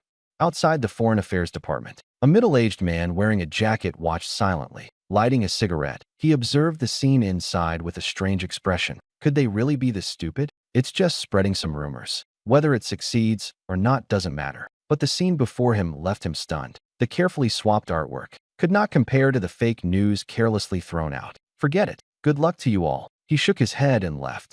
The base outside the endless abyss. Fang Ming couldn't help but look at Jiang Yun. Since just now, the chief commander hasn't been able to hide his smile. Chief commander, what are you so happy about? Nothing. Jiang Yun coughed lightly. It was just the intelligence received from the Sakura country. The undercover agent reported back. The plan he was originally most doubtful about. The side of the little Japan actually really fell right into it. And they're on their way. Of course, they will not follow the path of the Summer Kingdom. Instead, they use their own abyss entrances and special means to teleport. The range of the endless abyss is unknown. The entrances are scattered across various countries. It's just a matter of depth. How is it? Can this thing really be made? Jiang Yun steadied his mind and asked. It should be no problem. Fang Ming was clearly distracted, hurriedly putting the materials away and infusing spiritual power. The next second, it succeeded. Just like that, Jiang Yun was completely speechless. Did this koi fish constitution upgrade again? No wonder old man Lu got so excited. He would have been the same. X-reaction furnace, abyss. Legendary level, LV60, abyssal fire attribute material. Rating S. Definitely a top-tier creation. Level 60 legendary material. Who wouldn't be jealous? Jiang Yun felt a moment of guilt, but quickly smiled again. Even if Commander Xiao takes the boss materials back, in the end, they still have to be spit out. This thing was originally piled up using epic materials. Added with World Tree Sap, the purpose is only one: to create the Wrath of Apollo. The Research Institute was clueless about the Starry Sky altar. There was only one solution, summed up in a single word: blast. The problem was, where would they get a high-powered device? So, Fang Ming was brought in. Is this what legendary level looks like? Jiang Yun held the piece of blackened stone, full of doubt. The material was charged with maximum energy, yet it ended up looking this ugly. The energy estimate total pressure is inside. Fang Ming shrugged. He didn't understand the principles either. Let me see. Dean Lu leaned over and pushed up his reading glasses. He stared at the black stone for a long time, his face full of admiration. Perfect. Absolutely perfect. Fang Ming and Jiang Yun exchanged a glance. What's so perfect about it? They couldn't believe they hadn't noticed. Pitch black. If you didn't know, you'd think it was just roadside gravel. That's why I told you to keep Fang Xiaoyu, but you just wouldn't listen. Have you lost even the most basic common sense? Props and equipment, the more restrained their aura, the more perfect they are. The legendary equipment of those area bosses you've seen looks rustic and unremarkable. The principle is always the same. Lu Qingye couldn't help but roll his eyes. I suspect you're attacking me personally, but I have no proof. Jiang Yun. Fine, I'm illiterate, I'm superficial. Anyway, people can't stay. Humph, boring. Lu Qingye murmured softly. Friend Fang staying at the Research Institute is the best. Don't think just because I do research, I'm not aware of things outside. What chief commander can't even suppress a little rumor? Humph, come in. Old man Lu, don't go too far. What do you mean by can't control it? Casting a long line to catch big fish, understand? Jiang Yun scowled and dragged Fang Ming away directly. The item has already been obtained. Now it's just a matter of real combat verification. He doesn't want to stay here even a moment longer. After handing over the equipment, he set off on the return journey. The angrier Jiang Yun got, the more he thought about it, and halfway through he directly made a phone call. Hello, Chief Commander? In the interrogation room, Wu Zheng picked up the phone. The person has been caught. How's the interrogation going? A weakling confessed everything before even being questioned. 10 or 8 years in prison won't be a problem. Only 10 years. Jiang Yun's voice immediately rose. I don't care, whatever it takes. I don't want to see him again. Smack. The phone hung up. Wu Zheng looked completely confused. Who pissed off the commander? He glanced at Song Jie, hesitated for a moment, then walked over. What are you doing? Song Jie felt a chill in his heart and instinctively stepped back. The next second, ow, my foot. Someone come. He attacked the guard and tried to escape. Sound the highest level alarm. Song Jie just wanted to move a step. Instead, his mouth opened wide as he waved his hands repeatedly. No, I didn't. Don't talk nonsense. I'm sorry. The reason doesn't matter. You can only blame your bad luck for running into the general commander's bad luck. Song Jie was taken away with a look of despair. Wu Zheng watched, feeling guilty for a moment. Then he looked down and rubbed his calf, rolling up his pant leg. There was a large bruise. He had gone too hard just now for effect. When the general commander returns, it will have to be counted as a work injury. But Jiang Yun and the others can't come back for now, just going nearby to rest. As long as we're away from the research institute, no one can leave before the ruins are dealt with. The only uncertainty is whether the people from Zyarizi have arrived. By the time, they should be close. But he didn't know. The people arrived long ago, and they even brought reinforcements. Lord Bray, please. Naoya Tanaka respectfully gestured. Everyone emerged from the spatial rift. As long as you have the coordinates of the endless abyss, coming over is not difficult. The hard part is that the coordinates are extremely difficult to find. The abyss itself has an interference mechanism, but with the help of the Abyss Demon Stone, a passage can be forcibly opened. Coincidentally, number 1 left a mark. Even if the person dies, the mark still remains. Because the location was too tricky, hidden inside a dead tree, it was normal that Summer Country didn't discover it. Mr. Tanaka, you better make sure the information is true. Otherwise, you know the consequences. Buryadina frowned, looking at the gray, misty abyss. He knew Summer Country had discovered the ruins. Unexpectedly, there might be divine essence fragments inside. Those are the highest level items in the endless abyss. Obtaining them grants access to certain restricted areas. Dangerous, but the rewards are enormous. Is the information reliable? Bray asked again. Naoya Tanaka hesitated. The news came too suddenly and has not yet been verified, but he still gritted his teeth and nodded. Confirm. Please rest assured. Even without the divine fragments, there must also be treasures in the ruins. Take a gamble. It's better than going back and committing seppuku now. Even Minister Suzuki, who has always supported him, this time demanded that he lead the team personally. Good to be sure. Ambassador Blee nodded with satisfaction, then spoke lightly. However, during the operation, you still have to follow my command. After all, this is Xia Country's territory, and the other side hasn't discovered us yet. Naoya Tanaka couldn't help but remind. Before he finished speaking, he was interrupted. Lord Tanaka, don't be so timid just because of past mistakes. Look closely, this is the S-rank elite squad of the Great Eagle Empire. Not like those shady rats from your Sakura country. Burai was full of confidence. So what if we're discovered? Naoya Tanaka thought for a moment and didn't try to persuade anymore. They also brought an S-level squad over here. Although a bit weaker, it was enough. As long as they hid in the shadows and waited to strike when the Summer Nation attacked the ruins. He couldn't help but smile. He just didn't expect that the Summer Nation never intended to follow the usual plan. Near the Starry Sky altar. Captain, is this thing really useful? Ranger Zhong Lu held the Apollo's wrath, looking doubtful. Gao Wu acted as if he knew a lot. Don't worry, the information about the item won't lie. Zhong Lu remained silent. Gao Wu forced out a few more words of explanation, then gave up. Let's begin. The power of this item is linked to attributes. He has the highest attributes, but isn't suitable for infiltration, so only Zhong Lu can go. Soon, Zhong Lu returned and gave an okay sign. Gao Wu led the team back. No, farther away. Just stepped back, but found something unusual. Wait, is there someone? How could there be others in this place? Gao Wu blocked Zhong Lu, his expression serious. Captain, should we go check it out? Zhong Lu suggested. Gao Wu frowned and thought for a moment, then shook his head directly. Most likely enemies. Going over now would be a death sentence. But even a small probability cannot be ignored. I see. Any more signal flares? Launch one and see. Gao Wu still decided to be cautious just in case. If it really is a professional from the Xia Nation, then he's done all he can. Whatever happens next is not his concern. Very fast, a red signal flare rose in the abyss, barely illuminating the darkness. The environment was unusual. The light was inconspicuous, yet sufficiently striking. Naoya Tanaka and his group immediately took notice. Mr. Tanaka, what is that? Bray stopped in his tracks. It looks like a signal flare from the Summer Kingdom's military. Naoya Tanaka hesitated slightly. Who in their right mind would use something like this in the endless abyss? Bray sneered. Humph. Is it a warning of danger? Or is it a caution to us? Either way, it won't stop them. With numbers on their side, delaying any further would really be a loss. Danger? Which ruin doesn't have danger? If you're timid, go home and raise pigs. So the group ignored the signal and kept moving forward. Captain, seems useless. Gao Wu was speechless. They even fired signal flares, but the other side acted as if they hadn't seen them. Whether or not they are from Shaorizi, they definitely come with bad intentions. Forget it. Let's begin. He had already taken his position, but the next second, why are they heading straight for that legendary level item? What a coincidence. Gao Wu, Sigma, degree, comedy. Ew.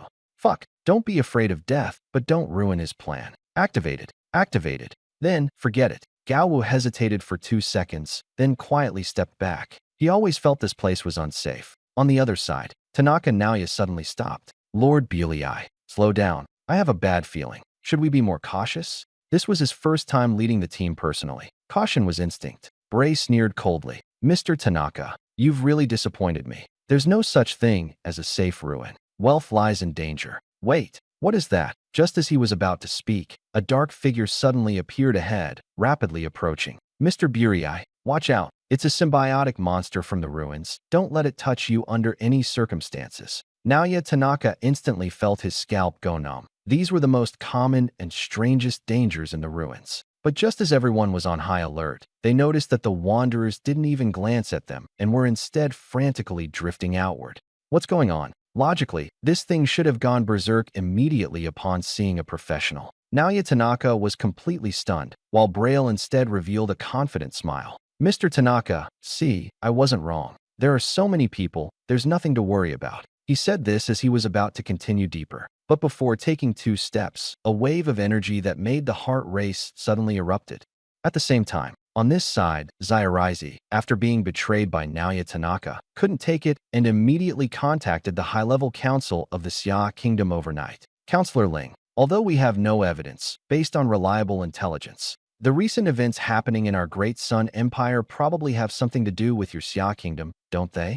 Ling Xiang's attitude had originally been fairly restrained, but upon hearing this, he almost laughed out of anger. No evidence, but there are tips? Shamelessly brazen. Counselor Murakami, watch your words. Bilateral relations are important, but you can't just throw dirty water around casually. It's not yet time for a total falling out. Ling Xiang only frowned in warning. Is that so? But I don't think so. There's no smoke without fire. What exactly is your Xia Kingdom up to? Who can say for sure? Ling Xiang completely understood that the other party was here to pick a fight. So, what do you want to do? He instead smiled. It's very simple. Compensate us for our losses. Murakami Jiren did not hide his greed at all. And if we don't compensate? Ling Xiang asked along with the conversation. Then prepare to face the wrath of the Great Sun Empire and the Great Eagle Empire, especially the upcoming National Fate instance. Can your Xia Kingdom bear it? A blatant threat. Ling Xiang was perfectly clear in his mind. This was a test of Xia Kingdom's confidence. However,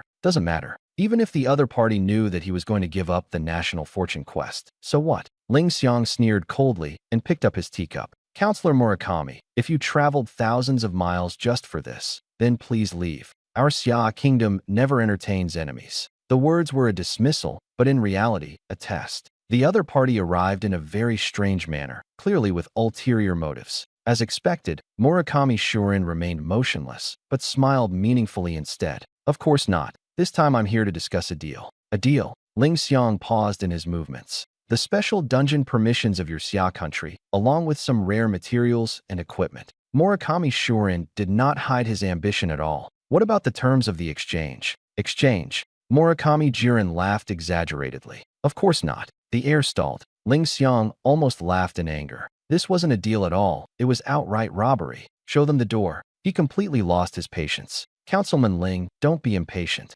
Wait a little longer, you might change your mind. Ling Xiang didn't bother to respond. But the guards didn't come. Instead, the assistant hurried in and whispered a report in his ear. Ling Xiang's eyes instantly turned cold. Your people have entered the endless abyss. Not bad. Murakami Jiren nodded proudly. As long as you agree to the conditions, I'll immediately have my people withdraw. The dungeon riot is related to the ruins, right? You don't want something serious to happen in Xiaogui either. A naked threat. Murakami Jiren waited for him to compromise. But Ling Xiang showed a strange smile. What? Find it funny. Or should I leave right now? No. Ling Xiang spoke slowly. I just thought of something happy. He took the item handed over by the assistant. A clearly deformed wooden stick. Do you recognize this? Murakami Jiren's expression finally changed. He took a glance. He didn't recognize it, but somehow it looked familiar. He leaned in closer to take a look.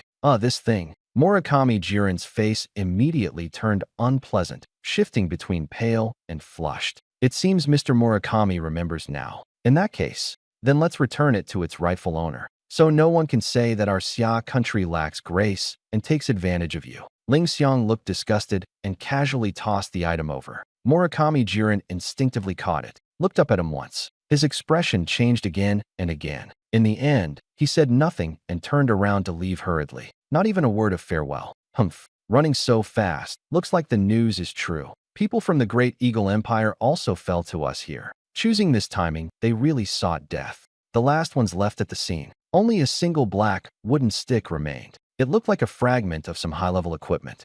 Back in the Sakura country, Murakami Jiren immediately contacted the Foreign Affairs Department to confirm the situation. The result was only 4 words. Total annihilation. All those who entered the endless abyss of the summer country were missing. Coupled with Counselor Ling's attitude, the answer was already very clear. Action failed. Also took the ambassador of the Great Eagle Empire down with it. Hey, Smimars, rest assured, Congressman Parker, we will definitely make Xiagua pay the price. The intelligence on the National Destiny operation has been secured. There will be no illusions given to them. The other end of the phone continued with relentless questioning. Murakami Shurin could only repeatedly make promises and offer reassurance. He barely managed to suppress his anger, but he knew clearly in his heart, this matter was far from over. What was strange, the once turbulent national fate scenario suddenly seemed to be smoothed over by an invisible hand. People online quickly sensed something was wrong. The once overwhelming topics about national fate suddenly fell silent. It's not that there isn't. It's just that it's not exploding, especially at this moment. Logically, all countries should have already whipped up the frenzy. The little country's situation shouldn't be this quiet either. What's going on recently? Did something happen over at the little country? After a round of cleanup, the network environment has become much cleaner. A normal voice can finally be heard. I really don't know. It's not an official announcement. I thought the dungeon glitched. Indeed. Have you noticed there are a lot fewer idiotic comments this year? It's not just me. I think so too. Strange. Where are those 500,000 usual ones? Without their chaotic mess, it's a bit unsettling. And Zairizi, why is there no activity at all? They usually brag every day about some divine gear they obtained. Why so quiet all of a sudden this year? Maybe they just don't want to. In short, while the Xia Kingdom was preparing to abandon this National Destiny dungeon, the situation unexpectedly remained stable. Of course, it's not just about preserving strength. It's because of this. Curse of Klar. Description: the rebirth altar of the Lord of Sin, Klar, has been destroyed, causing a -80% negative effect on the National Destiny instance. Duration: 1 National Destiny instance cycle. Commander, did we go too hard? Fang Ming looked at the prompt, his mouth twitching. Ahem. What do you mean by fierce? Wasn't the summer country's dungeon riot already resolved? Jiang Yun looked completely justified. Anyway, this time I won't participate in the National Fortune dungeon. Whether there are negative effects or not is none of our business. So, Fang Ming thought, that's right. What is more important now? It is a talent advancement. There is also an Abyss invitation. Name, Fang Ming. Level, LV30, pending job change. Profession, Prayer Envoy, first advancement. Talent advancement task, 100% advancing.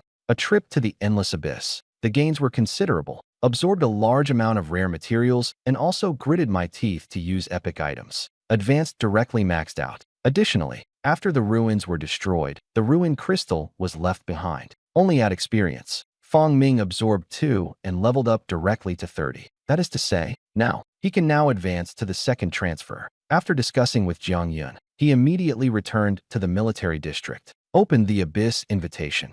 Meanwhile, the National Luck Dungeon did not stop. On the contrary, it was because Xiagua gave up. Xiaori and the Great Eagle Empire were overjoyed. In the National Fortune Dungeon, monsters, secret realms, treasure chests, all could drop powerful buffs, reducing cooldowns in real-world dungeons, increasing refresh counts, boosting boss spawn rates. Legendary materials had instead become an extra bonus. Inside the instance, the Sakura Country team endured a hard-fought battle, finally cleared the Dark Palace, standing in front of the treasure chest at the end. All right, epic-level treasure chest. We are the fastest team to get it. Those guys from the Great Eagle Empire underestimated us. One day, we will trample them under our feet. This is the significance of the National Destiny Dungeon. Everything obtained inside can influence the fortune of a country, as long as you accumulate for long enough. Even the Great Eagle Empire is not a myth. Yamato Yamazaki thought about these things, smiled at the corner of his mouth, and directly opened the treasure chest.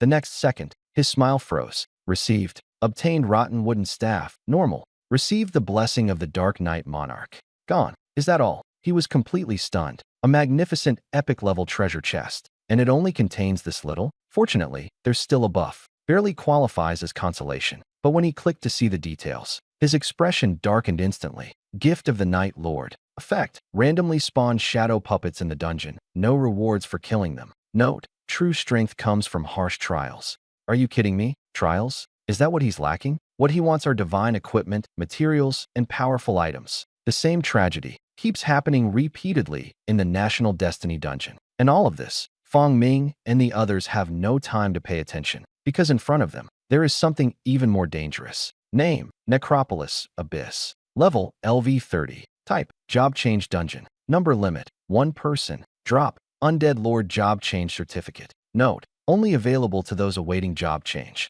Escorted by Chao Hong and others, Fong Ming arrived at the safe zone, activated the Abyss Job Change invitation. The process went smoothly. The only problem, only 1 person can enter. Chao Hong frowned. Brother Fong, how about playing it safe and changing jobs normally? With your talent, any profession you pray for would be fine. The Abyss dungeon is too dangerous. Anything with the words Abyss in it is never simple. Moreover, Fong Ming was still in the waiting to change job status. Strictly speaking, it doesn't count as a real level 30. Can't equip level 30 gear either. Extremely high risk. Commander Chao, an Abyss job transfer invitation, a rare opportunity. I won't give up. Fong Ming's tone was very calm, yet there was not a hint of hesitation. The last experience in the Endless Abyss has already taught him a lesson. The situation in the Xia Kingdom is not optimistic. Following the proper procedure is indeed safe. But when an even greater crisis comes, he doesn't dare to guarantee that he can withstand it. Moreover, he is not weak now either.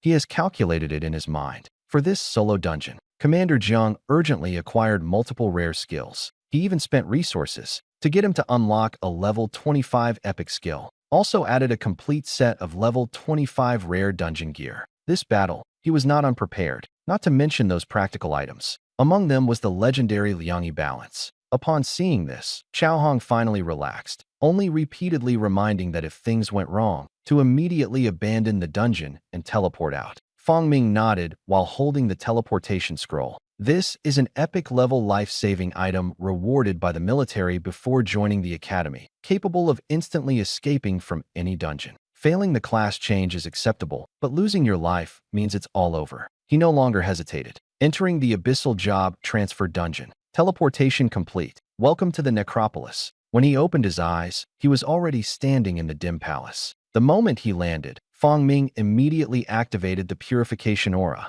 Level 25 Exorcist skill, rare quality. But unexpectedly, no attacks came. He only heard a puff sound as 2 green flames ignited on both sides of the door. Fong Ming looked up, his pupils contracting. The black giant gate was outrageously tall, with unfamiliar beast heads carved on both sides, an overwhelming sense of oppression washing over. Level 1, Skeleton Cemetery. Clearance time, 2 hours. Description: the road to the throne is paved with bones. Without warning, the assessment began immediately. Moreover, it is a pure combat level, not very friendly to the ring lawyer. Fortunately, he was not panicked. The level 25 skill was barely effective, and with the addition of military department items, he should be able to hold out in the first stage. The real trouble is what's coming next. He took out a holy light bomb, pondering whether the holy attribute would be effective against the undead. At that moment, the ground began to shake. Skeletons broke through the soil one after another. Seeing these skeleton soldiers, Fong Ming's heart sank.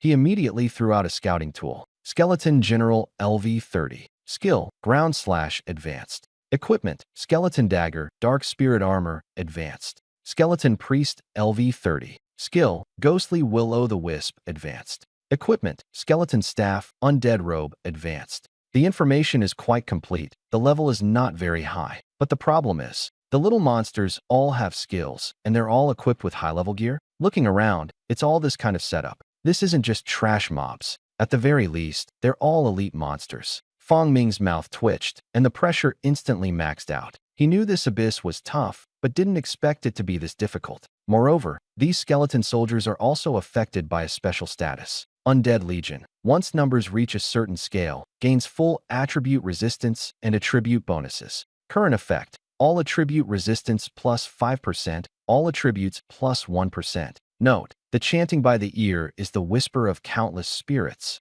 Goodbye. Fong Ming glanced at the buff, twitching the corner of his mouth, and directly took out a teleportation scroll. He had thought his strength was enough, but the opponent didn't even give him a chance. Maybe I could still make a go of it in another profession. A lawyer? Forget it. He was about to give up when, at the moment he activated the scroll, a prompt suddenly popped up. Talent Evolution Stage 1 complete. Favor, SSS, evolves into Divine Favorer, SSS+.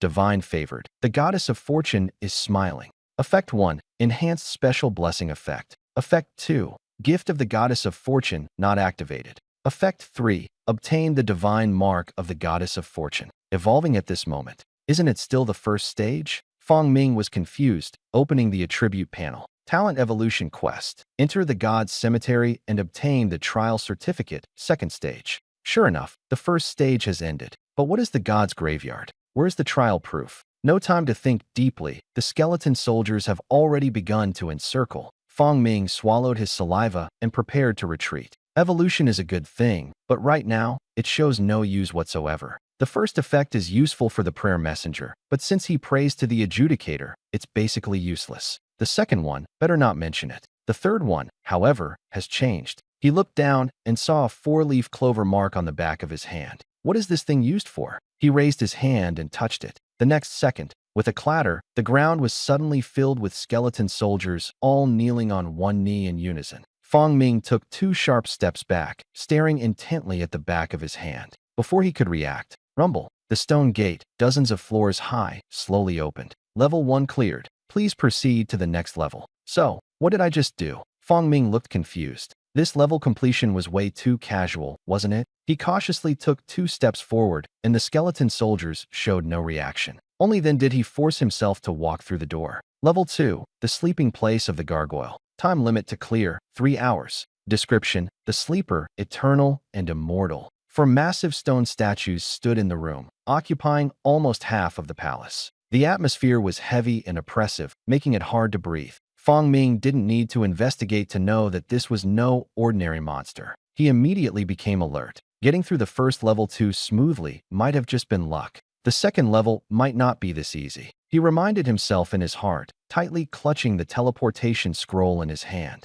As soon as there was any movement, immediately retreat. Before long, the statues showed signs of movement. One after another, they emitted a white glow. They're waking up. A tight feeling gripped Fong Ming's heart as he quickly stepped back. But the earth-shattering scene he had imagined did not occur. When the glow reached its peak, white flames simultaneously ignited in the palms of the gargoyles. It wasn't the kind of cold green fire from the first level. This flame was warm and bright, illuminating the passage ahead. Then, nothing happened. Is that all? Fong Ming was stunned. After all that fuss, it was just about lighting a lamp? Level 2 cleared. Please proceed to the next level. The familiar roar sounded. Fong Ming was silent for a moment. Already passed again? He walked past under the stone statue, half in doubt. No reaction at all. Just like that, he entered the third level. The monster in this level was a soul-stealing banshee. Could it be like this again? He had a vague guess. The next second, third level passed. Please proceed to the next level. As expected, Fong Ming looked down at the mark on the back of his hand.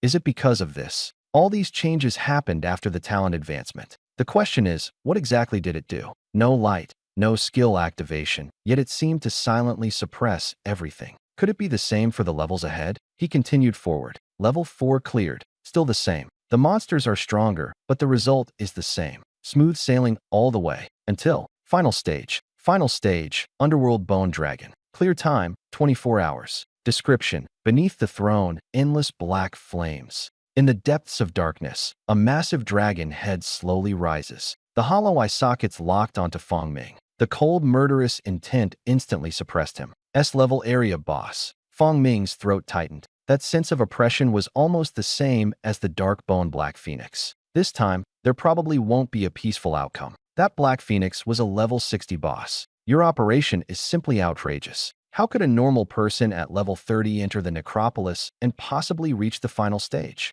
But what Fong Ming didn't know was, under normal circumstances, a major boss like the Underworld Bone Dragon would never spawn here. There are only 3 stages. It's just that, due to some special reasons, all stages were forcibly unlocked. No matter how the process goes, the result is already clear. Final stage cleared. The surrounding black flames gradually extinguished. The green flames in the skeletal dragon's eye sockets suddenly flared up. There wasn't much light, but it was enough to illuminate the path ahead. Stone platform. A dilapidated throne made of piles of white bones. Fong Ming swallowed saliva and cautiously approached. Obtained reincarnation certificate of the Lord of the Undead, Abyss. Effect. Obtain qualification for the necromancer job change. Note. Only usable inside the necropolis. This simple. Fong Ming always felt it was unreal. He did not notice. The flames of the bone dragon behind him flickered lightly, then quickly returned to calm. Can only be used here? No wonder it wasn't teleported away. Compared to the job transfer certificate, he cared more about that throne. The skeletal throne was massive and worn. The backrest was broken, yet it still retained its majesty. Fong Ming raised his hand to touch it and suddenly felt an impulse to sit on it. But just as he was about to sit down, slap, the armrest cracked. He tried again. Slap, the other side cracked as well. Fong Ming was silent. Fine, this throne clearly does not welcome him. Fong Ming rolled his eyes and gave up bothering. Forget it, I'll use this for now. He returned to the stone platform and took out the job transfer certificate. This thing can only be used inside the palace, clearly meant to prevent accidents. He was about to activate it when he suddenly remembered there was one more thing in his backpack. Liangyi Balance. Legendary item dropped by the Dark Bone Black Phoenix. Chief Commander Jiang was worried about him getting into trouble, so he specifically asked him to take it. But the journey was too smooth. This thing was never really put to use. Can I amplify the job transfer certificate? He stared at the scale thoughtfully. The instructions said that you can get amplification by pawning any item, but it didn't specify what exactly would be amplified, nor did it limit the type. One side placed the amplification target, the other side the pawned item. He placed the job transfer certificate on it. The question arose, what to pawn? Ordinary equipment materials were definitely not enough. He couldn't bear to part with anything above epic quality. Using the level 60 legendary item just like that really hurt. He was about to put away the scales when a crazy idea suddenly flashed through his mind. Any item, anything? What if he put up the necropolis as collateral? Of course, logically it shouldn't work. The palace didn't belong to him. He was just trying on a whim. The result, is the palace of the dead mortgaged? Fong Ming was stunned. The scale actually responded. His throat went dry, and as if guided by spirits, he nodded yes. Mortgage successful. Amplifying. Amplification complete. Obtained proof of job change for the Lord of the Dead. The next second, a flash of white light. Before he could even react, he was kicked back to reality. Brother Fong, what's wrong? Did you fail? Chao Hong waved his hand in front of him, his face full of worry. Coming out so quickly, no one believes he actually cleared the Abyss dungeon. No failure. Fong Ming snapped back to reality, suppressing the shock in his heart. Success. If he hadn't repeatedly checked the items in his backpack, that Undead Lord job change certificate would have truly been disbelief. He almost doubted whether everything just now was an illusion. Success. So fast. Chao Hong was stunned for a moment, then instantly overjoyed. No matter how Fong Ming managed it, as long as the reward was real, it was a great blessing. After all, they had no hope from the start. What reward did Brother Fong get? In these kinds of dungeons, the reward is usually a hidden class change qualification. The qualification to become a Lich Lord. Just as expected, but Chao Hong was still stunned for a moment. Lich Lord, he had never heard of this name before. Generally, hidden professions are variations of the 9 basic professions. Like Shikigami Summoner, Holy Light Knight, all have traces. But this Undead Lord was too unfamiliar. It should also be a type of summoner, right? Fong Ming was a bit uncertain too. Only then did Chao Hong suddenly realize. Summoning the undead, that makes sense. Probably similar to a Shikigami summoner, not too weak. Did the job change succeed? Chao Hong suddenly remembered a crucial question. Not yet. Fong Ming shook his head. It was originally meant to be used in the palace, but the palace had already been mortgaged by him. As a result, the job transfer certificate could only lie in the backpack. The two of them discussed and decided to use it on the spot. Use Undead Lord's job change certificate? Yes. Job change successful. Acquired talent skill, Undead Awakening. The process went smoothly, but the problem also came. Logically, the prayer envoy's second advancement should grant the mark of a certain divine office. But this step seemed to have been skipped. Fong Ming's heart tightened, and he immediately opened the panel.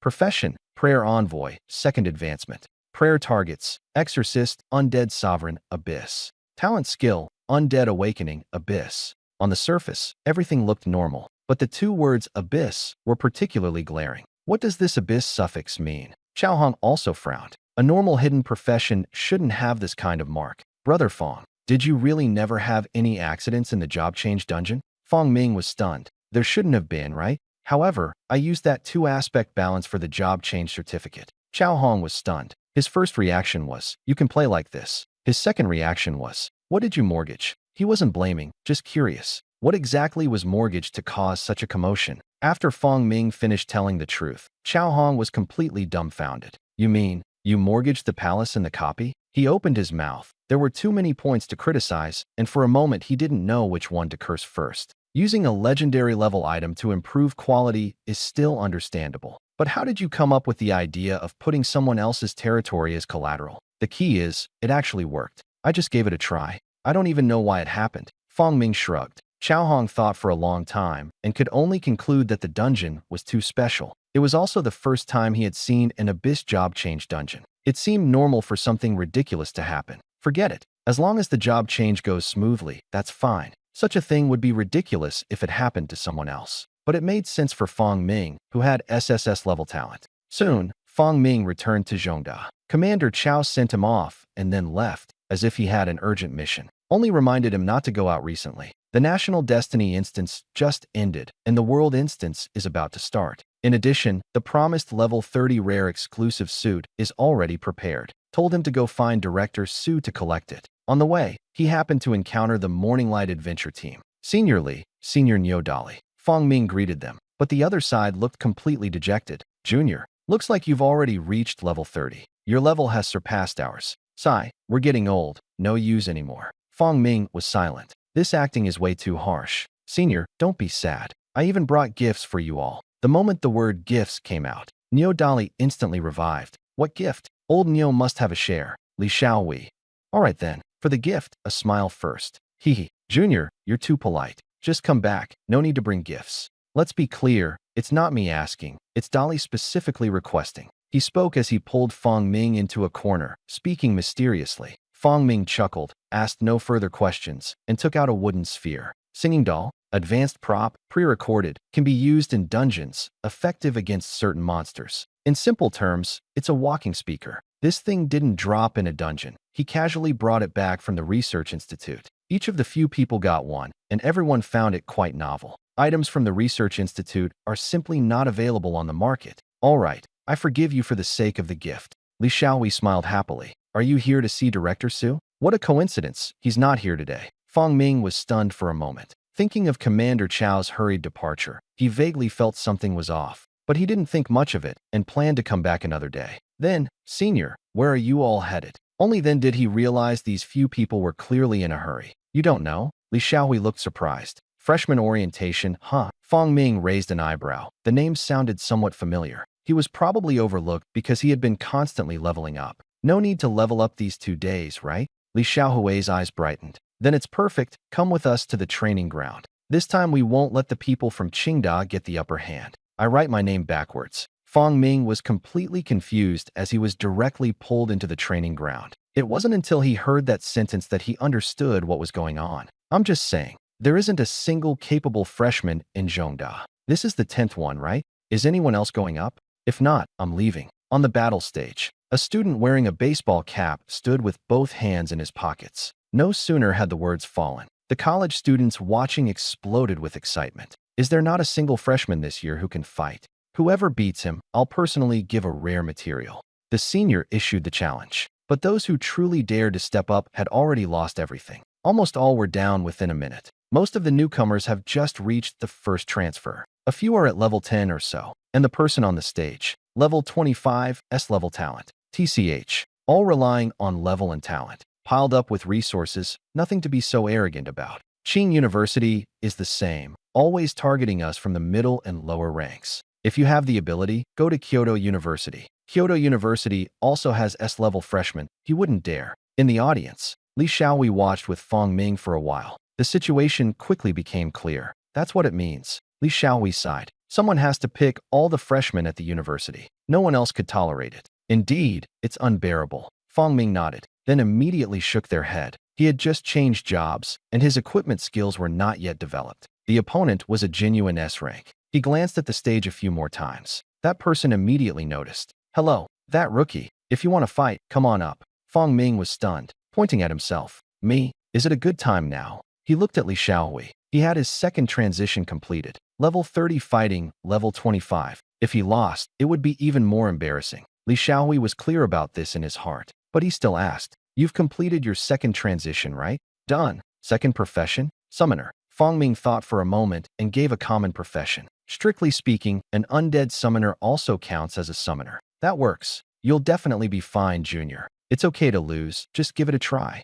At your level, what is there to be afraid of?" Li Xiaohui looked excited, inexplicably full of confidence in the other party. Winning or losing doesn't matter. Just the disgust caused by Kishinji lawyer is enough. How about understanding 1 second, 1,000 HP? So, Fang Ming hadn't reacted, yet when he was pushed onto the battle stage. "Who am I? Where am I?" He looked up, and the person opposite him was wearing a smirk. "So you really are a freshman? Hope you can hold out a little longer." Fang Ming, a bit speechless. He was about to explain when the crowd below erupted first. "Our junior Fang doesn't even take you seriously. If we weren't busy, we wouldn't even let you be so arrogant." Li Xiaohui spoke with an animated expression. The smile opposite instantly turned cold. "Good, very good. Then I won't hold back." Fang Ming opened his mouth to speak, but was interrupted again. "What? You don't accept it? Win against our junior Fang first, then talk." Pathetic amateurs, shattered with a snap. "No, I never said that." Fang Ming felt his heart collapse. Li Xiaohui, however, got more and more excited as he spoke, even giving him a thumbs up. Fang Ming gave him a resentful glance. All right then, there was no avoiding this fight. It was okay to have fewer skills. The equipment was still decent. He took out the epic level bard staff. Epic level equipment. Ning Ziyu was momentarily stunned. No wonder the attitude is so arrogant. So it's an epic level staff. The faint purple halo outside the staff couldn't be concealed at all.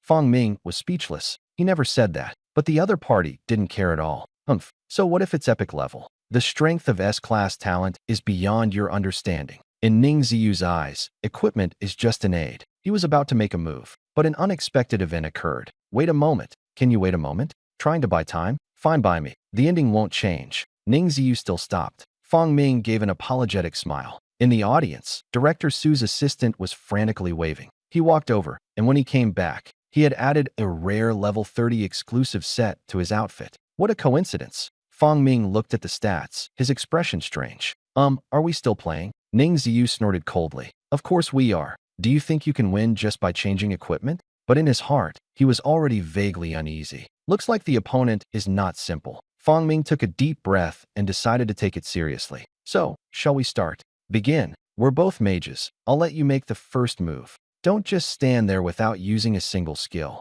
Fang Ming didn't refuse. The Lich Lord, he also wanted to give it a try. At the moment, there was only one skill. Undead Awakening. The staff was raised. He whispered the chant softly. Undead Awakening. Meanwhile, Tsinghua University Academic Affairs Office. Zhou Jianbin looked sullenly at the foreign professional opposite him. "Mr. Rizgu, I have done as you instructed. Where's the thing?" "Hee. Don't worry," Zhou sang. "What I promised you, you won't miss out. The Endless Abyss hasn't fully opened yet. No rush for now." Rigu Yui didn't know what method he used, but he actually got into Qingda and acted like he was very familiar with Zhou Jianbin. After hearing the explanation, Zhou Jianbin didn't ask much, but he was a bit suspicious in his heart. "Mr. Ri asked me to send students to Zhongda for a challenge match. What's the point of doing this? Isn't that a bit too childish?" Zhou Seng doesn't need to worry about these things. Just do as we say. It would be even better if we could put some pressure on Zhongda. I'm just afraid the students you send won't be strong enough. Huh. Zhou Jianbin just smiled. Not strong enough. That student awakened an S-level talent and was secretly leveled up to 25 by him. Who among the freshmen can fight now? Mr. Rizgu, just wait and see. It won't be long before there are results. After 3 rounds of drinks, the exchange team returned. Zhou Jianbin was about to feel proud, but noticed someone was missing. "Where is Xiao Ning?" "Director," Ning Ziyu said, "won't be coming back." "What do you mean? He's joined CUHK?" Zhou Jianbin was stunned on the spot. Meanwhile, at CUHK, "Brother, one more time. I've never seen this profession before. You can make me do anything." Ning Ziyu followed Fang Ming closely, insisting on watching the awakening of the undead once more. Just now, when Fang Ming made a move, he directly summoned a boss-level bone wolf, and the opponents gave up without even fighting. He was so handsome that everyone from Tsinghua University left, but he still didn't want to leave. When Director Su returned, he happened to witness this scene. Fang Ming was tangled up with no way out and could only take the person to the office. "You mean, this S-level freshman from Tsinghua wants to transfer to our Zhongda?" Director Su almost thought he misheard. An S-level genius running to Zhongdao? Isn't this ridiculous? He looked at the boy wearing the baseball cap. Are you sure? Very sure. Can I take another look at that skill? Ning Ziyu's eyes shone brightly, completely different from how he looked on the battle stage just now. Winning or losing is only temporary. Being handsome is a lifelong matter. Not impossible either. Since the semester has just started, as long as the operation is proper, there is still a chance. Fong Ming, what do you think? Although I don't know the specific skill, I still have to ask the person involved. Fong Ming thought for a moment. It seemed like there was no loss anyway. He raised the staff. Activate talent skill, Undead Awakening. No undead souls nearby. Drawing from basic undead creatures. Please choose. 1. Skeleton Soldiers *10, Normal. 2. Ghoul *5, Advanced. 3. Dark Bats *10, Normal. Trigger Special Prayer Effect. Special Option, Dark Knight Commander, Rare. As expected, it appeared again. Fong Ming raised an eyebrow. This is the effect after talent advancement, with a chance to trigger special options each time. And it obviously looked stronger than the ordinary options. Summon. The next second, a knight clad in dark gold armor emerged from the void, awaiting your orders. A deep voice fell, and the knight knelt on one knee. Ningziyu, Omega, Director Su, Sigma, Degree. Ningziyu had only one thought. Handsome, but Director Su is different. He knew that Fong Ming had become a summoner in his second transformation. Isn't the summoner supposed to form a contract with the summoned creature first? Where did this thing come from? He was certain that Fong Ming simply didn't have time to make the contract. The normal process is to take a summoning scroll, summon a creature, and after defeating it, sign a contract. It is indeed a bit unusual, but essentially still a summoner. Fong Ming explained proactively. Director Su looked shocked, but Fong Ming himself felt it was okay. He was even wondering if this skill would be affected by Divine Patron SSS+. If it isn't, then it's no better than a regular profession. Maybe there will be new changes once the contract officially summons the creature? He had never heard of this profession before and could only explore it gradually. But soon, his fantasy was shattered. Director Su specially brought a rare summoning scroll for him to try. As a result, cannot be used. Can't use it. Fong Ming was stunned. An undead lord isn't considered a summoner? Then what kind of profession is that? Could this be a trap? If it weren't for the talent advancement triggering a special divine prayer effect, he would really start to suspect he chose the wrong class. A bit useless?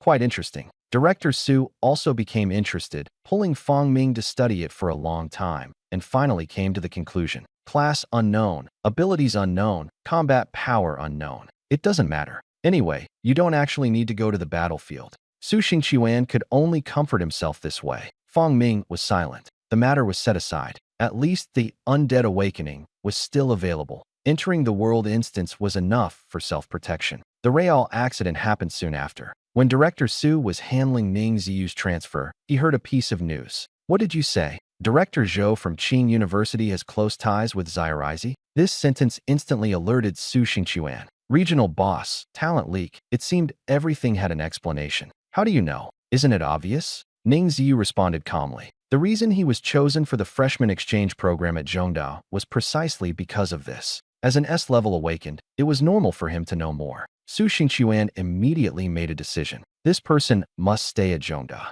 As for Qingda, there were naturally people to handle that. Not long after, Qingda Academic Affairs Office. Just after Zhou Jianbin sent away Rigu Yuyi, the main door was suddenly smashed open. Military district personnel swarmed in. What is the charge? Treason. Zhou Jianbin was silent for a moment, then stretched out his hands. He couldn't understand where he had slipped up, but it no longer matters. The director of the Qing University Academic Affairs Office was destined to be replaced. Meanwhile, Zhou Jianbin has been arrested? Su Xingqiuan nodded, without much emotional fluctuation. Everything was as expected. A senior official from a prestigious university acting as a lackey for Xiaorizi. No matter how you think about it, it's not something to be happy about. The person has been temporarily detained, but it's still uncertain whether he was solely responsible for the previous incidents. Chief Commander Jiang spoke cautiously. He stroked his chin, feeling increasingly uneasy the more he thought about it. What's the point? And the one exposing him is actually Tsinghua University's own S-level student. This situation is too strange. If you didn't know, you'd think Ning Ziyu was the undercover agent they sent over. But how is that possible? If they really did that, if it got out, how would the other military districts see it? Jiang Yun dismissed the idea himself first. Director Su, why are you looking at me like that? He noticed the other person's gaze. In nothing. Su Xingqiuan came back to his senses. In that moment just now, he felt that Commander Jiang was somehow strangely different. But what should we do about this now? The world instance is about to start. They simply don't have time to dig deeper. Just thinking about it. A sudden call came from Kyoto University. Smack. As soon as the call ended, Director Su's expression changed. What do you mean? Are the Japanese trying to negotiate and make us hand over Zhou Jianbin? Isn't that the same as directly labeling him a traitor? Zhang Yun was also stunned. This move is too abnormal. No matter how you look at it, it seems like trouble is brewing. The two no longer hesitated. Immediately passed through the teleportation array, rushing to Jing University. How is it? Counselor Ling, just hand over the person I want. This time, in the world instance, I guarantee no trouble for your Xia country. At the negotiation table, Murakami Jiren, who had gone and returned, looked calm and composed. Ling Xiang didn't react for a moment. Behind him, Chief Commander Jiang, Director Su, Director Yan, and others gathered, their expressions solemn. But one thing is very clear. Agreeing is impossible. Counselor Murakami, this is my internal affair of the Xia nation. Don't you think you've crossed the line? Ling Xiang's tone grew cold. Is that so? I actually think there's nothing in the world that can't be traded. You've already missed the national fortune instance once. Are you really planning to give up on the world instance too? The words were flattery, but the smile on Murakami Haruto's face was clearly that of someone watching a show. Ling Xiang's expression darkened. Then he laughed. Whether to participate or not is another matter. So, you guys had quite a haul from the last national fortune dungeon, right? Murakami Shirito. In a word, the negotiation table fell silent. The problems with the national fortune dungeon. At Ling Xiang's level, it was no longer a secret. Could it be that they had to admit that not only did they gain nothing from this national fortune dungeon, but they also brought on a whole lot of trouble? Murakami Jiren felt increasingly aggrieved the more he thought about it, and simply became angry out of embarrassment. Counselor Ling, you don't need to trouble yourselves with this matter. It seems this deal won't be going through. Then I wish your world instance a safe journey. Unable to humiliate, he could only throw out harsh words. But who present would care? A few threats were not even worth calling a whisper. Thus, the negotiation ended hastily. As soon as Murakami Jiren left, Ling Xiang frowned and spoke. What do you all think? Jiang Yin pondered for a moment. It seems like they're probing how much we know. If there really was a deal, it would have been exposed long ago. Director Su shook his head. It could also be to gauge the situation. If the National Destiny instance has problems, the World instance may not be clean either. But if we don't back down, it means nothing is wrong. Director Yin added, I think it's more like a smokescreen. Hasn't the Endless Abyss discovered ruins again? There were many different opinions. But one thing was certain. Xiao Rizi harbored ill intentions. We need to prepare more for the World instance. Zhang Yin suddenly asked, is the replica of Apollo's Wrath usable? Dongfeng X. Ling Xiang nodded, then hesitated. It's still unstable, and there's only one set of materials. Zhang Yin grinned. As long as it can explode, it's fine. Ling Xiang was stunned for a moment, then chuckled. Then we also have to keep a close eye on the Endless Abyss, being wary of them making a desperate move. Everyone nodded. Meanwhile, on the other side, Murakami Jiren returned to the Cherry Blossom country, but showed a smile. Suzuki, you asked, is it going smoothly? Very smoothly. That SSS-level genius will most likely enter the world instance. Round and round. His target remains Fong Ming. Fong Ming was also arranged to enter the world instance. There is danger, but if you want to quickly gather resources, you have to push through. His talent cannot be wasted. So shortly after the National Luck Dungeon ended, the World Dungeon opened. What's going on? Is the person not here yet? The leader was still Gao Wu. There is more than one S-level team, but they are the main force. At this moment, they are waiting for Fong Ming. Fong Ming was delayed at the Research Institute. Complaining or not, Gao Wu and the others were not in a hurry. This team was originally temporarily assembled for Fong Ming. I also heard they had a special mission. If it's called a special mission, naturally it has to be carried out by a strong team. The old guys at the Research Institute have pretty good judgment. Gao Wu smiled a little proudly. It would be perfect if the last person arrived a bit earlier. Soon enough, the person arrived. Still a familiar face. Is that you? Gao Wu was stunned. He remembered the scene clearly when Director Liu was snatching people back then.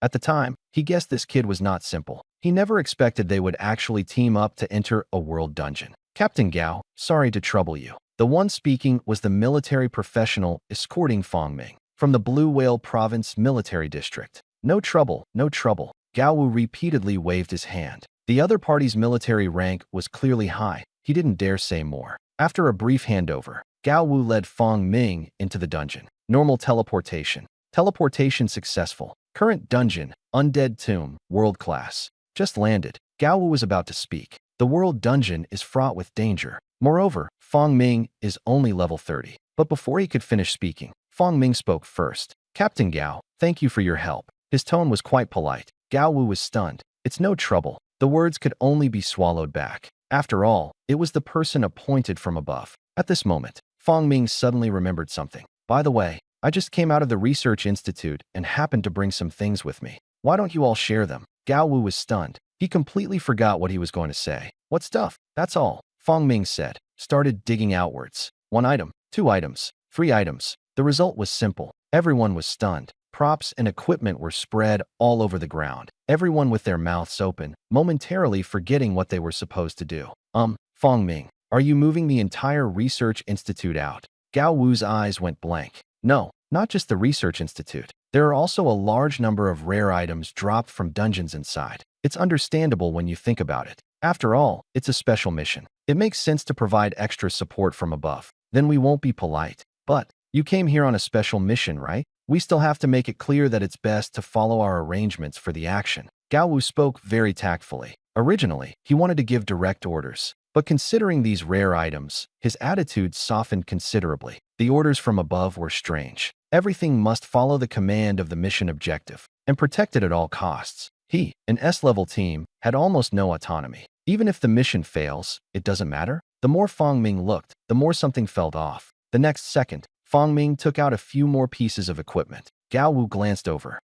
This is legendary level. There are a few more. The military district asked me to bring them along. Take a look and decide how to distribute them. Fong Ming handed it over casually. Gao Wu instinctively caught it. Equipment information instantly appeared in his mind. Titan Greatsword, legendary. Netherbone Staff, legendary. Empty Spirit Necklace, legendary. Glug. Gao Wu swallowed, his hands trembling. All of these for us. Yes, is there a problem? Fong Ming looked puzzled. Level 60 equipment, but he can't wear it at level 30. By the way, Captain Gao, what were you about to say just now? Gao Wu was silent for 2 seconds. It's all right. Nothing. Just give the order directly. Tell us to go east, never west. He tightly gripped the Titan Greatsword. It was custom-made exactly for warriors. The other 2, he gave to the elementalists in the team. Double S-level configuration. The lineup is fully maxed out. The Research Institute and the Military District have very sharp eyes. Actually, the mission isn't complicated. Besides killing the world boss to get materials,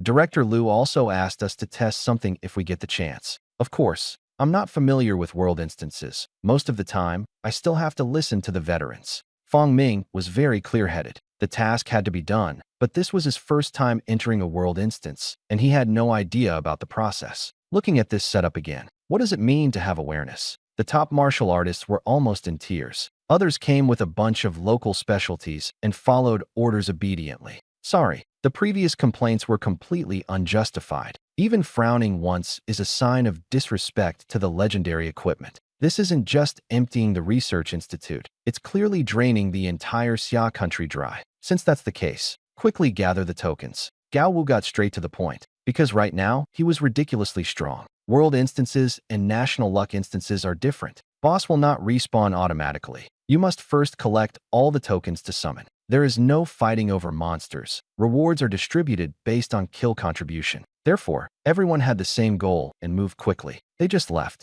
In the withered forest, a figure silently watched. What a coincidence. The people from the summer country have also arrived here. Amuro Makoto had long been investigating secretly, but I didn't expect the distance to be so close. As the last remaining S-rank assassin of the Cherry Blossom country, he was sent to carry out the mission. The dungeon has just begun, no rush. After sending the message, he quietly followed. The token might be hidden in a dangerous place. It could also come from treasure chests dropped by powerful monsters. The stronger the monster, the better the chest. Most are advanced, some rare, and epic chests are extremely rare. Fong Ming and the others got advanced treasure chests. How about saving up 10 and opening them together? Gao Wu had a mystical look on his face. No one could prove it works, but what if it does? Fong Ming was stunned. Opening a treasure chest just requires having hands, right? But everyone nodded. All right. Anyway, there was no rush. Not long after, 10 already. Who wants to open it? The chance of getting a token from a high-level treasure chest is 5%. Getting just one is enough. If not, we'll keep farming rares. Gao Wu rubbed his hands, his eyes shining, holding the Titan Greatsword. He only felt no difficulty at all. No one noticed that at this moment, Fong Ming's face was full of question marks. A 5% chance, and you still want to talk about mysticism? Captain Gao, how about I give it a try? He was willing to listen to everything else, but when it came to opening the treasure chest, he really didn't want to let go. All right, Gao Wu thought for a moment and nodded in agreement. Fong Ming was making a request for the first time. Why not fulfill it? You can open it however you want. It's no big deal if you don't get anything. Consider it practice. He spoke quite magnanimously and casually shared his experience. These treasure chests, it's best to save them and open them all at once. You also need to space them out. Luck is something you all understand. When it's not paying attention, bang, smack. Fong Ming nodded in agreement and with a flip of his hand opened all 10 treasure chests. Obtained Order of the Dead. A message flashed 10 times. 10 dark-colored tokens lay neatly in his hand. Big Gao really knows what he's talking about. Saving them all to open at once just feels different. Fong Ming smiled, but the other team members all looked at Gao Wu in shock. Damn, does it really work? Captain, when did you secretly evolve? Could there really be some kind of magic in opening treasure chests? Ahem. Keep it low-key, basic procedure. Gao Wu seemed calm on the surface, but began to murmur to himself inside. Could it really be this uncanny? But the result was right in front of him. All 10 treasure chests dropped loot. No time to think it over. 10 tokens are already enough to summon the world boss. Consume 10 deceased tokens to summon the world boss. Summoning successful. Current boss, 3-headed hellhound, elementary. 10 tokens can only summon the lowest rank. The probability of dropping an epic is not high, but it's just right for practice. At that moment, the dark area on the outskirts of the graveyard. Amuro Shin watched this scene intently, his expression dark. Baka, how did the people of the Xia Kingdom gather so quickly? What about the team that was notified? Are they all useless? He is an S-rank shinobi. He absolutely cannot wait any longer. Not good at fighting. Yet that does not stop him from looking down on other S-rank professionals. In this mission, he is responsible for disrupting the Xia Kingdom's rhythm in fighting the boss. However, it's just a low-level boss, not capable of delaying Gao Wu and the others for long. The Elementalist unleashed a massive fire dragon. Killed triple-headed hellhound, elementary. Kill contribution, 100% calculating rewards. No interference. Rewards fully received, of course. Especially that legendary staff, it feels completely different. Really powerful. Fong Ming watched from the side and couldn't help but sigh. Anyway, he didn't take action, so it doesn't affect the distribution. There are 6 people in the team in total. There is no limit to the number of people in world dungeons, but having too many actually lowers efficiency. Just as expected. Drop. Fong necklace, epic. Drop. Undead set blueprint, rare. Drop. Obsidian, rare. A pile of materials and equipment directly filled up Gao Wu's backpack. Gao Wu was stunned. Is this really a low-level boss? The drop rate is ridiculous. Captain, take a look. Did we get an epic drop? Drops are visible to the entire team. It's just that they're spawning too fast. Calm down. Gao Wu rolled his eyes, but couldn't suppress his laughter. Have I secretly switched to playing European servers? Fong Ming, aren't you going to check it out? Young man, don't pretend to be so deep. Fong Ming remained silent. He really wasn't interested. Compared to loot drops, he cared more about his own talents. Gift from the Goddess of Luck activated. Prayer progress, 5%.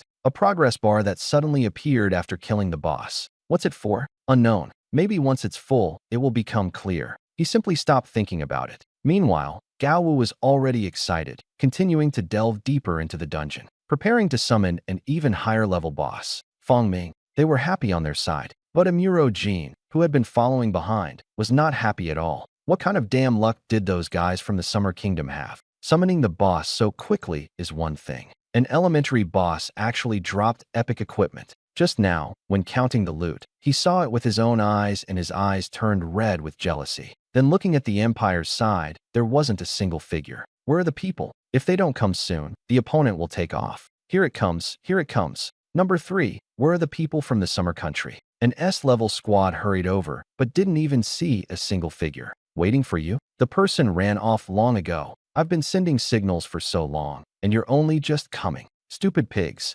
Useless. The Empire is ashamed of you. Such a great opportunity, right near the main forces of the Xia Kingdom. But it was all wasted. When these words came out, the other party couldn't bear it either. Number 3, watch your attitude. We rushed here immediately. Did you think this place was safe? They are all S-level. Don't put on airs. Amuro Shin's face darkened at the retort, and he could only suppress his anger. It was all because those guys from Summer Country were too cunning. Thinking about the epic gear made him even more envious. After some discussion, the few still reluctantly followed the tracking mark.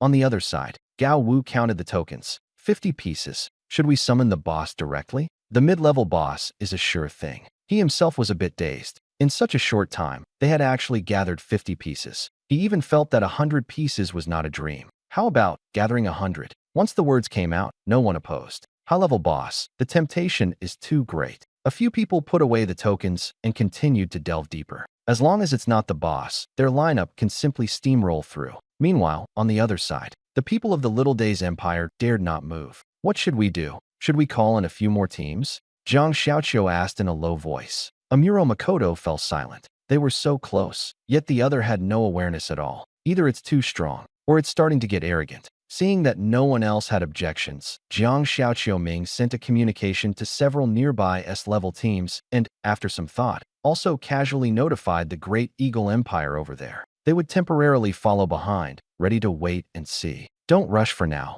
That team from Xia country has already collected quite a few death seals. They'll summon the boss sooner or later. When they make their move, we'll strike, saving ourselves even the trouble of summoning. World bosses belong to no one. As soon as these words were spoken, everyone's eyes lit up, their faces full of anticipation. The only strange thing was, everyone had been opening treasure chests for so long. Even if they were unlucky, there should have been a dozen or so dead man's tokens by now. Why was there still no sign of any? The reason is very simple. Gao Wu started to get a bit arrogant. 100 tokens would be easy, enough to summon a high-level boss. But Gao Wu counted the tokens while pondering. If it exceeds 100, will it summon a higher level? He looked at Fong Ming. I don't know. First time entering a world instance. Fong Ming shrugged. I'm just here to be the mascot. Captain, if you say do it, I will do it. The others had already understood. Make a big splash. With 3 legendary items in hand, what's there to fear? Gao Wu chuckled and decided to continue farming monsters. Fong Ming felt a sinking feeling in his heart,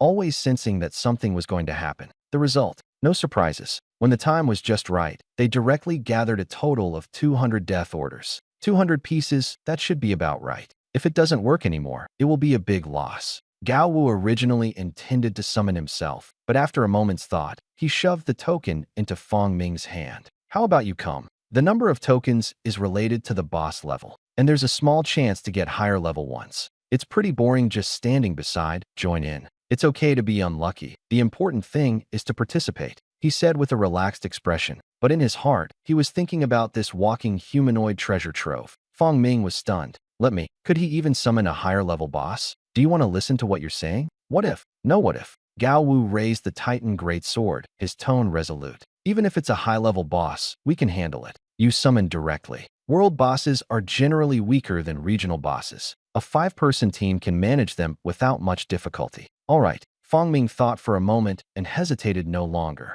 To get more rewards, you have to risk higher levels. He directly activated all the Orders of the Dead, consuming 200 Orders of the Dead, summoning World Boss. The process went normally. The only unusual thing was that the time was extraordinarily long. Everyone simultaneously had the same thought. Could it be that there were too many tokens? Summon successful. Current boss, Gravekeeper Euryphysis, special. Warning, special boss is unaffected by the domain of the dead. In the graveyard, a black-armored figure appeared silently. Beneath the dragon head helmet was a stark, white skeleton. The spear was taller than a person, resting on its shoulder. It sat leaning against a tombstone, motionless. What is that thing? Everyone dared not approach. This was their first time seeing a warning prompt. I'm not sure either. Could it be that there is something special above the high-level boss? Gao Wu looked at Fong Ming, full of suspicion. Fong Ming shrugged. He hadn't seen it either. Only one question remained. Should we fight or not? Everyone hesitated. Gao Wu was about to make a decision. Suddenly,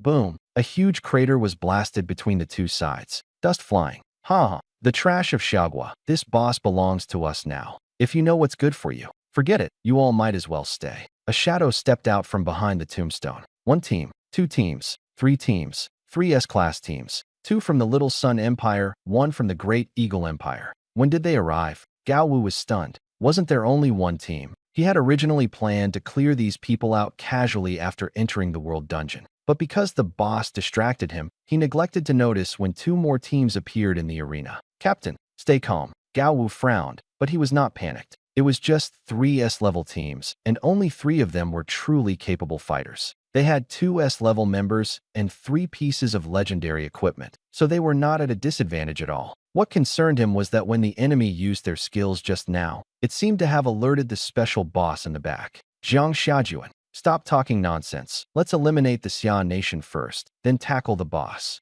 The speaker was a female S-level from Sakura country, sneering repeatedly. The people from the Great Eagle Empire also spoke up, pointing at Fangming. The goal the counselor mentioned is right among them. Everyone looked and saw that it was indeed so. The atmosphere instantly tensed. Lord Elton, you are leading this matter. What do you say? What do you mean? Of course, no survivors. Elton had just stepped forward, but he found several people from Xia State continuously retreating, still pointing behind them. He sneered. He thought they were begging for mercy. The next second, a dark shadow descended, its aura surging violently. A pitch-black long spear pierced through his body. Elton didn't even have time to react, his expression frozen. Lord Elton, the sound abruptly stopped. The entire room fell into silence. Baka, how is that possible? He's stronger than us. How could he be instantly defeated? Everyone in Sakura country felt a chill on their scalp and quickly dispersed. They glared angrily at Fangming and the others. Despicable people from the summer country. What exactly did you do? Jiang Xiaoqiu asked coldly. But at this point, what use is questioning? If it were really useful, why would legendary equipment even be needed? Gao Wu rubbed his ear. He blew lightly. What is this? World boss. Haven't you guys seen a world boss before? Didn't you just say you wanted to deal with us first before going after the boss? Come, I'm giving you the chance. We're backing out. Farewell. Gao Wu said it all in one breath. Pulling Fangming, he turned and walked away. But inside, he felt a sudden pang of emptiness. Damn. The strength of this special boss probably already reached the threshold of a regional boss. With just their few people, could they really fight? Fortunately, those guys from Shao Rizi woke the boss up early. Otherwise, the unlucky ones would have been them. Jiang Xiaoqiuming. He was completely stunned. Just retreat like that? The boss doesn't want it? Although the S-class practitioners from the Great Eagle Empire died, that was just a mistake. When they say the other side is stronger, that's just politeness. Do they really think the foreign players are tougher than themselves? This boss is so strong. The rewards must be amazing. Countless thoughts flashed through Jiang Xiaoqing's mind. In the end, he didn't give chase. Not far away, Gao Wu and the others, who had already run quite a distance ahead, looked back. All that remained in their hearts was admiration. Two S-level teams daringly confronting a regional boss-level existence head-on. Really ruthless. Unfortunately, they couldn't hold out for long. 1 hour later, Fangming and the others preparing to summon the boss again all changed their expressions simultaneously. Damn, are those from Shao Rizi just for show? Only lasted for an hour? Moreover, normally, as long as you move out of the aggro range, the boss will either disappear or return to its position. But this special boss actually chased all the way here.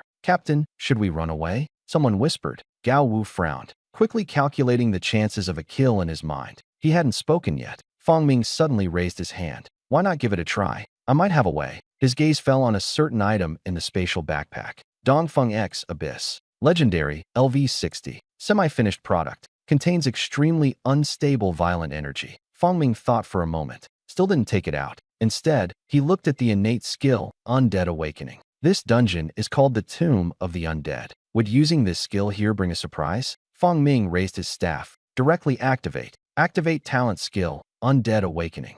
Detected a large number of undead souls. Summon. Fangming was stunned. Completely different from last time. Is it because of these tombstones? Since there are, then let's try summoning. So he didn't hesitate and directly chose yes. The next second, rustling sounds came from beneath the ground. What's that noise? Gao Wu's ears twitched, and he suddenly turned his head. When a pale white hand with bones broke through the soil, he instantly got goosebumps all over and instinctively raised the Titan's greatsword. Gao, don't move. Fangming was anxious. This is my skill. Gao Wu was stunned and couldn't help but complain. Your skill is way too creepy, isn't it? Soon, a complete skeleton crawled out, still holding a rusty broken knife, standing there with a blank posture. Don't say, it's actually kind of ugly cute. Gao Wu relaxed and reached out to poke its head. With a crash, the skeleton shattered on the spot. Gao Wu fell silent, hurriedly waving his hand. I really didn't use force. It broke by itself. Everyone was speechless. Someone pointed behind him.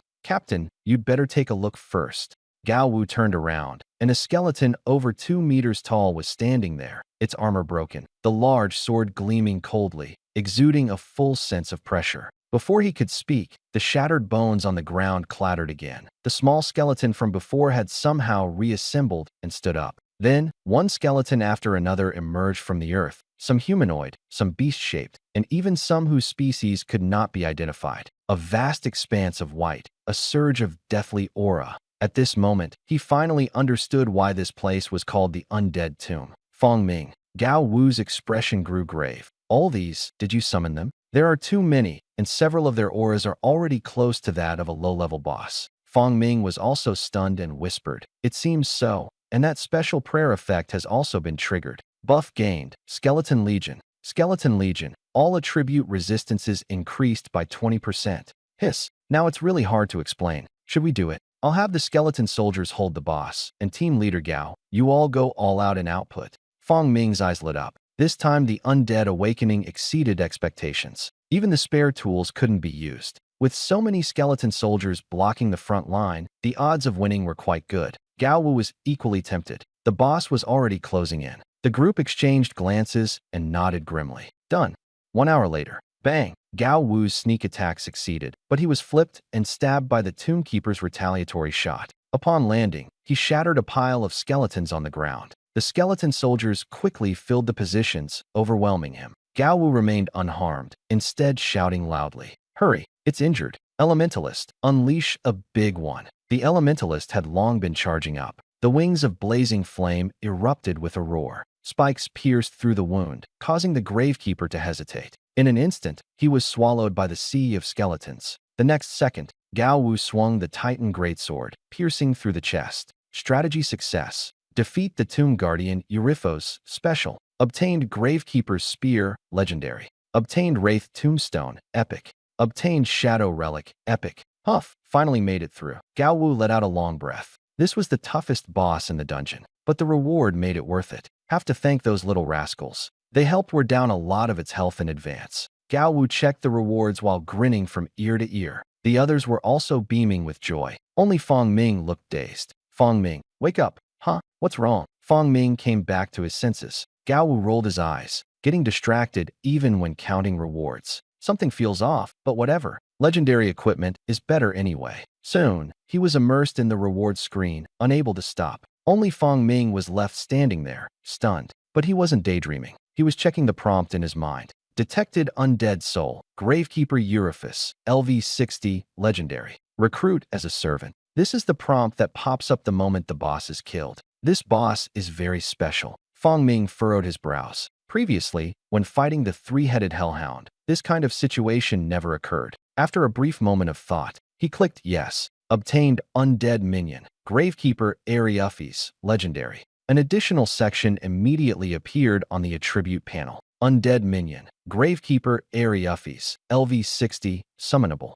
Fong Ming was stunned. So you mean, I can summon a level 60 boss to fight? He is only level 30, yet he is directly using overleveling. Is this the true power of the Undead Lord? Similar to a summoner, but even more outrageous. No scroll required. As long as you defeat it, you can make it your own. Thinking of this, Fong Ming gasped. This is so much stronger than summoning scrolls. If special bosses can be controlled, what about the regional boss? His gaze instantly became intense. He wished he could spawn another one immediately. But in the next second, rumble. The entire world instance shook violently. What's going on? Gao Wu and the others were instantly on alert. The shaking quickly stopped, with no collapse. But a new notification popped up. Gravekeeper has died. The Necropolis Palace opens. Teleportation begins in 10 seconds. 10-9. The crowd hadn't even reacted yet. With a swish, all disappeared. When I opened my eyes again, I was already inside a magnificent palace. And it wasn't just them. All the teams inside the world instance were teleported in.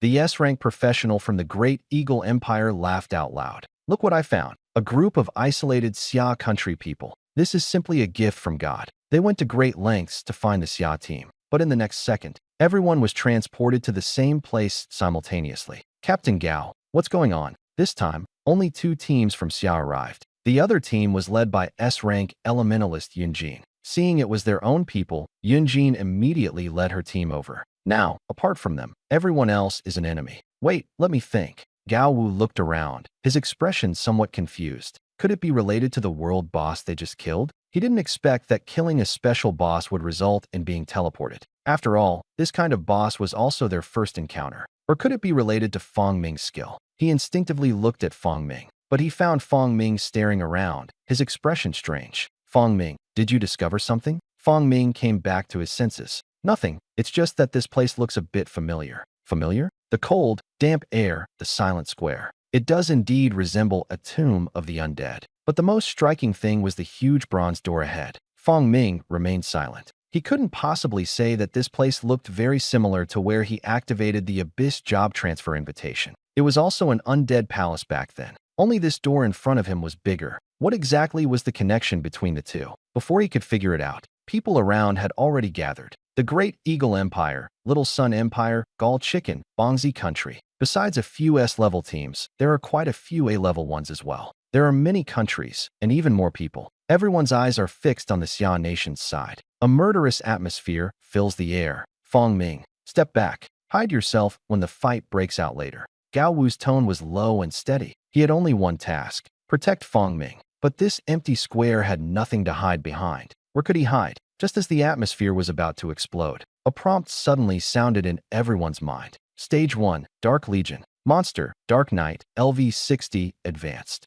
Quantity, 1000. Rewards distributed based on kill contribution. Time limit, 1 hour. The crowd, which had been restless, suddenly stopped. The Empire of Little Days also halted their movements. Lord Angus, how about farming monsters first? Xia's country only has 2 teams left. We can deal with them later. In the last S-level team of Xia Rizi, Ishihara Kasuk remained fairly calm. We have to deal with Xia's country, but we can't lose the rewards either. 3 teams entered this world dungeon, now only theirs remain. Going back empty-handed, Counselor Higuya would tear him apart. Angus frowned. He originally intended to kick Xia's country out of the game directly. But when the monsters started respawning, he hesitated. Level 60 Dark Knights, not high level, but there were too many of them. What if they attacked the Xia kingdom, and someone else sneaked in to steal the rewards? Alright then. Angus compromised, and turned to start clearing the monsters. His plan was simple. Clear them first, then come back to settle accounts with the Xia kingdom. But halfway through, something happened. That's not right. Where are those people from the Xia kingdom? Fong Ming and the others are missing. On the other side, behind the bronze door, the settlement hall. Gao Wu and the others looked around left and right, their faces full of disbelief. So, can we still go through the back door? The monsters were fighting fiercely just now. Fong Ming, however, took them to the bronze gate and opened a small door. Go straight through the checkpoint and enter the settlement hall. Problems followed. We didn't farm monsters. We won't miss out on rewards, right? Gao Wu frowned. Who would ever complain about rewards? Rewards. Big brother Gao, are you saying this? Fong Ming pointed ahead. 2 green flames lit up in the darkness, illuminating the bronze table. 4 glowing orbs were placed on the table, ranging from common to epic. Is this real? Gao Wu leaned over and reached out to touch them. Rare level reward. Points required, 300. He looked down. Points, 0. Damn, what a false alarm. He was about to sigh, but then he saw Fong Ming's hand withdrawing from the epic light sphere. In his hand, there was an extra belt. Spirit Bone Belt. LV60. Defense, 320. Attributes, Strength plus 15, Agility plus 10. Quality, Epic. Profession, Warrior, Elf Master. Note, Skeletal Spirit Battle Armor Set Components. Gao Wu was silent. He understood the reasoning. But the problem was, how did you manage to get this? I don't know either. As soon as I reached out, the selection box popped up. It looked nice, so I took it. Fong Ming looked completely matter-of-fact. Gao Wu's heart shattered instantly. Come, try again. The epic light orb disappeared, and Gao Wu dragged Fong Ming to the rare light orb. Fong Ming reached out. Come out again. Obtained, 3-headed hellhounds Fong. Rare. Can it really work? Gao Wu didn't believe it and reached out himself. Insufficient points. Gao Wu looked puzzled. There was not much time left. The first level was almost over. Staying any longer could lead to trouble. Shall we move on to the next level? Fong Ming suggested. Gao Wu nodded. Level 2 begins. Level 2, the Burial Grounds. Monster, Bone Demon LV60, Advanced, times 500. Time limit, 1 hour. The monsters are stronger, but it has nothing to do with them, because the 2 of them were standing directly in the settlement hall. Did you get anything? Gao Wu's eyes were red. There is. Fong Ming smiled, holding new equipment in his hand. Skeletal Spirit Shoulder Pads. LV60. Quality, Epic. Class, Warrior, Elf User. Note, part of the Skeletal Spirit Battle Armor set. Gao Wu completely lost it. Quick, don't waste time. The rare light cluster disappeared when touched. Gao Wu then cast his gaze on an even higher level light cluster. Fong Ming, this is a bit too much, isn't it? Points can be redeemed for rewards. It's one thing for him to take the epic and rare ones himself, but he doesn't even leave the advanced ones? Of course, because he has no interest in advanced equipment at all. That's true. Gao Wu touched his chin, as if he suddenly understood something. His original plan was to leave nothing behind, but that would be too conspicuous. If the Zairizzi group found out, it would be troublesome. However, no problem. He has a way. Gao Wu's eyes lit up, his decision made. At the same time, teams from other countries had just cleared the first level. The points vary in amount, but there is no doubt. The Great Eagle Empire has the most, followed closely by Zairizzi. The crowd moved in a grand procession into the settlement hall where Fong Ming had appeared. Angus glanced around and immediately understood. Points can be exchanged for rewards in the light clusters. Is the highest only rare grade? He looked at the remaining 3 light clusters and muttered softly. Didn't really pay much attention to it. After all, it was just the first level. Having rare grade was already pretty good. Besides, only they had that qualification. Half of the points were in their hands. The others could only choose ordinary or advanced. Better than nothing, but no one was too discouraged. Points can be accumulated. As long as there are no setbacks later, you can eventually exchange for an epic item. This is much more reliable than farming world bosses. With this in mind, everyone stepped into the second level. Burial Ground. The monsters are bone demons. A bit challenging, but not too much. It took a little longer than the first level, but they still cleared it smoothly. Level 2 Settlement Hall. As soon as they entered, everyone was stunned. What's going on? Why are there only 2 light spheres left? Common level and advanced level? What about the rare level? Angus was momentarily at a loss. Logically, the rewards should get better as you progress. Could something have gone wrong? Triggered the punishment mechanism? He thought this subconsciously. Since he was already here, he could only change to a piece of high-grade material. But his expression clearly darkened. The others are about the same. Filled with doubts, everyone entered the third level. Third level, Ghoul's Lair. The monsters are not strong individually. The real trouble is endless and infinite, unstoppable, with no end in sight. Barely cleared the level thanks to a large amount of recovery potions. The third settlement hall. Angus only glanced at the bronze tabletop. The next second, he burst out swearing. Fuck, I could tolerate only having advanced rewards in the previous level. But the difficulty of the third level. Only ordinary rewards. That's just ridiculous. Big Brother Gao, is this the method you were talking about? Fong Ming said this, and then fell silent. How is it? Am I not a genius? Gao Wu smiled proudly. The rewards are low. Wouldn't it be logical to make it a gradient? Fong Ming, whether it's reasonable or not, let's not discuss. The rewards keep dropping all the way down, ending up with just the common level. This gradient itself is very problematic. Don't get hung up on the details. Look at the reward for the final stage. Have we already collected a full set of epic gear? Gao Wu cleared his throat twice. Unconsciously, it was already the 7th stage. 6 rewards, a full set of 6 pieces, all collected. Precisely because of this, he was even more curious about what the final reward would be. True, Fong Ming came back to his senses and threw away distracting thoughts. Anyway, whether others could get the reward or not had nothing to do with him. He reached his hand into the epic light orb. 3 options popped up in his mind. Skeletal Spirit Leg Guards, epic. Skeletal Spirit Staff Blueprint, epic. Tombstone of the Undead, epic. Not good enough. Fong Ming furrowed his brows. Leg guards are duplicates, the staff is just a blueprint, and the tombstone material has dropped before. How is it? Is there anything good? Everyone watched him expectantly. After hearing the explanation, everyone fell silent. Soon, they all relaxed again. Forget it. Getting a full set of epic gear for free is already a win. Gao Wu sighed. It's a pity. If only it were an epic treasure chest. Someone whispered softly. Fong Ming's eyes lit up. Yeah, a treasure chest would be better. The problem is, can it be exchanged? His hand was still in the light orb. Hesitating for a moment, he looked up and shouted, "Can the reward be exchanged for an epic treasure chest?" The hall instantly fell silent. Everyone held their breath. Gao Wu's heart sank. It's already borderline, yet there are still demands? Probably not going to work. However, the next second, reward changed. Obtained epic treasure chest. Suddenly, an epic treasure chest appeared in Fong Ming's backpack. Gao Wu, can it really be exchanged? Fong Ming raised his eyebrows, a bit surprised. Quite humane. Gao Wu muttered discontentedly. Obtained a rare level treasure chest. The next second, another notification appeared. Gao Wu opened his mouth wide. I was being superficial. Since it can be exchanged, Can the normal and advanced ones also be exchanged for epic? If not, rare ones will do. Greed just arose. Undead Palace. Don't be too outrageous.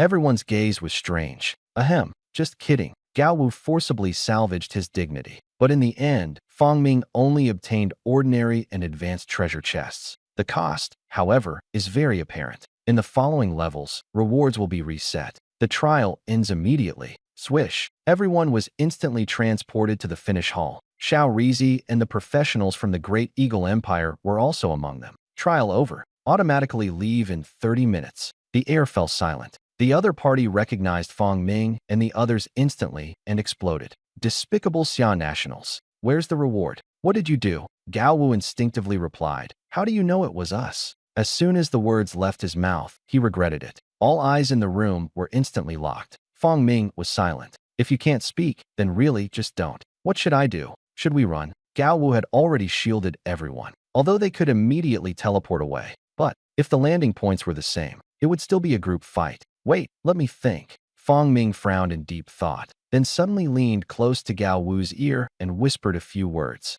Gao Wu's eyes lit up, and he had a plain large round disc in his hand. Wait, everyone just wants the rewards from the necropolis. No need to make a move. Gao Wu raised the disc, attracting all eyes. Don't underestimate it. This is a genuine legendary level item. This is also the heaviest reward here. I'll take charge, hand it over, and we'll all discuss how to share it. Nonsense, Kasuke Ishihara shouted angrily. Who knows if it's true or not? After struggling through the level and only getting ordinary materials, who could be convinced? Uninformed, Gao Wu sneered coldly. Besides the legendary level, could there be any other kind of energy fluctuation like this? Kasuke Ishihara's face darkened, but he still didn't believe it. Unless you let me see. The scene fell silent. That demand was blatant and shameless. The people of Xia are cunning. Ishihara Kasuke hurried to add. Checking for authenticity is more suitable for the Sakura nation. No need. Angus spoke lightly. Our Great Eagle Empire will handle it. Every word was a warning. Whether true or false is not important. What matters is getting it first. Yes, yes, yes. Ishihara Kosuka immediately forced a smile and stepped back. When the master speaks, he can only act like a dog. People from the Summer Kingdom. Angus smiled as he approached. The situation is very unfavorable for you. Be sensible and hand over the goods for inspection first. He spoke gently, but made no mention of releasing the prisoners. It is obvious. What they had their eyes on was more than just this one reward. Not at all. Okay, if you can really persuade others, this thing is yours. Unexpected. Gao Wu smiled, didn't refuse, and threw the item over directly. Oh, so straightforward? Angus instinctively caught it, still a bit puzzled. He looked down, and his eyes lit up instantly. Legendary level item? Dongfeng X. The name is strange, but the more I look, the more satisfied I am. One-time use. Item. Area damage. Very practical. The only thing off is the abyss symbol on the back. He just frowned. A prompt popped up. Status. Activating. Activation successful. Countdown. 30 seconds. Wait. Already activated.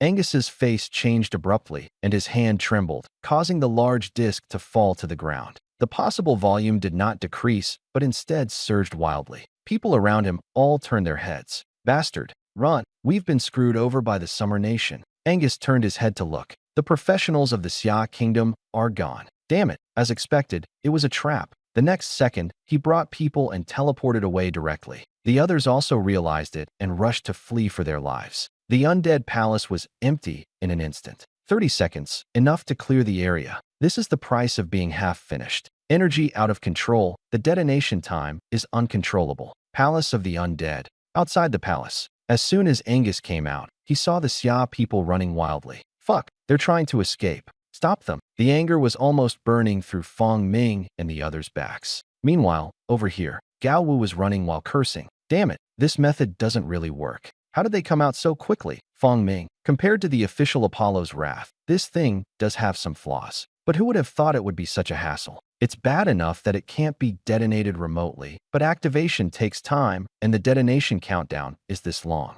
Or else, Fang Ming was just about to switch to another plan. The next second, swish. Among the people of the Great Eagle Empire, a bright red large round disc appeared out of thin air. Fang Ming was stunned, turned around, and his mouth dropped open. Has this thing become sentient? It teleported itself out? This distance. His heart sank. It's very likely to be affected. Sensing a terrifying energy fluctuation, Fong Ming's face changed drastically, and he immediately took out a scroll. Not an ordinary teleportation, but a level 60 epic group teleportation scroll. This was a last resort life-saving card specially prepared by Commander Jiang. A few of the Gaowu exchanged glances and understood instantly. Taking the scroll, they activated it immediately. Swish! Both teams vanished instantly, teleported out of the world instance. At the same time, 3, 2, 1. Angus watched all this helplessly, his eyes blazing with anger. No! The next moment, a deafening roar exploded. Within a 5-kilometer radius, a dazzling beam of light shot up into the sky.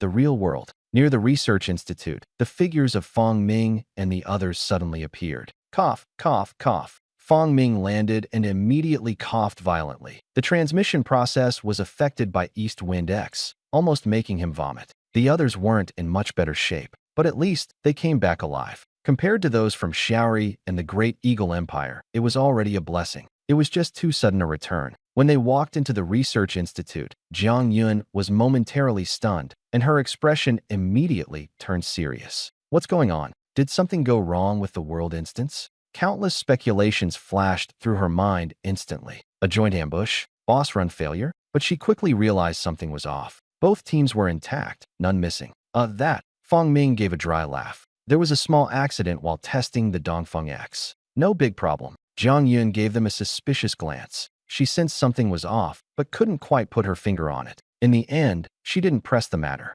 Stay at the research institute for the next few days. Just to be safe, let's first observe the situation in other regions. To avoid repeating the trouble of the national fate scenario, Jiang Yun decided to have Fong Ming lay low for a while. All right then. Fong Ming had no way to refuse, but he felt a bit uneasy inside. Anyway, since it couldn't be kept secret, he would drag it out for as long as possible. But the next day, Jiang Yun, holding a document, stood in front of him with a strange expression. This is the little accident you mentioned? The document was filled with condemnation statements from other regions, the harshest coming from the Zairizhi Empire. Fong Ming glanced quickly, the corner of his mouth twitching. So what exactly did you do in the world instance? Jiang Yun was just curious, his tone even a bit relaxed. Fong Ming ate while thinking hard. Encouraged by Jiang Yun's comforting, "You won't be blamed for telling the truth." He looked at the chicken leg in his bowl and decided to tell everything. From running into the Xiaorizi Empire, to breaking into the Undead Palace, and finally escaping. The earlier parts were fine. When he heard the part about Dongfeng X, Jiang Yun's smile slowly stiffened. "Commander-in-Chief," Fong Ming tentatively called out. "Good, very good." Jiang Yun snapped back to reality, smiling meaningfully. Only then did Fong Ming breathe a sigh of relief and reached with his chopsticks to grab a drumstick. Slap. The drumstick was gone. Then, Commander Jiang calmly picked the piece back into his own bowl and walked away. Fong Ming was stunned on the spot. Didn't we agree not to get angry? Meanwhile, inside the base's lounge. Hiss, easy. Is this Jiang guy crazy? Did I provoke him or something? Gao Wu lay on the bed, getting beaten while cursing. As soon as he entered, he started hitting without a word and beat him up. If the other party hadn't been the chief commander, he would have lost his temper long ago. "No, I'm going to report this to the council. Just because you're the chief commander, you can beat people up?" Gao Wu became more and more passionate the more he thought about it. At this moment, with a creak, the door opened. Ling Xiang walked in. "Counselor Ling." Gao Wu's eyes lit up, immediately playing the victim. Ling Xiang only frowned slightly and told the therapist to leave first. Gao Wu became even more excited, already starting to plan his revenge in his mind. "Xiao Wu, does it hurt?" Ling Xiang's tone was gentle. "It doesn't hurt. With you standing up for me, it really doesn't hurt." Gao Wu laughed brightly. "Then let me ask you. This time, the world instance, was it especially dangerous? Several times you almost got into trouble?" As soon as Gao Wu heard this, he immediately patted his chest. "Dangerous it was, indeed. But I cleverly resolved everything, completing the mission beautifully." "Oh," Ling Xiang nodded, offered a few words of comfort, and then turned to leave. Gao Wu was still feeling proud. Outside the door, the therapist was about to enter, but was stopped by Ling Xiang raising a hand. "Wait, let him suffer for a while first." Jiang Yun was right. This kid actually dared to fool people with an Eastwind X, a half-finished product, extremely unstable. If something really went wrong, don't mention him. The entire Summer Kingdom cannot bear this consequence. This is no longer just about breaking someone's buttocks. So, the therapist was stunned on the spot. Of course, Fong Ming was completely unaware of all this. Instead, he breathed a sigh of relief. Chief Commander Zhang's attitude had already made it clear that this matter was considered closed. It was much easier than he had expected. Gao Wu was full of question marks. As expected, things have been unsettled recently. Feng Ming was scrolling through online news. No surprises. A group of forces led by Xiao Rizi launched a furious online denunciation. But strangely, the Xia country's internet was unusually harmonious. Obviously, everyone has long been fed up with their shameless behavior. Well done. The frustration with the National Destiny raid is finally vented. The World raid is so satisfying. A bunch of S-level teams went in, but only a few came out. Still dare to condemn? Next time, just wipe them out. Scattered voices of reason, quickly silenced by the insults. How is it? Everyone has seen the news, right? Finally, I don't feel wronged anymore. Gao Wu hobbled over and sat beside Feng Ming. His face was full of satisfaction. It would be even better if his, but didn't hurt. Brother Gao, what's this? Feng Ming was stunned. Only been a day since we last met. How did you get hurt like this? It's all right. Accidentally fell. Gao Wu responded offhandedly. Getting spanked. He really couldn't say it out loud. Feng Ming looked speechless. At a professional level like this now, can one fall and end up like this? Moreover,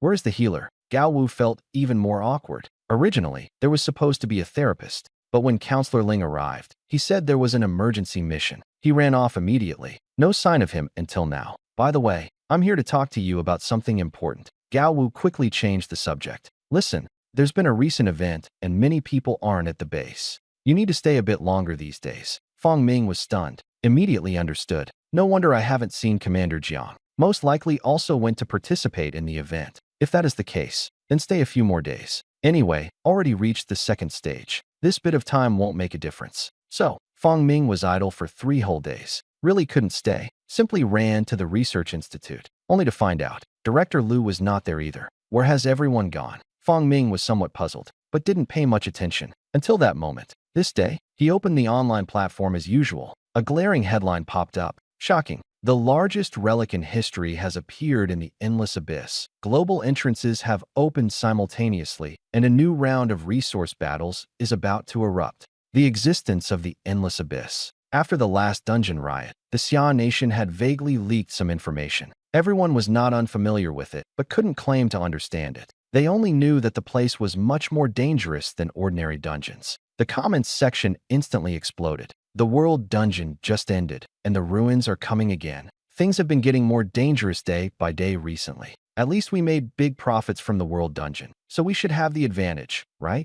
Not necessarily. Other regions are probably watching us even more closely. This statement is true. Even without the world dungeon, Xia country and the Great Eagle Empire have never been peaceful. Feng Ming understood this clearly. He also finally understood why Commander Jiang and the others were not at the base. It turned out the ruins had appeared. Moreover, this time it is obviously of a very high resource level. He continued flipping through. The next second, a new message forcibly popped up. Stupid summer country people. The accounts for the world instances haven't been settled yet. You all should be bearing the wrath of all sides in the endless abyss. The comments section instantly went wild. Another quiet day? It really is everywhere. Sure enough, they're targeting the abyss ruins. Is this a united front against us? Just fight. What's there to be afraid of? Tough words. But if you really say you're not worried, no one can guarantee that. Feng Ming felt even more uneasy inside. A rather bad premonition emerged. Very fast, a new official statement appeared. Regarding the abyss ruins, a solemn condemnation. Our side encountered extremely unfair treatment during the exploration. Hereby officially warning Xiarizi and the Great Eagle Empire. Do not continue to provoke or bear the consequences. Hiss. Feng Ming gasped sharply. Now, things were really about to get out of hand. What happened? Competition for the ruins? Is this fierce? They even issued a condemnation statement. Damn, it must be the Japanese faction. If they can't win head-on, they resort to underhanded tactics. Could it really be something serious? The statement is quite strong. It probably won't come to that. Guess they took some losses. Once the Summer Kingdom's condemnation statement was released, the public opinion immediately shifted. Many people began to comfort themselves. But Feng Ming felt a sinking feeling in his heart. He knew very well that things were not that simple. Sure enough, before long, an unexpected guest arrived at the base. Director Su. As soon as he spoke, he dropped a bombshell. Commander Jiang, because of the Endless Abyss incident, was dismissed from his position. What? Dismissed? For what reason? Feng Ming was stunned on the spot. He had anticipated serious consequences, but never imagined it would be this severe. Don't doubt it.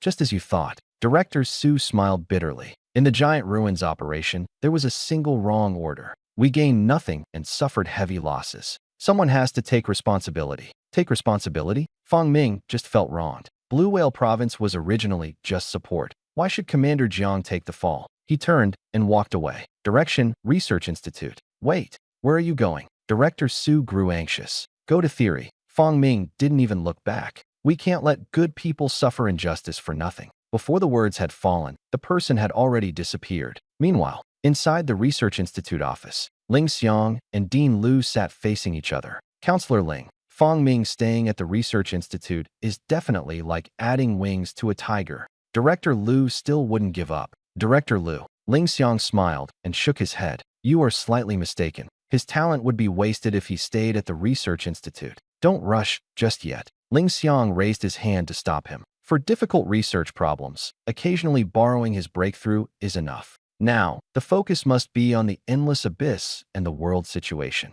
You've also seen how much was gained from this world instance. Just using it once, a full set of level 60 epic gear was obtained. Do you have any idea what that means right now? Ling Xiang patiently advised. Of course, Lu Qingya understood these truths, but he couldn't help but dwell on them in his heart. Sigh. Actually, he had just sighed, and before he could speak, he was interrupted. Bang bang. There was a knock on the door outside the office. Come in. A guard entered and stood at attention. Commander, number 1 wants to see you. Number 1. The first sequence. Ling Xiang was stunned for a moment, then smiled bitterly, already having an idea in his heart. Dean Liu also showed a meaningful expression. TSK, since that's the case, this old man won't interfere. Counselor Ling, you're probably going to have a headache. After speaking, he immediately stood up and left. As the door opened, it happened to meet Fang Ming waiting outside. Old Liu, Fang Ming greeted politely.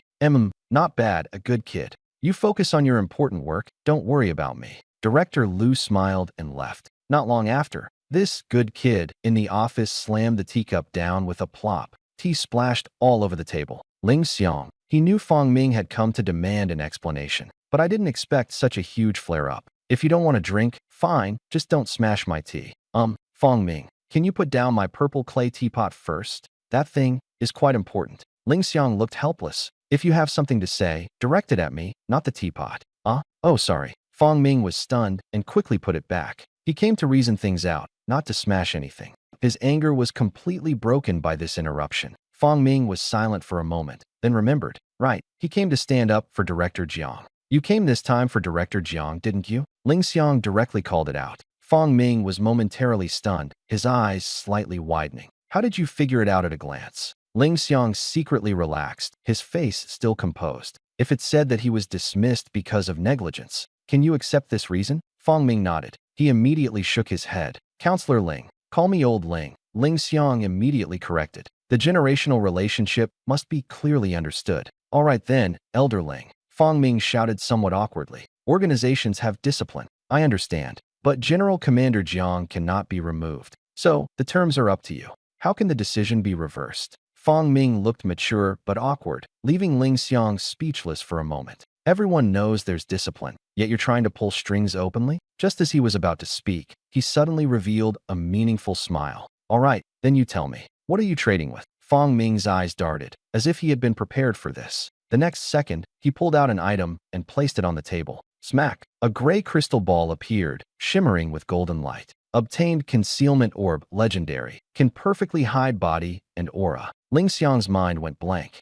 You're testing the officer with this? He picked up the crystal ball and gasped. A level 60 legendary tool, capable of mass invisibility and reusable. It's far better than the equipment originally planned. Classmate Fang Ming, can I take this back for research? He was about to put it away. Smack! Fang Ming held onto the crystal ball. Master Ling, you haven't agreed yet. Ling Xiang choked and could only cough dryly. It's not that it can't be negotiated. Fang Ming finally smiled. This trip was worth it for General Manager Zhang's reinstatement. Looks like that kid Zhang Yun wasn't wrong. Fang Ming, your talent is indeed different from those in Shao Rizi and the Great Eagle Empire. Ling Xiang played with the gray pearl while clicking in amazement. I had him pretend to dismiss you just to see the effect. Now I've seen it with my own eyes. Worth it. Fang Ming felt more and more uneasy. Pretending to be dismissed? Didn't Chief Commander Jiang tell you? Ling Xiang looked surprised. That expression sharply stung Fang Ming. He was standing up for someone, but the so-called dismissal was all an act.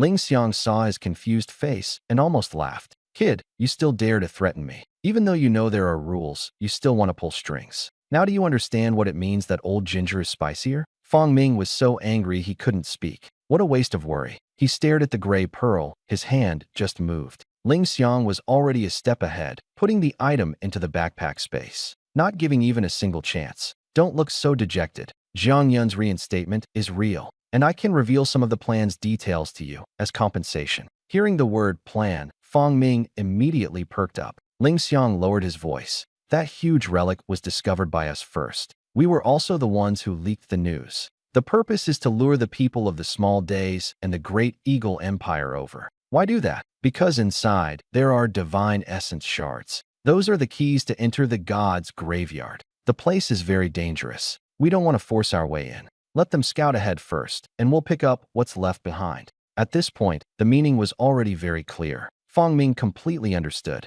No wonder Ling Xiang was so excited when he produced the hidden pearl. This thing is just perfect for hiding inside. But when he heard the 4 words, Graveyard of the Gods, his heart suddenly skipped a beat. He had seen this name before. He was stunned for a moment, then quickly opened the attribute panel. Talent Evolution Task. Enter the God's Cemetery and obtain the Trial Prover. Second stage. So that's how it is. He had always found it strange. He had never heard of this place before. Unexpectedly, it was a forbidden area that required a key to enter, and the key was inside that ruin. Of course, I'm telling you this because this operation still depends on your talent. You just need to be aware of it and don't mention it to anyone. Even Director Su, the head of your department, doesn't know about this. Understand? Seeing Fong Ming distracted, Ling Xiang lowered his voice again to remind him a few more times. He had originally intended to say this right before departure, but now that things had come to this, there was no need to keep it hidden any longer. Anyway, Fong Ming can't leave in a short time, so even if the information is leaked, it won't do much harm.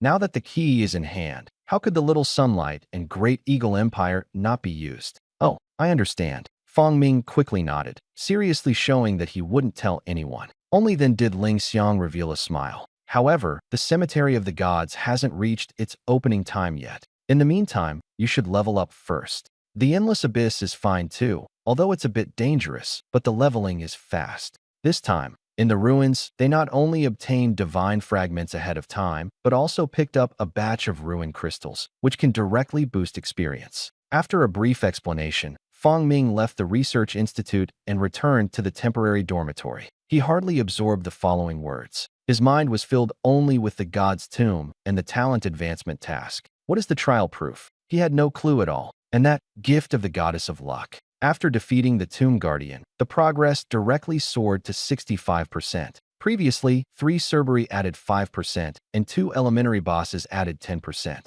Stuck here now, not sure what will happen when it's full. Fong Ming simply stopped thinking and calmly waited for the cemetery to open. But he never saw Director Jiang, holding a belly full of resentment. However, something went wrong during the period. Another A-level regional boss appeared within the territory of the Xia Kingdom. Director Su personally sent someone to temporarily borrow it. As a result of this battle, he not only gained an extra servant, even the gift of the Goddess of Fortune was directly maxed out. Gift of the Goddess of Fortune, 100%. Effect: the specified target randomly receives a positive or negative buff. Somewhat useful, but not much. Fong Ming glanced at it and then put it down. At this moment, he was already level 35. He also used a few relic crystals. Now he finally understood why S-rank professionals were almost never seen at school. Most of them, like him, were pushed beyond level 50 as soon as they reached the first level, with concentrated resources. No new news about relics has come out these days. The progress at Shaori and the Great Eagle Empire is going smoothly. How could things not go smoothly? They were basically just onlookers here, occasionally having to step in to help. He originally thought he would soon be able to enter the Tomb of the Gods, until Director Su came again with bad news. The dungeon riot has started again? Fong Ming frowned deeply. How much time has passed since the last time? It wasn't caused by the ruins. It's a natural outbreak. Director Su looked serious. And this time, it's on a global scale. The Shaori clan and the Great Eagle Empire have also been hit. Fong Ming said in a low voice. This is definitely not a good thing. This is the 3rd dungeon uprising. And on a global scale, there have only been 2. The first time, the dungeon appeared, the abyss opened, and the professionals were born. The second time is now. No one knows what will happen after the uprising ends. The situation is very bad. Director Su shook his head. Exploration of ruins has been suspended nationwide because a large number of regional bosses began to appear externally. But this time is different. During the instance riot, no monsters drop rewards, including area bosses. This is not a resource, it's a disaster. I can't stay here. Fong Ming made a decision. At a time like this, no one can remain uninvolved. Director Su's trip was precisely for this reason. A regional boss appeared in Blue Whale Province, making the strategy difficult. Fong Ming might play a key role if he goes back. More importantly, in such chaotic times, petty people are the easiest troublemakers. According to Chief Commander Zhang's instruction, it's safest to stay within one's own territory. Are you going or not? Go. Fong Ming did not hesitate at all,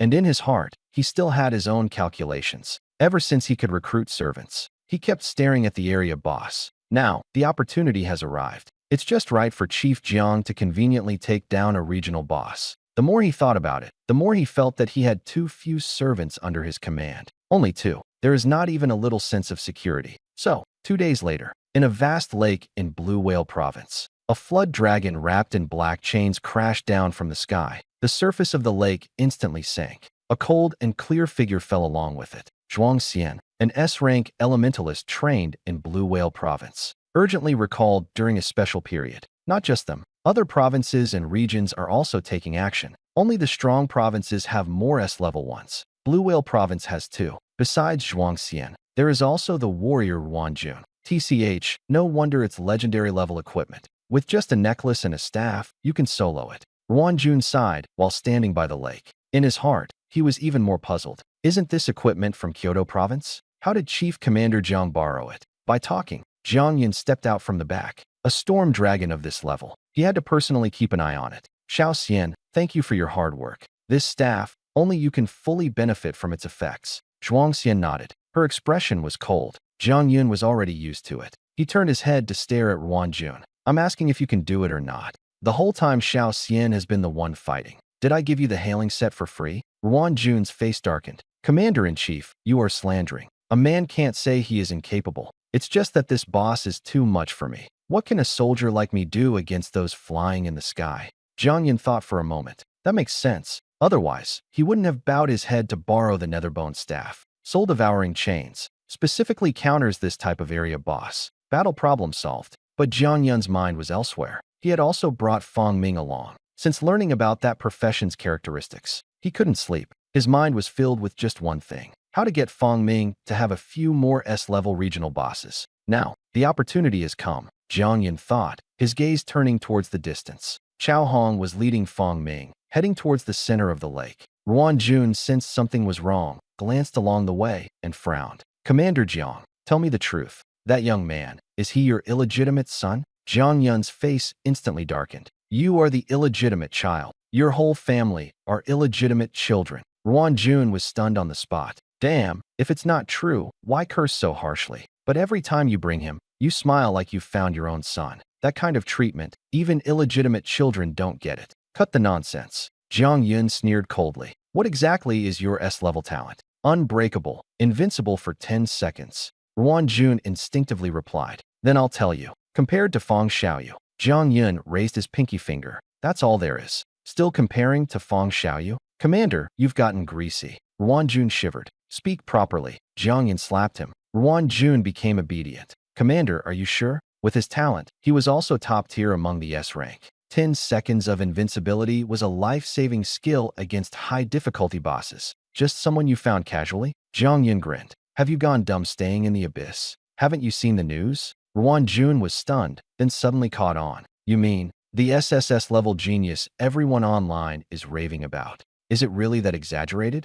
Humph. Shallow and ignorant. Jiang Yun looked disdainful. Ruanjun was speechless. Your expression really deserves a punch. Just wait. You'll see what it means to be inexperienced then. Ruanjun gritted his teeth. All right, we'll wait. Commander Chao returned with Fong Ming. How did it go? Was it smooth? Jiang Yun laughed out loud as soon as he saw Fong Ming, showing no restraint. Beside him, Ruanjun cast a clearly contemptuous look. Jiang Yun coughed twice. Then his expression returned to normal. Little friend Fong, can this boss be recruited? Ruanjun was stunned, a full head of question marks. Yes. Fong Ming nodded, very confidently. In his servant list, several top-tier existences appeared, lined up from legendary to epic level. Good, very good. Jiang Yunyu looked increasingly satisfied with Fong Ming, as if he had found a treasure. Ruan Jun was even more unwilling to accept it. What's so good about him? You haven't told me in what way he's better than me. Fong Ming finally noticed the big man in front of him, feeling somewhat unfamiliar. Recalling the S-level practitioner Jiang Yun mentioned, he immediately saluted.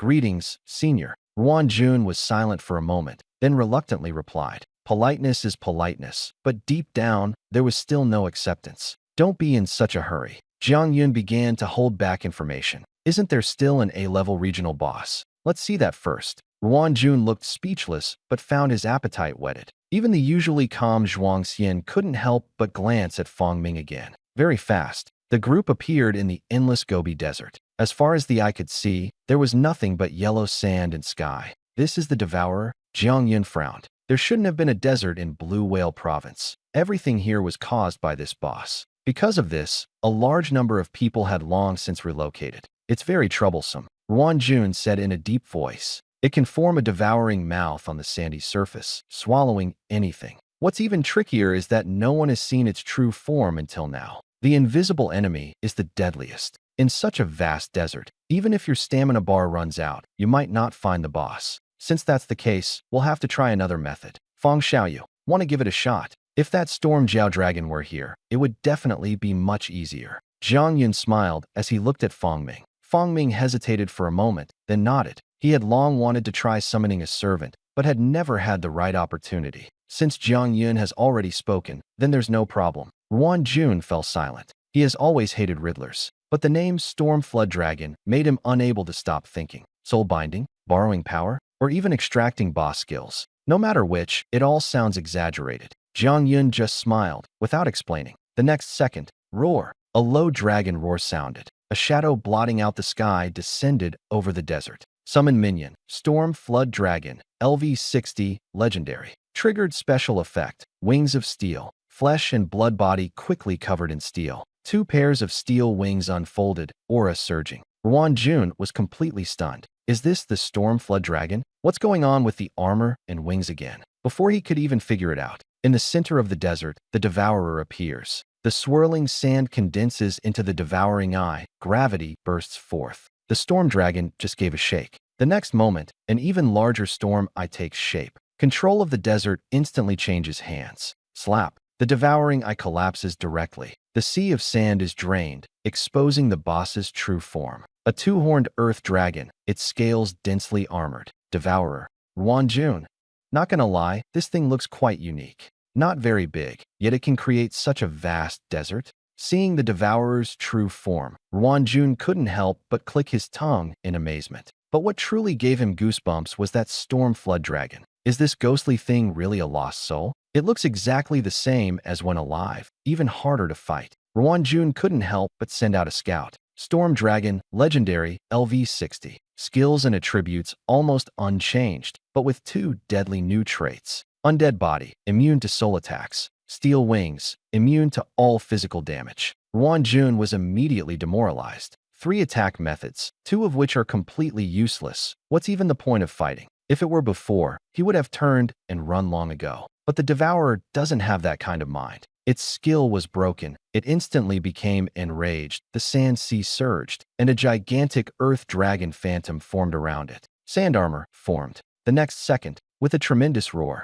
a bull demon the size of a small mountain slammed down from the sky, smashing the armor to pieces with one blow. Immediately after, a black-armored humanoid creature emerged, wielding a giant spear. Not very large in size, yet its oppressive aura was even stronger than the bull demons. The Devourer fell completely silent. 2 S-rank area bosses plus 1 A-rank, just to gang up on a single A-rank. Not just it. Even Zhuang Xian beside her had a face full of question marks. Since when did this world become so absurd? Jiang Yun cleared his throat lightly. Don't misunderstand. There are restrictions. You must first kill the boss to have a chance to capture it. Besides, the level is too low. 3 can't hold out for long. Having said that, the question marks on Ruan Jun's forehead increased even more. You call this a restriction? Junior, what exactly is your profession? So fierce. This question left Ruan Jun completely baffled. Occupation. Isn't it Summoner 2? Ruan Jun fell silent. Are you kidding? Can a summoner be like this?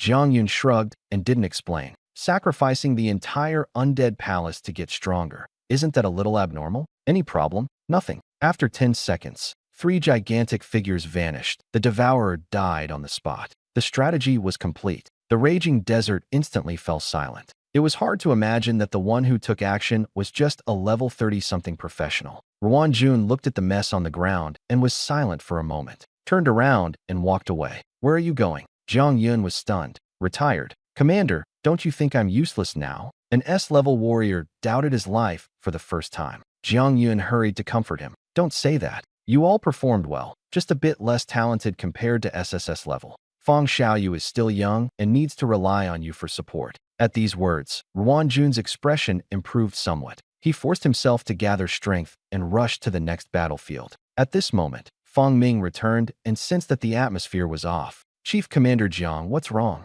Jiang Yun cleared his throat, and after Ruan Jun walked away, he asked quietly, how is your health? Fang Ming nodded. 3 servants drain a lot of mental energy. I can only hold on for 10 minutes. With just one, I can last an hour. I was already very tired just now. Jiang Yun breathed a sigh of relief. 10 minutes is enough. It's okay, this time it's just a test. Next, you don't need to take action. Leave this matter to Xiao Wan and Xiao Xian. You rest first. While thinking about how to use his abilities effectively, Jiang Yun casually offered some comfort. But she didn't realize that Zhuang Xian just happened to walk by and heard the second half of the sentence clearly. A row of question marks instantly appeared in Zhuang Xian's mind. People can be outrageous, but not too outrageous. But none of that matters. The key point is that the regional boss can be taken down smoothly. With Fang Ming, plus 2 S-levels stationed in Blue Whale Province, the regional boss within the province was quickly cleared. Of course, overwhelming equipment was also a key factor, but Fang Ming also discovered a problem.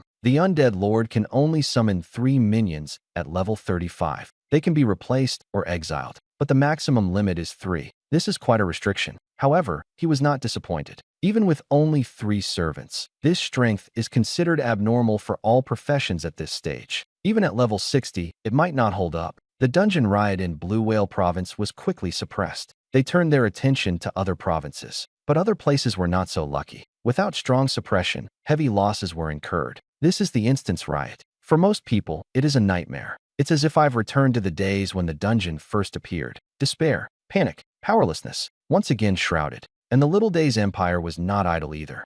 Imperial City, Legislator's Office. After the riot broke out, Ling Xiang rushed back overnight to take command. As reports came in one after another, his tense expression finally eased a bit. But when he heard that the Sakura Kingdom was causing trouble in the chaos, his face darkened again. Humph, they really won't ease up. Taking advantage of our being spread thin, they sent a squad to sneak in and sabotage. They even dare to touch strategic locations. Their mindset is pitifully narrow. If you have the guts, go and seek death at the S-level area boss. Instead, they deliberately target civilian areas. A typical bully who fears the strong and picks on the weak. That said, it's not easy to deal with. The other side is clearly intent on a one-way trip. Even if their entire force is wiped out, they want to create chaos. As long as they can drag down the Xia Nation, they don't care about the cost. Of course, they also have undercover forces in Sakura country. But Ling Xiang doesn't intend to do that. A global-level instance revolt like this is a disaster. Adding more chaos will only make things worse. On this point, the Great Eagle Empire also holds the same attitude. The two sides had already communicated previously, although they dislike each other. But on this matter, they chose restraint.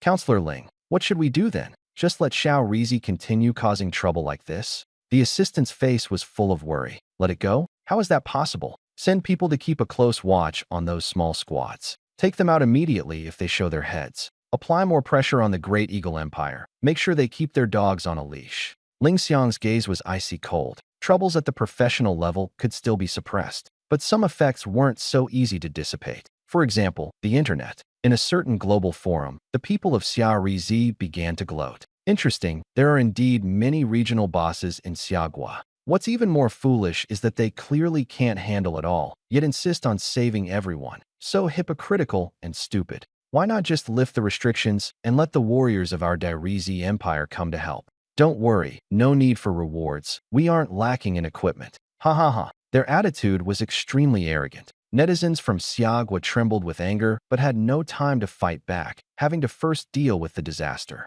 Until a member of parliament from Sakura Country publicly supported this claim. It completely ignited the anger.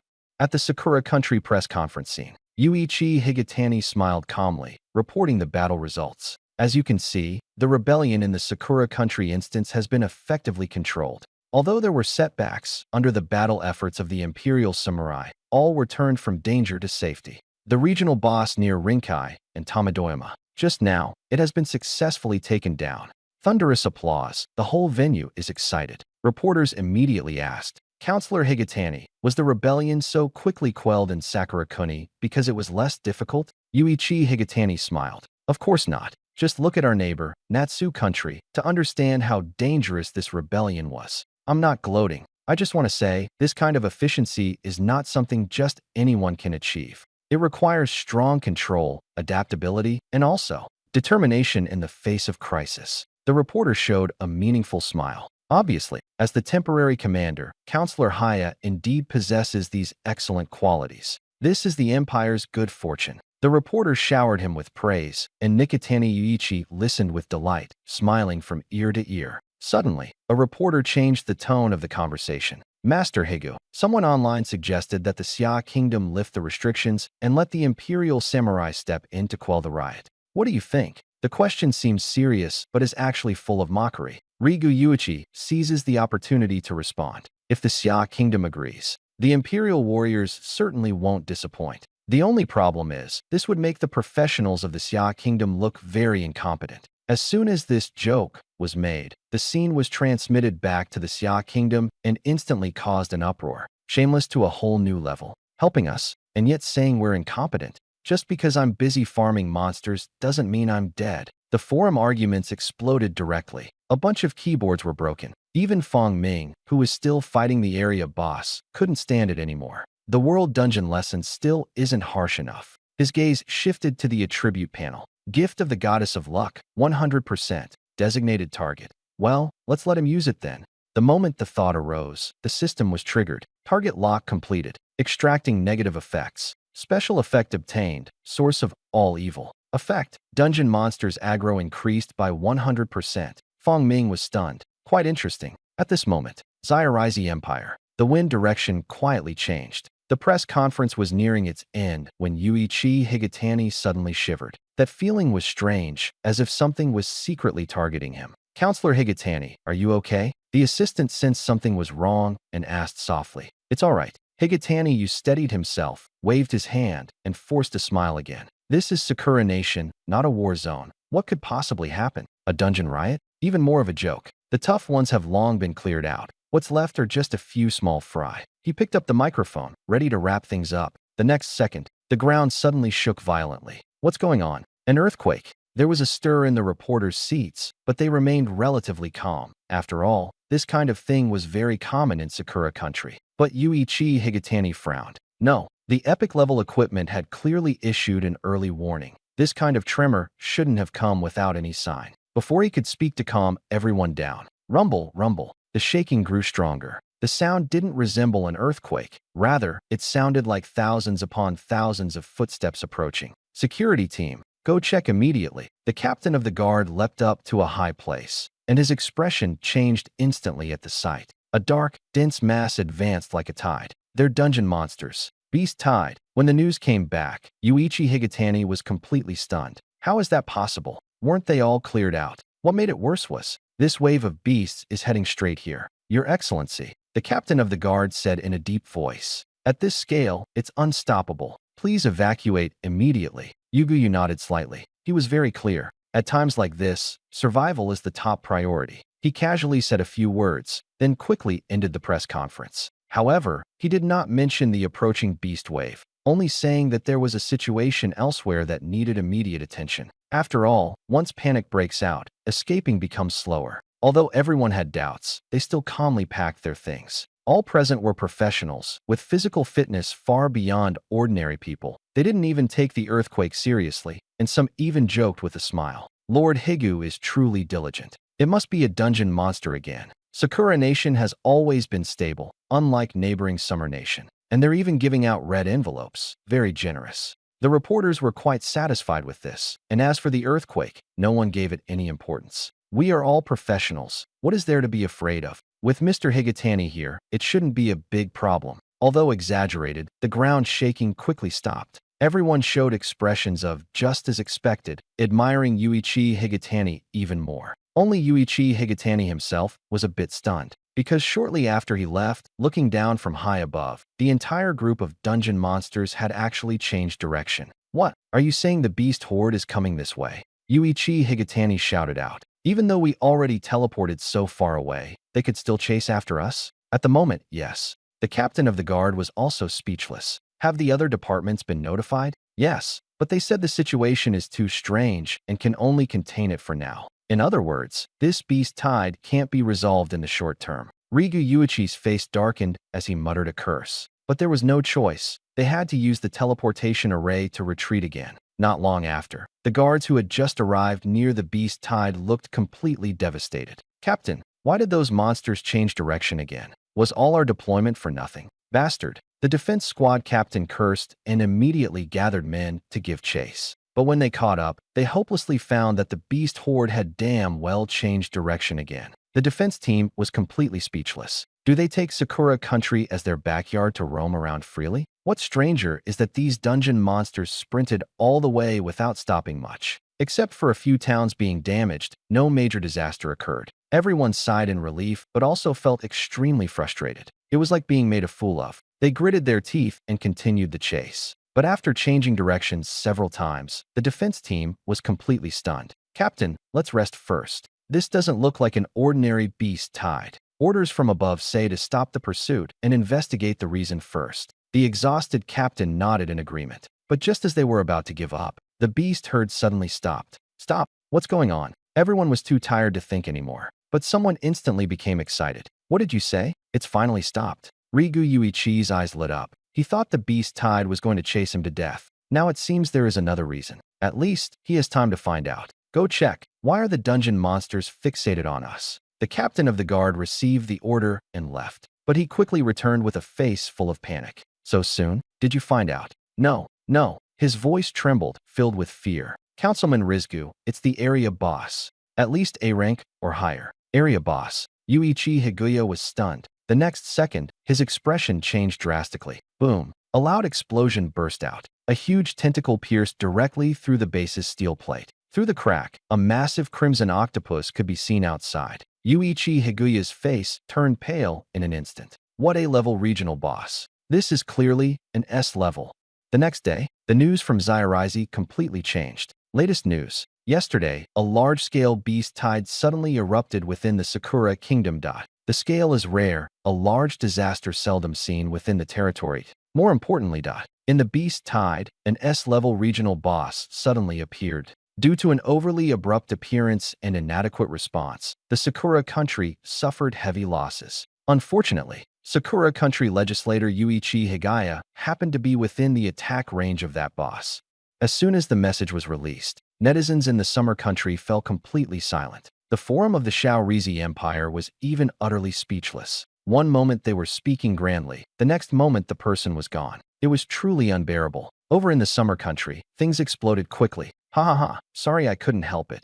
Today's virtue -1. Ikitani Yuichi is quite the talent, always picking S-rank boss spawn points. When he says he'll personally oversee it, he really does. Wherever it's dangerous, that's where he goes. I didn't believe it before, but now I do. That was my shallow thinking. The dead are paramount, lighting incense. Incense lit +1. Incense lit plus 10,086. The testimonies were surprisingly consistent. Half in admiration, half in introspection. Almost achieved sainthood on the spot. Only the Zairizi forum users could see clearly. This was hardly an apology. You all clearly laughed from start to finish. And Feng Ming was completely indifferent to all of this. Because the Research Institute came knocking on his door again. The Cemetery of the Gods is about to open and preparations need to be made in advance. A batch of key items must be synthesized using existing materials. The most difficult part can only be entrusted to Feng Ming. So, amid the almost worshipful gazes of the researchers, Feng Ming walked out of the laboratory. Director Su immediately came over, thoughtfully offering fruits and snacks. Moreover, his smile was exceptionally bright. Director Su, why so happy today? Fong Ming was a bit surprised. Previously, when he tricked Dean Liu out of a good bottle of wine, you didn't look like this. Hehe. Fong Ming, you probably don't know yet. Just now, news came from Sakura Country. A beast tied plus an S-class regional boss. Guess what? That damn Nichiya Yuichi just happened to spawn within the regional boss range. The result you already know. Hilarious. Director Su laughed out loud as he spoke, then quickly apologized. Good deed for today, -1. Fong Ming was silent. Did the negative effect I drew earlier really take effect? And it's this severe. By the way, student Fong Ming, don't leave the research institute recently. This beast tide is very abnormal this time. We can't find the reason. Everyone above, please be more cautious. The death of Yuichi Higatani is inconsequential. What is truly frightening is the reason behind it. It would be troublesome if something happened to Xia Country as well. Fong Ming, student, Director Su called out. Oh, don't worry, Director. I've been very busy lately. No time to run around. Fong Ming adjusted his expression. No one would have thought that the Little Day Empire's S-grade regional boss appearance was due to his talent. However, this incident did severely crush the opponent's arrogance. A week later, the rebellion in the dungeon was basically suppressed. The Little Sun and the Great Eagle Empire successively obtained the keys. They ultimately opened the gate to the God's Cemetery, the entrance to the Endless Abyss. Counselor Parker stood with his hands behind his back, a playful smile on his face. Mr. Murakami, I heard that your old friend Mr. Hiyu passed away unfortunately. Truly regrettable. This time, the God's Graveyard expedition was led by Parker from the Eagle Empire. On the Shaori side, it was still Murakami Shuren. He and Higurani Yuichi, one overt and one covert, specifically targeted the Xia Country. But the plan failed, and someone was lost. Murakami felt a secret pleasure inside, but his face grew cold. I didn't expect Counselor Parker to care so much about Lord Higurani. Surely, he can smile even in the netherworld. Just that. Mr. Parker, don't forget our objective. The Cemetery of the Gods is the key. Between the lines, there was just one sentence. You're meddling too much. Murakami Jiren glanced sideways, displeased. He no longer wanted to be restrained by the Great Eagle Empire. If it weren't for the Sakura Country's still weak strength, he would have turned against them long ago. However, if only he could get that thing from the Cemetery of the Gods, it was all worth it. What is the death of one Yuichi Hizutani? Even if all the S-rank professionals die, as long as that thing exists, it's not a problem. A semi-divine artifact. Intelligence indicates that this forbidden item is hidden in the God's Cemetery. Each one possesses the power to destroy heaven and earth. Otherwise, why would they go to such lengths to snatch the key from the Summer Nation? True, Congressman Parker did not object. Compared to watching a joke, the demi-divine artifact is obviously more important. Moreover, they also need the Sakura Country. In that case, Mr. Murakami, do you have a plan? Is it true that the Summer Country really didn't get anything? He didn't believe it. Murakami Jiren also didn't believe it. Please rest assured, since the Summer Country can't easily back out, I naturally have long been prepared. He stroked his small beard, looking confident. Oh, Congressman Parker slightly raised his eyebrow. Remember the ruins guardians in the giant ruins? Of course, they were the most dangerous beings they had ever encountered. Cyclopes-like monsters, over 10 stories tall, with strength comparable to S-tier area bosses. The critical point is, there were a dozen or 20 of them. Moreover, they were abyss creatures that could weaken the skills of professionals. Coincidentally, we obtained an inactive Guardian Core. By now, it should have been sent into the territory of the Xian Nation. In a short period of time, Xia Kingdom, unable to free oneself. Congressman Parker suddenly realized. No wonder Murakami Haruto was so certain. If this thing were activated in Shagwa, releasing the Relic Guardians could indeed stir up the situation for a while. Mr. Murakami is really generous to put this book down. He's even taken out something like this. Councilman Parker smiled meaningfully. It was both a compliment and a precaution. This old fox had actually kept such a treasure hidden from the professionals of the Great Eagle Empire. When they first explored the gigantic ruins, both sides were working together. Thinking of this, he felt a bit more cautious. Not at all, not at all. It is my honor to help ease Your Excellency Parker's worries. Since it's brought out, its value must be fully extracted. First stabilize the Great Eagle Empire, then talk about other matters. It's just that unexpectedly, the other side became even more cautious. But this thing, he couldn't keep hold of it in the first place, because it has a fatal flaw. It carries the aura of a god. Once activated, it's completely uncontrollable. It will only attack indiscriminately. Throwing it into the territory of the Xia kingdom to create chaos turned out to be the most cost-effective method. In that case, Lord Parker, shall we begin? Murakami Jiren raised his hand as a signal. The two each took out a black crystal. They activated them simultaneously. A portal tore open in space. They exchanged a smile and led their people through. Behind the smiles, each harbors their own thoughts. By tacit agreement, no one mentioned the Xia kingdom again. After all, if the relic guardians can't hold up the time, they will return empty-handed. Then you can only blame yourself for being incompetent. They would never even dream of it. This thing not only did not cause trouble for Xiaogua. Instead, I ended up giving away a core guardian for free. Center of a certain city in Blue Whale Province. Fong Ming held a soil-yellow crystal stone in his hand with a hollow structure. Inside, a faint light flowed like an open eye. What is this? Commander Jiang, have you seen this before? Fong Ming asked, frowning. They were originally going to enter the god's cemetery, but received an alarm at the last minute and had to suppress the monsters first. But that giant, dozens of stories tall, upon seeing Fong Ming, actually trembled. Then it directly shrank into this crystal core. Jiang Yun remained silent. The promised S-level area boss. The promised urgent emergency. Is that all? He kept telling Fong Ming how dangerous it was all the way. Now it's like a joke. Let me see. Jiang Yunxiang pretended to be calm and took the crystal stone. Information flooded into his mind in an instant. Name, Core Guardian Earth Abyss. Effect, summons the Relic Guardian Earth Abyss upon activation. He nodded. So that's how it is. The next second, his face suddenly changed, and he gasped sharply.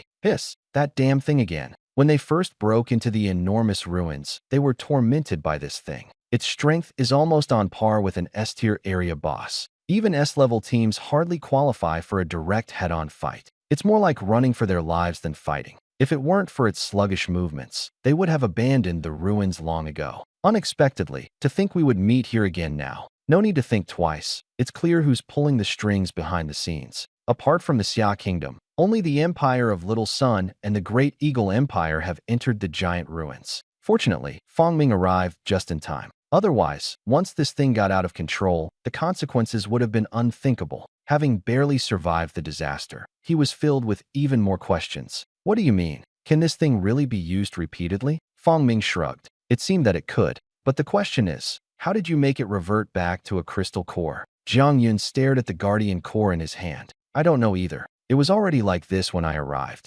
Fong Ming looked innocent. If he really understood it, he wouldn't be spending time studying it here. Jiang Yun remained silent. Could it be talent? I should have brought Fong Ming into the ruins from the start. But it's not a bad thing. An S-level zone boss-level enforcer has inexplicably appeared, and not afraid of death. The only regret is that it seems impossible to control. But in the next second, swish, the Guardian Core suddenly activated on its own. The huge earth-colored one-eyed figure descended on the city center once again. Jiang Yun's heart skipped a beat as he was about to order an emergency assembly. But he was stopped by Fong Ming. Commander, wait. I was the one who activated it. Fong Ming felt a bit awkward. He had just tried silently saying the word summon in his mind. And then it turned out like this. Watching Fong Ming easily jump onto the giant palm of the ruins guardian, Jiang Yun was full of question marks on his forehead.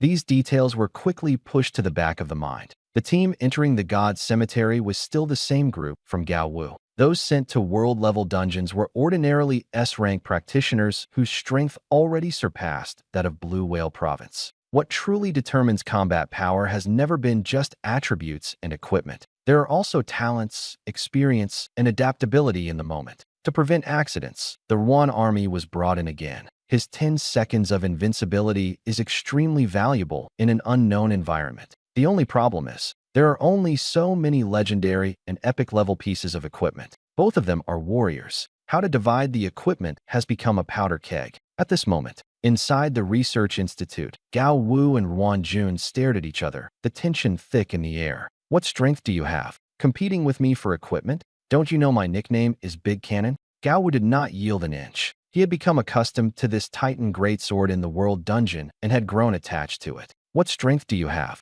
Ever heard of the 10-second real man? Ruan Jun glared back. When the regional boss was being slashed and diced, you still didn't know where you were. And now you come to question my qualifications? The S-rank Captain Yunjin beside them silently stepped back 2 steps. This matter had nothing to do with her. No one was after her equipment. But these 2 S-rank warriors were obviously about to explode. By the time Fong Ming and the others arrived, The situation had already become very tense. What are you guys doing? Jiang Yun looked puzzled. As a result, both of them snapped back at him simultaneously. Commander Jiang, this is a matter between men. Don't interfere. Jiang Yun's face instantly darkened. Only gone for a short while, and already acting like this? He was about to step forward when Fang Ming pulled him back. Calm down, ask clearly first. Jiang Yun thought for a moment, then turned to look at Yunjin. He understood quickly. Equipment ownership. Everyone stop. Arguing like this over some equipment, isn't it embarrassing? Jiang Yun was even more upset. A dignified S rank, fussing over legendary equipment red eye? So what do you suggest then?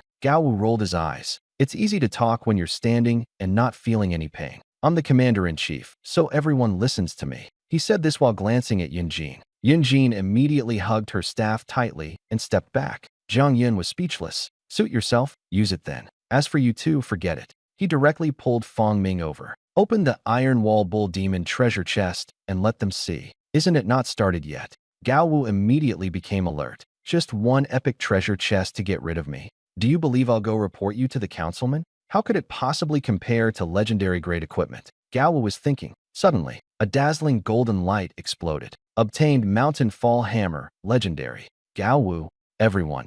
Mountain Hammer, primary weapon legendary, LV60. Attack power, 1600. Strength, plus 105. Effect 1. Iron Arm, strength increased by 10%. Effect 2. Meteor Fall, stuns the target for 3 seconds. Applicable classes, Elf User, Commander. Isn't that the Wolf Tooth Club of the Iron-Armed Bull Demon? Fang Mingang was stunned. The next second, he was pushed aside. Alright, then this Titan Greatsword is yours. Gao Wu didn't look back. His eyes locked tightly on the falling mountain hammer, shining brightly and intimidating. An offensive warrior. This equipment was born for him. Ruan Jun, fickle and dismissive of the old for the new. Scumbag. Uffed. He snorted coldly and tightened his grip on the Titan Greatsword. The matter was quickly settled. The skeletal spirit set leaned towards defense. To make Gao Wu fight more fiercely, Jiang Yun directly decided to give it to him. But too much time had already passed. Several hours had gone by since Xiaori and the others entered the God's Cemetery.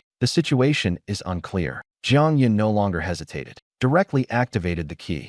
The God's Graveyard, just a special place recorded in the ruins. According to legend, it is the place where the ancient gods fell. The so-called semi-divine artifact, not an item personally used by a deity. Rather, it is legendary equipment that has undergone transformation after being soaked for years in the aura of a god. It is said that it can inherit a trace of authority. Let's set aside whether it's real or fake for now. Ruan Jun looked around. Commander Jiang, are you sure this is a graveyard? Teleportation landing point. Valleys, streams, and lush greenery. The birds chirped more joyfully than the dungeon monsters. No matter how you look at it, it didn't seem like a place where gods were buried.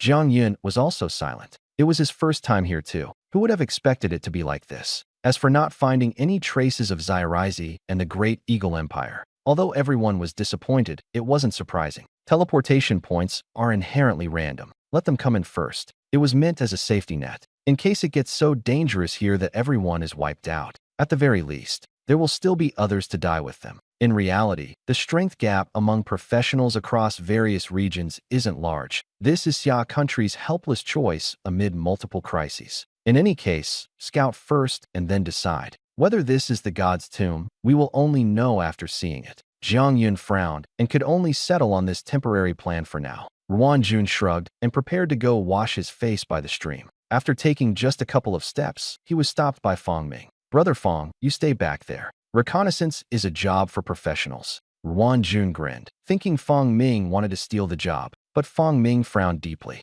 The strange pattern on the back of his hand was flickering, radiating a burning sensation. That was the divine imprint of the goddess of luck. He had suspected it was related to this thing during previous escapes, but this was the first time it had actively manifested like this. This is a bit hard to say. Fang Ming scratched his head and raised his palm, intending to gesture. The next second, crash. The world shattered like a mirror. The illusion vanished, replaced by a dark, rotten, desolate world. Everyone was stunned for a moment, then immediately reacted. That was an illusion just now. Ruan Jun's scalp tingled. There was no creek in front of him, only a bottomless chasm. Damn. Ruan Jun stepped back 2 paces, cold sweat pouring down. What S-level talents, legendary equipment. None of that gave him a sense of security at this moment. This place hadn't even been explored yet, and they almost all died. The others also retreated one after another. Now I believe it. This is truly the tomb of the gods. Gao Wu looked around, gasping for breath. Desolate, deathly silent. It was exactly like a real graveyard. Even more unsettling than the previous dungeon. Got hit right after teleporting. Jiang Yun felt a sinking heart and looked toward Fong Ming again. Their expressions changed completely. Everyone could see that it was the mysterious mark on Fong Ming's hand that saved their lives. This time, it's like finding a treasure. Fong Ming's talent always comes in handy at critical moments. It was the same when dealing with the Ruins Guardian before. Bringing him here was definitely the right choice. With him around, luck is always on our side. Otherwise, why not just take a big gamble? Jiang Yun thought to himself and took out something that looked like a base. What is this thing? Ruan Jun had just recovered and then came closer to watch the commotion. Jiang Yun pushed him away. Get lost. Your face is so big. Don't block me. Are you responsible if it affects the prop's effect? He was too lazy to explain further. This thing was originally a base for placing divine fragment pieces, capable of sensing the approximate location of fragments from the same source. It was precisely because of this that they dared to let Xiao Rizi's group go in first to scout. Jiang Yun carefully placed the divine fragment piece on it. There was a reaction quickly. It was as if an invisible force was pulling from a distance. He was stunned for a moment, looked at the direction indicated, then looked towards the distance, his expression somewhat complicated. The good news is, it works, and it's very effective. The bad news is, the Xiaorizi group is ridiculously close to them. What the hell? Just a few days, and it's already this bad? Jiang Yun muttered a curse under his breath. They all went into the god's tomb early, but ended up like this. He wanted to, but still decided to go over and take a look first. The group kept quiet and followed the direction indicated by their sensing. Strangely, we didn't encounter any danger along the way. Could it be that those guys have already stepped on them all? Jiang Yun felt a bit uneasy. Soon, they arrived at the spot with the strongest signal, but in front of them was still a wasteland. Commander, are you sure? Ruan Jun looked full of doubt. There was nothing here. He instinctively reached out and made a gesture forward. The next second, his arm directly sank into the air and disappeared. He suddenly pulled back. His hand was still there. He reached forward again, but it was gone again. The answer was already very clear. There was an invisible spatial entrance hidden here. Everyone exchanged glances, gritted their teeth, and walked in. The moment he stepped inside, Jiang Yun understood. No wonder they could sense Xiaorizi and the others' presence here. Inside was actually a huge arena. Xiaorizi and the people from the Great Eagle Empire were all in the center, trapped inside. They were fighting desperately against a giant beast with bull horns. The scene was brutal. However, Fong Ming and the others were in a very delicate position. They were not in the arena, but up high in the stands, like spectators who had been arranged there. The opponent hadn't noticed them at all. Interesting. Still the VIP seats. Jiang Yun glanced around and couldn't help but smile. Don't know why, they weren't thrown down to be cannon fodder. The Xiaorizi and Dang Empire on the field weren't so lucky. That horned beast had tough, thick skin and charged recklessly. The two teams were forced to retreat step by step, looking utterly disheveled. It seemed this monster already had the strength of an S-level area boss. However, at this level, it was obviously no match for them. Just as everyone was watching the spectacle, on the small stage, a figure wearing a mask and dressed in samurai armor stepped forward. The long sword in his hand flashed coldly. With the help of the holy light's restraint, he directly split the horned beast in two with a single strike. This scene instantly made Jiang Yun's expression serious. He instinctively spoke, "Shikigami Summoner,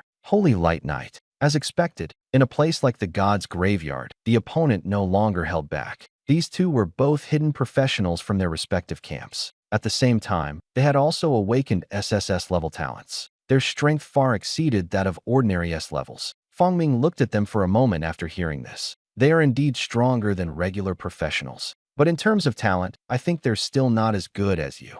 Jiang Yun shrugged. The SSS talents of these two were mostly forcibly built up using Abyss resources. Compared to someone like Fong Ming, they are not even on the same level. Is that so? Fong Ming nodded. This was the first time he had seen other SSS-level professionals, so he was somewhat interested. But right now, the more important thing was where to go next. He originally wanted the other party to scout ahead, but now it seemed that wouldn't work. The god's cemetery was insanely strange, not to mention a demigod artifact. There isn't even any decent material. Nothing but danger, danger everywhere. And they're not the only ones thinking this way. This is really unlucky. How do we even get out of this hellhole? This should already be the third monster, right? Clearly only S-rank area boss level, but because of rule suppression, it's dragged on for so long. Murakami Judo couldn't help but complain. They clearly rushed in first, yet they wasted almost an hour here. They gained nothing but danger. Mr. Murakami, don't rush. A place like this feels like a test. Every time an S-rank threat appears, it should be close to a milestone. Instead of complaining, it's better to think about how to determine the location of the demigod. Parker's tone was calm, but his gaze fixed elsewhere. However, your Shikigami summoner is truly surprising. Casually summoning a Shikigami with the combat power of an S-rank professional. Not at all. The other party responded lightly. Mr. Parker's paladin is what truly broadens one's horizons. It's the first time I've seen a class with high attack, thick health, and absurd recovery. Even in support, it doesn't lose to S-tier. A single holy light can control an S-tier area boss. Truly enviable. Murakami Jiren appeared humble on the surface, but inside, he was fully alert. An SSS-level professional is the country's trump card. Who would dare not be vigilant? Fortunately, both sides are of similar strength, so cooperation is the most stable choice. Alright, stop bragging. Looks like no more monsters will spawn, getting ready to leave. Just as everyone let their guard down. PFF, the already closed beast fighting cage suddenly popped out a soft, jelly-like substance. What is that? Murakami Jiren frowned and called out the name of an S-rank professional. Go take a look. That person cautiously approached and poked it with a knife. Pop! The jelly instantly deflated. Strange thing. He didn't think much and turned back to report. It seems to be an accident. Murakami Shirito had just breathed a sigh of relief. The next second, the arbitrator has been sacrificed. Deathmatch mode activated. Strange energy spread, and the protective shield instantly turned blood red. All 8 exits of the arena opened simultaneously, terrifying auras pouring out continuously, even stronger than the previous beasts. Parker suddenly looked at Murakami Shujin. Are you messing with me? Murakami Shujin was equally bewildered. Don't look at me. Meanwhile, in the VIP stands, everyone was staring at Fong Ming in unison. Fong Ming silently released the switch and gave a dry laugh. I said it was an accident. Do you believe me? Fong Ming felt a bit awkward for a moment. He swore he was just curious and thought it was a mechanism for opening a door. We believe. We all believe. Zhang Yun gave him a meaningful glance. Fong Ming fell silent. It was over. There was no way to explain it clearly, but no one really cared. Originally, he was still worried about how to deal with that group of little rascals. Now, everything was resolved all at once. If both sides were wiped out together, it would be even more perfect. TSK, I have to say, Brother Fong, you're really something. Ruan Jun directly gave a thumbs up. They had also tried that mechanism, but it didn't respond at all. They even thought it was broken. Who would have thought that the problem wasn't with the mechanism? Gao Wu, on the other hand, was very calm, looking like someone who had seen the world. After all, he had just come out of the world dungeon. At this moment, he still hadn't realized the seriousness of the situation. He even thought that if it were him, he could handle it. But soon, he no longer felt that way. Fong Ming just touched the mechanism. With a whoosh sound, a few people were instantly teleported away without even having time to react. There's good news and bad news. Zhang Yun glanced around helplessly. The good news is, the people from Sharujer can't find us anymore. The bad news is, we've lost our sense of direction and don't know where we've been dropped. At this moment, they were standing inside a palace again. A vast square with a stone door straight ahead. Gao Wu found it increasingly familiar. This layout looked exactly like the necropolis in the world dungeon. But he quickly dismissed the idea. Would the necropolis include this kind of puzzle gate? At this moment, everyone else noticed. On both sides of the square, 2 neat rows of stone sculptures were arranged. The stone door also had corresponding grids engraved on it. Obviously, it's another level where the mechanisms are triggered in sequence. There is only one correct answer, and it's hidden here. How do we tell? Zhang Yun spoke. If you have clues, just say them out loud so everyone can judge together. Originally wanted to muddle through unnoticed, but ended up being thrown directly into an even more troublesome spot. Right now, there is only one thing that matters most. First, stay alive and get out of here. Everyone exchanged glances and immediately dispersed to look for clues. As a result, only Fong Ming was left in the center of the square. Fong Ming. So that means I'm being excluded by default? He looked around indignantly. A moment later. Sorry, you're right. This kind of brain-teasing challenge is indeed not his strong suit. Since that's the case, he could only wait in place and casually check the attribute panel. Talent Advancement Quest. Enter the God's Cemetery and obtain the trial certificate. In progress. The added phrase, "in progress," made him suspect that being teleported here this time was not a coincidence. But he wasn't sure, and he didn't say anything to avoid influencing the judgment. It's just that this god's cemetery instinctively made him feel uneasy. Soon, cries of astonishment rang out one after another. The clue has been found. There are 6 layers of statue niches on the stone door. The first 5 have been confirmed without errors, but the very last one has no clues at all. Out of helplessness, I can only try. Fong Ming stepped forward and pressed the first switch. Crack. Correct. For in a row, all fine. Only the last layer is left. Jiang Yun frowned and let everyone continue searching. The result was still the same. Gao Wu's face turned ugly, and he couldn't help but complain. This place didn't plan to give us any answers at all, did it? Complaining was useless. Jiang Yun pondered for a moment, then looked at Fong Ming. Before he could speak, Gao Wu jumped in first. Rely on luck. Then I'll go. I'm familiar with this. Everyone looked puzzled. What are you good at? Gao Wu faltered under their gaze, but forced himself to stay calm. It was only when Yun Jin whispered a reminder that he suddenly remembered. Oh right, it seems he really did have one crazy stroke of luck. Director Jiang, you're not jealous of Gao's talent, are you? Gao Wu looked wary. Jiang Yun was silent. Are you serious about taking 2 steps back? Not impossible either. Jiang Yun touched his chin, but in his mind, he was thinking of showing him a harsh lesson in society. He pulled out an ordinary die, whose only advantage was its durability. Come on, let's play a game. Best of 3. No, you only need to win 1 round. Even a draw counts as your win. After speaking, he directly pulled Fong Ming over. Fong Ming had a questioning look on his face. Gao Wu hesitated, recalling Fong Ming's incredible luck opening treasure chests before, feeling unsettled. But it was already too late. Fong Ming was eager to proceed and didn't refuse, raising his hand to roll the dice. 6 points. 6 points. 6 o'clock. Gao Wu fell completely silent, finally realizing whose light he had been riding on. He glanced at Jiang Yun faintly. Chief Commander Jiang, you went too far. If it doesn't work, just say so. No need to crush someone's confidence. Jiang Yun cleared his throat, feeling a bit guilty. Don't mind the details. Speeding up progress is more important. Yun Jin couldn't help but ask Ruan Jun, has he always been this lucky?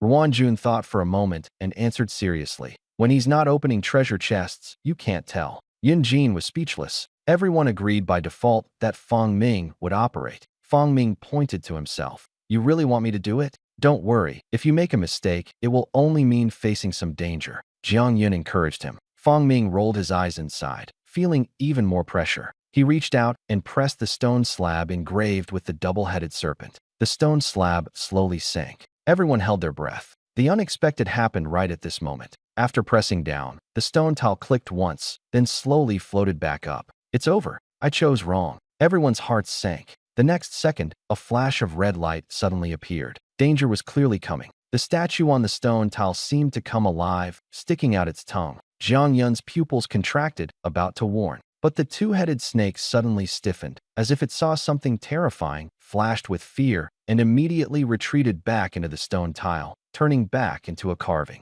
The stone slab sank again. Everyone faintly heard a crisp snap. It sounded like something had been forcibly broken. Immediately after, rumble, rumble, the massive stone gate opened.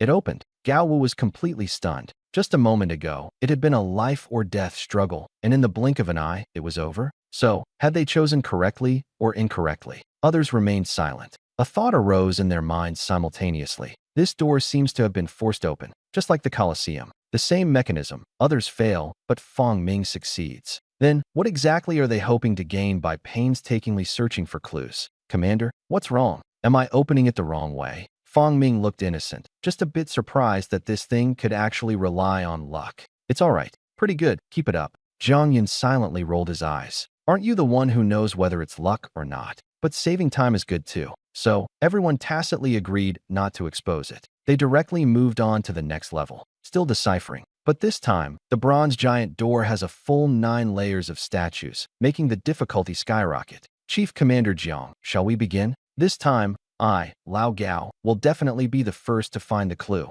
Gao Wu rubbed his fists eagerly, his face full of confidence. He was completely unaware that the people around him looked at him with somewhat complicated expressions. Jiang Yun, how did this person sneak into the elite team? He looked at the other members of the Gao Wu squad. Everyone shook their heads in unison. Don't know, don't ask, can't say. Jiang Yun gave up struggling and turned his gaze toward Fong Ming. Fong Ming, question mark. not even pretending anymore. Under a pile of expectant gazes, Fong Ming quickly admitted defeat, resignedly stepped forward one step. Commander-in-Chief, one or two might be okay, but if it all depends on luck, I really can't guarantee it. Everyone nodded in unison. Exactly, exactly. What you said is all correct. Jiang Yun and the others were firm in their attitude, without the slightest hesitation. Soon, Fong Ming casually pressed one of the squares on the 9-tier statue. Jiang Yun still kept everyone on alert, worried that something might go wrong again. But the fact proved that they had overthought it. This time, not even a red light appeared, and the bronze giant door opened directly. Only then did everyone breathe a sigh of relief.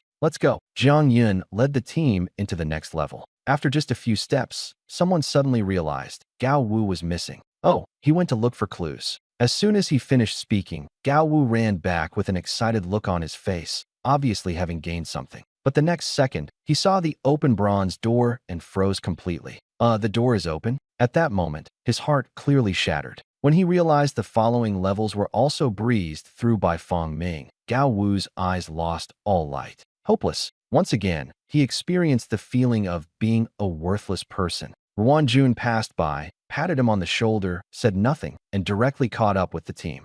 On the other side, Xiao Rizi and the others were still trapped in the arena. Rather than a fierce battle, it was more like being chased by monsters. In deathmatch mode, monsters came wave after wave. Murakami Shuren's face turned pale. It was already the third wave, and monsters comparable to S-level bosses appeared at every exit. Even with 2 SSS-level fighters, they couldn't hold out. Casualties had already occurred, and things were even worse on the Little Sun's side. Lord Parker, this can't go on. There must be a mechanism we haven't found. We need to split up and investigate. Parker was about to respond. The next second, the monsters in the arena vanished instantly. All skills were nullified, hitting the ground and sending debris flying. Murakami Kirito stood frozen in place.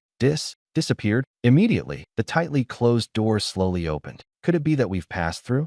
At this moment, Fong Ming still didn't know any of this. They had already passed through several spaces, the entire journey fraught with danger yet without incident, until they stepped into a bronze palace once again. Gao Wu looked around, frowned, and spoke. Brother Fong, don't you think this place looks a bit familiar? It really did. Fong Ming looked around, feeling increasingly uneasy. Gloomy and oppressive, the ground desolate. This place doesn't look like a square, more like a graveyard. He was momentarily stunned. Graveyard? His gaze fell on the bronze gate. Fong Ming approached and touched it. Dried bloodstains remained on it, along with a clear knife mark. Wait a minute. Knife mark. This mark was almost identical to the one left by the Titan's greatsword. There aren't many weapons that can leave marks on the bronze gate. The Palace of the Undead. Fong Ming and Gao Wu spoke almost simultaneously. And it's the one from the World Instance? Jiang Yun frowned. He had heard the name before. It was the place where Fong Ming changed classes and appeared in the World Instance. But how could it be here?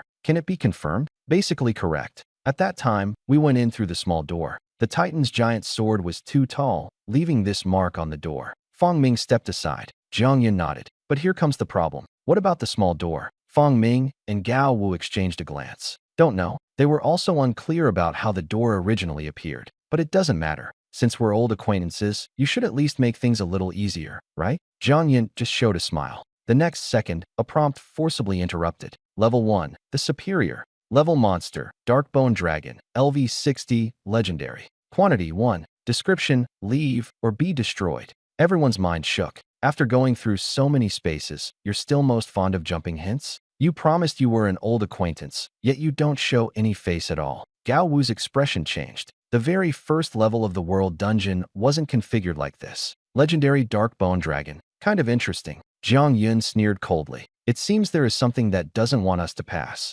Leave or be destroyed. Jiang Yun's eyes were fierce. If it were before, he might have just left. But you'd better see who is standing here now. 4 S-class professionals, along with about 10 members below A-class, and Fong Ming who successfully changed professions were present. Everyone ignored the hints in their minds, their eyes all locked on the center of the square. They had no intention of retreating, and finally the square responded. A dragon's roar sounded, the ground cracked, and a massive dark-boned dragon slowly rose. A terrifying aura surged forward, as if deliberately exerting pressure, making its appearance exceptionally slow. Fong Ming and the others exchanged glances, silently dispersing to surround it in the middle. After a moment, the dark bone dragon fully appeared. When the green soul fire in its eye sockets ignited, it realized that the enemies had not fled but instead surrounded it. The dark bone dragon was stunned on the spot. It had been asleep for too long and instinctively roared in protest. But halfway through the roar, the sound abruptly stopped because it saw four small but dangerously spirited figures clearly. What was even more deadly was that on the other side, several beings not weaker than it were staring at it.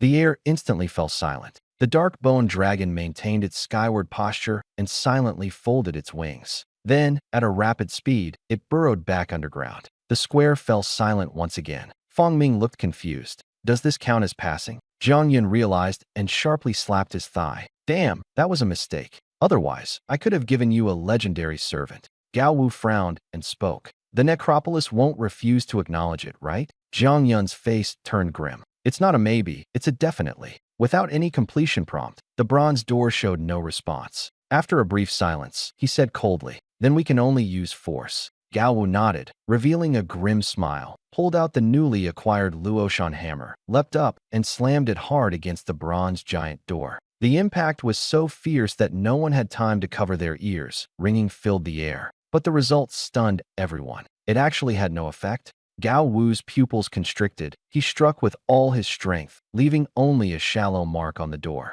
Ruan Jun was unconvinced, drew out the Titan great sword, and swung it, still yielding very little effect. Others successively unleashed their signature skills, achieving some effect, but far less than expected. Interesting. Jiang Yun walked to the door, stroking his chin thoughtfully. He sensed a strange energy on the door. It was this that weakened all the attacks. But such protection should have its limits. He pulled out a long cylindrical mechanical device from his backpack. Gao Wu was momentarily stunned, then leaned closer and asked, Chief Commander Jiang, what is this? Legendary item, Dongfeng X Enhanced Edition. As soon as the words left his mouth, Gao Wu had already teleported to a spot several meters away. Can you at least warn me in advance? Gao Wu's face went dark. The last cataclysmic scene was still vivid in his mind, and this time, it was an enhanced version. Jiang Yun rolled his eyes. If it's not more dangerous, why would I bring it here? Dongfeng X Enhanced Edition, Abyss. Legendary, LV60, containing extreme destructive energy. The score far exceeds the previous half-finished version, even surpassing Apollo's Fury. All top-tier materials were used, and it also incorporated the damaged core of the Blaze Guardian from the ruins. As for what kind of explosion effect it will produce, no one dares to guarantee it. The only question was, are you really coming? Fong Ming instinctively stepped back 2 steps and looked around. No matter how large the square was, it seemed cramped compared to this thing, with nowhere to hide. Chief Commander Jiang surely wouldn't really want to perish together with the necropolis, would he? Fortunately, this idea was quickly dismissed. Jiang Yun did nothing, and with a whoosh sound, everyone along with the Dongfeng X missile was instantly teleported away. Fong Ming, Commander Jiang, is this thing useless now? Gao Wu hurriedly advised. After all, it was too dangerous. Without him saying a word, Jiang Yun had already put the Dongfeng X into the space backpack, his expression calm as if he had expected this. It seems the necropolis will actively teleport you. That's true. They hadn't even passed the first level, and they were already out. Jiang Yun curled the corner of his mouth, revealing a triumphant smile. Does he really think he'll use such a deadly weapon inside? He still wants to live well. The Spirit Palace. Everyone, you'd better think that way. Before they could react, a harsh curse suddenly sounded in their ears. Familiar and irritable, Jiang Yun's expression changed immediately, and he quickly took out another legendary level artifact, the Concealment Pearl. The gray crystal activated, enveloping everyone in a layer of somber aura, like a realm of the undead. In the blink of an eye, all the figures completely disappeared. Immediately afterward, Baka, you and hashtag %* at hashtag. It is the language of the Little Sun Country. Murakami Shuren led the team and arrived in a mess with the Great Eagle Empire, clearly with a lot fewer members. They were obviously irritable, just escaped from the arena, not even catching their breath, and then thrown into a time-consuming puzzle stage. What's even more ridiculous is that each level seemed to have been tampered with in advance. Before they even started, new monsters spawned, bringing deadly mechanisms. Puzzle solving? What the hell? In the end, it still relied on brute strength to force a clear. The only good news is, just like last time, when they were about to collapse, the monsters suddenly disappeared. The next second, they were teleported here. Ahem. Lord Parker, something's not right about this place. Could it be that we've reached the end? Murakami Judo steadied his stance and immediately sensed something was different. The atmosphere here is exceptionally pure, the energy not wild, yet naturally suppressive of everyone. This is the aura of a god, much richer than those chaotic spaces before. It's like stepping from a rapid stream into a deep lake in one step. Could there be an unexpected gain? Mr. Murakami, I think so too. Could it be that we have accidentally trespassed into the core of the god's cemetery?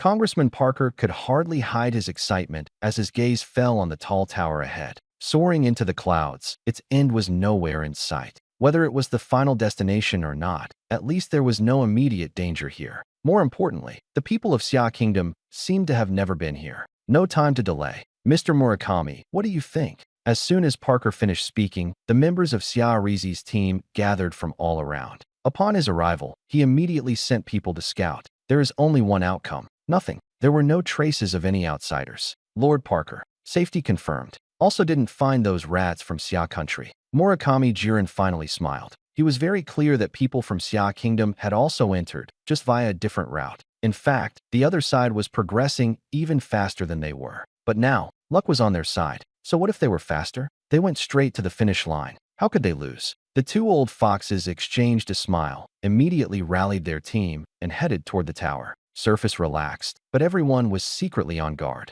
Unexpected, smooth, all the way. The gate of the tall tower opened easily, and everyone rushed in. The interior space was filled with statues, surprisingly similar to the previous area. Murakami Shujin felt a tightness in his chest. Impossible, right? Is this another trap meant to lure us in and kill us? The next second, the gate slammed shut. A piece of information directly appeared in everyone's mind. Name, Tower of Trials. Current floor, first floor. Trial monster, flesh puppet of the Crimson Lord. Quantity, 150. Difficulty, 1 star. Clear reward, epic item. Challenge. Hiss. Murakami Jiren took a sharp breath after reading the description. Only the first level, 1-star difficulty, and it actually gave an epic level reward. This place is probably the true endpoint. All along the way, there was no shortage of danger, but there wasn't even a single reward. Now the first hand already yields an epic. Wouldn't the later ones be semi-artifacts? Lord Parker. He suppressed his excitement and looked over. Assemblyman Parker was also full of excitement. Need to ask? Of course we have to do it. Murakami Shurin was about to silently say, accept the challenge, but suddenly felt the tower gently shake. He suddenly shut his mouth, frowned, and looked back. What's wrong? Parker sensed something was wrong. It's nothing, maybe just too nervous. After confirming nothing was wrong, Murakami Shurin breathed a sigh of relief. Then let's begin. Parker shrugged and directly accepted the challenge. Meanwhile, within the realm of the undead, everyone stared coldly at Gao Wu. Unexpected, truly unexpected. Gao Wu was sweating profusely. At his feet, the mountain hammer had somehow fallen to the ground. The tremor just now was caused by it. Fortunately, the secret pearl's effect is strong enough to conceal both scent and sound. Otherwise, it would have been exposed long ago. Is there really a semi-artifact? Jiang Yin touched his chin. Very likely. A 1-star difficulty is already epic, no different from giving it away for free. Ruan Jun sneered coldly. No matter what, we absolutely cannot let those bastards get it. Jiang Yin nodded, but felt vaguely uneasy. This whole journey had gone a bit too smoothly. Murakami Shurin. Forget it. He just thought that a semi-artifact wouldn't be so easy to get. Who can say for sure about these things? Maybe there isn't even a semi-artifact here at all. Jiang Yin shrugged, too lazy to think about it anymore.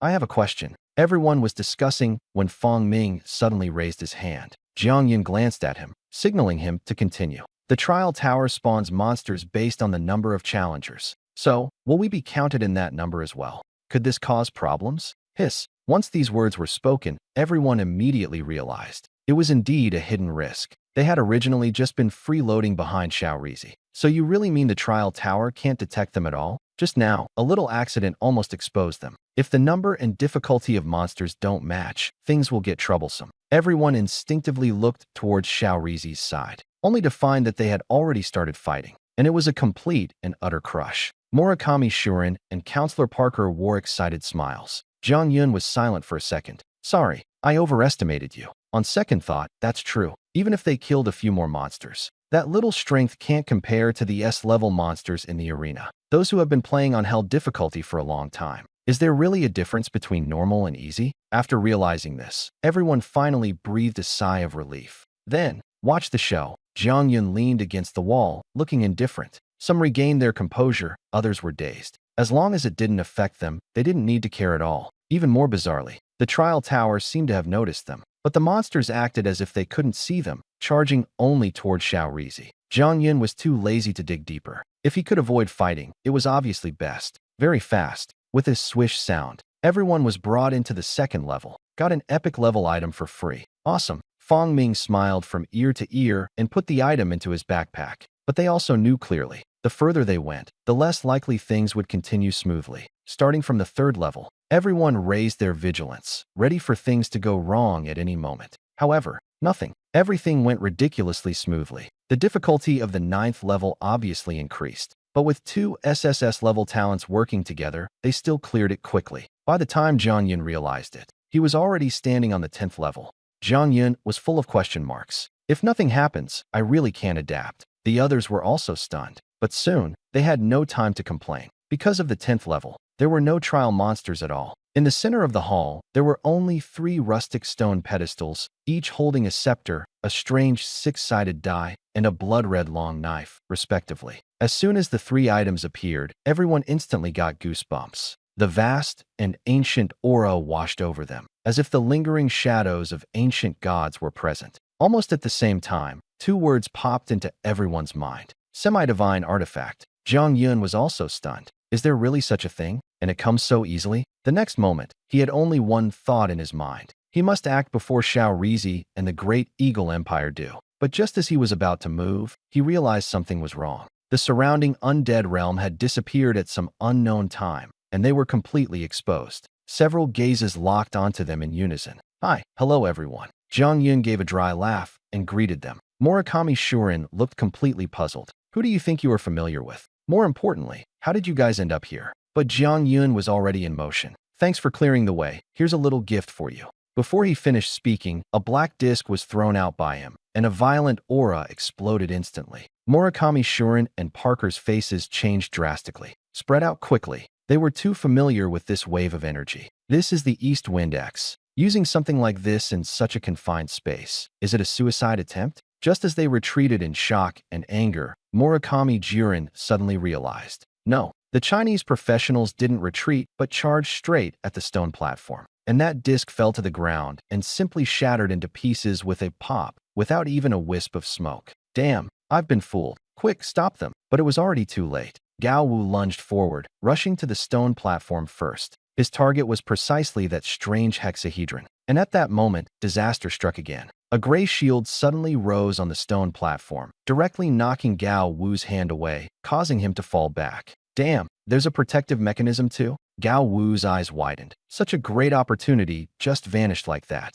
Ha, what a pity. Not a bad idea, but the plan can't keep up with changes. Now it's your turn to have no chance. The situation instantly reversed. Murakami Itsudo laughed heartily. Thanks to you guys. Otherwise, who would know that Shirtai has a protection mechanism? Amid the laughter, the professionals from Xiaorizi and the Great Eagle Empire once again stood in front of everyone, exactly echoing what Jiang Yun had just said. Jiang Yun's expression darkened. There is only one chance. Originally planned to take a semi-artifact and leave, but now everything is messed up. As the encirclement closed in, he began to hesitate whether to retreat immediately. Suddenly, swish, Fong Ming had a golden scepter in his hand. Jiang Yun, ? Murakami Shujin, ? Parker, ? Everyone instinctively looked toward the stone platform. The scepter was gone. Don't look at me. I don't know either. The moment I thought of it, it was already in my hand. Fong Ming was equally stunned. But this was already enough. 3.5 divine artifacts. It was enough for Xia to get just one. Jiang Yun took a deep breath and directly took out the group teleportation scroll. Go! Stop them! Murakami Jiren's eyes were red. However, the moment the scroll lit up, teleportation failed. Jiang Yun's heart sank. Teleportation is impossible here? He suddenly noticed that an exit had appeared behind him, though he didn't know when. The answer is obvious. Retreat. Get out first. Everyone quickly retreated. Murakami Shurin's smile froze on the spot. Before leaving, Jiang Yun thought for a moment and had Fong Ming summon the Relic Guardian. Parker, who was preparing to flank, was stunned when he saw that figure. Isn't that your Relic Guardian? Murakami Shurin was dumbfounded on the spot. I don't know either. The key question is, can an already activated relic core be restored to its original state? Shit, you are a bunch of stupid pigs. Councilman Parker's face turned dark. Why is it that every time you are more of a hindrance than a help? But the entrance is only that big. Once the ruins guards appear, they almost completely block the top of the tower. There's no way around them. In this short time, the people from Xia Nation should have long since disappeared. Of course, they were mistaken, because only after Fong Ming and the others entered the entrance did they realize they actually still have to climb the stairs. This is absolutely absurd. Fortunately, the people from Shao Rizi and the Great Eagle Empire have not reacted yet. They are safe for the time being. Brother Fong, take a look quickly. Is this really a semi-divine artifact? With the golden scepter in hand, no one could contain their excitement. Fong Ming immediately checked the attributes. The lucky goddess's scepter, semi-artifact, damaged state, no attack, no attributes. Unique effect, supreme domain. Within the domain, all gods retreat. Restricted class, divine supplicant. Only then did Fong Ming understand why the staff had flown into his hand on its own. But this thing had no offensive capability whatsoever. He hadn't had time to think it through. He had already been teleported out of the trial tower. Let's talk about it when we get back. I'll try the teleportation scroll. Group teleportation scroll used successfully. Jiang Yun let out a sigh of relief. Looking back, the pursuers had not arrived yet. This time, Xiaohua managed to retreat unscathed. The remaining 2.5 divine artifacts are left for those two families to fight over. Anyway, a single relic guardian couldn't stop them for long. The next second, the group instantly disappeared in the god's graveyard. But no one knew. When the relic guardian was summoned, Jiang Yun had already tampered with it. With a rumbling sound, the relic guardian completely turned into rubble. But the expressions of Murakami Jiren and the others darkened. They had delayed so long. The people from Xia country had probably left long ago. Lord Parker, what do we say next? Murakami Jirito calmly distanced himself from the Greater Hawk Empire. With a semi-divine artifact at stake, no alliance could be fully trusted. Parker also heightened his vigilance. Just as he tried to ease the tension, he noticed something fall out of the rubble. What is that? Guardian Core? Murakami Jirito instantly became tense. The Ruins Guard was the one who fought them, and Parker wanted to take advantage of the situation to make a move. Parker looked speechless. If he really wanted to make a move, he wouldn't resort to such a trick. He simply walked over himself and dug out a silver mechanical object from the rubble. Murakami Tatsudo was stunned. Did something really drop? When will the Relic Guardian start dropping items? He coughed twice and stepped forward. Can you tell what it is? Parker shook his head. No matter how you look at it, it doesn't resemble a Relic Guardian's component. Or should I give it a try? Murakami Jiren boldly reached out his hand. Parker thought for a moment and handed the item over. The next moment, the cylinder automatically unfolded. A destructive aura erupted instantly. This aura feels so familiar. Parker fell silent. The Little Days Empire really specializes in setting traps. But now, there's no choice but to tough it out. In the god's graveyard, everyone has some trump cards. It's just that the frustration lingers inside. Got outwitted by the Xia Kingdom again. Back to the real world. Gao Wu and the others looked gloomy. So you're saying, this half-divine artifact is just a name? No damage, no attributes. Just some inexplicable effect. Blocking God and killing God, huh? What? Even Buddha can't stop killing. This can even be called a semi-divine artifact? It's not completely useless, though. Fong Ming spoke instinctively because he discovered that this thing actually had other uses. His talent advancement task was completed. Talent advancement task. Enter the god's cemetery and obtain the trial token. Second stage, completed. In other words, the staff of the goddess of luck is the trial token? Got it so easily? Not very reasonable. But regardless of whether it's scientific or not, the changes after advancement have already appeared. Fate Apostle, SSS++ the goddess of luck guides you. Sure enough, another plus has been added. The previous advancement gave 3 effects. The mark is the most mysterious. Prayer can cooperate with the profession, and gifts are all about luck. Now, there is a 4th. Effect 4. In the darkness, there is guidance.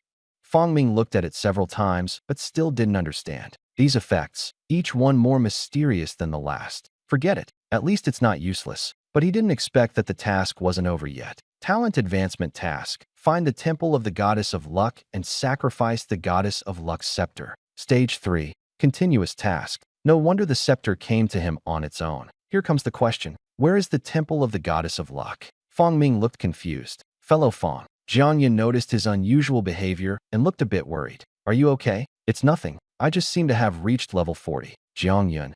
Wasn't it only level 35 before going in? Fong Ming raised the golden staff. Maybe it's that. At that moment, a surge of heat flowed in, and he leveled up immediately. That's quite a gain. Jiang Yun sighed in relief. At least, the harvest was considerable. At this moment, Gao Wu suddenly frowned. Commander Jiang, before leaving the trial tower, did you feed something to the relic guard? Jiang Yun paused. It's real. The upgraded version of the Dongfeng axe is kept inside. Any problems? This thing can't be started directly. Once triggered, they shouldn't expect to leave alive. It can only be hidden inside the relic guardian's body, waiting for the destined person to step on the trap themselves. Gao Wu couldn't help but roll his eyes. Chief Commander Jiang is truly daring. If it triggers early while swallowing it, no one would even know how they died. Rest assured, this is the finished product. It's not that easy to explode. Unless someone is careless. It probably wouldn't be that coincidental, right? Jiang Yun smiled and explained that it was actually just an extra layer of protection.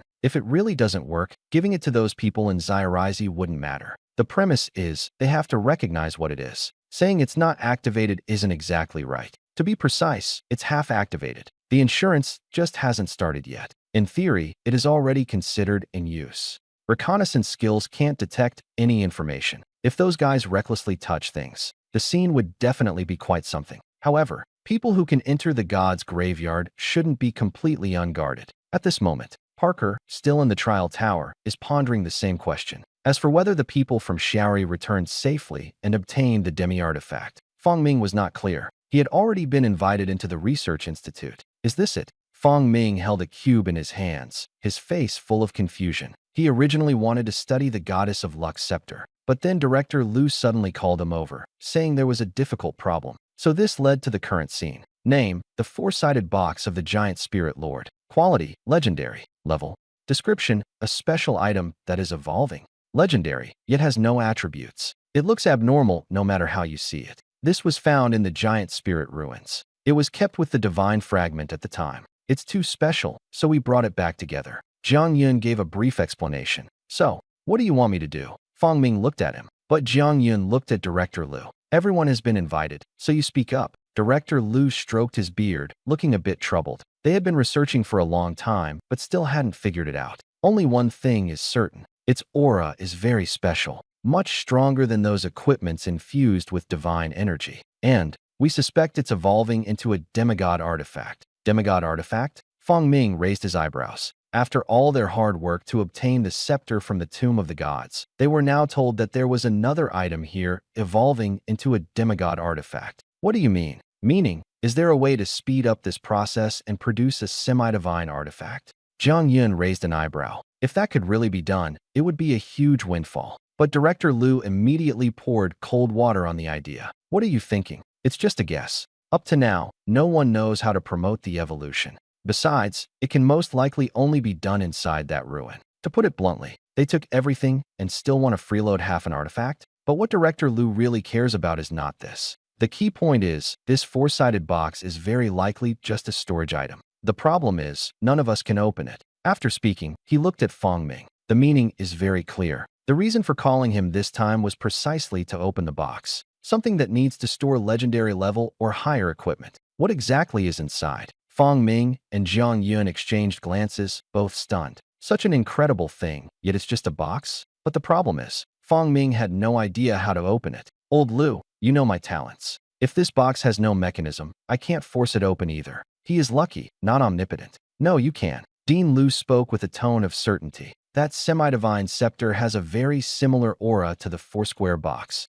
If you use the scepter as a catalyst, there is a chance for the box to open by itself. Feng Ming understood clearly. This is to make him activate the aura of the staff. But why does it have to be him? The Research Institute isn't without prayer emissaries. Dean Liu seemed to see through his thoughts. We've tried. No one can activate this staff except you. Feng Ming raised an eyebrow. Carrying the title of the Goddess of Luck, it made sense. If that is the case, several people immediately took action, retrieved the scepter, and head straight to the laboratory. In front of the lab bench, Feng Ming held the golden scepter, aiming it at the square box. Old Liu, if there are no taboos, shall I begin? Lu Qingye pushed up his reading glasses and nodded, indicating there was nothing to be cautious about. He had never encountered this situation before and could only leave it to fate. Feng Ming said no more and directly activated the scepter. A flash of golden light. With a click, the square box unexpectedly opened by itself. Is that all? Fong Ming was stunned and turned his head. Both the chief commander and old Lu looked equally shocked. Seems simpler than I imagined. Jiang Yun stepped forward and took out a gray crystal core from the box. It looked like a stone covered with strange runes. No information prompts, completely ordinary. Dean Lu just reached out to examine it. The next moment, space seemed to freeze. His movements were infinitely slowed down. In the laboratory, the space was torn apart. A golden giant eye opened from the crack, staring fixedly at the gray stone. Fong Ming witnessed it with his own eyes, his mind clear, but his body immobile. Extremely frustrated, he gritted his teeth and struggled, his finger flicking slightly. The golden giant eye immediately shifted its gaze towards Fong Ming. Fong Ming felt a sinking feeling in his heart. He did not intend to attract attention. Sure enough, the giant eye flickered, about to take action, but caught sight of the scepter in his hand. The eyes narrowed, clearly wary. When the mark on Fong Ming's hand backlit up, the golden giant eye seemed to see its natural enemy. With a swish, it vanished into the crack. The space closed, everything returning to normal, as if nothing had happened. But everyone was already dripping with cold sweat.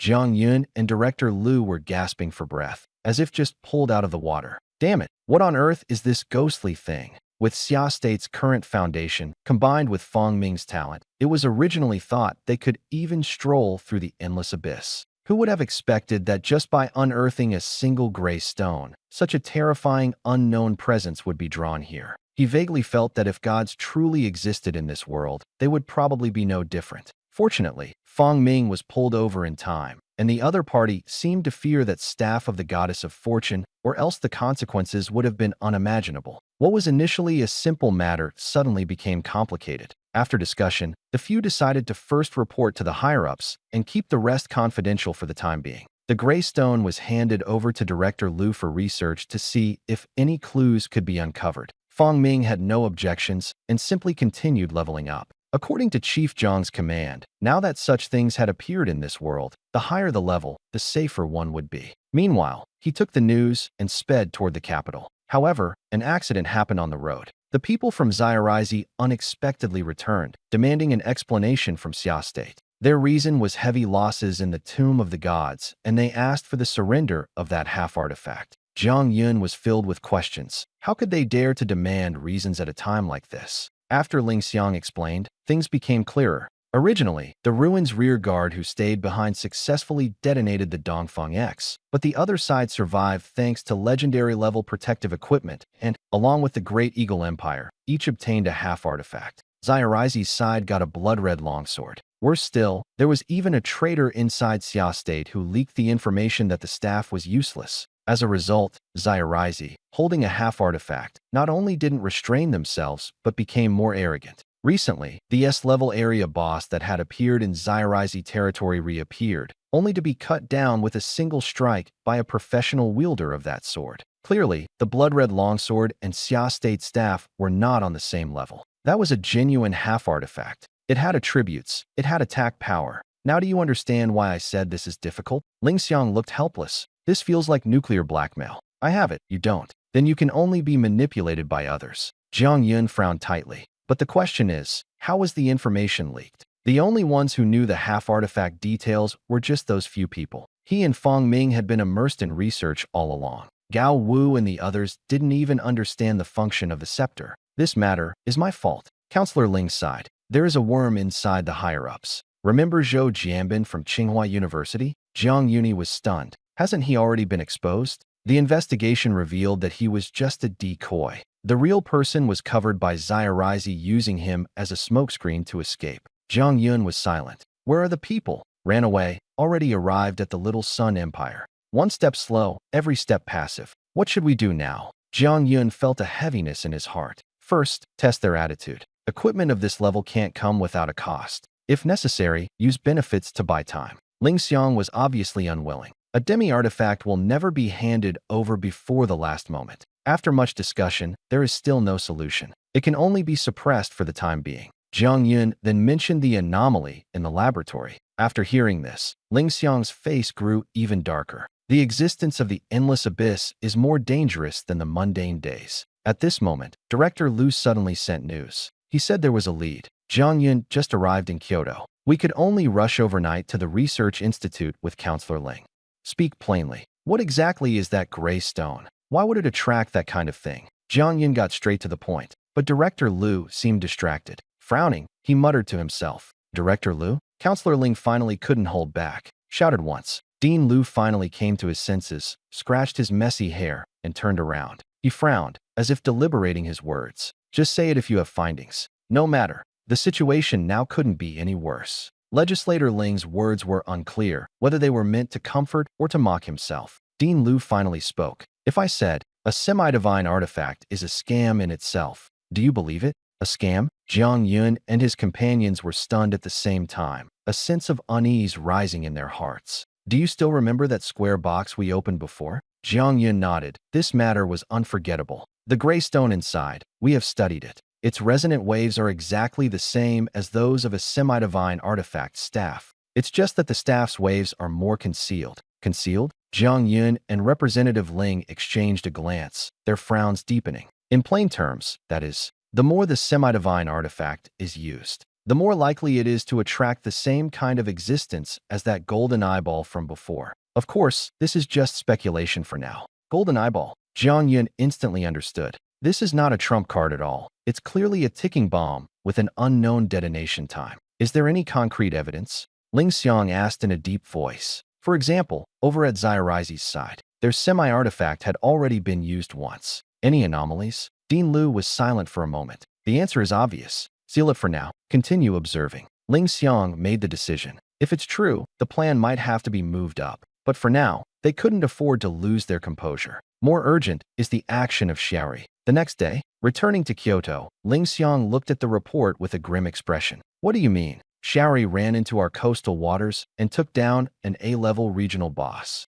And they still say neighboring countries should help each other? Isn't this a blatant show of force? Intelligence shows that the semi-divine artifact's power is indeed shocking. But the problem hasn't surfaced yet. Jiang Yun also frowned. And also, he picked up another report. It seems our undercover agents within Xiaori borders have been wiped out, most likely caused by the previous incident. The other party finally couldn't sit still. Do they feel more confident having half a divine weapon, preparing to completely break off with Xiaogua? In that case, pull everyone back. There's no point in lying low anymore. The riots and the copies are intensifying, lockdowns everywhere, no communication between regions. Everyone is afraid that foreign professionals will take advantage of the chaos to cause trouble. Moreover, Ling Xiang always had a sense of unease in his heart. Better to secure your own people first. As for the quiet days, he glanced at the information and threw it straight into the trash bin. Since they've already come knocking, there's no need to keep pretending. Half demigod artifact? Then let's tear off the mask.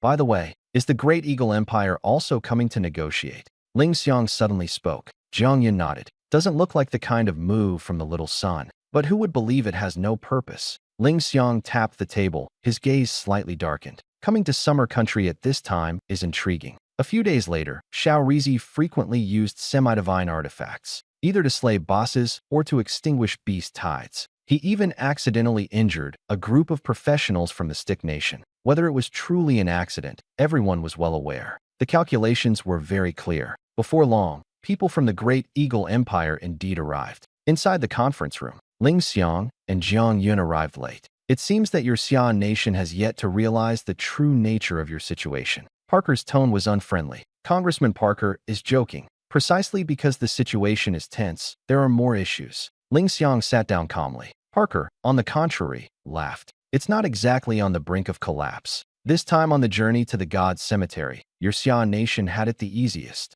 He looked at Jiang Yun meaningfully. Ling Xiang looked up. Easy? That's not necessarily true. Representative Parker, don't try to test us anymore. The half-divine artifact we obtained is indeed not as strong as yours. Ling Xiang glanced at him and directly called it out. Clearly knowing the truth, but pretending to be confused. Who has time to go in circles with him? Haha, all right then. Parker, exposed, was not embarrassed. My purpose for coming this time is very simple. You are also aware of the situation in the land of cherry blossoms. He deliberately paused halfway through his sentence and gave Ling Xiang a meaningful smile. The implication was clear. He wanted Ling Xiang to take care of the little matter for him. Ling Xiang raised an eyebrow but grew cautious inside. Is he really that kind-hearted? The land of cherry blossoms had also taken half of the artifact and was long unwilling to be suppressed by the Great Eagle Empire. This matter is definitely not as simple as it seems on the surface. What do you want? Ling Xiang asked directly. Cooperation is possible, but absolutely not free of charge. That half artifact you have. Parker laughed as he revealed his hand. As expected, Ling Xiang's expression darkened. Of course, Parker added another sentence. The Sakura Nation is also eyeing this thing. We could be considered rude as well. But with your relationship to the Sakura Nation, one half artifact won't satisfy them. Cooperating with us is different. Within our capabilities, the Greater Eagle Empire will help you. Ling Xiang sneered coldly in his heart. No matter how nicely you put it, you're still eyeing the half artifact. A useless half artifact is still a half artifact. Who would willingly let it go? What do you think? Parker's smile grew even brighter. Our conditions are much more lenient compared to Sakura country. As for backing out, you understand the reasons. The words were not finished yet. Suddenly, beep, beep, beep. The piercing alarm instantly rang out across the entire sky over Kyoto. Parker was momentarily stunned, then suddenly looked out the window. His first reaction was, has the summer country's airspace been invaded? Someone, find out immediately. In contrast, Ling Xiang had already snapped to his feet. This is the highest level air defense alert in the Xia Kingdom. Either the terror level regional boss has appeared, or the little Ri has really come. No matter which one it is, neither is good news. However, what's unexpected is, after a while, a guard officer ran in. Report, it was a false alarm. A false alarm? Ling Xiang's eyes widened instantly. How could an alert of this level possibly be a false alarm? This was a semi-instance product. Mr. Ling, your country, summer. After confirming everything was fine, Paku sighed, but his tone carried a hint of mockery. Ling Xiang frowned, but didn't lose his temper, planning to investigate thoroughly afterward. He waved the guards away and had only just sat down. Another guard rushed in. Report. Speak. A heaviness settled in Ling Xiang's heart. The guard glanced at Parker, hesitating somewhat. Just say it. Other provinces and regions, alarms are sounding there too. Now, Ling Xiang's expression completely changed. An incident in one place could still be a false alarm, but if the entire nation is involved, then it's a major issue. Mr. Ling, what's going on? Parker sensed something was wrong as well. Before he could ask further, his assistant hurried in and whispered a few words in his ear. Parker's face suddenly changed dramatically. Congressman Parker? Ling Xiang sensed something was wrong. Parker looked up, his expression serious. I'm afraid we have to exchange intelligence. Because the same alert has appeared within the territory of the Great Eagle Empire. For a moment, Ling Xiang's mind was full of question marks. This exchange was forced to stop. The state machinery was fully activated. Countless professionals were deployed to conduct inspections. Even Fong Ming from the Research Institute sensed something unusual. Final confirmation. The problem was not in Xiagua. Only a powerful and strange energy fluctuation was detected. The source pointed directly to Sakura country. Ling Xiang decisively dispatched professionals with flight capabilities to investigate. Not long after, Recon Captain Rin Zheng hovered over the empty sea, looking completely puzzled, and targeting this place. It wasn't just the Xia Nation. The scout team from the Great Eagle Empire also arrived at the same time. Both sides had almost identical expressions, faces full of disbelief, frozen in place, with no one making a move. After a long while, the Great Eagle Empire's side was the first to lose patience, hesitating before flying over. Sorry to disturb you. May I ask if this is the Xia Nation's team? Their tone was fairly polite, clearly not here to cause trouble. After all, Rin Zheng and the others arrived first and might have discovered something. Are you from the Great Eagle Empire? Rin Zheng snapped back to his senses, his tone cautious. No, we're not here to pick a fight. Our goals should be the same, but there's one issue. Isn't this supposed to be within the borders of the Sakura Kingdom? Why is there only a gray mist left? Ulysses waved his hands repeatedly to signal they meant no harm, and only then did Rin Zheng and the others relax slightly. But they themselves also wanted to ask this question. Before anyone could speak, someone suddenly shouted, "Disperse! The gray mist is dissipating." Rin Zheng turned around and saw that the gray mist over the sea and sky was rapidly dissipating. At this rate, visibility would be clear within an hour. Both sides simply held their positions, quietly waiting for the outcome. But before long, Rin Zheng and his group were completely stunned. Damn, what is that? On the sea surface, a huge hole suddenly appeared, sending chills down their spines. The Great Eagle Empire on the other side also erupted in astonished exclamations. My God, not only on the sea surface, there was also one in the sky. From afar, it looked as if a chunk of the world had been forcibly dug out, a black hole bottomless and unfathomable.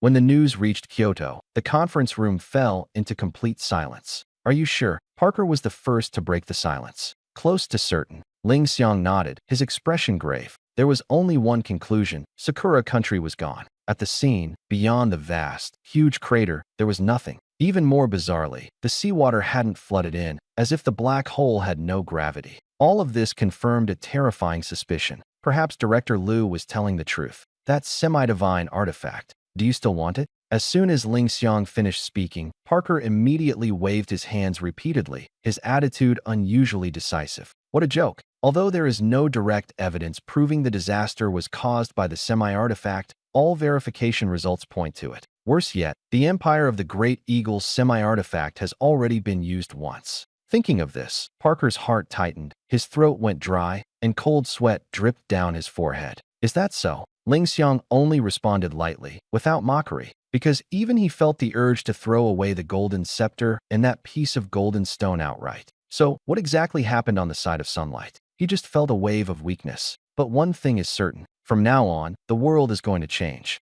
Junior, you're back? Li Xiaohui, who had just received the emergency summons, saw Fong Ming at a glance. Clearly, he had been on a long-term mission before, but suddenly showed up today. Seniorly, Fong Ming looked up, somewhat pleasantly surprised. At school, the thing he cared about most was always the Dawn Adventure team. But those easy days, I'm afraid, are gone forever. It seems you also came back because of this matter. Don't worry, we can't help with direct combat, but we can handle miscellaneous tasks. Li Xiaohui patted his chest, wearing a confident smile. Fong Ming was ahead in level, but he didn't care at all. Fong Ming smiled. The frustration weighing on his chest dissipated quite a bit. Seeing that he was feeling down, Li Xiaohui simply took him for a walk around the campus. Talk about the matches, gossip, and also how those who were unwilling to accept defeat were dealt with. Unconsciously, the two stopped at the director's office door. Fong Ming was stunned for a moment and looked at Li Xiaohui. The other party blinked and made a shu gesture. The next second, a roar came from the office. Have I not repeatedly emphasized, don't cause trouble? The desk was slammed so hard it rattled. Standing in front of Director Su were Hua Xiaoxiao and Ning Ziyu, who had transferred because of Fong Ming. Fong Ming immediately understood. No wonder Senior Li specially brought him here. It turns out they knew all along and brought him here just to watch the commotion. Fong Ming rolled his eyes. But the next second, Director Su's roar echoed again, and Fong Ming couldn't help but press his ear against the door. He was just curious, absolutely not trying to gossip. After listening for a while, he roughly understood. Hua Xiaoxiao and Ning Ziyu somehow ended up together. No major incidents, just a bunch of small ones. Ning Ziyu was talented, Hua Xiaoxiao had an unusual way of thinking, and the two of them together often messed things up. But Ning Ziyu's talent was undeniable, so Director Su always turned a blind eye. The problem happened some time ago. Director Su went to the institute and had only been gone a few days. When he came back and took a look, wow, these two guys beat up the new students from each class one by one. Director Su was dumbfounded on the spot. The desk was covered with complaint letters. Some were from students, others from teachers. Director Su gave a forced smile and asked if they wanted him to read them aloud. Hua Xiaoxiao immediately refused, shaking her head like a rattle. Ning Ziyu, on the other hand, looked defiant, as if saying, "What's so great about complaining?" Director Su saw right through it. "Are you planning to settle the score after leaving here?" Hua Xiaoxiao was exposed and felt extremely embarrassed. To be honest, they only beat up a few of the most unruly ones. Thinking back now, it seems they were actually too gentle. Director Su immediately warned, "This is a special period, don't cause any trouble for me." Hua Xiaoxiao spoke quickly, blurting out a sentence. "That's fine as long as it's not a special period." Director Su exploded immediately. "That's how you understand it. Where's my knife?" Hua Xiaoxiao quickly admitted defeat, saying she was just joking. Director Su sneered. "Next time, can I break your leg and still call it a joke? How can that be the same?" Director Su, you don't know. Those newcomers are very arrogant. The junior just graduated not long ago. Someone wanted to challenge his authority. Can this be tolerated? Hua Xiaoxiao muttered softly. But Director Su felt more and more uneasy as he listened. "Who are you talking about?" Hua Xiaoxiao froze, looked up and played dumb. "Did I say anything?" Turning around, Ning Ziyu shrugged helplessly. "It's obvious, you said it. All right, causing trouble yourself is one thing, but you even want to drag Fong Ming down with you? He's such a good kid. You guys have gone too far." Director Su grew more and more angry as he spoke, his voice trembling. Fong Ming had accomplished so much in the World Instance and the God's Cemetery, and now he has to be implicated by them when he returns. "I'm furious. If I don't give you all a good scolding, you won't learn your lesson." Someone like classmate Fong Ming, how could he possibly break the rules? Before the voice fell, With a ka sound, the doors suddenly swung open. Fong Ming and Li Xiaohui both lost their footing and fell straight inside. The air instantly fell silent. Director Su stood with his mouth agape, his anger immediately stifled. Hua Xiao and the other person were also stunned, making the situation extremely awkward. Hello, everyone. Li Xiaohui's face turned red, and he tried to slip away with Fong Ming. Li Xiaohui, stop. Director Su's gaze was like a knife. Li Xiaohui felt a sinking heart, knowing he couldn't escape. He originally just came to watch the excitement, but ended up getting himself involved. In contrast, Director Su looked at Fong Ming and his tone softened somewhat. Fong Ming, you go out for a moment first. Fong Ming hesitated for a moment, but still nodded and left. Li Xiaohui wanted to follow. You stay behind and close the door on your way out. The door closed. Fong Ming stood outside, feeling a vague unease in his heart. Sure enough, things were not that simple. Before long, Director Su's even fiercer roar came from inside the room, more terrifying than before. Fong Ming shrank his neck and muttered softly, Senior Li, I'm sorry, I can't help it either. He could only pray silently in his heart. Half an hour later, Director Su came out with a pleasant smile, looking refreshed. Fong Ming, by the way, Fong Ming, just in time. The former principal is looking for you. Director Su seemed to have just remembered the important matter. Fong Ming couldn't care about Senior Li and the others, and had to follow him to the principal's office. The old principal wore reading glasses and looked down at the documents. Seeing Fong Ming, he showed a smile. Here it comes. He took off his glasses and went to make tea, leaning on his cane. Fong Ming was puzzled but still called out, Old Fong, and sat down. The topic quickly moved to the main issue. It was still about that matter. After that incident, you should understand now. This world is about to change. Old Fong spoke in a heavy tone. The situation is even more urgent than we imagined. The higher-ups have already made a decision. They will launch the plan ahead of schedule, gradually relocate everyone to the endless abyss. Is it already this serious? Fong Ming furrowed his brows. He only knew that the little sun side had completely disappeared because of the half-artifact, but he didn't expect the situation to be so dangerous. Yeah, Old Fong sighed. Those two vortices are expanding. The world being swallowed is only a matter of time. So, even if you haven't reached your peak yet, this burden can only be passed on to you. Old Fong was apologetic. At this age, he should have been the brightest, but he ran into the worst of times. What's even more cruel is that, after the vortices appeared, the strength of all professionals declined. Only Fong Ming was unaffected. His talent was destined to be the core of this migration. Master Fong, you overstate. No one can stay uninvolved in matters like this. At least for now, I still have a place where I can be useful. Fong Ming spoke calmly. Master Fong nodded with relief. The young man had indeed grown. But once he set foot on this path, he wouldn't know where the end lay. What direction will the future of the Xia Kingdom take? He looked out the window, silent for a long time.